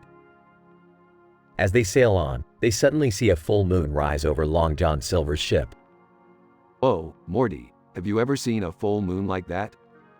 No, Rick, it's crazy. Guys, we have to focus. We're on a pirate ship. As they try to blend in, they soon discover that Long John Silver is after a rare diamond that they possess. Looks like we've got ourselves a treasure hunt, Morty. Hold on to that diamond tight. Won't they just take it from us? Not if we outsmart them. It's time for some good old-fashioned pirate drama. As they engage in a battle of wit and brawn, they manage to come out on top with the diamond secured. Phew, that was intense. But we did it, guys. Ahoy, mateys, we've proven ourselves worthy of the high seas. I don't think I ever want to go on a pirate adventure again. But it was pretty awesome, right? You're damn right it was, Summer. Now let's set course for our next adventure.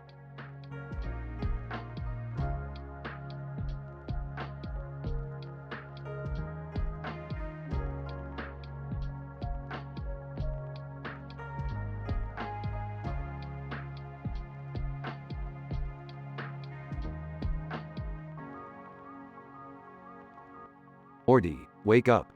Oh man, what happened? You hit your head on the bookshelf. But more importantly, why are you in my closet? I don't know, Rick. Last thing I remember was seeing a cartoon character with a knife in a book. Ah, that's just Professor Poopy Butthole. He's been writing his memoirs and went a little crazy. But speaking of crazy, I need your help. What do you need, Rick? There's a new interdimensional threat and I need you to come with me to stop it. Can't we just call the Avengers or something? Morty, this isn't the MCU. We have to handle this on our own. Alright, Rick. Let's do it. As they teleport to the other dimension, they find themselves face to face with an army of evil clowns. Morty, grab that banana cream pie and start throwing. You got it, Rick. As they battle the clowns, Rick and Morty exchange witty banter and one-liners. Looks like we're gonna need a bigger pie. You know what they say, Rick. It's not the size of the pie that counts, it's how you throw it. But just when they think they've won, the leader of the clowns reveals himself to be none other than Professor Poopy Butthole. Poopy Butthole, what the hell are you doing? Poopy Butthole, I've been driven mad by my own memoirs. I had to take over this dimension to escape the horror of my own life story. Sounds like someone needs a good editor. Morty, no time for jokes. We have to stop him. Through a combination of quick thinking and banana cream pie, Rick and Morty are able to subdue Poopy Butthole and save the day. That was intense, Rick. I don't think I can handle much more of this. Don't worry, Morty. We'll just have to find a way to make it less intense next time. As they teleport back to their own dimension, Morty can't help but wonder what other strange adventures await them in the future.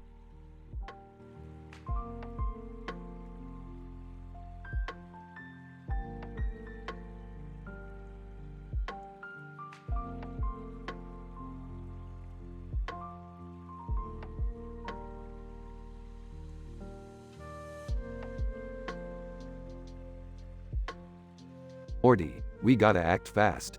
What do you mean, Rick? The government wants to buy Naruto to fund their super soldiers. Naruto? You mean the anime character? Yes, Morty, they're gonna use his powers to create a super army. That's insane. I know, Morty, that's why I'm locking you in the closet. What? Why? Because I can't risk you getting in the way. Woman in blue jacket, hey, what's going on here? Stay out of it, lady. Man in red shirt, yeah, this doesn't concern you. Morty, I'm serious. We have to stop the government. Okay, Rick, what's the plan? We're gonna break into their secret headquarters and steal Naruto back. This sounds risky. That's because it is, Morty. But if we don't do it, who will? Alright, let's do this. That's the spirit, Morty. Now, let's go save Naruto.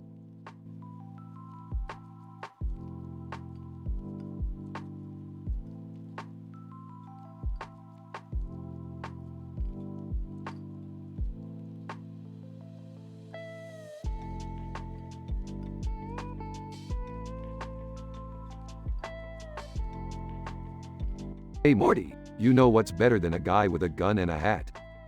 What, Rick? Two guys with guns and hats. Points to the poster. Walking in. Hey, what are you guys talking about? Following Jerry. Yeah, what's so interesting over here? Sarcastically, oh nothing. Just admiring the fine art of a man with a gun and a hat. Apologetically, sorry for interrupting. I didn't realize it was such an important conversation. To Jerry, that's okay, Dad. You're not usually into stuff like this anyway. Curious, what's that supposed to mean? Hesitant, I don't know, just that you guys aren't really into action movies and stuff like that. Smirking. Yeah, Jerry's more of a rom-com kinda guy. Embarrassed. Hey, I like romantic comedies. Laughing. Yeah, but none of them have a guy with a hat and a gun like that poster. Serious. Speaking of guys with guns, Morty, we're going on an adventure. Excited? Really? Where to, Rick? Mysterious, a secret location, Morty. But we'll need your help to get there. Concerned? Is it dangerous?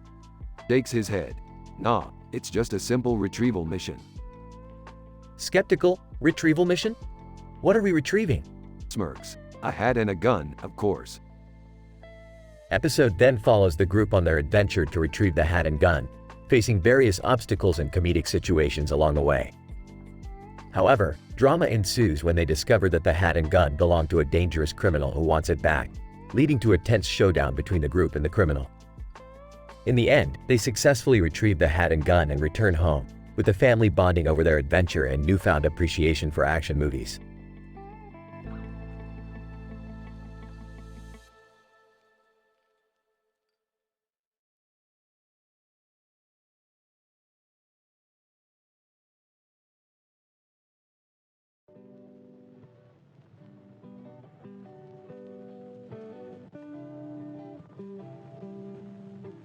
Alright, Morty, we're going on an adventure to a distant planet.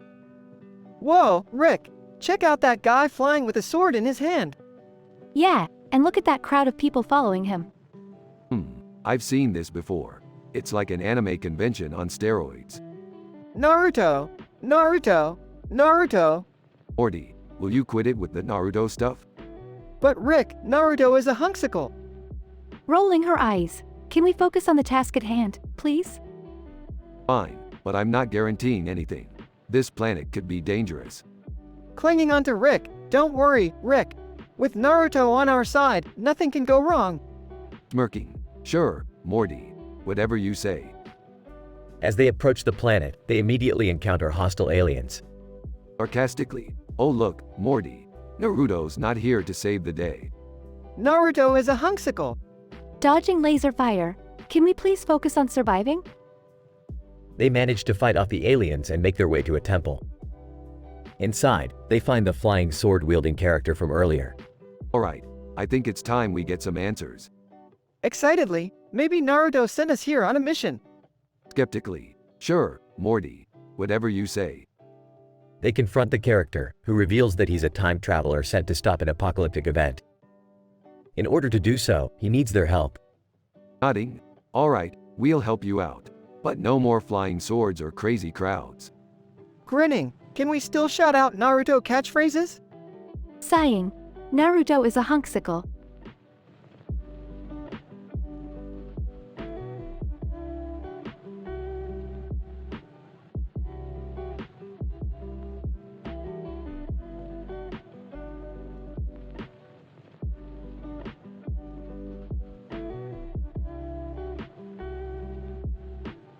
Morty, we need to explore this strange planet with a sunburst on it.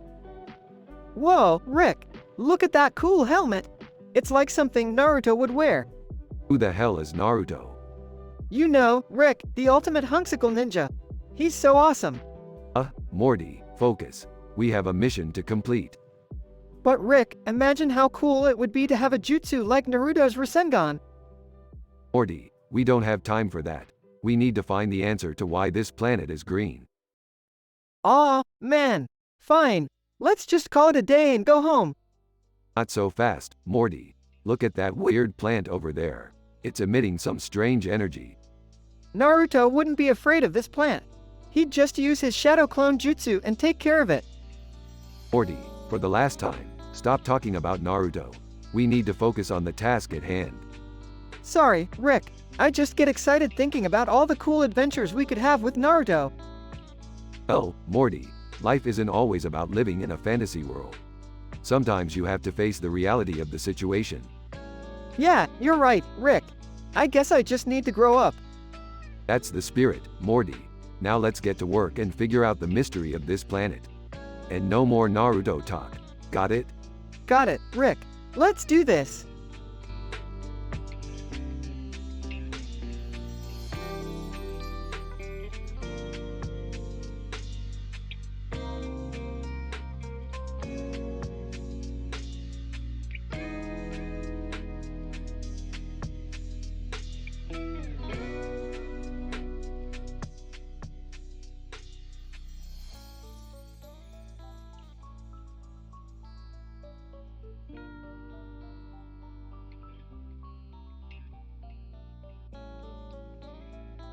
Rick, Morty, and Beth walked into a building where a man in a green suit and red shirt was standing in front of a neon background with arrows on it, reading Human Resources Manager.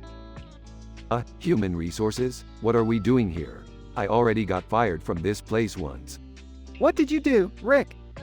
It's a long story, Morty. But let's just say HR and I have a bit of a history. Well, we're not here for you this time, Rick. I need to file some paperwork for my new job. HR manager, welcome. How can I assist you?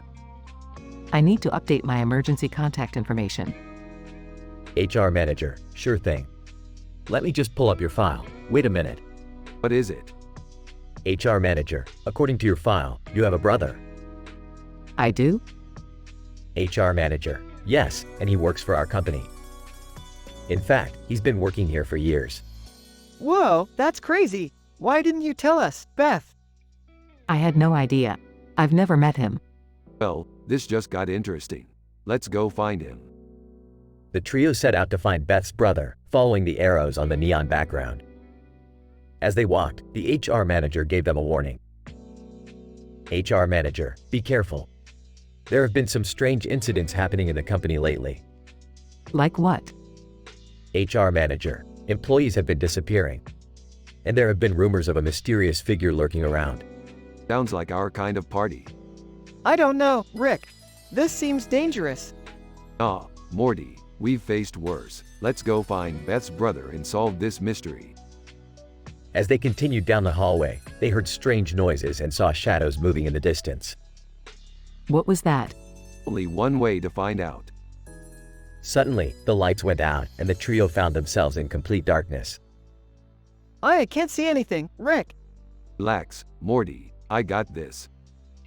Rick took out his trusty portal gun and opened a portal to a nearby room with emergency lights. That's amazing, Rick. Hey, it's a simple trick. Now, let's find Beth's brother before it's too late. The trio explored the room, looking for any sign of Beth's brother. Suddenly, they heard a voice. Voice, who goes there? That sounds like my brother. They followed the voice and found a trapdoor leading to a secret underground lair. Well, this just got even more interesting. They went down the trapdoor and found themselves face to face with Beth's brother. Oh my God. It is you. Brother, Beth. I can't believe it's really you. This is so heartwarming. Hey, let's not get too sentimental. We still have to figure out what's going on in this company. Brother, I can help you. I've been investigating the disappearances, and I think I know who's behind it. Well, spill it, bro. Brother, it's the CEO. He's been using employees for some sort of experiment. That's awful. Well, time to take down the big boss. You guys ready? As ready as we'll ever be. The trio, along with Beth's brother, set out to confront the CEO. After a heated battle, they managed to bring him down and rescue the missing employees. HR manager, you did it. You saved the company. We couldn't have done it without my brother. Brother, and we couldn't have done it without Rick and Morty. Hey, just another day in the life of the greatest team in the multiverse. I don't know about you guys, but I could use a nap after all that excitement. Agreed. Let's go home. The group walked out of the building, feeling victorious and ready for their next adventure.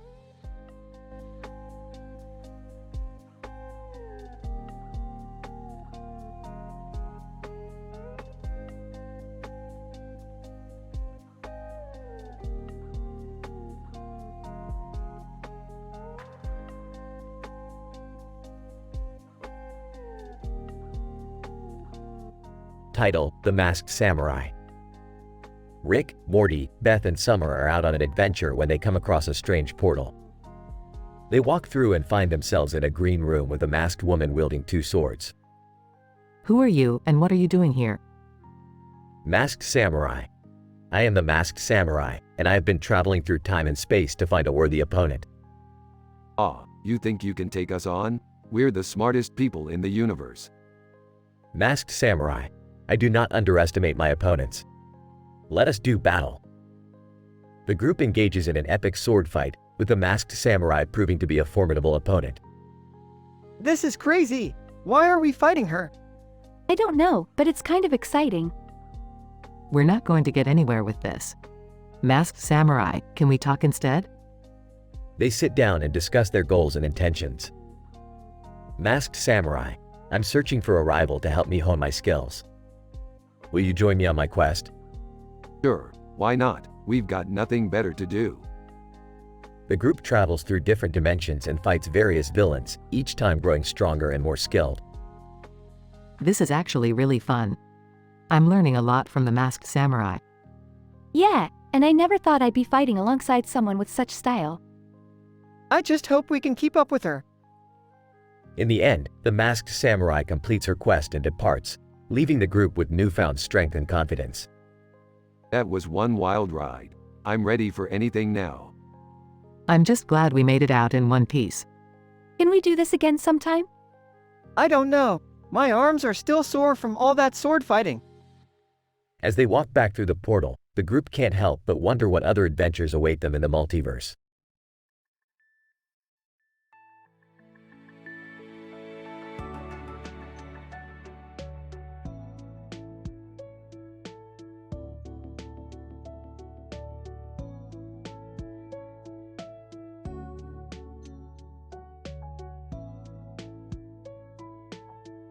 Morty, Summer, we've got a new adventure. What's the plan, Rick? We're going to find the solution to all our problems in this beaker. What's in it, Rick? I don't know, that's why we're going to find out. But first, we have to find the man who's holding it. Where is he? He's sitting in a field, playing a guitar. Look for a yellow sign above him. We found him, Rick. He looks like a mad scientist, Rick. I know, Morty. That's why we have to be careful. He might be dangerous. What do we do now, Rick? We have to get the beaker from him. But we can't just take it. We have to do it in a way that he doesn't suspect us. How do we do that, Rick? I have a plan, Morty. We're going to distract him with music. Banjo music? Yes, Summer. And who better to help us than our cousins Beth and Jerry? This is going to be interesting, Rick. Yes, Morty. This is going to be the best adventure yet.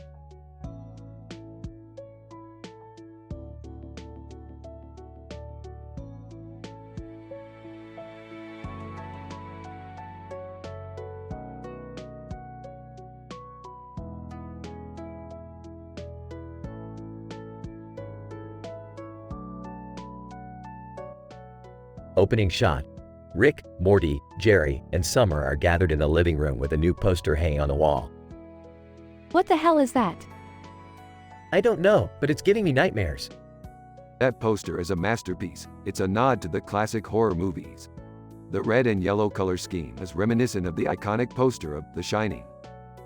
But that face, it's so creepy. It's like he's staring into my soul. Well, that's the point, Morty. Art is supposed to make you feel something. I don't want to feel like I'm being watched by a creepy clown every time I walk into the room. I agree, we should take it down. No way, we're keeping it up. It's a valuable addition to my collection. But what if it comes to life and tries to kill us? Relax, Morty. It's just a harmless piece of art. Suddenly, the poster starts to emit a strange energy and starts to glow. I don't think that's supposed to happen. Rick, what did you do? I didn't do anything. Well, maybe I did a little experiment on it. Great, now we're all going to die because of your stupid experiment. As they watch in horror, the poster comes to life and the creepy man jumps out of it, ready to attack. This is like a bad horror movie. We have to do something. I'll call the police. No need, I'll take care of it. With his trusty portal gun, Rick opens a portal and disappears, only to reappear moments later with the creepy man trapped inside a caged dimension. Phew, that was close. I thought we were done for. Never underestimate the power of art, Morty. It has the power to bring life to even the creepiest of characters. The episode ends with a family staring at the empty wall once again, relieved to be rid of the nightmare-inducing poster.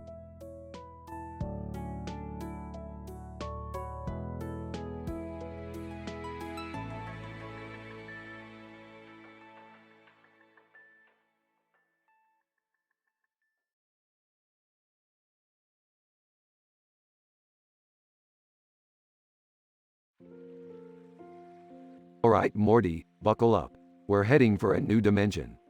What's there this time, Rick? A man named Tim the Tatman. He's causing some serious trouble in his world. What kind of trouble? He's stealing technology from his own universe and selling it to others. His people are getting pretty desperate. That's not good. No, it's not, and judging by this picture, he's got some serious competition. Who's that guy with the suit and beard? That's his rival, Jamal the Gentleman. He's a smooth-talking businessman who's taken the tech industry by storm. Why are they rivals? Jamal used to be Tim's partner, but they had a falling out over some disagreements. Now they're trying to outdo each other. This sounds like a lot of drama.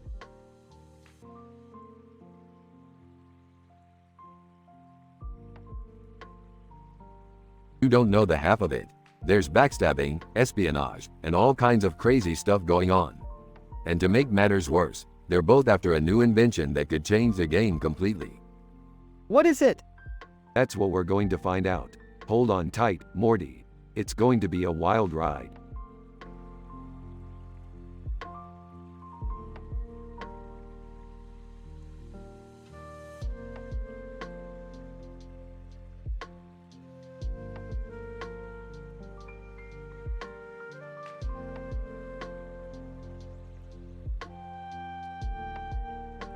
Beth, what the hell are you doing with that sword? I enrolled in a fine arts class and this is my project. I'm supposed to create a sculpture that represents the ultimate warrior. Wow, Mom, you look pretty badass holding that thing. Yeah, but can you handle a real sword fight? I don't know. I've never tried. Well, let's find out. They are suddenly transported to a medieval kingdom, where they are challenged to a duel by the ruler, who is holding a similar sword. Ruler, who dares to challenge me? We do. Speak for yourself, Rick. I'll try my best too. They engage in a fierce sword fight, with Beth surprising everyone with her skill. Eventually, they defeat the ruler and gain his respect. Ruler, you are truly worthy warriors. I will grant you any wish you desire. How about a lifetime supply of Szechuan sauce? Or a portal gun that works better? No, let's wish for something more meaningful. How about world peace? Everyone looks at Beth in disbelief. Are you serious? That's the lamest wish I've ever heard. But maybe it's also the most important one. They make the wish, and they are returned to their own reality. As they walk away, Rick mutters to himself. Note to self. Never let Beth pick the wishes again.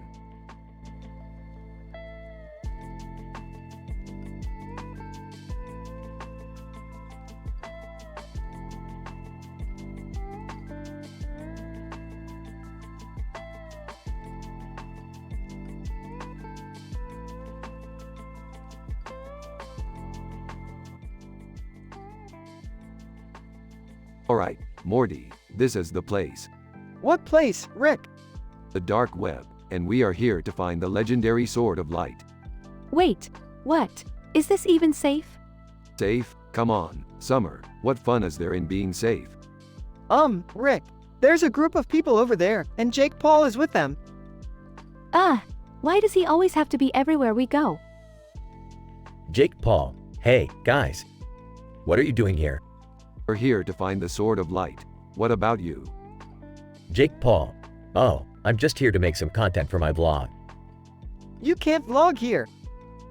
Jake Paul, sure I can. Watch me. Rick, hurry.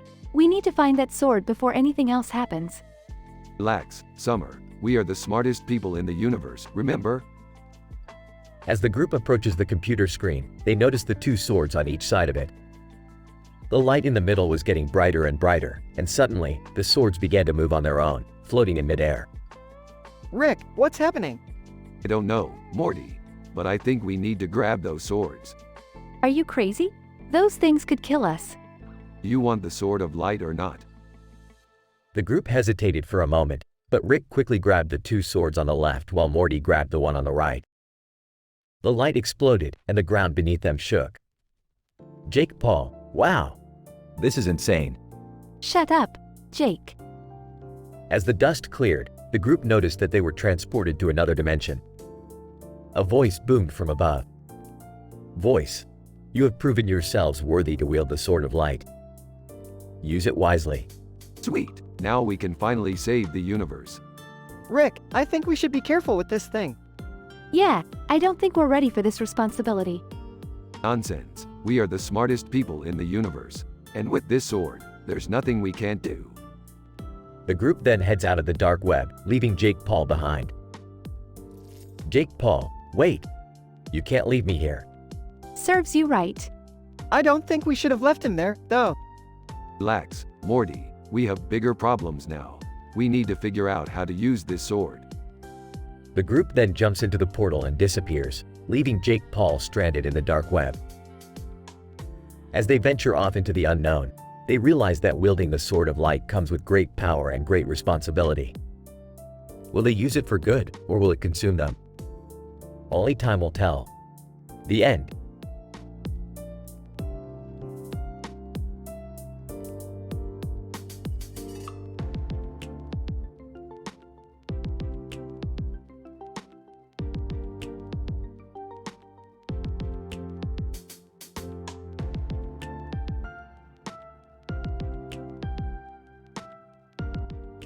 Morty, I've got a new idea for a dimension-traveling adventure.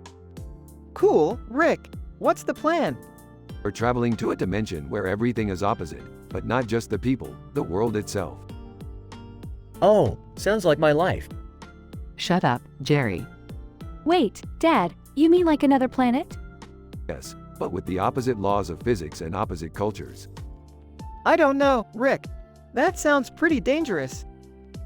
Dr. Wong, speaking of danger, Rick, have you considered the consequences of your reckless adventures on your family? Dr. Wong, what are you doing here? Dr. Wong, I've been hired by your family to help them deal with their issues caused by your actions. Yeah, Rick, we've had enough of your selfishness. And we miss our mother. And I miss the days when I actually mattered. Well, tough shit, because I'm still going on this adventure. Dr. Wong, Rick, you need to start thinking about the impact you have on those around you. Sarcastically. Oh, great advice, Doc. Maybe next time, you can tell a fish not to swim. As they get ready to leave, they are suddenly interrupted by the entrance of a mysterious woman in a green dress. Woman, hello, Rick. I've been looking for you. Who the hell are you? Woman, my name is Rose. I've got a proposition for you. The team follows her to a secret location where she reveals her plan to rob the largest bank in the opposite dimension. Wait, we're gonna rob a bank? Rose, yes, with your dimensional portal gun, it will be a piece of cake. Dr. Wong, Rick, this is not only illegal, but incredibly dangerous. Shut up, Wong. We're doing this. As they embark on their heist, chaos ensues as they run into their opposite selves in the bank. With the help of Rose, they manage to pull off the heist, but not without causing some major damage. Oh my God, Rick. What have you done? We're all gonna pay for this. I can't believe we almost got killed because of you. Dr. Wong, Rick, this is exactly what I was talking about earlier. You need to start taking responsibility for your actions. Reflectively. You know what? Maybe you're right, Wong. Maybe it's time I start making things right. The episode ends with Rick turning himself in and the family heading back home, with a newfound understanding of the chaos Rick can cause.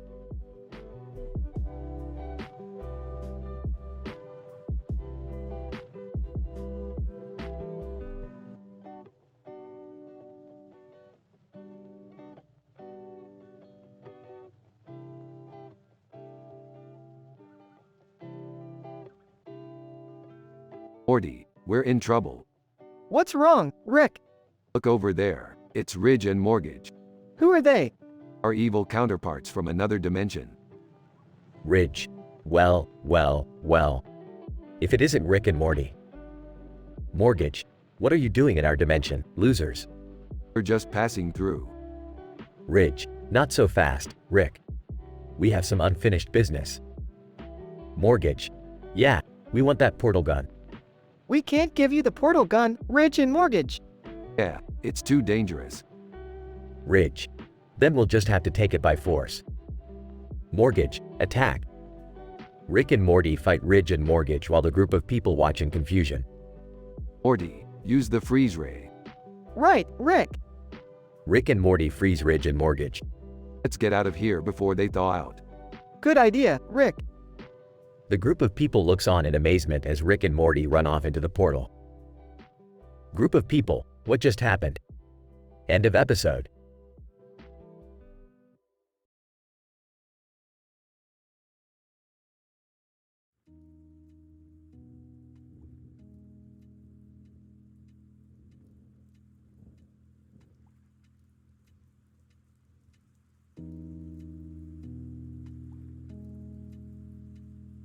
Morty, we're in trouble now. Look at this group of people. I don't even know who they are. Yeah, and that guy over there is holding a sign that says, Rick and Morty meet Goku. Who's Goku? You don't know who Goku is. He's a legendary warrior from the planet Vegeta. Jerry, stop trying to impress people with your Dragon Ball knowledge. We need to figure out why these people want to meet us. Maybe they're just fans who want to take a selfie with us. Random person. Excuse me, Rick and Morty, we've been waiting for you. Our planet is under attack by evil forces and we need your help. Are you kidding me? I have enough problems on this planet. We could help them, Rick. We're the most intelligent beings in the multiverse. Fine, let's go. But if we die, I'm blaming you. Episode montage of Rick, Morty, and the group battling the evil forces on another planet. Random person. Thank you, Rick and Morty, you saved our planet. Yeah, can we go home now? Random person. Before you go, we have one more surprise for you. We brought Goku. Episode ends with Rick and Morty meeting Goku and having a conversation about their adventures.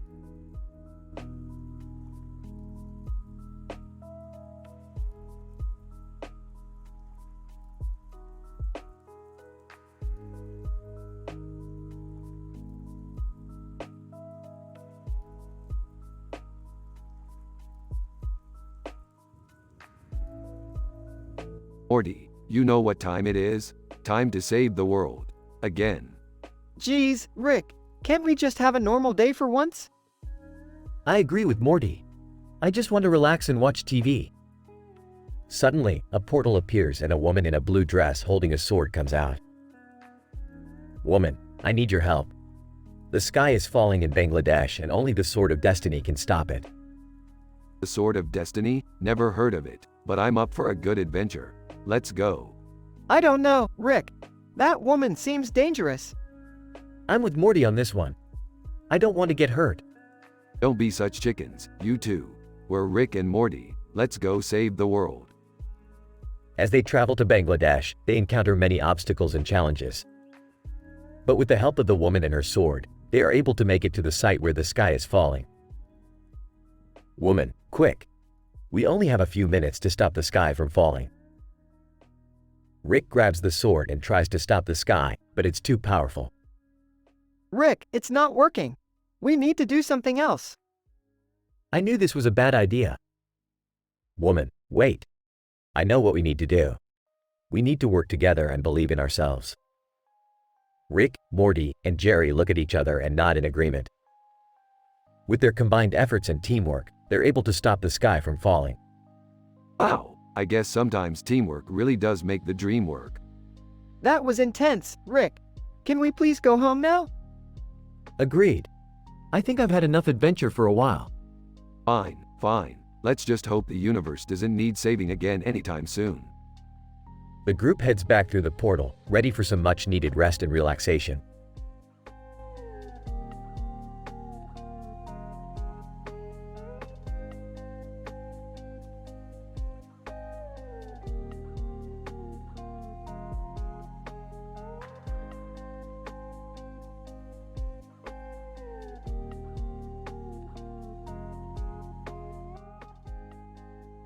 Title: The Infinite Ricks. The episode opens with Rick and Morty in their lab, with Rick proudly showing off his latest invention, a machine that creates infinite copies of himself. Morty is skeptical, but Rick convinces him to come along for a test run. Cut to a shot of Jerry's apartment, where he's watching TV with Morty's parents. Suddenly, Rick and Morty burst in, along with hundreds of other Ricks from the infinite universes. Chaos ensues as the Ricks take over the apartment, each one arguing and competing with the others. Jerry and the others are amazed and horrified, but Morty is secretly enjoying the chaos. However, things take a dark turn when a group of evil Ricks from an alternate universe arrive and start wreaking havoc. As the situation worsens, Morty realizes that the only way to stop the evil Ricks is to team up with Jerry, Morty's parents, and the good Ricks. In a dramatic showdown, they manage to defeat the evil Ricks and send them back to their own universe. The episode ends with Rick and Morty back in their lab, contemplating the dangers of creating infinite copies of oneself. Morty makes a joke about how he never wants to see that many Ricks again, but Rick just shrugs and says, "Hey, there's always room for a few more Ricks." What is going on? Why are there so many Ricks? I don't know, Jerry. I think Grant has outdone himself this time. Morty's mom, this is insane. Can we get them to leave? Why would we want to leave? I've always wanted to have a little R&R. Evil, hello, Mortys. We've come to claim what's rightfully ours. Good. You'll have to go through us first, evil Rick. This is crazy. I can't believe we're fighting against other versions of Grandpa. This is like some kind of interdimensional family reunion gone wrong. Morty's dad, I just hope we make it out of this alive. Good, come on, Mortys, let's take them down. Hey, what's a few more Ricks in the multiverse anyway?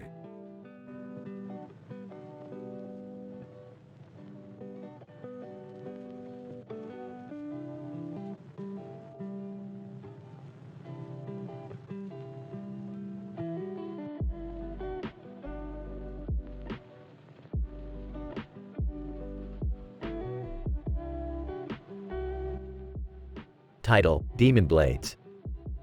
Opening shot.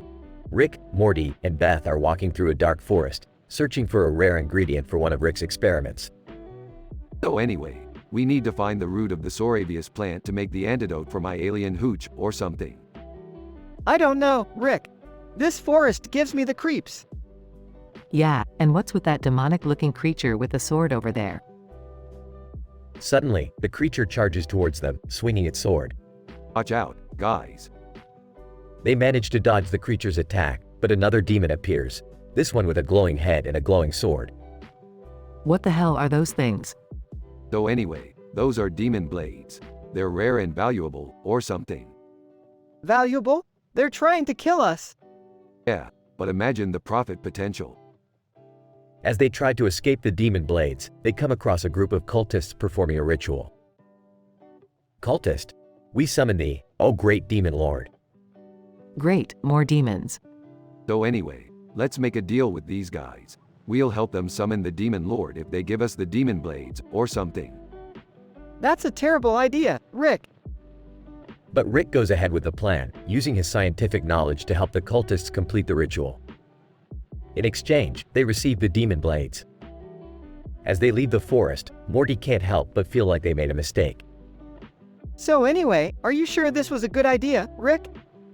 Trust me, Morty. Demon blades are worth a fortune on the black market, or something.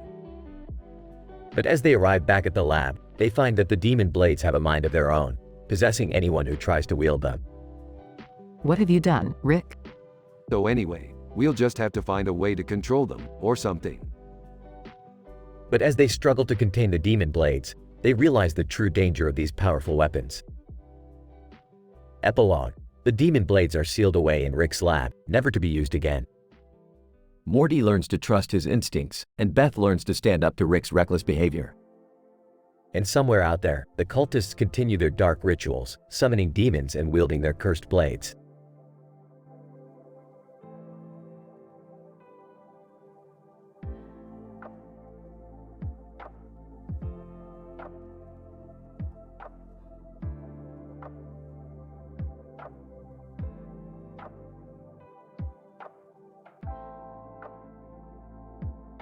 Morty, what the hell are you doing throwing your Xbox at Summer?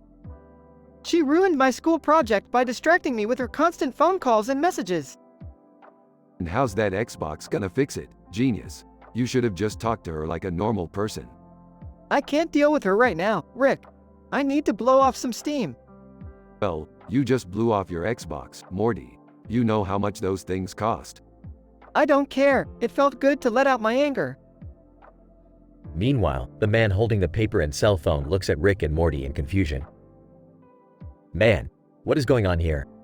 Is this some kind of prank? No, This is just a typical day in the Smith household, sir. You're in the presence of the most dysfunctional family in the multiverse. The man looks even more confused as the drama continues to unfold. Morty, I didn't mean to ruin your project. I was just trying to be helpful. Well, you weren't helpful. You were a distraction. And now I have nothing to turn in tomorrow. Beth enters the room, trying to defuse the situation. Okay, everyone calm down. Morty, we can try to salvage your project, but you need to apologize to Summer for throwing your Xbox at her. Morty reluctantly apologizes, but the damage has been done. As the chaos dies down, Rick turns to the man holding the paper and cell phone. So, sir, do you have any information regarding that portal gun tech we were discussing earlier? The man shakes his head, still shell-shocked from the family drama he's just witnessed. Man, I think I need to get out of here before I get caught up in another incident like that.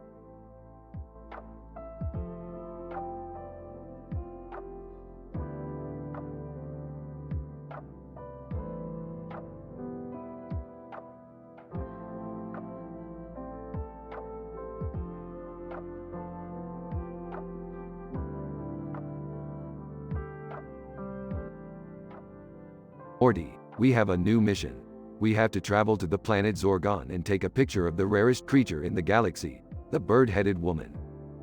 Oh, Rick, do we really have to do this? Yes, Morty, we need the money, and besides, who knows what kind of crazy adventure we'll have on this planet. On planet Zorgon. Grumpy, great, Morty, we made it to this crappy planet.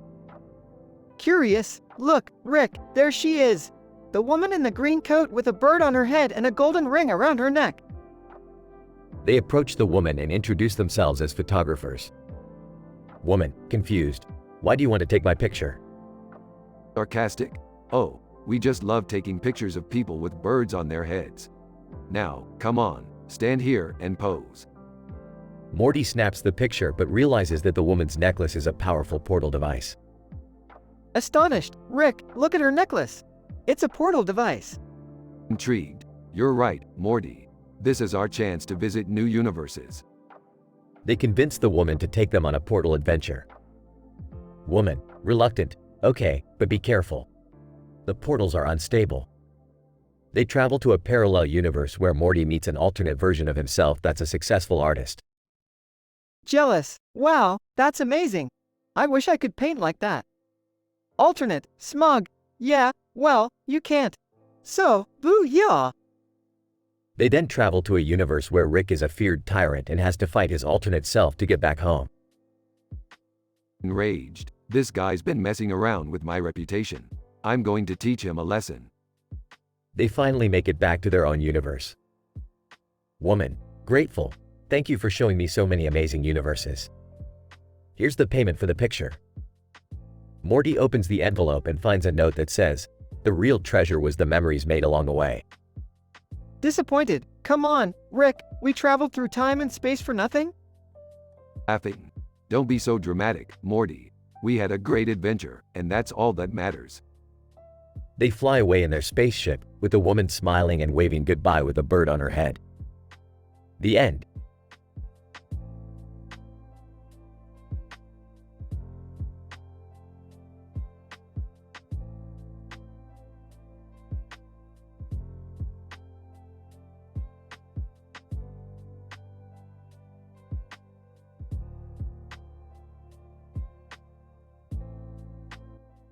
Rick, Morty, and Beth were on one of their adventures through different dimensions when they stumbled upon a strange man with a weird face and a peculiar collar on his neck. "Hey, Rick, what's up with that guy? He looks like some sort of alien," Morty pointed out. "Aliens, Morty? Come on, that's so cliché," Rick remarked. "Let's go ask him what's up with that collar." As they approached the strange man, he gave them a weird look, and Beth couldn't help but feel uneasy. "Excuse me, sir, what's with the collar?" Beth asked, her voice slightly shaking. "Oh, this little thing? It's just a device that keeps me from telling lies," the man explained. Rick's curiosity was piqued. Interesting. "Could you show us how it works?" The man's face contorted as he tried to tell a lie, but the collar emitted a loud buzzing sound that made Morty jump. Haha, this thing is hilarious. Can I wear it?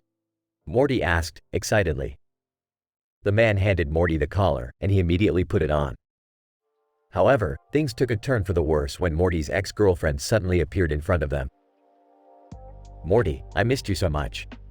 Please take me back, she pleaded with tears in her eyes. The collar began to buzz loudly, and Morty's face looked like he was in extreme pain. Suddenly, the collar short-circuited, and Morty fell to the ground. Is he going to be okay? Beth asked worriedly. I don't know, Beth. That collar looked pretty powerful, Rick replied, looking concerned. As the group tried to revive Morty, they noticed the strange man was nowhere to be found. Well, that was an interesting adventure. Just a typical day in the life of Rick and Morty, Rick said, trying to lighten the mood. Speak for yourself. I'm never wearing a collar like that again, Morty groaned as he finally sat up. The trio walked off into the distance, leaving behind the strange man and his powerful invention.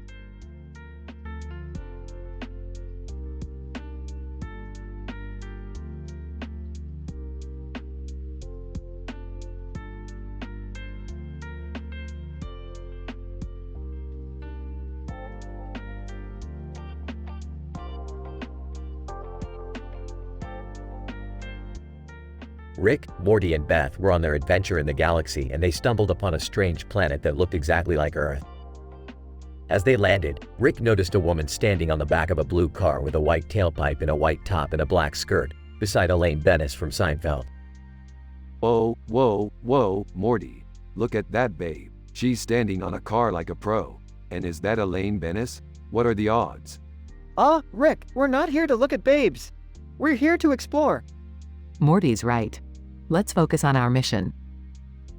As they started to explore the planet, they noticed that the woman and Elaine were running away from some strange-looking creatures. Looks like our adventure just got a little more interesting. Let's help them out. They fought off the creatures and saved the woman and Elaine. They found out that the woman was a famous actress on this planet and Elaine was her biggest fan. Why were you running from those creatures?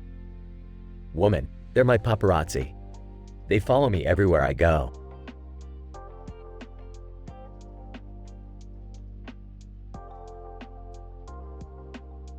The downside of fame.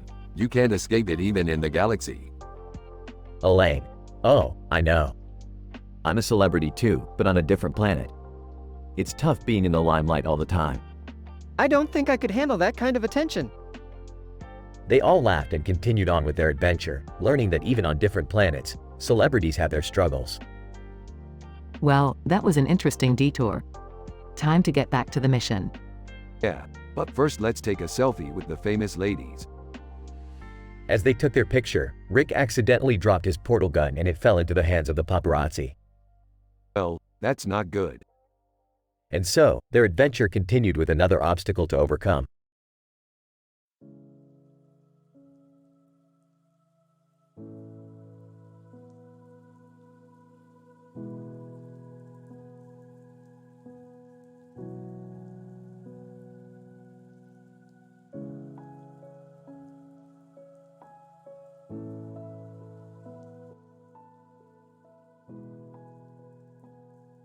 Burps. Alright, Morty, we gotta make a quick trip to Mighty Mouse.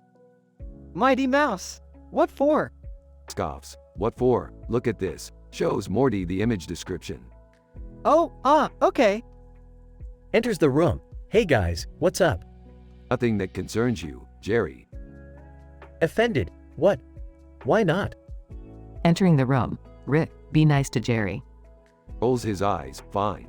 We're just going to Mighty Mouse to, pick up some things. Enters the room. Ooh, can I come too? Sure, why not? They arrive at Mighty Mouse and see the two cartoon mice from the image description. Hey, that one has Matty Jeppe on its face. Smirks. Yeah, that's our guy.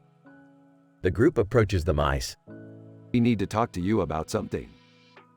Cartoon mouse with Matty Jeppe, suspiciously, what about? Nervously, yeah, what's going on? Pulls out a device. This is a truth detector. We have reason to believe you know something about a certain, incident. Cartoon mouse with a big smile, chuckles. I don't know what you're talking about, man. Cartoon Mouse with Matty Jeppe, sweating. Yeah, we don't know anything. Skeptical? Okay, fine. Turns to the group. Looks like we'll have to do this the hard way.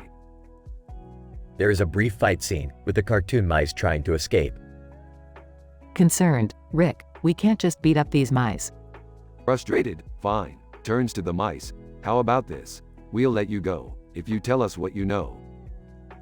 Cartoon Mouse with Matty Jeppe, sighs. Okay.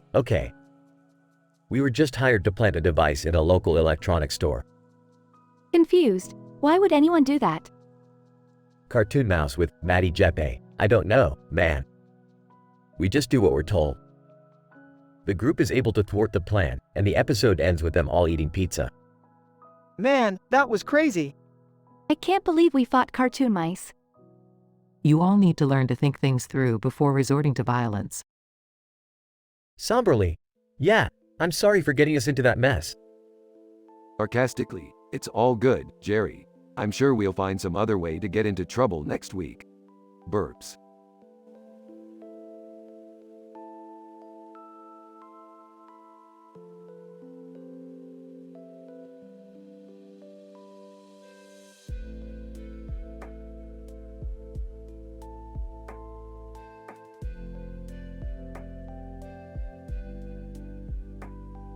Morty, we need to catch that dragon. Why do we need to catch a dragon, Rick? Because it has a green lightning bolt on its head and arm. This dragon must have some powerful energy source we can use for our experiments. I don't know, guys. That dragon looks pretty dangerous to me. Oh, don't be a scaredy cat, Jerry. Besides, we have Rick with us. He can handle anything. As they approach the dragon, it suddenly disappears into the ground, leaving behind a swirling vortex. Well, that's unexpected. What do we do now? Suddenly, thousands of salamanders start pouring out of the vortex, swarming the group. We need to get out of here. Wait, I think I know what's going on. The dragon must be from another dimension and these salamanders are its offspring. That's ridiculous. Why would a dragon that powerful need salamanders as offspring? As they fight off the salamanders, the dragon reappears and shoots a stream of green lightning at Rick. Rick narrowly dodges it and pulls out his portal gun. I'm not dealing with this anymore. Let's go home. They escape through the portal, leaving the dragon and salamanders behind.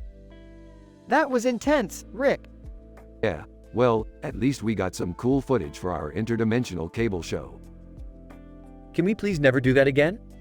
I never want to see another salamander in my life. Oh, come on, Jerry. It was a once-in-a-lifetime experience.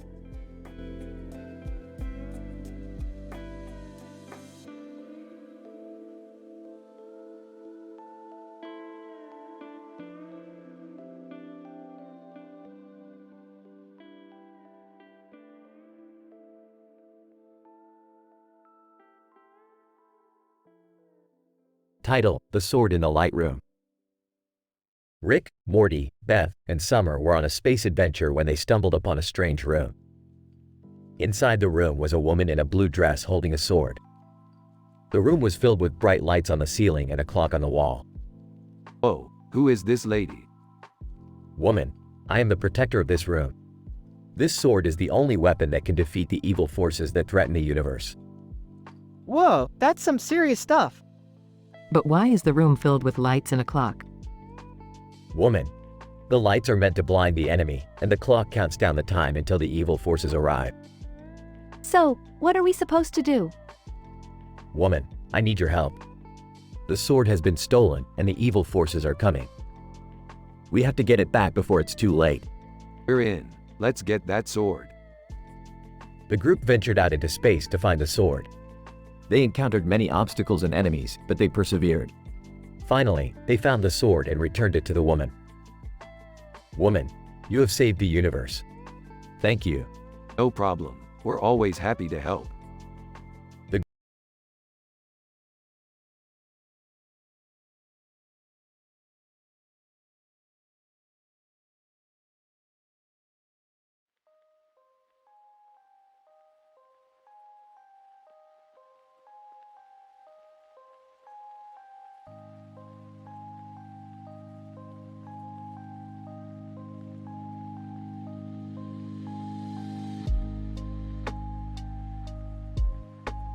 Morty, we're going on a wild ride today.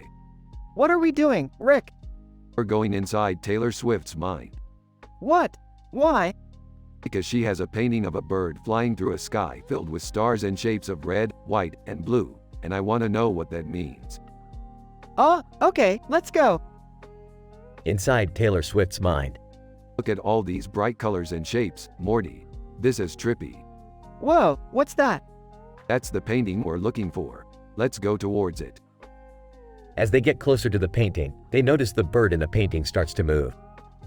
Rick, the bird is coming out of the painting. This is some Inception level stuff, Morty. The bird leads them through a crazy space adventure filled with twists and turns. Taylor Swift appears in front of them. What are you guys doing in my mind? We're on a journey, Taylor, trying to figure out what this painting means. Taylor Swift. That painting represents freedom and patriotism. The bird represents freedom, and the stars and shapes represent the American flag. That's beautiful. Sarcastically, yeah, real beautiful. In the end, they all watch the bird fly back into the painting and fade away. Well, Morty, another adventure in the books. Yeah, but can we not do that again? My mind can't handle it. Too bad, Morty. We'll be back in somebody's mind soon enough. Rick and Morty exit Taylor Swift's mind.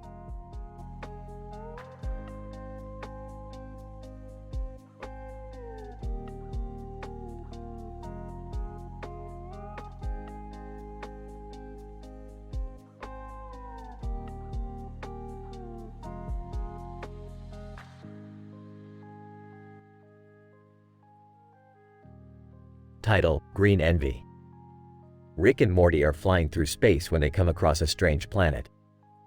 They land and explore, but the inhabitants seem to be avoiding them. What gives? They're acting like they've seen a ghost. I don't know, Rick. Maybe they're just shy. They eventually come across a man with a green face and red eyes, wearing a green suit and holding a red bird in his hand. What's the deal with the getup, pal? Green face, I am the ruler of this planet. And this bird is my prized possession. Cool bird. What kind is it? Green face, it's a cocomelon. Very rare and valuable. Sounds like something we could make a profit off of. Green face, no. You cannot have my bird. It is mine. But we didn't even ask to buy it yet. Green face, I don't care. I don't trust outsiders. Especially ones that listen to cocomelon, nursery rhymes. Rick and Morty are taken aback by the insult. Hey, we like cocomelon. Don't knock it, till you try it. Green face, I have no interest in your childish entertainment. But it's not just for kids, it's also for adults who want to relax and enjoy some classic nursery rhymes. Green face, I don't have time for that. I have a planet to rule and a bird to take care of. Well, we'll just be on our way then. Sorry for the disturbance. As they fly away, Morty can't help but feel envious of the green face's bird. Man, I wish we had a cool pet like that. All we have is Snuffles. Snuffles is the best pet we could ever ask for. We don't need some overpriced bird to be happy. Yeah, you're right. I guess I was just jealous. It happens to the best of us, Morty. But don't let it consume you. The episode ends with Rick and Morty back on their ship, listening to some cocomelon tunes and enjoying each other's company.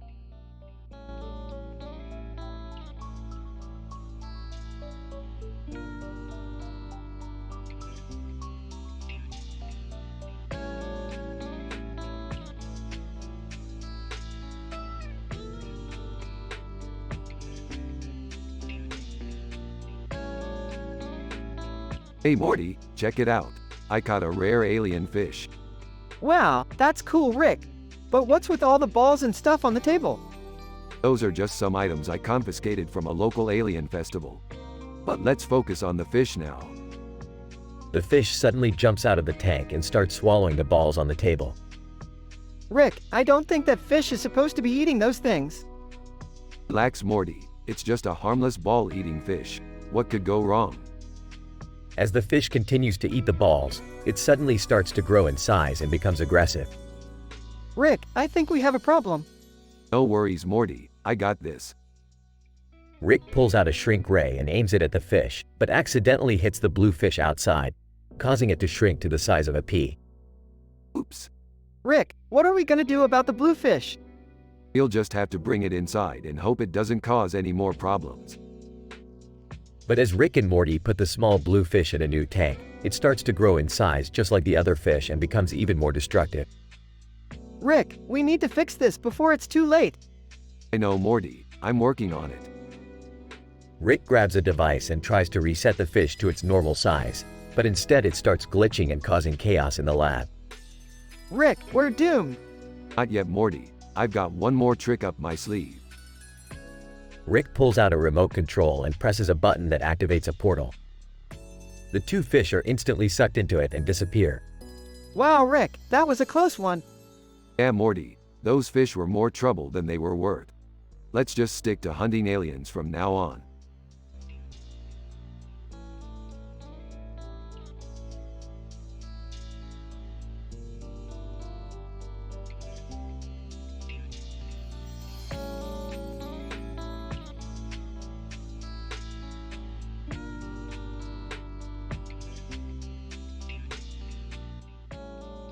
Morty, we need to go on a mission to stop this man in the suit from taking over the universe. What? Who is he? That's the strongest accountant in the galaxy. He's been embezzling funds from multiple planets and has his eyes set on taking over everything. How did he get so powerful? He's got a group of elite accountants following him, and they have control over all of the money in the galaxy.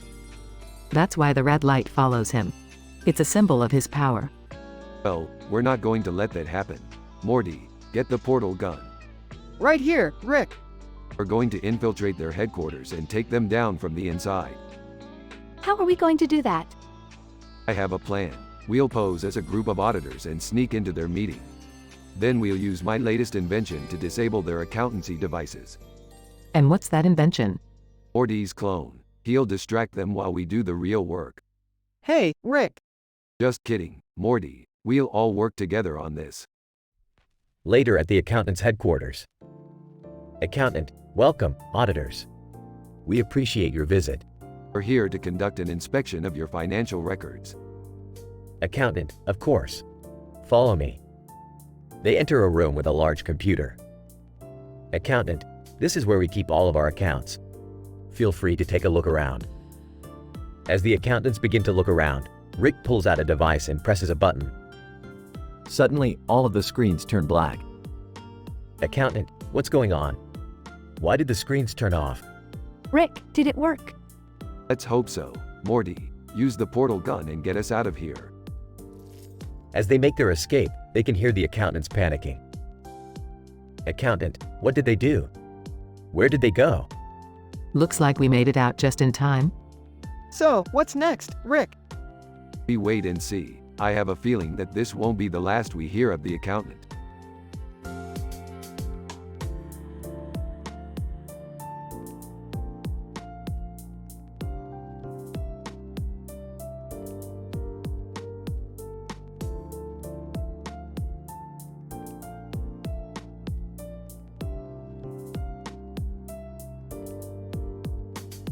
Alright, Morty, buckle up. We're going to take a little joyride in that fancy ship in the sky. Oh, okay. But what about the big red letter on the side? Don't worry about it, Morty. Just a little cosmetic issue. Hey, can I come too? I could really use some excitement in my life. Jerry, you're not going anywhere. You have to take care of the kids. I'm old enough to take care of myself. Alright, let's go. We'll drop Summer off at a friend's house and then we'll be on our way. As they approach the ship, they notice a small group of people gathered around it. Rick, what's going on? Who are those people?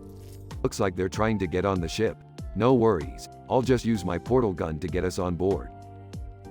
Suddenly, a loud voice booms from the ship. Ship, intruders detected. Please vacate the premises immediately. Oh crap, we're too late. The ship's been hacked. We need to get out of here. Rick, what are we going to do? We'll have to take the ship down ourselves. Jerry, keep an eye on Summer. The group rushes back to the safe zone as the ship slowly descends to the ground. Rick, this is insane. What if we die? Well, Morty, if we die, At least it'll be a cool story to tell our grandkids. The ship crashes into a nearby building, causing a massive explosion.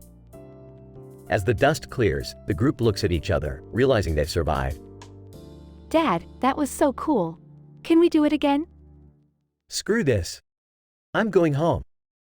Rick, you are not taking our family on any more crazy adventures like this.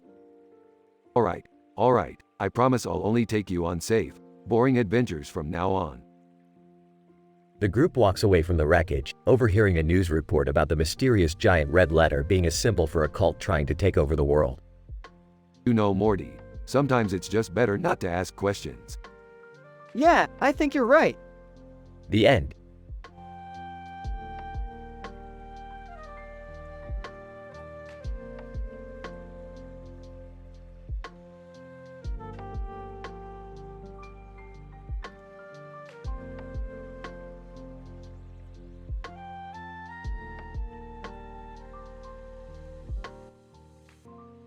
Hey Morty, you notice anything unusual about your mom lately?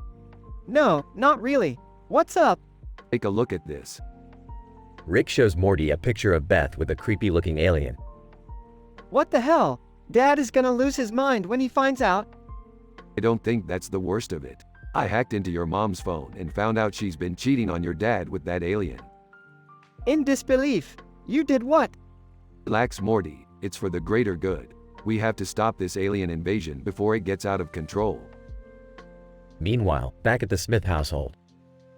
Beth, what's going on? Why are you acting so strange lately?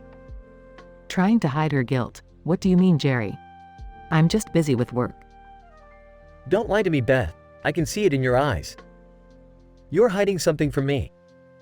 Sighs, Jerry, I've been seeing someone else. Heartbroken. Who is it? Hesitates. It's someone. Not from here. Sarcastically. Oh great, my own wife is cheating on me with an alien. Jerry, please try to understand. He's not like the other aliens. He's kind and gentle. Angrily, kind and gentle? He's probably just using you for our planet's resources. Suddenly, Rick and Morty bust into the room. Sorry to interrupt your marital problems, but we have a bigger issue to deal with. Confused, what are you talking about? Mom, you're not the only one who's been seeing this alien. He's actually part of a bigger invasion plan. Exasperated. Great, now our family drama has turned into a sci-fi blockbuster. The group sets out to stop the alien invasion, with Beth torn between her loyalty to her family and her love for the alien. In the end, they take down the alien leader and Beth realizes her mistake in cheating on Jerry. A bittersweet ending with some comedic relief along the way.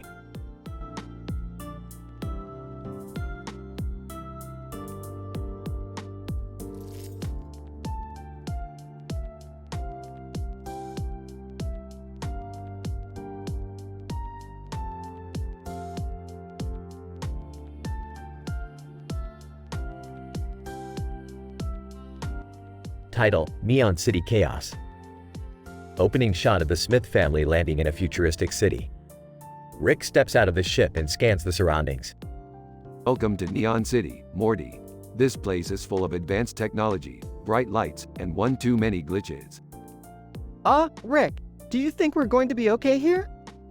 Rick, what's the plan? Why did we come here? Well, I need to get some of these electronic devices repaired, and this is the only place that can handle it. But be careful, the management in this city is no joke. I'm excited. Can we go explore now? Okay, but remember, stick together and watch out for anything suspicious. As they walk through the city, they notice neon lights and electronic devices scattered around. Suddenly, they hear an explosion in the distance. What was that?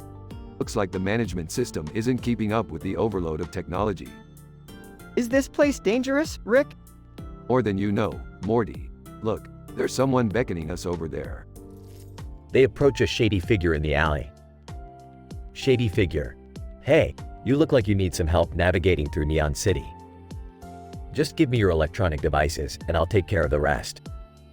No way. Beth pulls out a gun. Get out of our way before I make you regret it. Shady figure runs away, and Rick and the family continue to explore the city. Suddenly, they're surrounded by the management system's robots. Time to make a run for it. We need to find a way out of this city before it's too late. They run through the city, dodging the robots and neon lights. Rick, I don't want to die here. Don't worry, Morty, we're almost at the ship. They make it to the ship and take off, leaving the chaos of Neon City behind. That was intense. I can't believe we made it out alive. Yeah, well, we got the job done. And hey, at least we have some cool gadgets to take back with us. I hope we never have to go back to that city. Me too, Beth. Me too.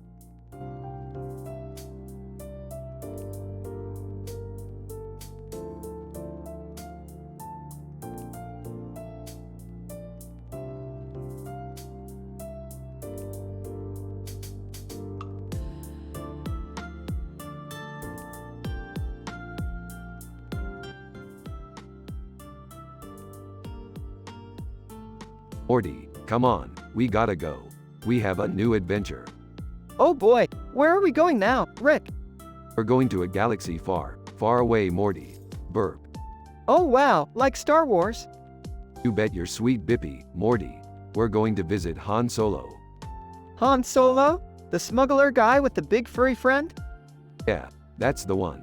I heard he's got something we need for our next adventure. What is it, Rick? It's a blaster gun, Morty. The most powerful weapon in the galaxy. It can kill anything with a single shot. Whoa, that's cool. But won't Han Solo be mad if we just take it? Relax, Morty. We'll just ask nicely. Besides, he owes me a favor. The duo arrives at Han Solo's ship. Yo, Solo, how's it hanging, buddy? Han Solo, Rick Sanchez. Long time no see. What brings you here? We need your blaster gun for our next mission. Can we borrow it? Han Solo, sorry, Rick. That gun is too valuable.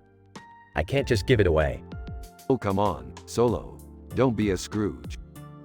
Han Solo, I'm serious, Rick. That gun is the only thing keeping me alive. If I lose it, I'm dead. I see. Well, how about we make a deal then? I'll trade you something even more valuable than that gun. Han Solo, like what? My portal gun. With this device, you can travel to any dimension you want. Imagine the possibilities. Han Solo, that does sound tempting. Alright, you got a deal.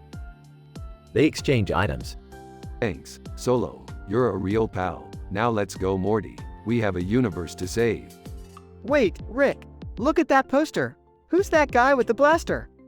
That's Boba Fett, Morty. One of the deadliest bounty hunters in the galaxy. Uh-oh, Rick. He's pointing his gun at us. Oh shit, looks like we got some unfinished business with that guy. Hold on tight, Morty. We're in for a wild ride. The ship takes off and they engage in an epic space battle with Boba Fett. Rick. We're gonna die. Don't worry, Morty. I got this. Rick fires the blaster gun and hits Boba Fett's ship, causing it to explode. Whoa, Rick. You did it. That gun is amazing. Told you so, Morty. Now let's get out of here before we attract more trouble. They escape and head towards their next adventure.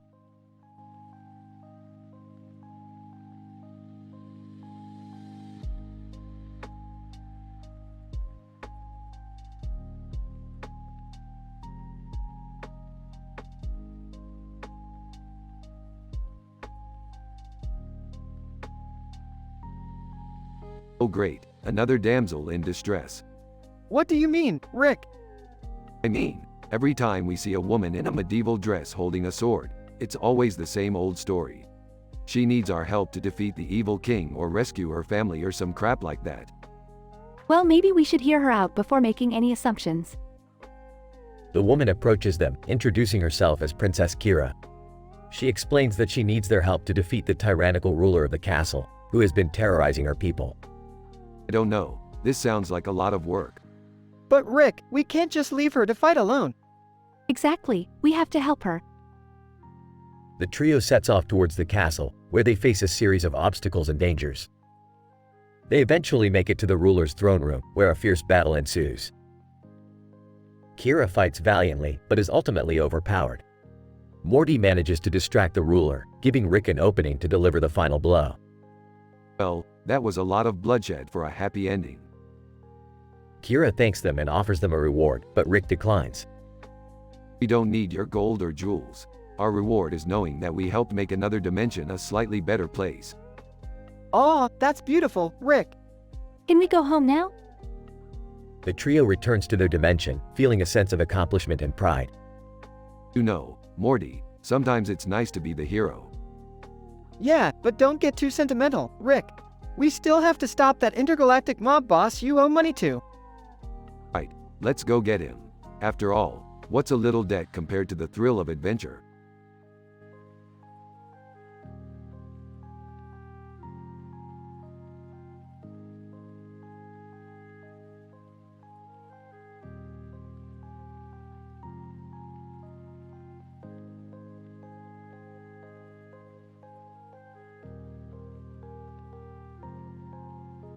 Morty, buckle up. We're going demon hunting. Demon hunting? But why, Rick? Because that big, ugly blue guy with a grin on his face and enough teeth to make a dentist retire is wreaking havoc in the city. And guess who's assigned to save it? Oh God, please don't tell me it's me. No, it's us. We're a package deal, like it or not. What can we do, Rick? He's a demon. We're mere mortals. Ah, not just any demon, Morty. This one feeds on laughter and soul energy. We just have to make him laugh till he's weak enough to banish him back to hell. How hard can it be to make a demon laugh? Demon? Ha ha ha. You'll never defeat me. I am the master of jokes and puns. Okay, maybe it's going to be harder than we thought. Don't worry, Morty. I have a backup plan. Jerry, start singing. What? No, I can't sing. Just do it, Jerry. We don't have time for your insecurities. Jerry starts singing horribly. Demon, ah ha ha. That's terrible. Stop, stop, I can't breathe. It's working. Keep singing, Jerry. Jerry keeps singing, but he's getting better. Demon, wait, that's actually not bad. Keep going, Jerry.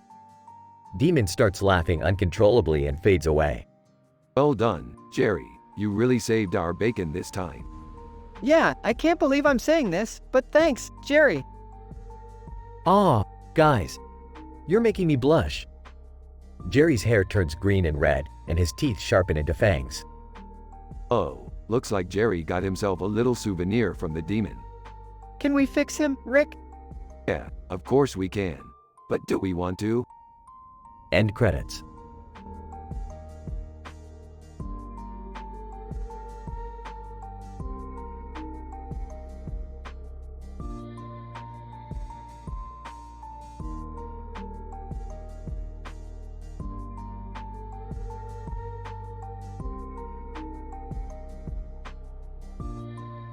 Hey Rick, what's going on in this image? Well, Morty, that there is Captain Zorgex from the planet Zoger and his trusty crew. They've been on a mission to stop an asteroid from colliding into their planet. But what about the rocket ship and the spacesuit? Ah yes, well they had a bit of a mishap on the way back. They were attacked by space pirates and had to make a quick exit. Oh no, what happened? Well, they had to use the escape pod and ended up crash landing on Quasar, a planet we've had some pretty bad experiences with in the past. So what are they going to do? They need our help, Morty. We're going to have to help them repair their ship and get off of Quasar before it's too late. I don't know, Rick. Seems risky. Come on, Morty, we can handle it. Plus, with all the technology they have on their ship, we might be able to grab a few things for ourselves.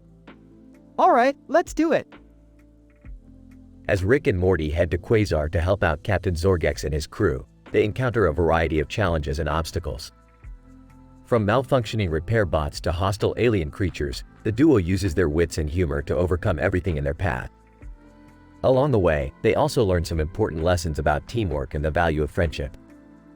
In the end, they manage to repair the ship, thwart the space pirates, and safely return Captain Zorgex and his crew to their home planet. Another successful adventure for the dynamic duo.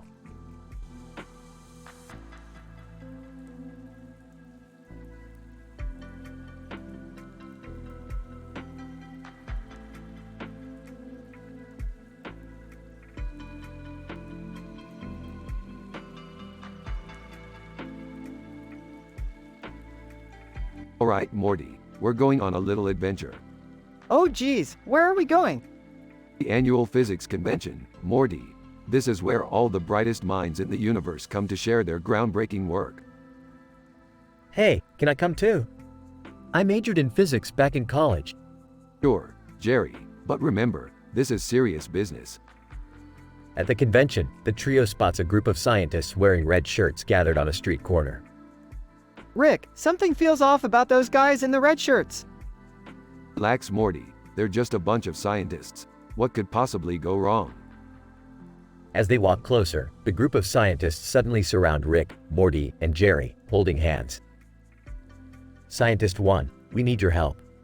Our physics experiment has gone terribly wrong. What kind of experiment are we talking about here? Scientist 2, we were trying to create a perpetual energy machine, but something went wrong and now we can't shut it off. Oh man, this sounds bad. I think I might have an idea. We could use the reverse protonic reconfiguration technique to reverse the energy flow and shut it down. Jerry, you actually know something about physics? Hey, I may not be a genius like you, Rick, but I still know a thing or two. With Jerry's plan, they successfully shut down the machine and save the universe from a potentially catastrophic event. Well, I guess I owe you one, Jerry. Yeah, don't forget it. Hey, can we go home now? I don't want to be around these scientists anymore. Yeah, let's get out of here before they start asking us for autographs or something.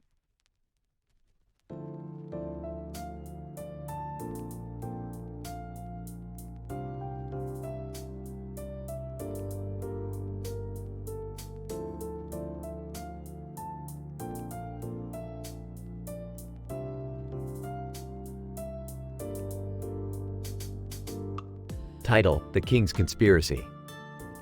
Rick and Morty are flipping through channels when they come across a news report about a poster of a man in a suit and sunglasses.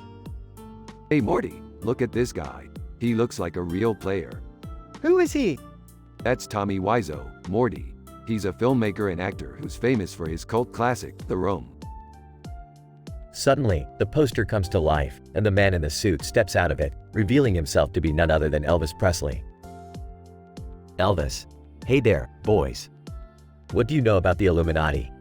Oh great, another conspiracy theorist. Elvis, I'm not crazy, man. The government's been hiding things from us for years. I need your help to uncover the truth. What kind of things? Elvis, they're trying to silence me, Morty. They don't want the world to know about the real me. Suddenly, a group of men in black suits burst into the room. Agent Johnson, all right, freeze. Elvis, we've got you surrounded. Surrender now.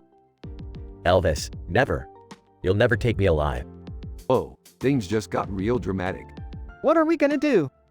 We're gonna help Elvis take down the Illuminati, Morty. Get ready for an adventure. The trio gears up and takes on the agents in an epic battle, with bullets and lasers flying everywhere. In the end, they emerge victorious, and Elvis is hailed as a hero. Elvis, thanks, boys. You saved my life. I couldn't have done it without you. No problem, Elvis. We love a good conspiracy theory. The episode ends with Elvis singing a heartfelt ballad as Rick and Morty ride off into the sunset, ready for their next adventure.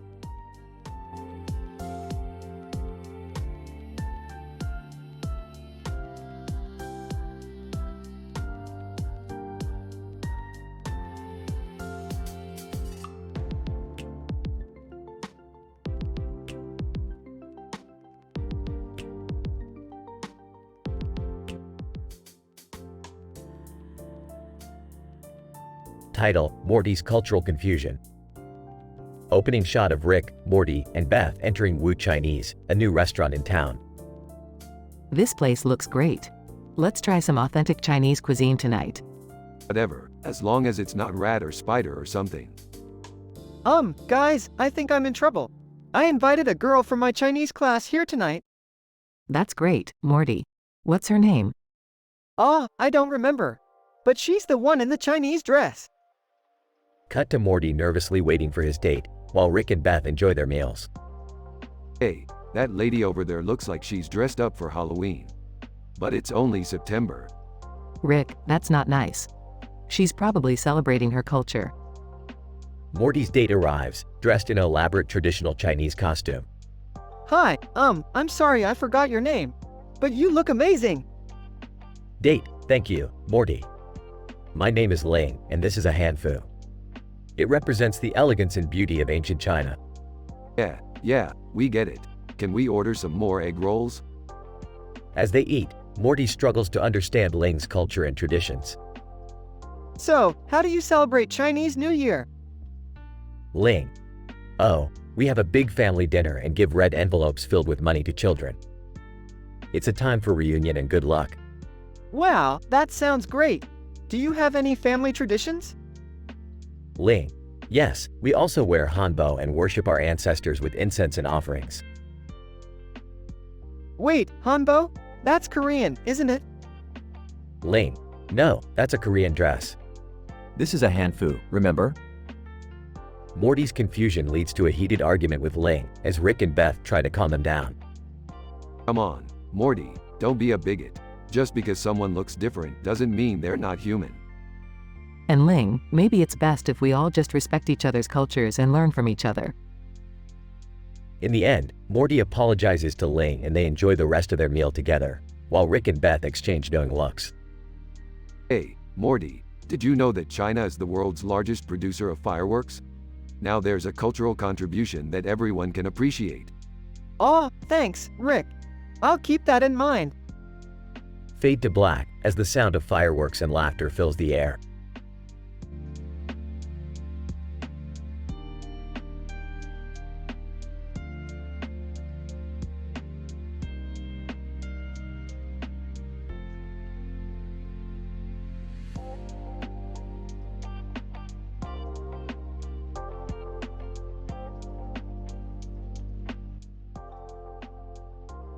Rick, Morty, Beth, and Summer stumbled upon a strange portal that led them to none other than Bill Gates' mansion.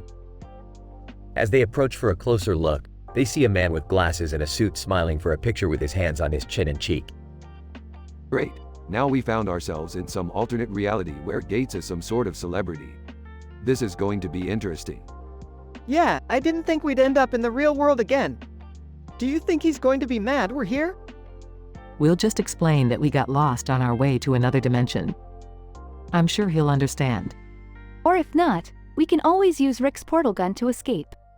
Whatever happens, let's just enjoy the weirdness of it all.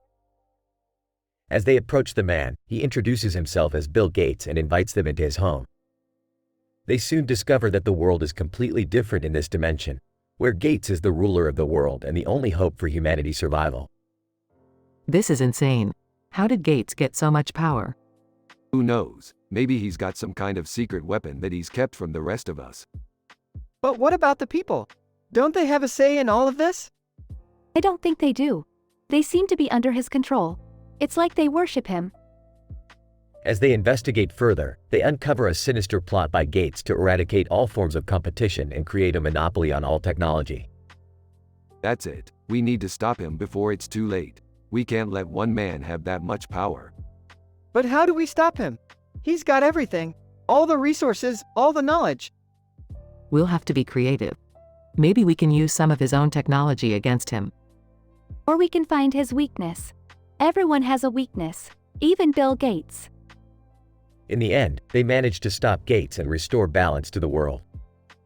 But not without learning a valuable lesson about the dangers of unchecked power and the importance of individual freedom.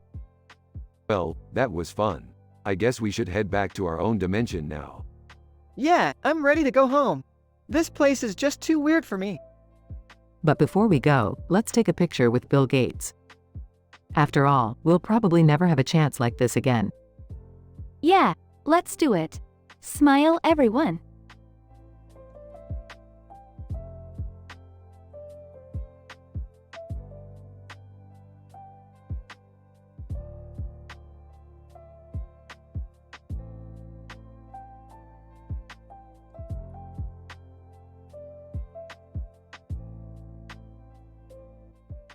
Rick, Morty, Jerry, and Beth were all gathered around the computer monitor, laptop, and tablet with the WordPress plugged in.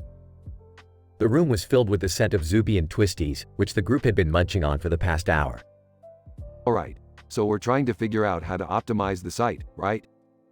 Yeah, I think we need to work on the layout. It's kind of messy. I don't know, it looks fine to me. No offense, Jerry, but you don't exactly have the best eye for design. Hey, Let's just focus on the task at hand. We need this site to be top-notch so we can get some traffic. But how do we do that? There's so much competition out there. Maybe we could hire someone to do it for us? No way, we're not wasting our money on that. I've got an idea. Let's add some humor to the site. People love a good laugh. How do we do that? Well, we could start by making fun of Jerry. What? no way.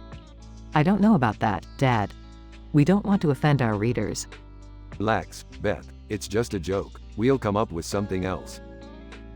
As they continued brainstorming, the group began to realize that working together was the key to their success. With Rick's wacky ideas, Morty's attention to detail, Jerry's enthusiasm, and Beth's practicality, they were able to optimize the site and draw in a huge audience. In the end, they all enjoyed some well-deserved Zuby and Twisties as they basked in their victory. And Jerry couldn't help but admit, okay, maybe a little